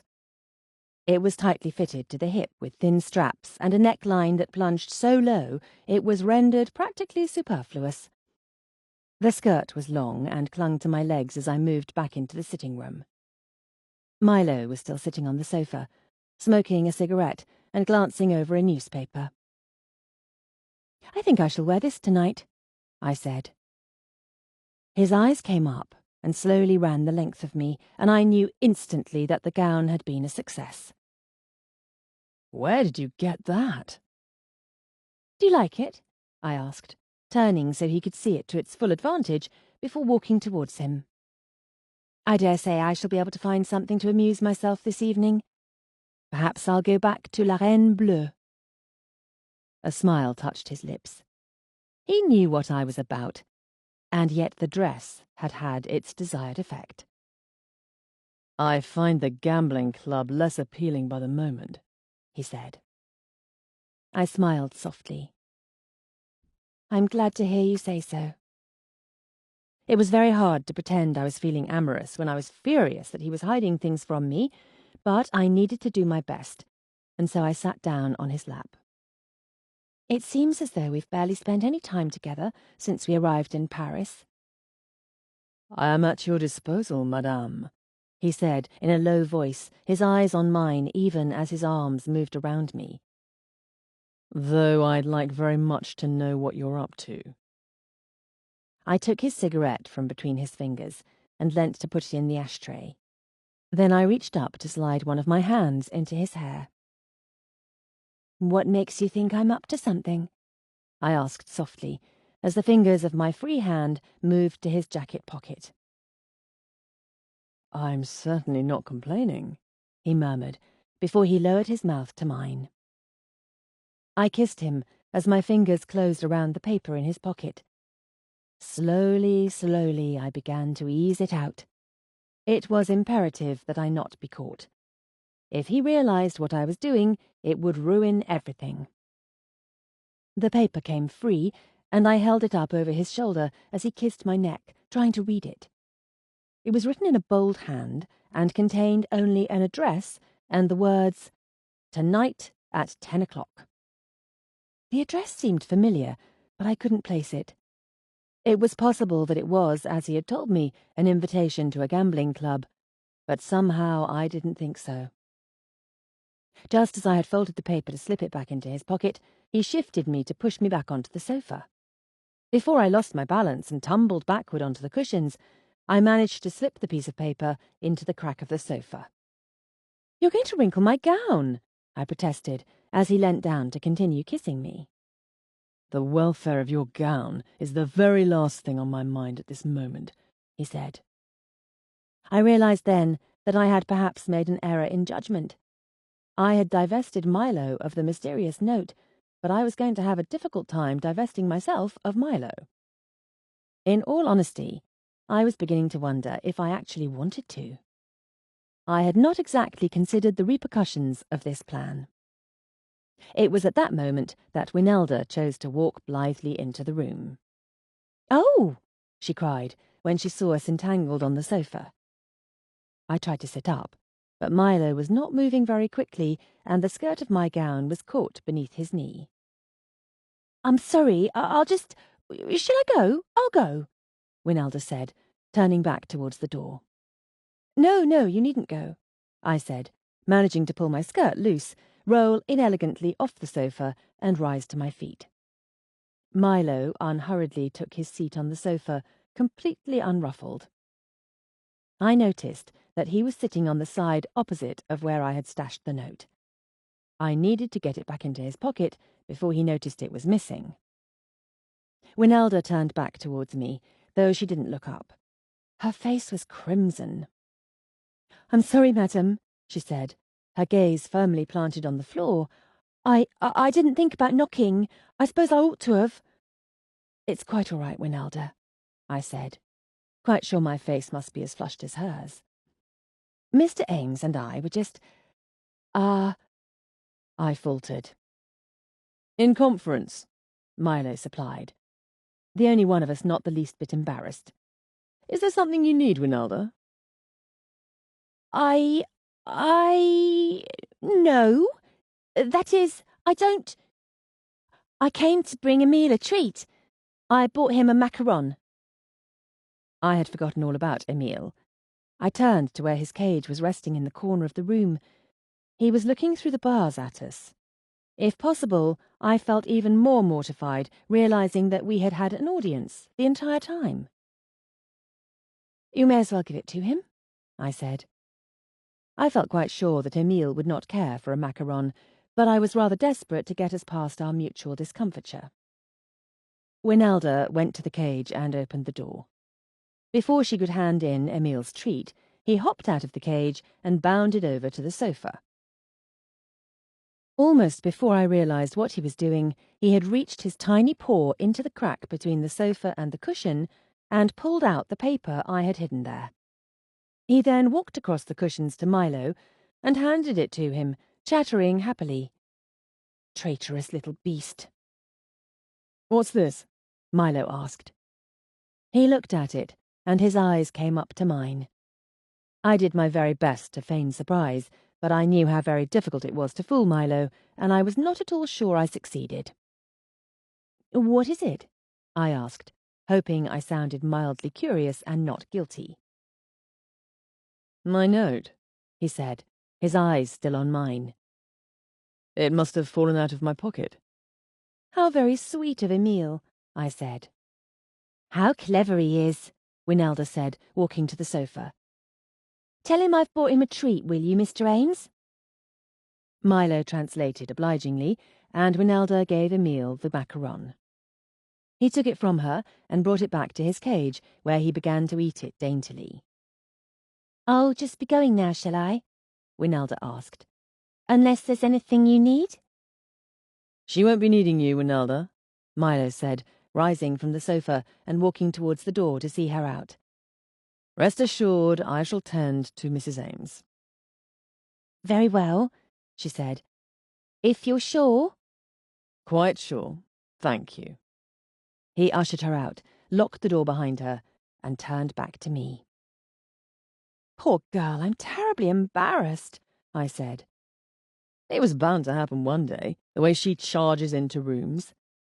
"I suppose we were lucky it wasn't Parks. He might have resigned on the spot." "Now, where were we?" he asked, pulling me to him and kissing me. Emile took the opportunity to screech loudly and clap his paws. "Don't, Milo," I said, pulling away. "Emile is watching us." "I am not the least concerned with that monkey." I was glad of that. Perhaps he would forget that the monkey had discovered his purloined note. With any luck, Milo would believe it had fallen out of his pocket. The telephone rang then, sparing poor Emile any more of our shocking behaviour, and I moved out of Milo's embrace as I went to answer it. "Madame Ames?" said the voice on the other end of the line. "This is Cécile Bélanger." "Oh, hello," I said. "I worked for most of the night, and I think I am nearly finished composing your perfume. I realize this is short notice, but I thought you might like to come and sample it." "I would like that very much," I said, wondering what had spurred this sudden productivity. I had thought it would take much longer to finish developing the scent. I had certainly not expected it to be finished in a single night. "What time is convenient for you?" "Would 3 o'clock be all right with you?" I glanced at the clock. That was a little over an hour from now. Yes, that would be fine. "Excellent. I shall see you then." I rang off and turned to Milo. "Cécile has nearly finished with my perfume. She wants me to come back to the house this afternoon." "It seems you are becoming very popular with the Bélangers." "It may be a chance to learn something. I don't know why exactly, but I feel as though we are close. It's as though the answer is right in front of me and I just haven't grasped it." "That may very well be," he said, without any particular enthusiasm. "I may also be able to return that draft of the will," I said. "I can only hope that it hasn't been missed by now." "Well, in that case I have an appointment of my own to keep. I dare say I'll be back before you are." He kissed me deeply and then went out, and I stood for a moment looking thoughtfully at the door. I had an uneasy feeling about Milo. Despite my best attempts to draw it out of him, I had learnt nothing about his activities. I wondered what his appointment today might be, and I wondered even more where he was expected at 10 o'clock tonight. First things first, however. I went to the bedroom to change out of the silver gown into something more presentable. It was time to visit Cécile. Chapter 24. "I'm so glad you could come," Cécile said when we met in the drawing room. "I'm sorry for the short notice, but I'm leaving in the morning, and I wanted to get your opinion before I go." "Leaving?" I asked. "Yes, I have some business to attend to. It came up rather unexpectedly." "I see," I said. I wondered if it could have anything to do with Michelle's secret errand last night. Did she know anything about her brother's mysterious behavior? "I'm not sure how long I shall be gone. Once I have your opinion on the scent combination, I can go ahead with producing it. I'm very pleased with what I have developed. Will you come out to my laboratory? Yes, I'd love to. We rose from our seats, but before we could make our way outside, the butler entered the drawing room. Monsieur Duvaux is here to see you, madame. I was looking her way as he said these words, but I could detect nothing on her features to indicate how she felt about the arrival of her former fiancé. Have him come in, she said. Andre came into the room a moment later and stopped when he saw me there. Oh, Amory, how delightful. I didn't know you were here. Hello, Andre. You'll forgive me for dropping in unannounced, Cécile, he said, but I was wondering if you were able to find the book I had left here. Yes, I think it may be in his room, she said. I'll go up and see if I can find it. Shall I come with you? He asked. No, things are quite out of order at the moment. I had the maids sorting through my father's things. They brought a good many documents and books to his office, but one of them took ill and left the job unfinished. It has been a nuisance. Madame Ames, will you excuse me for a moment? Yes, of course. She went out of the room, and Monsieur Duvaux and I took seats across from each other. As I told you, I had a book on perfumery that Monsieur Bélanger was kind enough to annotate for me, he said. Yes, I said. I imagine you'll be very glad to have his notes. You'll also realize, perhaps, that I had ulterior motives for coming here. Oh? I asked. I had been a bit curious about his sudden appearance, but I hadn't liked to draw conclusions. After all, the two were on good terms. There was no reason why he should not visit her, so far as I knew. Yes, I came to see how things stand with Cécile. I have been thinking things over, and I wonder if we did the right thing in parting. I see. I wondered, a bit cynically, if his sudden change of heart had anything to do with the fact that Cécile had just inherited half of Parfum Bélanger. I know what you must think, he said with a smile, but I truly care about her. I should hate to lose her. Then it's good that you came to speak with her about it, I said. I believe she means to leave Paris. I could tell this surprised him, though he tried to hide it. Does she? Then I'm glad I came when I did. She came back a moment later with a book in one hand and 2 small silver tins in the other. I think this is it, she said, holding the book out to him. He rose and went to take it from her. Yes, this is it. He flipped through the pages. It looks as though he left me a great many notes. Good, she said. And I thought you might like this as well. She handed him one of the little silver tins. He looked down at it, and then back up at her. What is this? My father's lavender pomade, she said. His personal stock. He made the last batch not long ago, and I should hate for these tins to go to waste. Would you like one, Madame Ames? She asked, handing one to me. I took it. That would be lovely, thank you. Cécile had mentioned Elios Bélanger's unique lavender pomade, and I would be pleased to try it. But I couldn't help but feel there was some other reason Cécile had gifted this to me in front of André. Perhaps she had wanted him to have it, but not wanting him to attach too much personal significance to the gesture, had decided to give one to me as well. I shall enjoy this, André said. Each time I use it, I shall think of your father.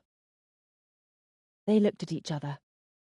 It seemed that she was waiting for him to leave, and I was aware that there was more André wanted to say to her that could not be said in my presence. I wondered if I should find a way to excuse myself, and was glad when he made his intentions plain. I wonder if I might speak to you for just a moment in private.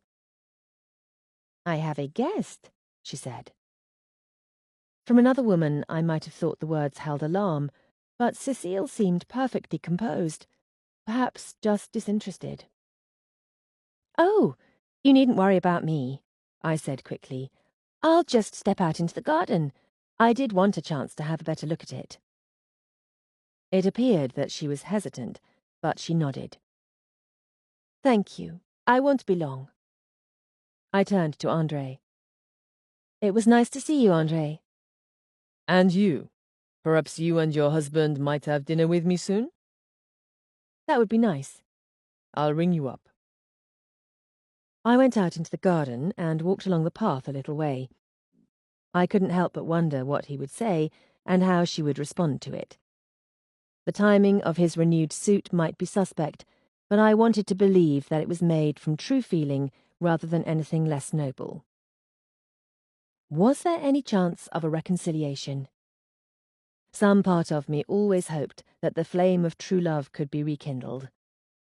I supposed it was having been able to revive my own relationship that always made me hopeful for others. I had walked along the little path that looped back around to skirt the house. I stopped when I realized that the doors to Monsieur Bélanger's office were wide open. Cécile had mentioned the maids had been cleaning. Perhaps they had left the room open to air it. I glanced inside. The door to the hallway was closed, and the room was empty.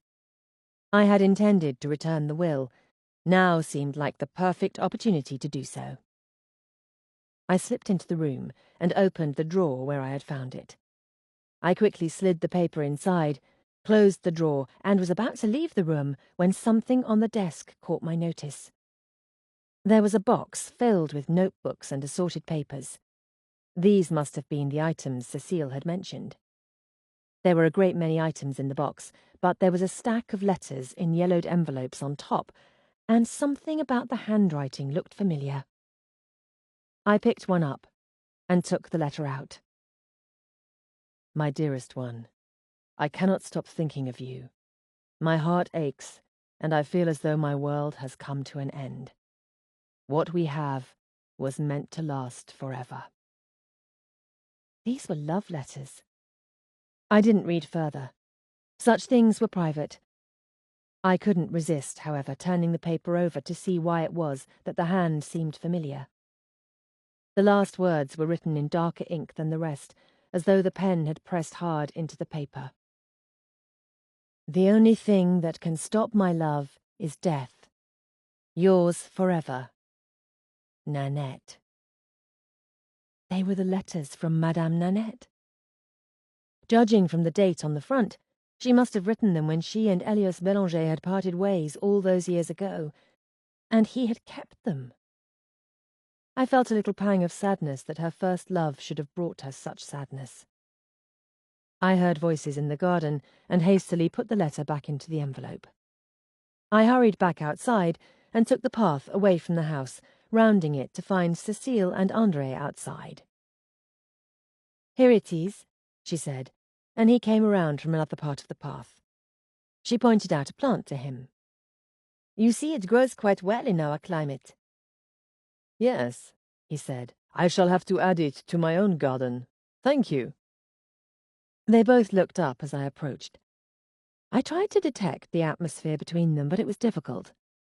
Cécile was always cool and reserved, and André seemed perpetually good-natured. Whatever they had discussed, it was not apparent on their countenances. André made his farewells, and after he had gone, Cécile turned to me. "I apologize for the delay, Madame Ames. Monsieur Duvaux can be persistent." "He seems fond of you," I said, hoping she would choose to confide in me. However, it seemed that confidences were not in Cécile's nature. "André is very genial," she said mildly. "We can go to the laboratory now, if you are ready." She led me through the courtyard towards the greenhouse. Once again we made our way through the fairy garden of foliage to Cécile's laboratory at the back. She had told me she had worked most of the night, and it was evident. There were bottles and beakers and a great many other pieces of equipment scattered about. The scent in the air was fresher than it had been the last time I was here. It smelt of living flowers now, rather than dried ones. "Please excuse the mess," she said. "I got rather carried away. Once I begin making a scent, it is as though I am almost unaware of my surroundings." "I greatly appreciate your taking the time to finish it," I said. You needn't have rushed. I was inspired, she replied, picking up a bottle. I combined several scents, and I think you will find it to your liking. She unstopped the bottle of perfume that she had created and held it out to me. I breathed deeply of the scent. While I had known it would be a quality scent, I had not expected the reaction it would evoke, the uncanny sensation of happiness and longing and nostalgia it created within me. She had taken the information I had given her, my likes, feelings, and memories, and had somehow managed to put it into a bottle.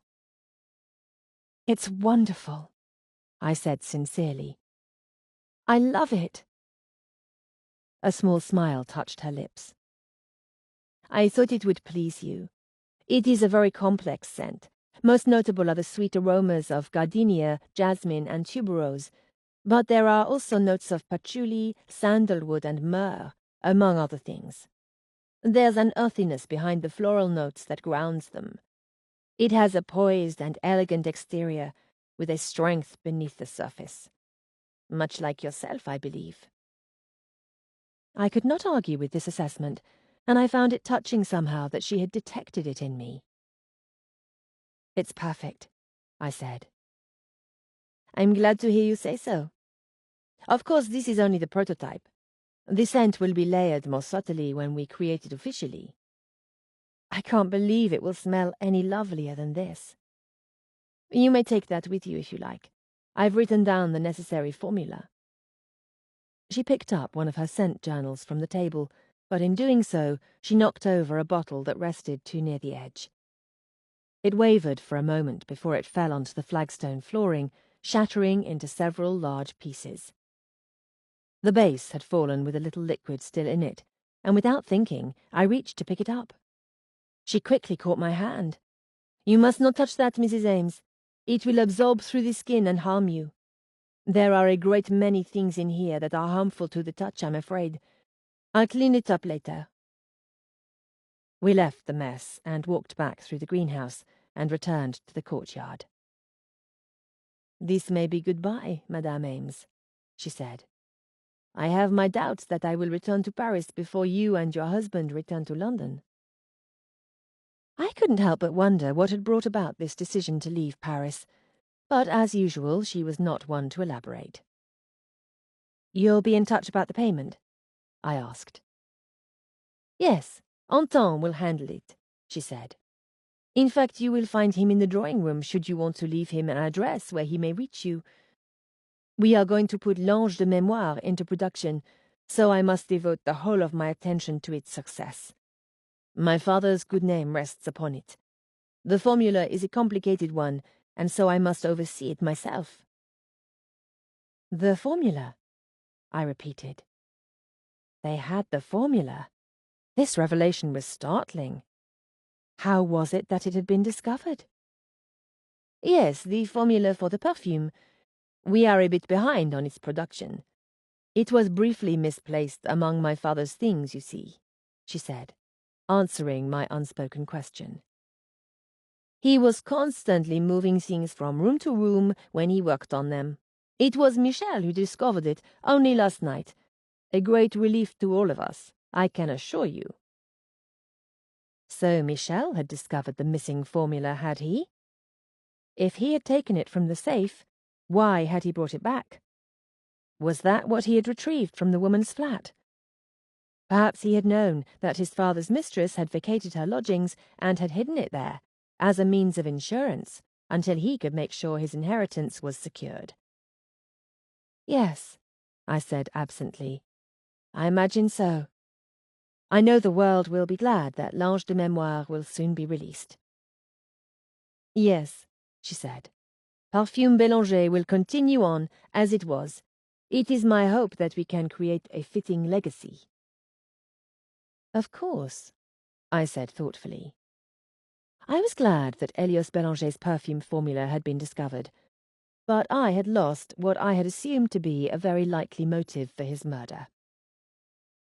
I left Cécile and went back into the house and to the drawing room. Too late, I heard the murmur of voices. I walked in to find Beryl Bélanger in Anton's arms. They practically sprang apart as I entered. "Oh, Mrs. Ames," Beryl said, her pale skin flushing crimson. "Anton and I were I was feeling very upset, and he—" "I'm sorry," I said. "I came to leave you my address, Monsieur Bélanger." Anton's expression was dark. He was, I supposed, angry both that they had been discovered and at the situation itself. "There is paper on the desk," he said. I went to it and wrote down my London address. When I turned back to them, they were both watching me. Beryl was wringing her hands, though she didn't seem to realize it. "I know how this must look, but I smiled, hoping to reassure her. "You needn't explain." "But I must," she said. It isn't how it looks." The situation was growing very uncomfortable, and I wished I could think of some graceful way to make my exit. It was Anton, however, who decided to take his leave. "If you will excuse me," he said, walking from the room before either of us could say anything. Beryl turned to me, tears glistening in her blue eyes. "He doesn't know what to do about this," she said. "Neither of us have an answer." I was about to protest again that she needn't explain herself to me, but she went on before I could, the words spilling out as though they had been held at bay too long. "Elias was kind to me, and I cared for him. I thought we could be happy, and we were for a time. But this past year he became so distant. He was not at all like the man I married. I felt isolated, and Anton was kind to me. Almost before I realized what had happened, I began to fall in love with him. He feels the same way. But we have been circumspect. We haven't. I remained faithful to Elios." I wondered if this was true. Whatever the case, it was really none of my business. "Nevertheless, I have felt so much guilt over it. You see, the night that Elios died, I was not with him. Anton and I spent the night in the Jardin du Luxembourg. We talked the night away. Only talked, I swear it. But the next morning, Elios was found dead, and I couldn't help but think that if I had been there I might have done something." "It isn't likely you could have done anything to help him," I said. I certainly didn't know that, but I didn't think the killer would have been thwarted by her presence. It crossed my mind that she and Anton might have poisoned him and then left the house to remove themselves from suspicion. Their whereabouts in the park alone all night could be more easily interpreted as a motive than an alibi, however, and I didn't think either of them so careless that they would have risked being seen together the night Elios Bélanger died. "We both have so much guilt," she said. "I just don't know what to do." "Perhaps it will all work out," I said tactfully. "No," she said, the tears welling again. "We can never be together." "Why not?" I asked. "I am his stepmother," she said in a horrified whisper. It was a bit of an unusual situation, to be certain. A horrible scandal would no doubt ensue should they make their relationship public. "I don't know what the answer is," I said, "but there are worse things than scandal." She looked at me with glistening eyes. "Do you really think so?" "I have lived through a good deal," I said. "People forget." She drew in a deep breath. "Thank you, Mrs. Ames. I don't know what will happen, but you have given me hope." "I wish you every happiness, Beryl," I said sincerely. I left the house, not entirely sure what to think of that particular situation. I certainly didn't envy them, and I hoped time could bring about some kind of resolution.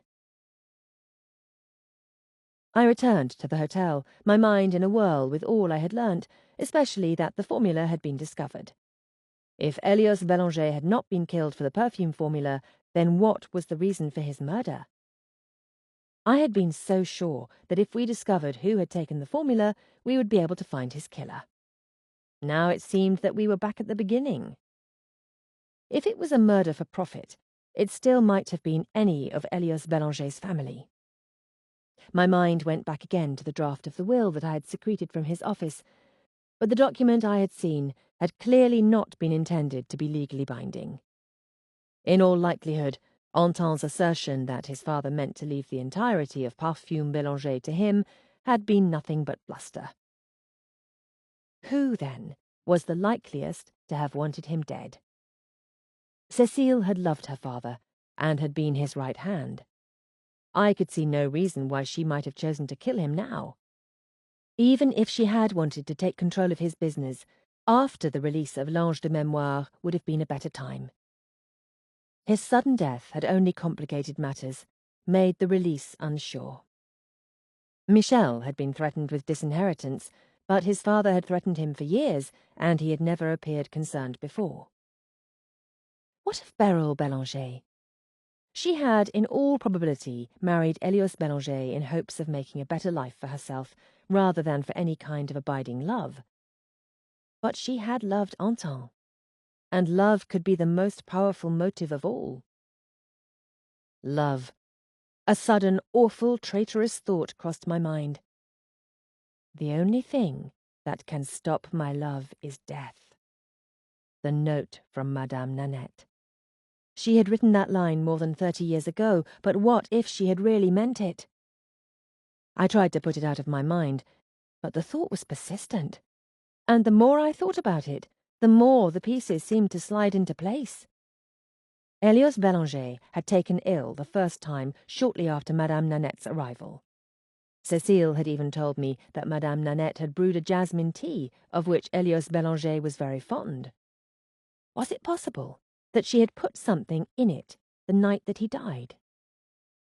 Madame Nanette had taken a job with Elios Bélanger, the man she had loved and lost.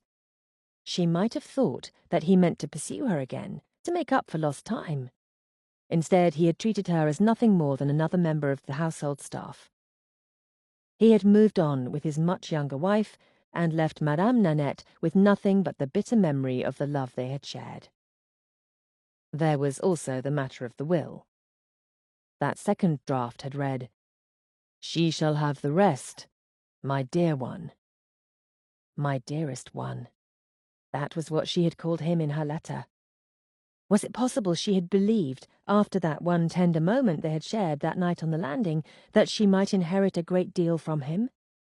He had indeed left her a sizable amount of money. Was it enough to kill for?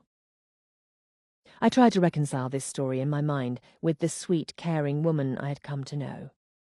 She didn't seem like a killer. Then again, so few of the killers I had encountered ever had. As much as I hated to admit it, it was possible. Worse than the acknowledgement of this possibility was the realization that I was going to have to tell Milo. I suddenly began to think that Winelda's friend Trudy might be right. It would be lovely to run away just now to a harem and not come back. Chapter 25. Milo returned from his outing, but I didn't have the heart to bring the matter up. I didn't know what to say. Indeed, I had the strong inclination not to mention it to him at all. In my heart, however, I knew I needed to tell him. If Madame Nanette was the killer, we would need to decide how to proceed. I couldn't help but feel that if she should prove to be guilty, Milo would not want her turned into the authorities. My husband's sense of morality was flexible, and I could think of no one who he was more likely to protect than the woman who had raised him. I continued to fret about it as I dressed for dinner. Winelda had come back, knocking hesitantly before entering, and I was glad for her chatty presence. It spared me having to make conversation with my husband, who would easily have been able to tell that something was amiss. At last, I finished dressing, choosing a red satin gown, and Winelda departed for another night of adventuring with Trudy. Milo had finished dressing long ago, and Parks had gone, so we were alone. It was time.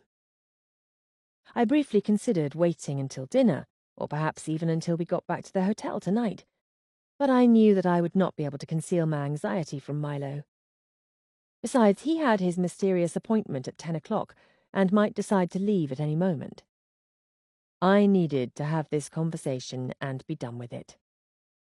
I came out of the bedroom. Milo sat smoking a cigarette and flipping through a newspaper. He looked up as I moved into the room and rose. "You look stunning, darling, as always. Though I must say I miss the silver gown you were wearing this afternoon." "Milo, I need to talk to you about something." He looked at me, his attention caught, I supposed, by something in my tone. "Whatever's the matter, darling?" he asked. "You've gone all white." I couldn't remember a time when I had been so nervous. Normally I was fairly adept at facing whatever needed facing. This time was different, however. I knew what Madame Nanette meant to Milo. I took a seat on the edge of the sofa, my hands in my lap. "This isn't easy to say." "Better just have out with it, then," he said mildly, taking his seat again. I drew in a breath, and then let it out in a rush, the words with it. "I think Madame Nanette may be the killer." He looked at me for a moment. Then the corner of his mouth tipped up, and he leant to grind out his cigarette in the ashtray. "It's not a very good joke, darling," he said. "You know I wouldn't joke about something like this," I said. I learnt something today." "Oh?" The single syllable held something I couldn't interpret. "I found a letter that Madame Nanette had written to Elios Bélanger when they parted ways." I briefly outlined what I had found, the way the evidence seemed to point towards this conclusion. If you think about it logically, all the pieces seem to fit. His eyes came up to mine. "I don't need to think about it logically. It wasn't her who killed Elios Bélanger." There was something in his tone, or perhaps in his gaze, that should have been a warning, but I was so caught up in my own emotions that I failed to take notice of it. "I never considered her for a moment," I said, "but think of it, Milo. She had a motive, she had the means and the opportunity. She has loved Elios Bélanger for years, and he cast her aside. Even after he asked her to be his daughter's nanny, he treated her poorly. She had only to slip into Cecile's greenhouse and get the necessary ingredients. It would have been an easy thing to slip into his drink." "You forget that that scenario might fit any of the Bélanger family," he said. "Except that Elios Bélanger fell ill for the first time a month after Madame Nanette's arrival." He sighed. "That might be a coincidence, or someone might have done it purposefully to cast suspicion upon the new arrival." "But there is also the matter of the letter," I said. "A letter expressing a 30-year-old sentiment is hardly proof of murder," he said dismissively. "Besides, even if I believed any of this, which I do not, I think you have forgotten one important fact. Why would she call us here? Why would she ask us to look into a death that had already been determined to be of natural causes?" This had been the one point I had hopefully fallen back on myself, but then I had realized the error of it. "She couldn't have known that the matter would be brushed aside," I said. "She contacted you on the very day that Elios Bélanger died. For all she knew, there would be a post-mortem done, and she might have been accused. We were insurance against that." "That's a bit of a stretch," Milo said. "She knew we would stand by her, knew we would find another culprit to blame."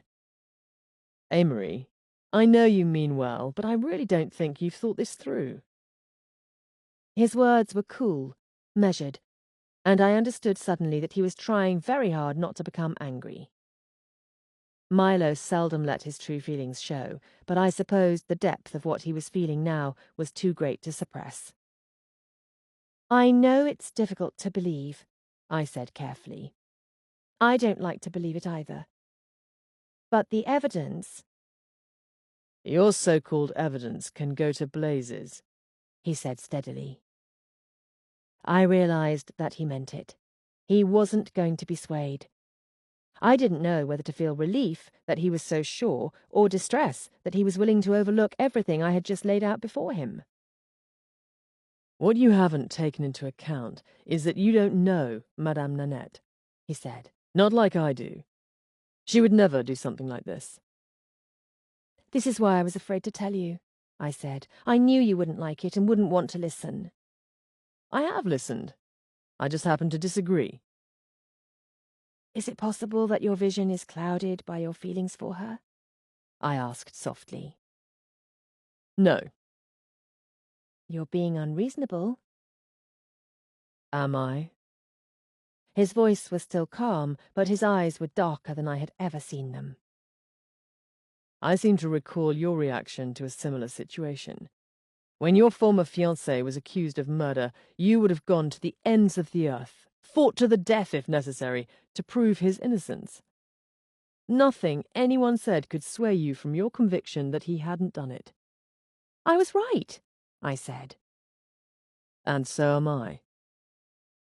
Our eyes met, and I realized that there was nothing more to say on the matter. I didn't know where to go from here, but it seemed that Milo had no such qualms. He rose from his seat. If you'll excuse me, he said, I'm afraid you'll have to go to dinner alone. Milo, I said pleadingly. I didn't want the conversation to end like this. He didn't reply, didn't even look back as he walked to the door and out of the hotel room. He wouldn't be back tonight, of that I was sure. I sighed miserably. I was plagued with doubts. Perhaps Milo was right. He knew Madame Nanette much better than I did. But then another thought occurred to me. Perhaps in knowing her as he did, he had known all along. I thought of everything that pointed to this conclusion, his sudden disinterest, the way he had dismissed my clues and tried to dissuade me from pursuing the case. He had even tried to convince Madame Nanette to leave Paris. Was it possible that he had begun to suspect she was the killer and was trying to throw me off the track? I felt a sick feeling in the pit of my stomach. I no longer knew what to think. He had asked me to trust him. Could I? I just wasn't sure. Not knowing what else to do, I sat down and picked up the book Madame Nanette had given me. Flipping through the pages, I looked at the photographs she had saved of Milo, the memories she had collected and kept. On every page, the evidence looked back up at me. This was a woman who cherished love, not one who would have nurtured bitterness or hatred. In my heart, I felt that Milo was right. She was a sweet, caring woman, and no matter what had passed between her and Elias Bélanger, I did not want to believe that she had killed him. I had seen the sorrow in her eyes when she had talked of the loss of Milo's mother. I did not think she could deprive Séraphine Bélanger of a father. A thought occurred to me suddenly. Milo had steadfastly refused to believe that Madame Nanette was guilty. But what if it was more than his loyalty to her? What if he knew something I didn't? Not that Madame Nanette was guilty, but that someone else was. It had been obvious to me that he was carrying on a series of activities in secret. I did not think it had been because of their illicit nature that he had been hiding them. In fact, I rather suspected he had been pursuing a series of inquiries of his own. That note he had received had been further proof of it. I had memorized the address in the brief time I had seen it. Perhaps I could meet him there and find out what he had been doing. It seemed, at least, that this was my only option. I couldn't sit here doing nothing. In a last moment's instinct, I went to the bedroom and took out my pearl-handled pistol, depositing it in my purse. I sincerely hoped there would be no cause to use it. Then I put on my coat and went out to find my husband. The note had said 10 o'clock, and that was still more than an hour away as the cab pulled up before the address. I paid and got out, only then realizing why it was that the address had seemed familiar to me. This was the location of the brothel to which we had followed Michel Bélanger. I was curious as to why my husband had received a note with this location. One thing was certain, I no longer harboured any illusions that he had gone out to a gambling club. There was a cafe across the street, But just as I was thinking it might be an excellent vantage point for watching the brothel, I saw a familiar figure walking towards the building from the opposite direction.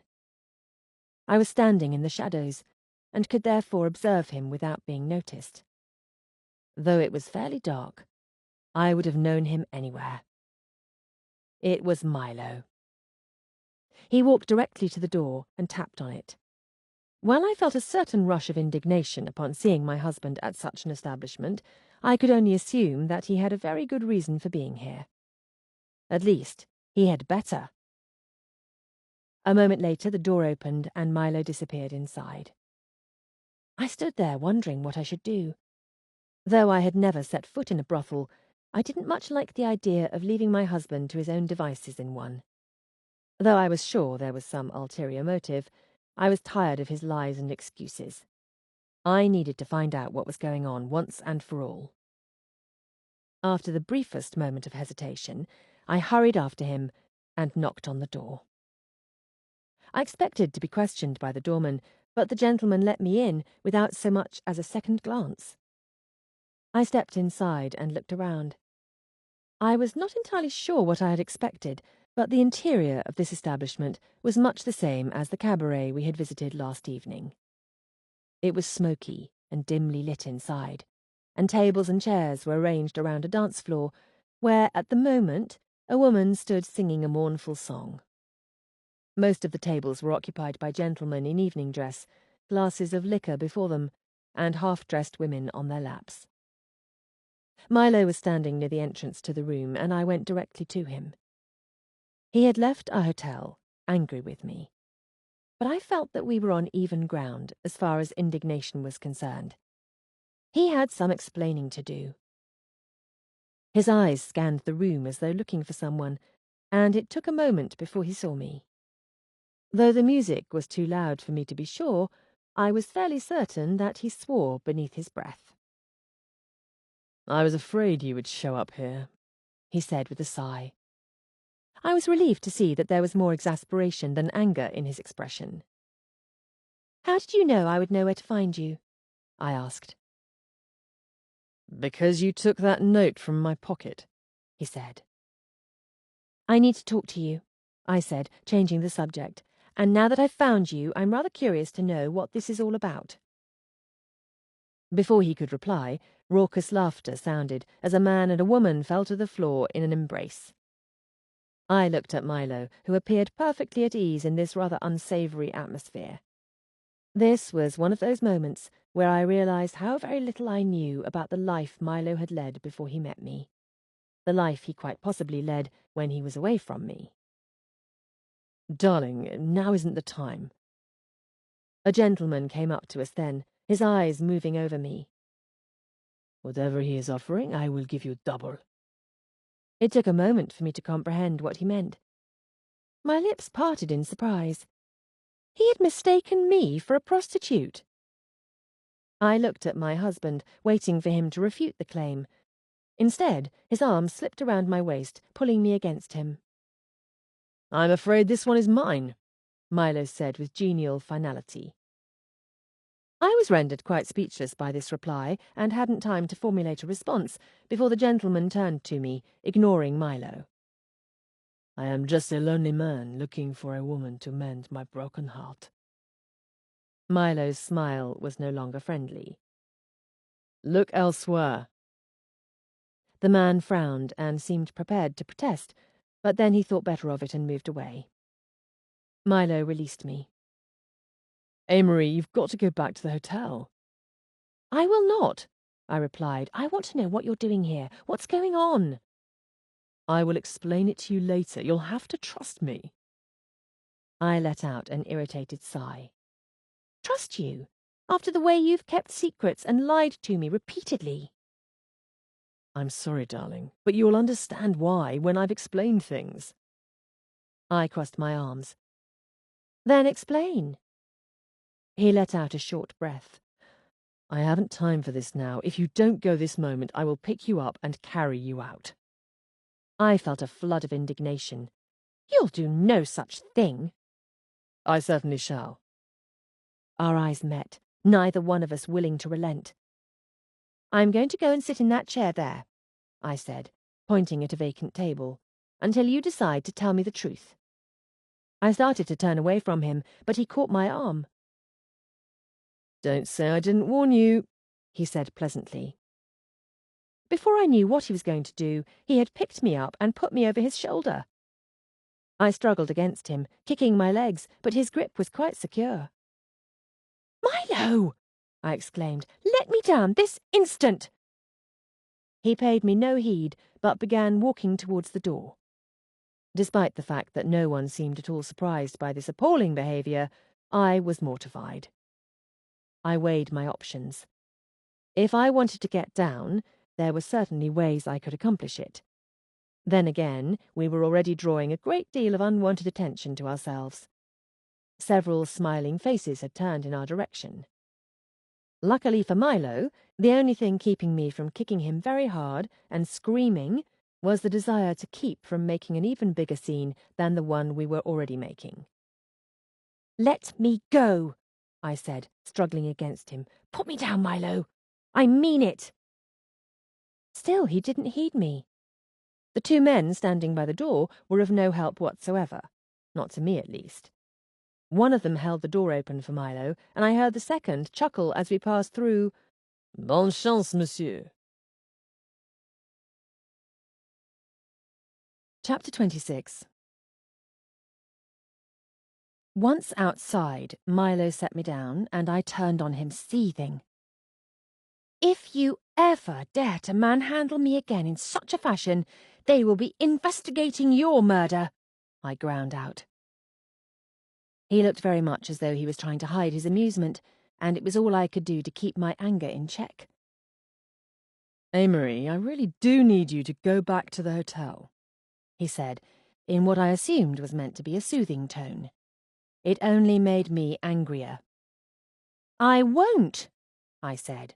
"I want to know what you're doing." He glanced around as though weighing his options. At last he seemed to realize that I was not about to be thwarted. "All right," he said with a sigh. "But we'll be seen here. Let's go to that cafe and I'll explain." We crossed the street and went in. The cafe was warm, and the air smelt of coffee and fresh bread. It was nearly empty, and we had our choice of seats. There was an empty table near the corner. It was a bit secluded, but also close enough to the window that we had a clear view of the building across the street. We settled into our seats, and Milo ordered coffee. Though there were flickering candles in little glass holders on the tables, the light was dim. There was a distinctly romantic air to the place, and I could not help but feel the tug of nostalgia. There had been many nights like these on our honeymoon, cups of coffee in shadowy cafes as we held hands across the table. It seemed a very long time ago, almost as though I had been another person then. Our marriage had not been, as I imagined it would be then, a constant state of bliss. We had had more than our share of difficult times. In fact, I was not altogether sure we were not in the midst of one now. I looked across the table at my husband. He had a great deal of explaining to do, but I supposed that I could begin.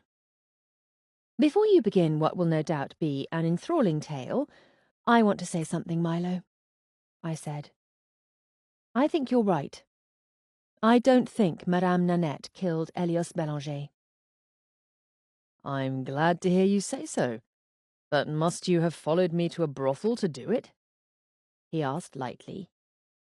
It seemed that his anger of earlier in the evening had all but evaporated.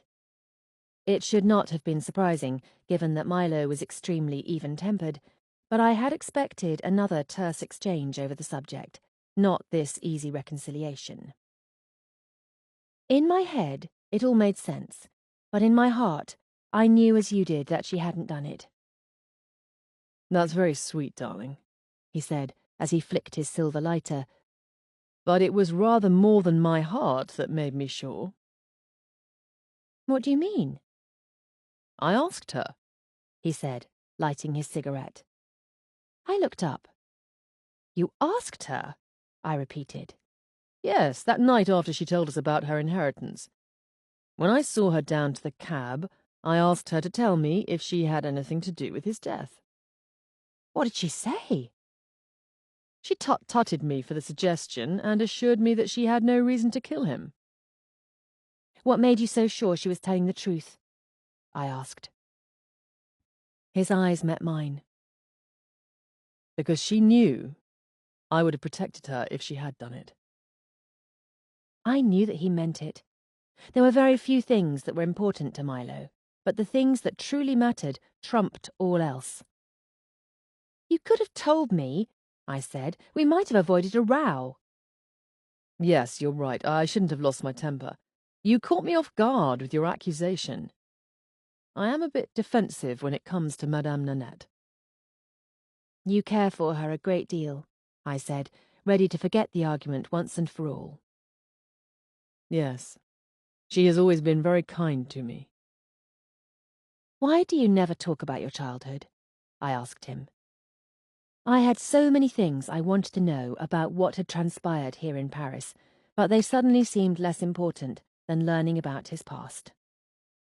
If this line of questioning surprised him, he didn't show it. Instead, he shrugged. There isn't much to tell. I'm afraid it was very much like any other English boy's childhood. You didn't have a mother, I said. Many people grow up without mothers, he replied.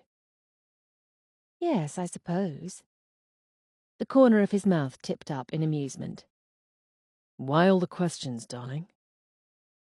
I wasn't even sure I knew myself. It was difficult somehow to put into words what I was feeling at the moment. I felt as though I was so close to discovering some elusive part of him that had always been just beyond my reach. At last I answered him. I sometimes feel as though I don't know you very well at all. You know me better than anyone else, he said, his eyes on mine. Did I? Sometimes I felt very far away. Sometimes I longed for those early days when I had been so blindly in love that the world seemed like paradise. Why are you looking at me like that? He asked. I don't know, I said. I suppose I'm feeling a bit nostalgic. I was thinking about our honeymoon. This place reminds me of it. He smiled, his eyes warm. When I think about our honeymoon, I do not think of nights spent in cafes. But we did spend evenings in places like these. I remember how very happy I was.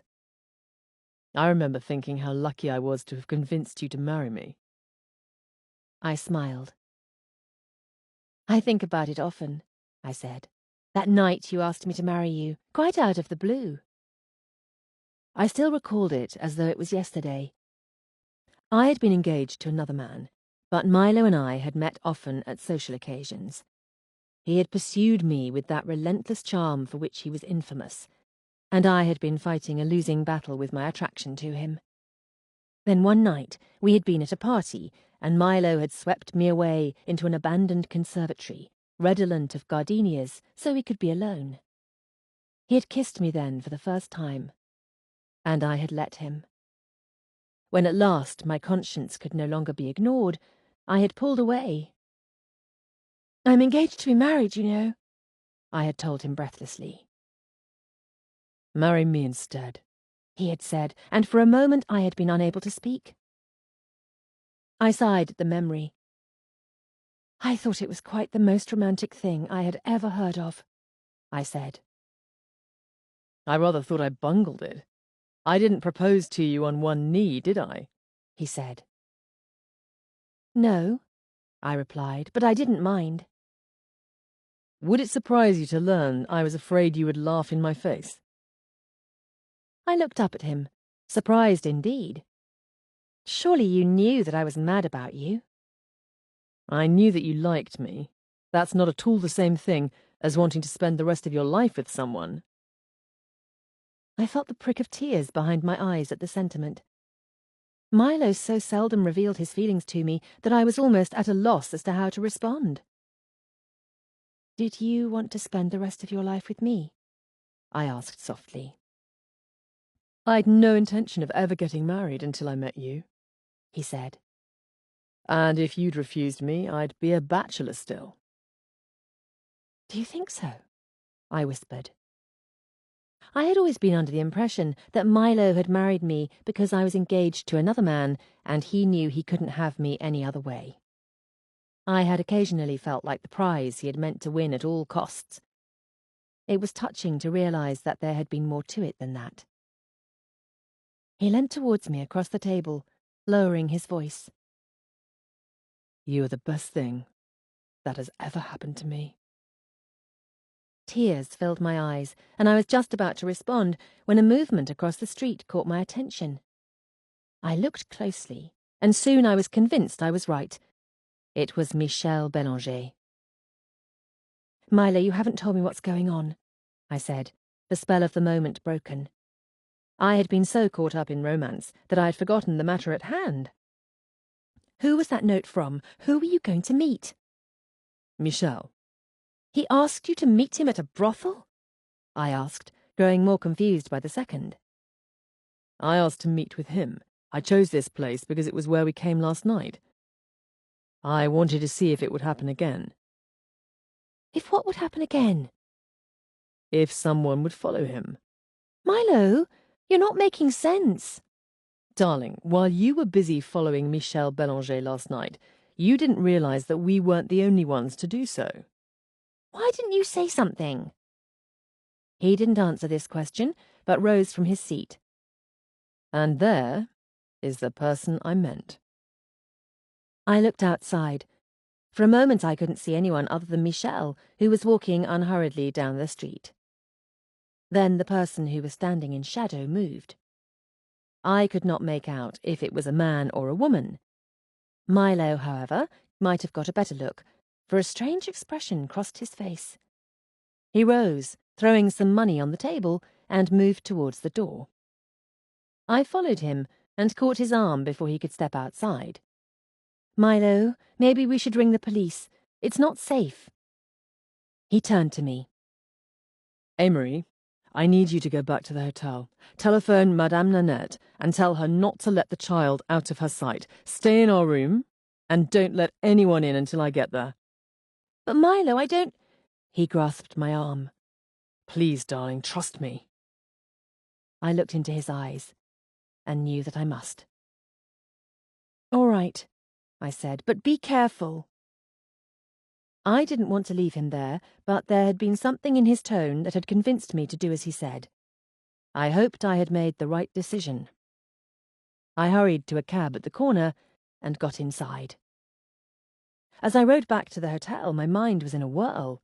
There was so much about this I didn't understand. Who was following Michel Bélanger?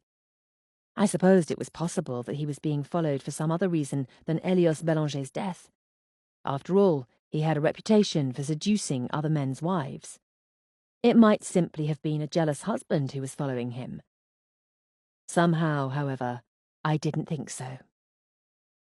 If it had something to do with the formula that had been in his possession, however, who might be following him? His siblings or Beryl might have confronted him at home at any time. Why trail him to a brothel? It didn't make sense. I thought that Milo had recognized the person who was following Michel, and it appeared that it had not been who he'd expected. I went into the hotel, my nerves very much on edge. Milo had asked me to trust him, but I needed to do something. But what? I was about to walk past the front desk when the clerk stopped me. Madame Ames? Yes? You have a visitor. I cast a glance around the lobby, half expecting someone to have been waiting there. The man shook his head and glanced upward at the ceiling, pointing. No, madame, in your rooms. I was a bit surprised, as I could think of no one who would be visiting here. Not many people even knew that Milo and I were in Paris.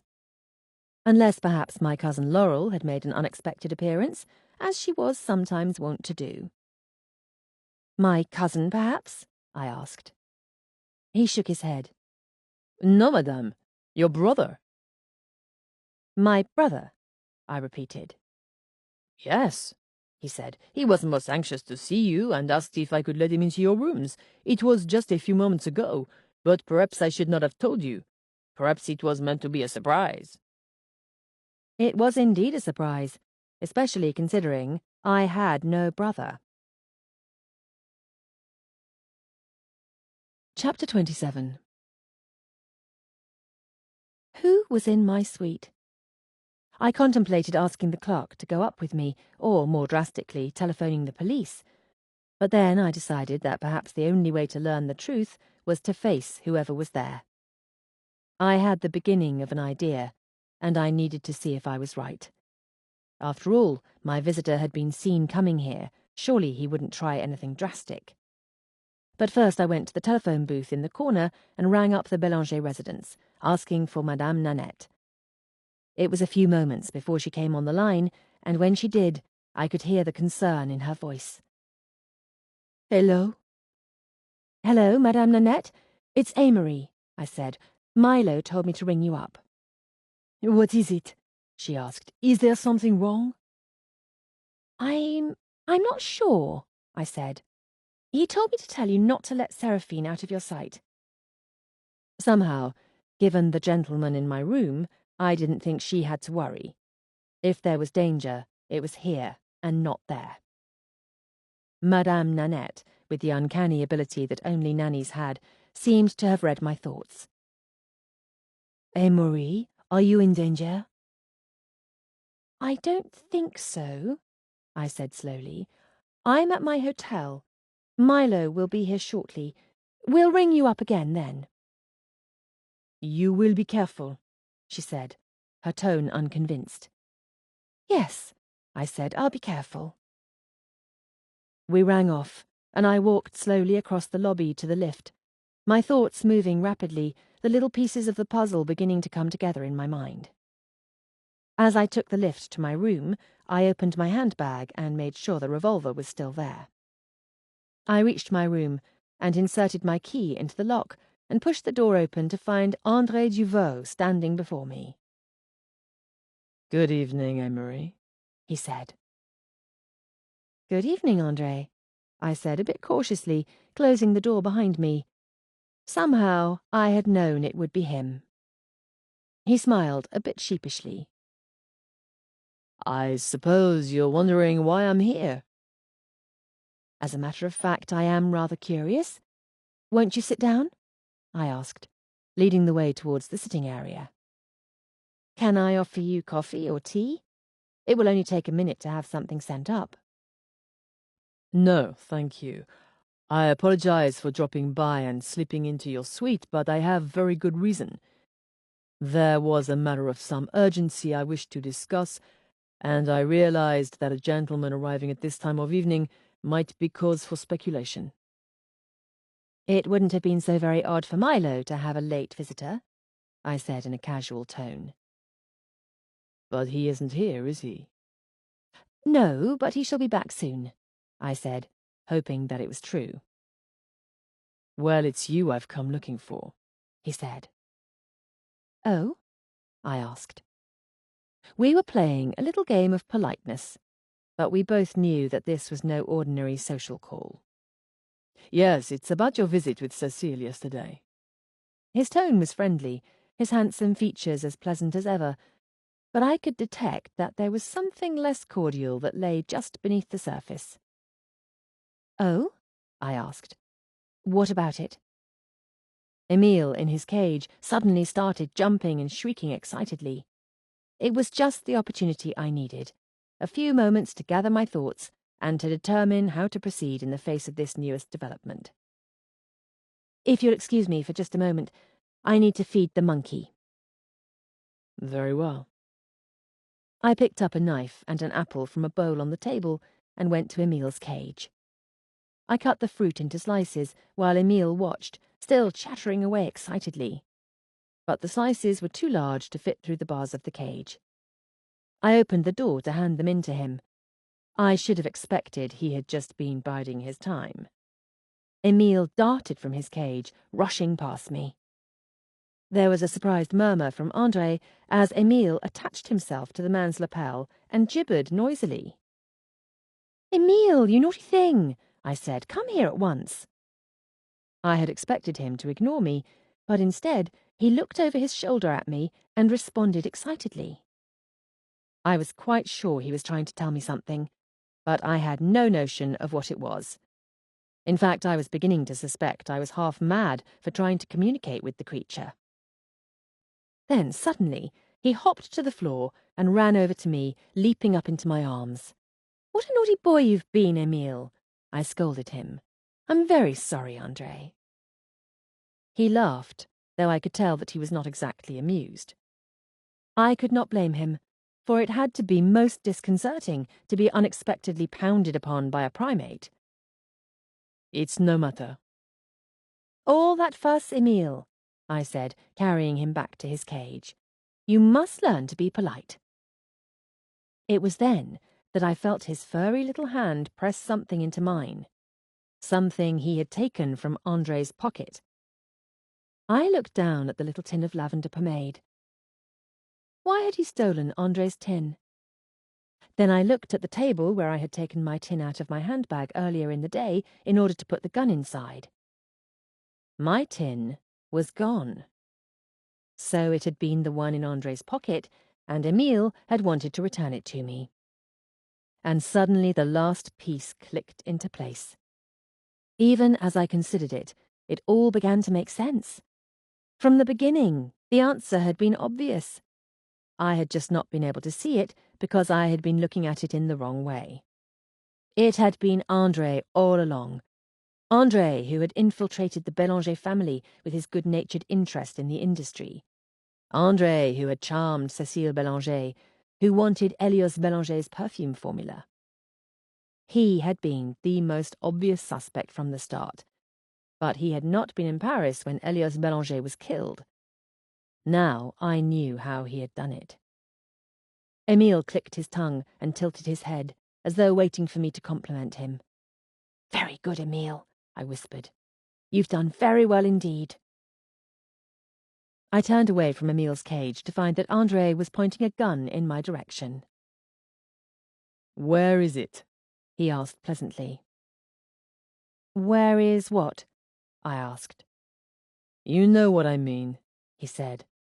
"I saw you go into Elios Bélanger's office and take something from his desk only this afternoon."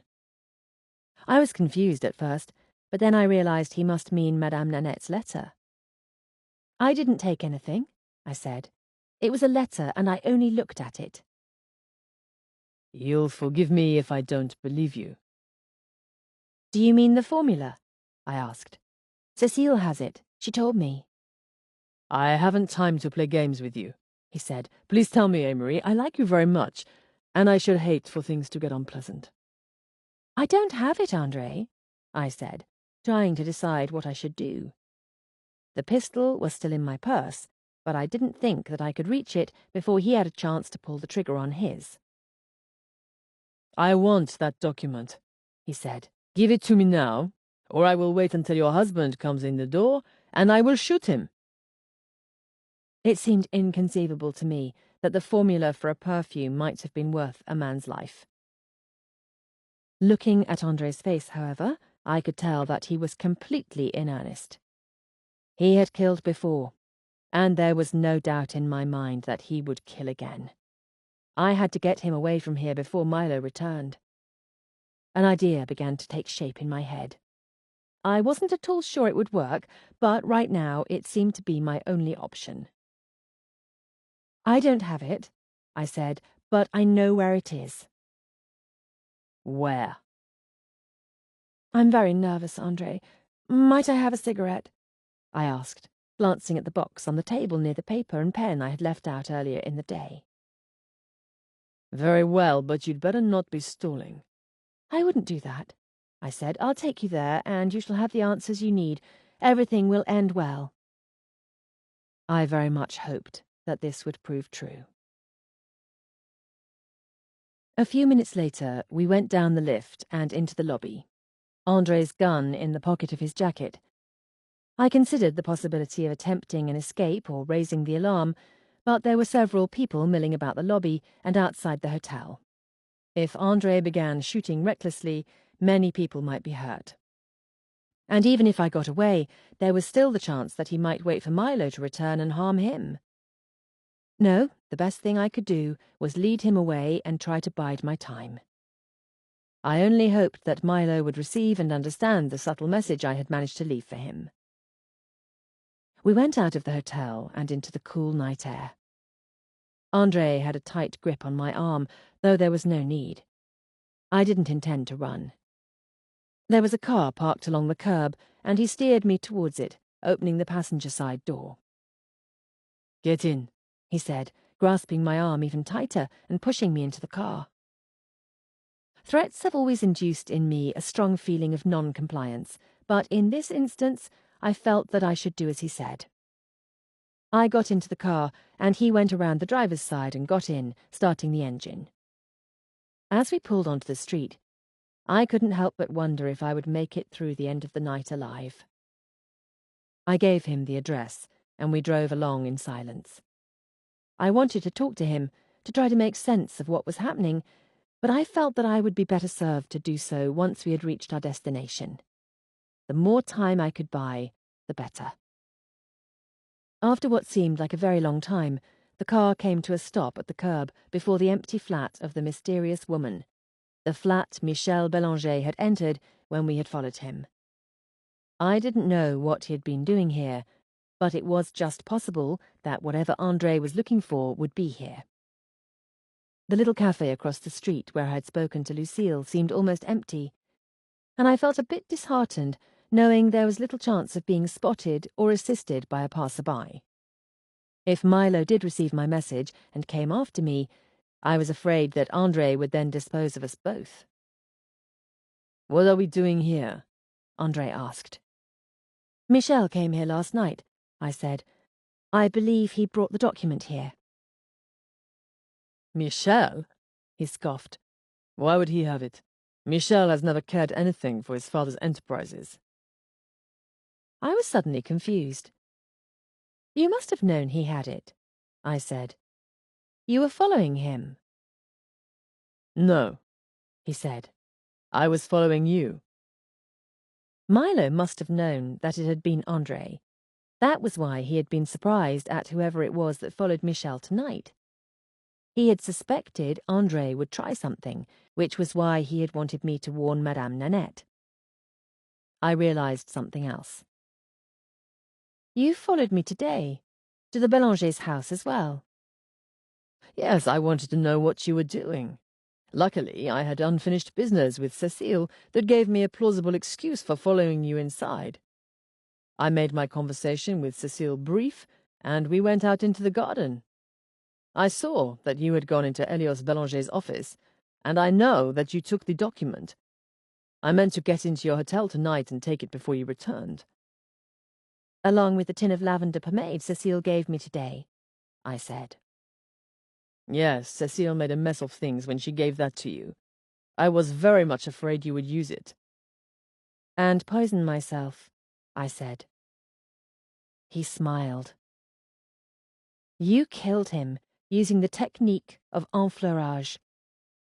I thought of what Cécile Bélanger had told me about the process. The essence of certain flowers was slowly absorbed into the fat. He had used a similar method to kill Elios Bélanger, a poison that absorbed through the skin and was slowly released into his system. He smiled. "You're very clever, Emery. Yes, I had access to Cécile's laboratory, and I added an ingredient of my own into his pomade. The idea was that he would use it and slowly absorb the poison. He would be dead when I was away, and no one would be the wiser." "But how did his death benefit you?" I said. "Because he had something I wanted, and no one was aware of it until you came along. Get out of the car." I got out, and he came around to take my arm. We went inside and got into the lift. The lift operator, who had been there the day I came to inquire about the mysterious woman, was nowhere to be seen, and another chance at a rescue disappeared. I knew the location of the flat, though I didn't have any idea how we were going to get in. When we reached the door, however, Andre proved he had no such qualms. A quick kick to the door, and it flew open. He pushed me inside. It was a comfortable flat, neat and somewhat sparsely furnished. Nothing about it spoke of anything sinister or extraordinary. "Now," he said, "where is it?" I'm not entirely sure. I only know that I saw Michel take it from the safe last night. He brought it here." He sighed.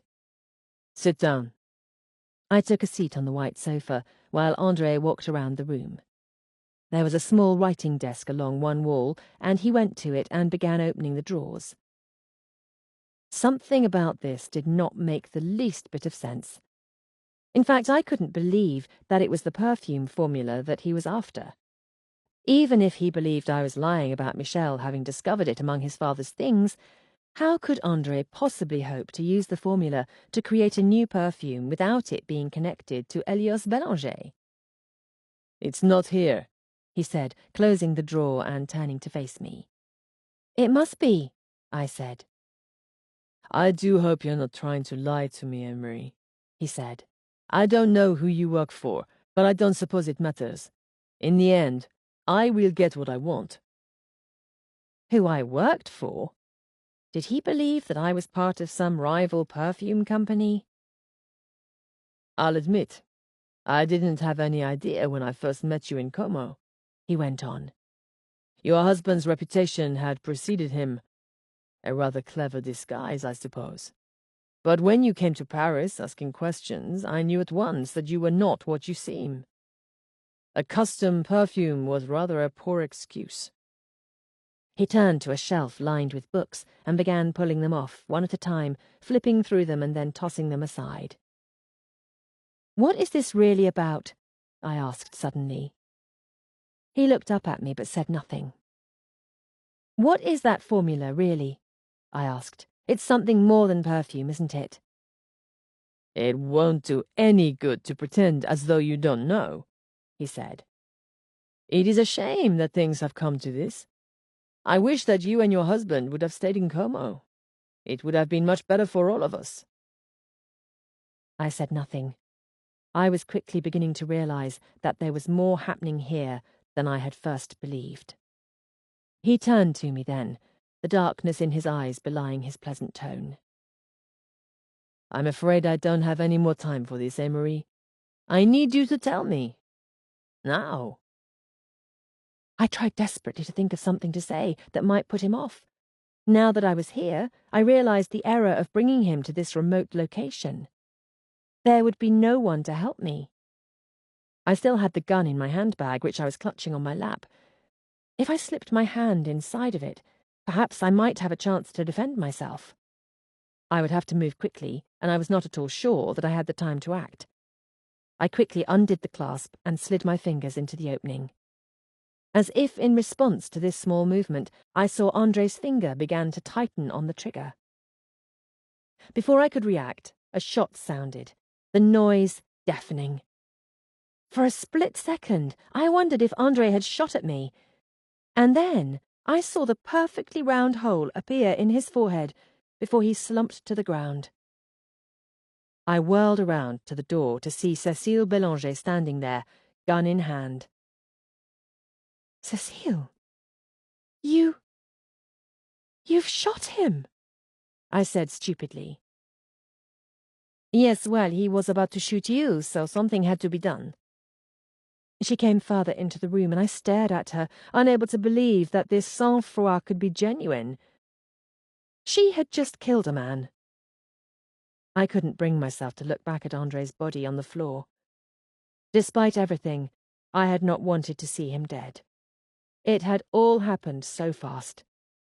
I was glad that I was still sitting down, for my legs had gone completely numb. I was not at all sure they would have held me up. I looked at Cécile, trying to determine if she might be in shock. It took me a moment to realize that she was doing the same to me. "Are you all right, Madame Ames?" "Yes," I said, clenching my hands to stop their shaking. "Yes, I'm fine, but how did you—" "Why don't you tell me what's happening?" she said calmly. I tried to collect my thoughts, to make sense of everything that had transpired. I supposed I needed to start at the beginning. I drew in a deep breath, and then began. "It has to do with the death of your father," I said. "Oh?" she asked. She did not seem at all surprised. "Go on." The words spilt out in a torrent. I told her about Madame Nanette's connection with Milo and the letter she had sent us. I told her about our suspicions about Elias Bélanger's death, how we had been trying to determine who might have had the motive to kill him. "It was Andre," I said. "I thought from the beginning that he had the best motive, but he had been at Lake Como with us at the time, and I didn't see how he might have done it. Then tonight I figured it out. He poisoned your father with the lavender pomade. That must have been what made him crash his airplane that night. You said your father was never without it. It made him ill, but he recovered. He must have used it again the night he died. When you gave me some of it today, Andre decided that he needed to stop me from using it, so he came to my hotel room." She said nothing, and I continued. "He kept demanding the documents, the perfume formula, I assumed, but he didn't seem to believe me when I told him you had discovered it. He wasn't making sense." She studied me, as though trying to determine if my confusion was genuine. "We need to ring for the police," I said. "We need to tell them what Andre has done. Once they understand, I'm sure that they will see—" "No," she said gently. "We're not going to call the police." I frowned. "Why not?" She seemed to consider something for a long moment, and at last appeared to have made up her mind. "Madame Ames, I am going to take you into my confidence. I trust that you will be discreet with what I am about to tell you." She hesitated, and when she spoke, her words shocked me. "Andre Duvaux didn't kill my father," she said. "I did." Chapter 28. I stared at her, wondering if she had really said what I thought she said. "You killed him," I repeated. I was suddenly very aware that she still held the gun in her hand. Though she had it at her side, I couldn't help but wonder what she meant to do with it. Her eyes must have followed mine, for she gave a wry smile. "You need not worry, Madame Ames," she said. "You had it right. Andre was the villain of this story." "I'm not sure I understand," I said, marvelling at how calm I sounded. I wondered now if I was in more danger than I had been with Andre. "Andre wormed his way into my father's affections and made love to me. He wanted to steal from him the secrets my father had long worked to keep." Did she mean, then, that she had killed Andre tonight out of revenge? But why had she killed her father? None of this was making sense. I felt as though it ought to, as though the answer was staring me in the face, but I was still shaking and I couldn't seem to clear my thoughts. "Did you love him?" I asked. It was perhaps the least significant question I could have asked, but somehow I wanted to know. Again she smiled, and it was a hard smile. "I could not love a man such as he." Somehow I felt that I had realized this all along. Cécile Bélanger was a brilliant woman. She was focused, dedicated. Her interest in someone like Andre could only have been fleeting. "It was not only who he was, but what he was," she went on. "He did indeed try to kill my father with the poisoned pomade, but it was clumsily done. Andre was not a very good parfumier. I disposed of the poisoned batch. It didn't have time to harm my father. I gave you the tin today to draw him out, to let him know that I was onto his game." I had so many questions, but I didn't know where to begin. "So in the end, Andre had nothing to do with my father's death," she said. "I wish he had lived long enough to know that he had failed." "But why did you—" I began and then faltered. "Why did I kill my father?" she asked. "Because he was already a dead man." And suddenly I understood. The private nurse who had been hired then dispatched, the change in his temperament, the mood in the house. "He was ill," I said, "more ill than anyone realized." She nodded. "And it was worse because of how it affected him. His mind was deteriorating, a little at a time. It started first with his sense of smell. Horribly ironic. The thing he valued most was the thing that began to fail him. He thought at first that it was perhaps a cold, an infection of some sort, but it soon became clear to us that it was something more than that." I felt, amid the myriad emotions assaulting me, the pang of pity. I could not imagine how dreadful it must have been for a man who valued scent above all else to lose the ability to smell. "He might have gone on making perfumes even after that," she said. "Scent was a part of him.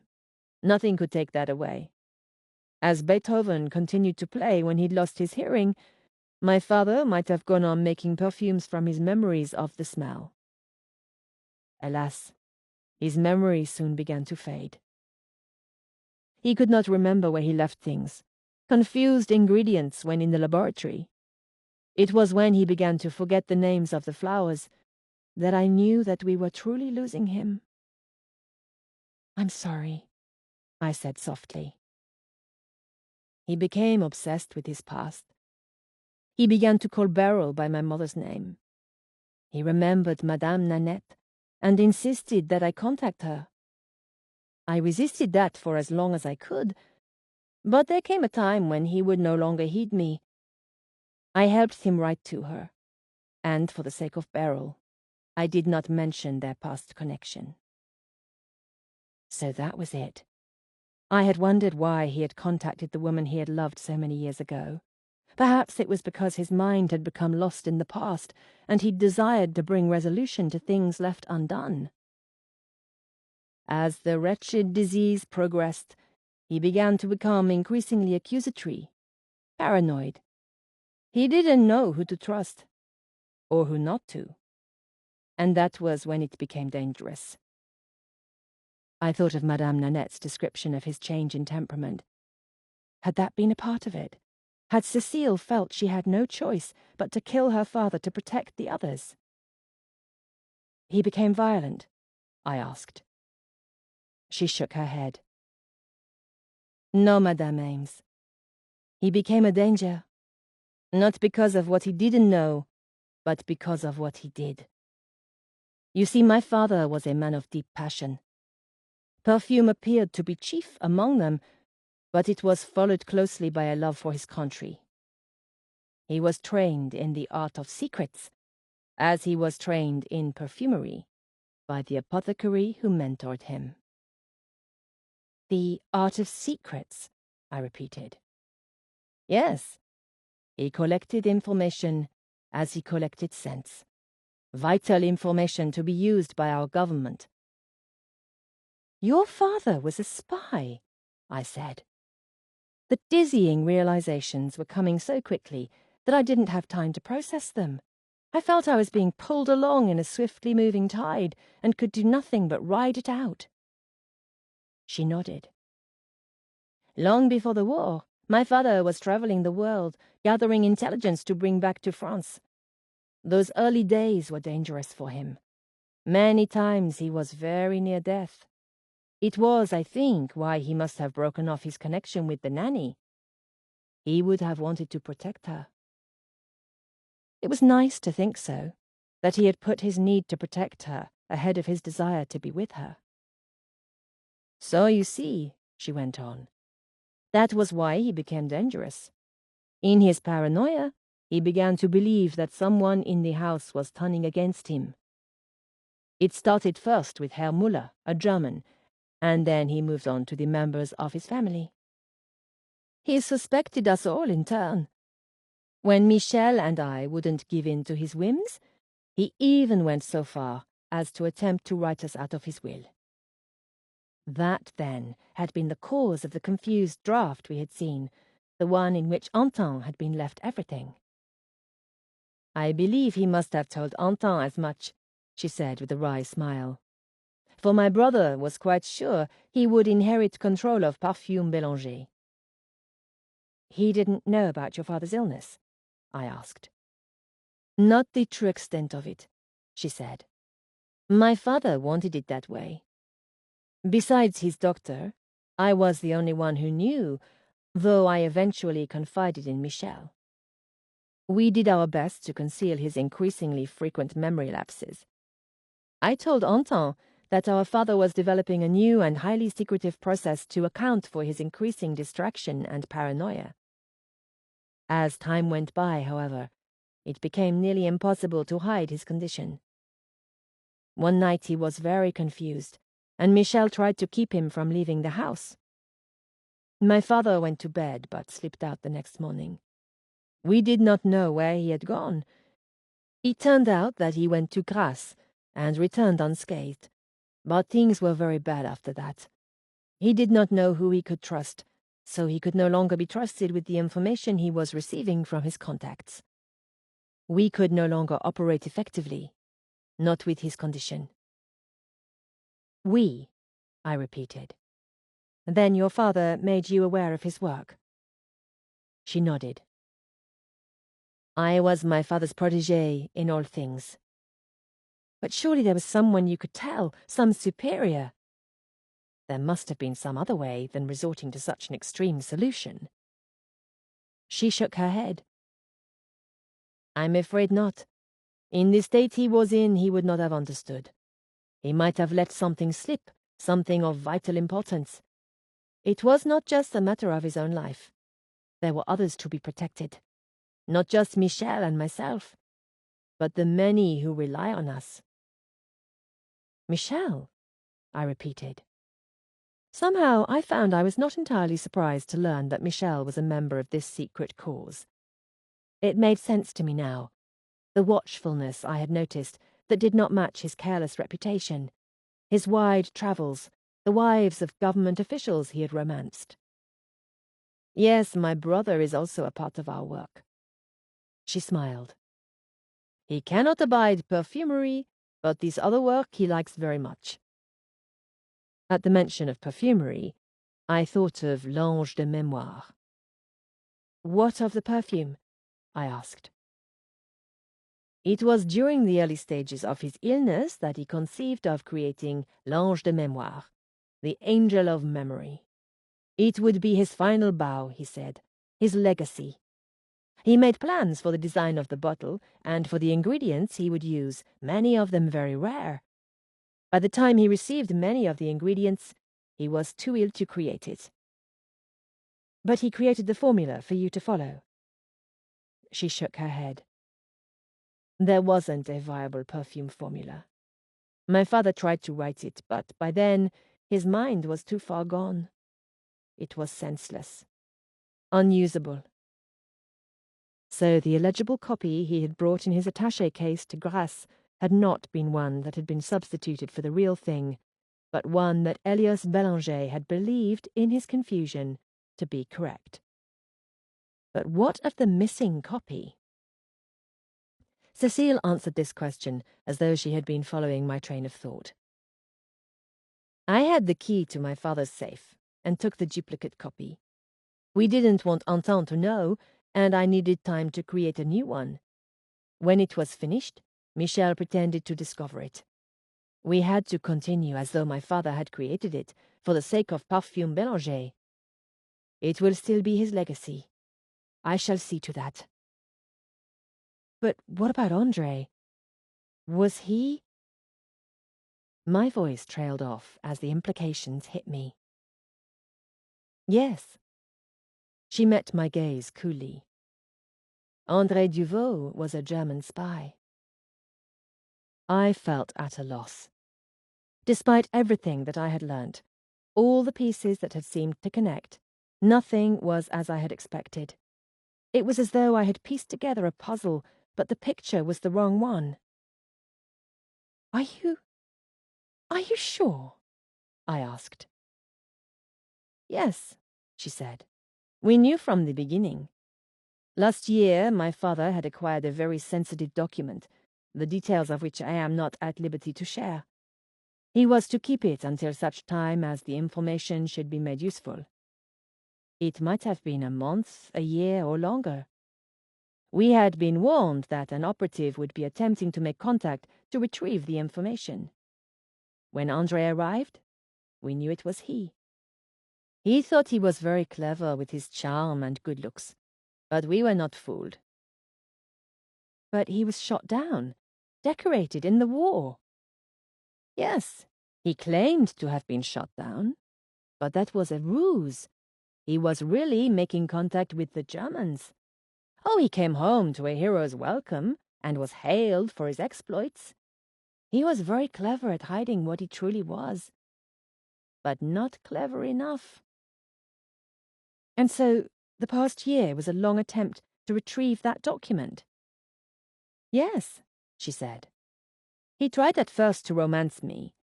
I thought he could perhaps prove useful to me. He thought that I would introduce him to the family, that he would have time in the house to retrieve the document. He even went so far as to express interest in perfumery to win my father's trust and approval. When that didn't work, and I eventually broke off our relationship, he decided that his only recourse was to kill my father so that the information would never be made public. Then he didn't realize that you knew your father's secrets. No, she said scathingly. It did not seem to occur to him that I might be interested in anything other than perfume. I think he meant to kill my father and hoped the document would remain hidden away or be lost among his other papers until they were no longer of use. Then you and your husband arrived. I thought of what Andre had told me tonight about not knowing for whom Milo and I worked. I realized now that he had thought us spies. He thought my husband and I were somehow involved in all of this. I thought the same at first, she said. But I soon began to realize that it was a different game you were playing. I just did not know what it was. It was when I saw Madame Nanette come to your hotel that I realized your connection and began to think you must be after something else. At least I thought you were. Your husband was another matter. My husband? I repeated. Yes, he was very close to the truth, I think. He and Michel gambled together frequently, and my brother told me that he asked some pressing questions. I wondered suddenly just how much Milo had known. I was hoping that if I created your perfume and left town, that you would return to London. When Andre came to my house today, however, I knew that something was amiss. I gave him the pomade as a warning, one which he clearly did not heed.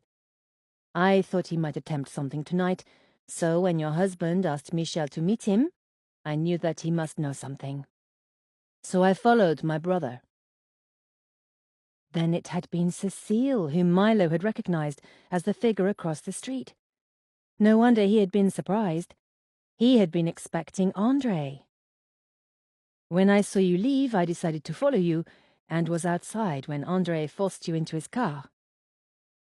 But what is this place? I asked. Why did Michel come here last night? This flat belongs to the woman who was my father's nurse at one time. My father had begun to think of her as a confidant, so much so that we were forced to dispense with her services. He sought her out after that, however, and even came here to see her. One night he wandered here quite late and refused to leave. I sent a car to get him the following morning. So that was what Lucille the waitress had seen. The alleged mistress and the missing nurse had been one and the same. I began to wonder if perhaps he had entrusted her with anything she should not have, she said. Then recently there was a death in her family, so she returned home for a time. It was the perfect opportunity to search. Luckily, Michel found nothing. The nurse is not the sentimental type, it seems, she said, glancing around the sparsely decorated room. Milo told me to go back to the hotel and to phone Madame Nanette to watch over the child. She nodded. I was afraid, too, that André might get desperate enough to use Séraphine as leverage. Instead, however, he gambled on your having the documents he was seeking. I can't believe he spent a year trying to obtain that document. There is a great deal of unrest in Europe, Madame Ames, she said. Peace is an illusion. He even taught your father to fly, I said, marveling at the way he had inserted himself into their lives.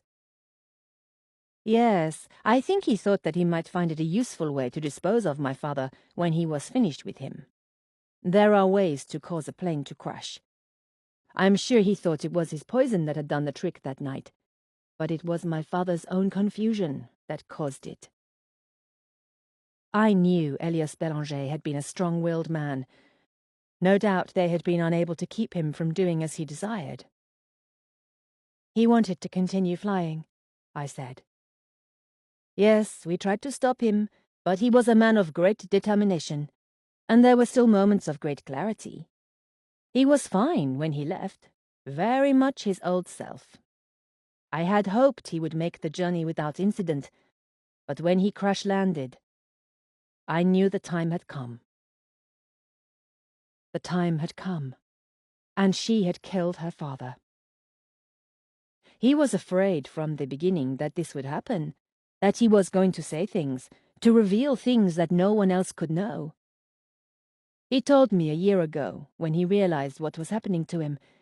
He said, I am relying on you to do what is necessary when the time comes. I agreed that I would, and I kept my word. I said nothing. I could think of nothing to say. You think me cruel, perhaps. Only a wicked woman could kill her own father. She shrugged. Perhaps you are right. Perhaps I am wicked in a way, but it had to be done. The cruel thing would have been to let him suffer, to let him live in a cloud of confusion at a risk to himself and others. He did not want to live that way. To allow him to carry that burden, that would have been the malicious thing. There was a movement at the door then, and I turned, startled, hoping that it was not some associate of André's here to finish what he had started. Not that I need worry. Cécile seemed more than capable of dealing with whatever problems might arise. I had seen that streak of steel in her when we had first met, but I had not imagined how deep it ran. However, the figure at the door was Michel, and behind him, Milo. My husband came at once to my side. Are you all right, darling? Yes, I said with a weak smile, thanks to Cécile. Michel walked to André's body, looking down at him. You took your time about it, he said, turning back to his sister. If it had been up to me, we would have ended him long ago. I had meant to make use of him, she said, but he got unmanageable. I'll need you to clean things up for me. Of course, he replied. I turned to Milo, trying to put away the horrible casualness of their conversation. How did you know I was here?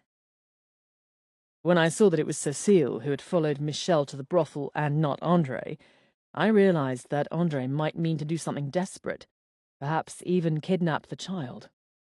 I spoke with Michel, and we hurried back to the hotel to meet you, but the concierge told me you had gone out with a man, and I knew what had happened. I might not have thought to come here, but Emile told me. So he managed it, I said. Yes, when I arrived back at the hotel, he gave me this. From inside his shirt pocket, he removed a cigarette. I could see where I had scrawled on it, flat, before dropping it into the couch cushion. I had hoped Emile, having frequently seen Milo smoking, would give it to him when he returned. It had been a ridiculous plan, and quite unnerving to have one's fate resting in the paws of a monkey, but it seemed that it had worked. I was very worried, Milo. There, darling, he said, draping an arm around me and pulling me close. There will be time to talk about that later. Right now, I think we had better leave Michel and Cécile to take care of all of this. I glanced over my shoulder at the body on the floor. I still could not believe that she had done it, and with such very accurate aim. I shivered. "We will not meet again soon," Cécile said. "I will be gone before the night is out. Your perfume, however, will be sent to you when it is finished. Anton will see to that." "Does Anton know?" I asked. "No," she replied. "Anton is weak. He has always been weak. My father knew it. He will do his best with Parfum Bélanger, but the other matters are best left to Michel and me." Michel turned to us. "It has been very nice to meet you, Madame Ames. My only regret was that I could not pry you from your husband's arms." He shrugged. "Alas, one cannot have everything." "Goodbye, Monsieur Bélanger," I said. He winked at me, and Milo took my arm and we walked to the door. Cécile's voice stopped me before I reached it. "Madame Ames?" I turned. "Your perfume?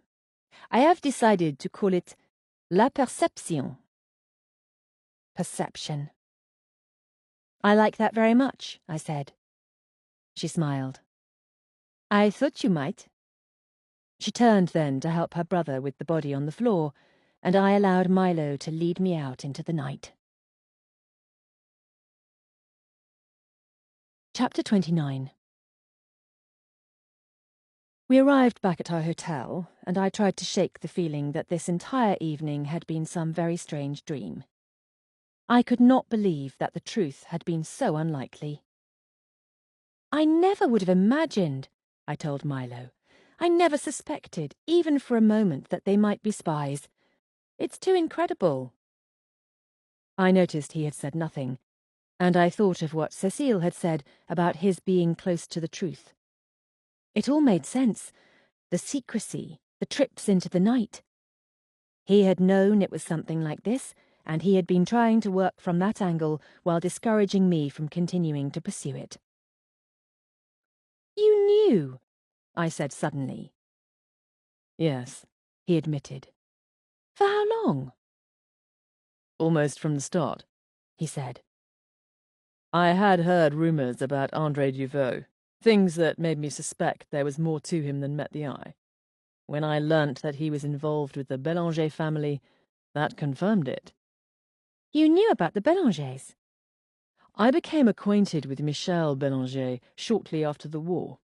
He had a wild, reckless reputation, and was known for his temper, which got him into trouble more than once. He and his father were constantly at odds, as you know. As time went by, however, I began to realize that he was possessed of a second, more careful nature. Then one night something went wrong, and we were very nearly ambushed." "Ambushed?" I repeated. "Thanks to his quick thinking, we averted injury," he said, brushing aside the encounter. "Michel, however, was forced to reveal at least a little of the truth to me." "Then he is not what he seems?" I asked. "Oh, he is most definitely what he seems," Milo replied with a smile. "Perhaps time has tamed his temper a bit, but he has a reputation to maintain, and he greatly enjoys maintaining it." "So, knowing what you did about the Bélangers, you came to Paris knowing that there was some secret information involved?" "I didn't know anything," he said. "I suspected. After all, Duvaux had been in coma with us at the time of Bélanger's death. I encouraged our involvement initially because I thought it was just possible that his death was simply a family matter. However, I began to conduct inquiries on my own. When it began to be clear that this went beyond murder for profit, I tried to convince Madame Nanette to leave Paris, and to convince you that it hadn't been a murder at all." "Why didn't you just tell me the truth?" I asked softly. I wanted to be angry, but I was suddenly weary, and my words lacked the bite I had intended. "I was trying to protect you," he said, his expression rueful. Fine job I did of it. What about the nurse in Beauvais? That wasn't quite the dead end I made it out to be, He said. After a good deal of trouble, I was able to locate her, and though she didn't tell me anything specific, I began to get the idea that Elias Bélanger's sickness had affected his mind. And you drew the conclusion that his information might be in danger? He nodded. That's why I didn't want to tell you. I knew you would only want to pursue it further. When you mentioned the nurse that night I came back from Beauvais, I was certain you had found me out. When it became apparent that you hadn't, I knew I couldn't let you learn what I had discovered. Even when you confronted me, I could give you no good answers. Your lies only strengthened my resolve to discover the truth, I said. Yes, I might have known it's no good to lie to you, he replied. It would do you well to remember that, I said. Did you know it was her flat that night when we followed Michel? Yes, that made things much more complicated. You were getting too close. I had hoped to get the matter settled tonight. I lost my temper with you this evening, in part for your relentlessness. You're very difficult to keep out of trouble, you know. And what about the other person who followed Michel last night? I was fairly sure that it was André. I arranged a meeting with Michel to see if we could draw him out. At the brothel? Yes, though that particular brothel also happens to double as a meeting place for intelligence agents. I shook my head in disbelief, marvelling at the scope of it all. Did Michel know what you knew? I asked. Not until tonight. I was reasonably certain I could trust him, but I wanted to be sure. When I realized that André had not followed him tonight, and was likely to resort to something else, we joined forces, so to speak. I don't know what to think about any of this, I said. It seems like a great wretched mess. You've had a difficult night, Milo said. You'll feel better tomorrow. I hoped so. But there was one thing I knew I would not feel better about. We've let a killer go free, I said. I understood why Cécile had done what she had done, but I didn't know how I would reconcile myself to the fact. I had always believed that killers should be brought to justice, and I didn't know what to make of Cécile Bélanger's drastic decision. Milo, whose ethics had always been much more fluid than mine, did not seem as bothered by the prospect. Monsieur Bélanger had given his orders, and Cécile carried them out. Yes, but you mustn't worry about it, darling, he said. There's nothing we can do in any event. The secrets they keep are too great to be risked. Perhaps he was right. Perhaps this time we would have to content ourselves with the knowledge of the truth, though we could never reveal it. Milo called Madame Nanette to come and see us the next morning.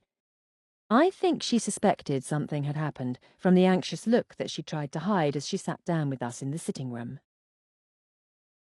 We have some news about Monsieur Bélanger's death, Milo told her. Oh? She asked. You have discovered something? Yes, Milo said. It seems it was heart failure after all. In the course of a conversation with Cécile, she mentioned that he had an illness that he was hiding. Madame Nanette frowned. But everything seemed to point to there being something wrong. It was not that he seemed ill. He was not himself. Milo leant towards her and put his hand on hers. You were quite right, Milo said, his tone gentle. You see, he was slowly losing his mind. Madame Nanette's eyes widened ever so slightly, and she took a moment to digest this. I had wondered why he was so much changed, she said at last. It made him confused, which is what caused his aeroplane crash, I said, glad I could tell her at least part of the truth. Poor man, she said sadly. I suppose it was all too much for his heart after all. I'm sorry, Milo said. For what it is worth, I think he cared greatly for you. Cecile said that was why he insisted that you come to look after the child. His mind was on the past, and he wanted to make amends. Another thought occurred to her, and she turned to me. But why the call last night to look after the child? It was a false alarm, Milo said. It was laid to rest when I talked to Cecile. She did not accept this excuse lightly, I could tell from her expression. A frown flickered on her brow, a great many questions crossing her eyes, but then she seemed to make up her mind about something. She nodded, and I realized that she knew, as I did, that it was never any good to demand answers from Milo. He would never reveal any more than he wanted to. She smiled and reached for his hand. You are a good man, Milo. Thank you, he said. You may be exaggerating, but whatever is good in me, I owe to you. And to your wife, she said. He smiled, glancing over at me. Yes, and to my wife. I am glad you came. I am glad to set my mind at rest. Poor Elios.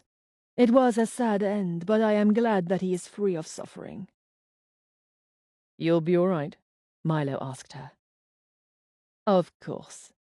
As I told you, it had been a very long time. I was a child when I loved him. I am sorry for Seraphine, but I will let her know how much her father cared for her. And his name will live on through his perfumes. Yes, I said sincerely. Cecile Bélanger will see to that. Yes, she agreed. There has been much sorrow in the Bélanger home, but I hope to see happiness restored there again. I hoped so too. I should go, she said, rising from her seat. Despite the circumstances, I am very glad to have seen you both. Don't forget, Milo said. You no longer have to weary yourself with working, and you needn't accept my money now that Elios Bélanger has left you comfortably off. I will likely be working when you are old and grey, she said, her eyes twinkling. But perhaps before then, I may come and look after your children, yes? I glanced at Milo, and then back at Madame Nanette, and smiled. Yes, we would like that very much. She leant to kiss me on one cheek and then the other, and then turned to Milo. Treat your wife well, and write to me soon, she told him. Yes, madame, he replied obediently. She kissed him and then took her leave. When she was gone, I turned to Milo. I would never have imagined things would end this way. Nothing about this trip had been what I'd expected. This mystery had unfolded almost like perfume on the skin, new questions and answers revealing themselves layer upon layer as the last one faded into the air. Life is an adventure, to be certain, Milo replied, especially if one has a nose for trouble. Isn't that right, my perceptive darling? Sometimes one could have too much adventure. I was suddenly very weary of this holiday. It would be nice to get back to England, to rest at Thorncrest, and enjoy our London flat. I was ready to go home. Can we go back to London at once? I asked Milo. Very well, darling. He came to me and pulled me into his arms. But let's not start packing just yet. I looked up at him, smiling. You don't mind us going home? I know how much you love your nights spent running wild in Paris. Je n'aime que toi, ma chérie, he murmured, leaning to kiss me. Emile seemed to appreciate the sentiment, for he screeched loudly, clapping his paws together with approval and smacking his lips. Milo glanced at the monkey with an annoyed sigh. That will do, Emile. You've been most helpful, but I'm afraid I've had enough of your interference for one day. And then he swept me up into his arms and carried me to the bedroom, kicking the door firmly closed behind us. You've been listening to The Essence of Malice by Ashley Weaver, narrated by Karen Cass. published by Lamplight Audiobooks, an imprint of W.F. Howes Limited. This work is copyrighted 2017 Ashley Weaver. This recording is copyrighted 2019 W.F. Howes Limited.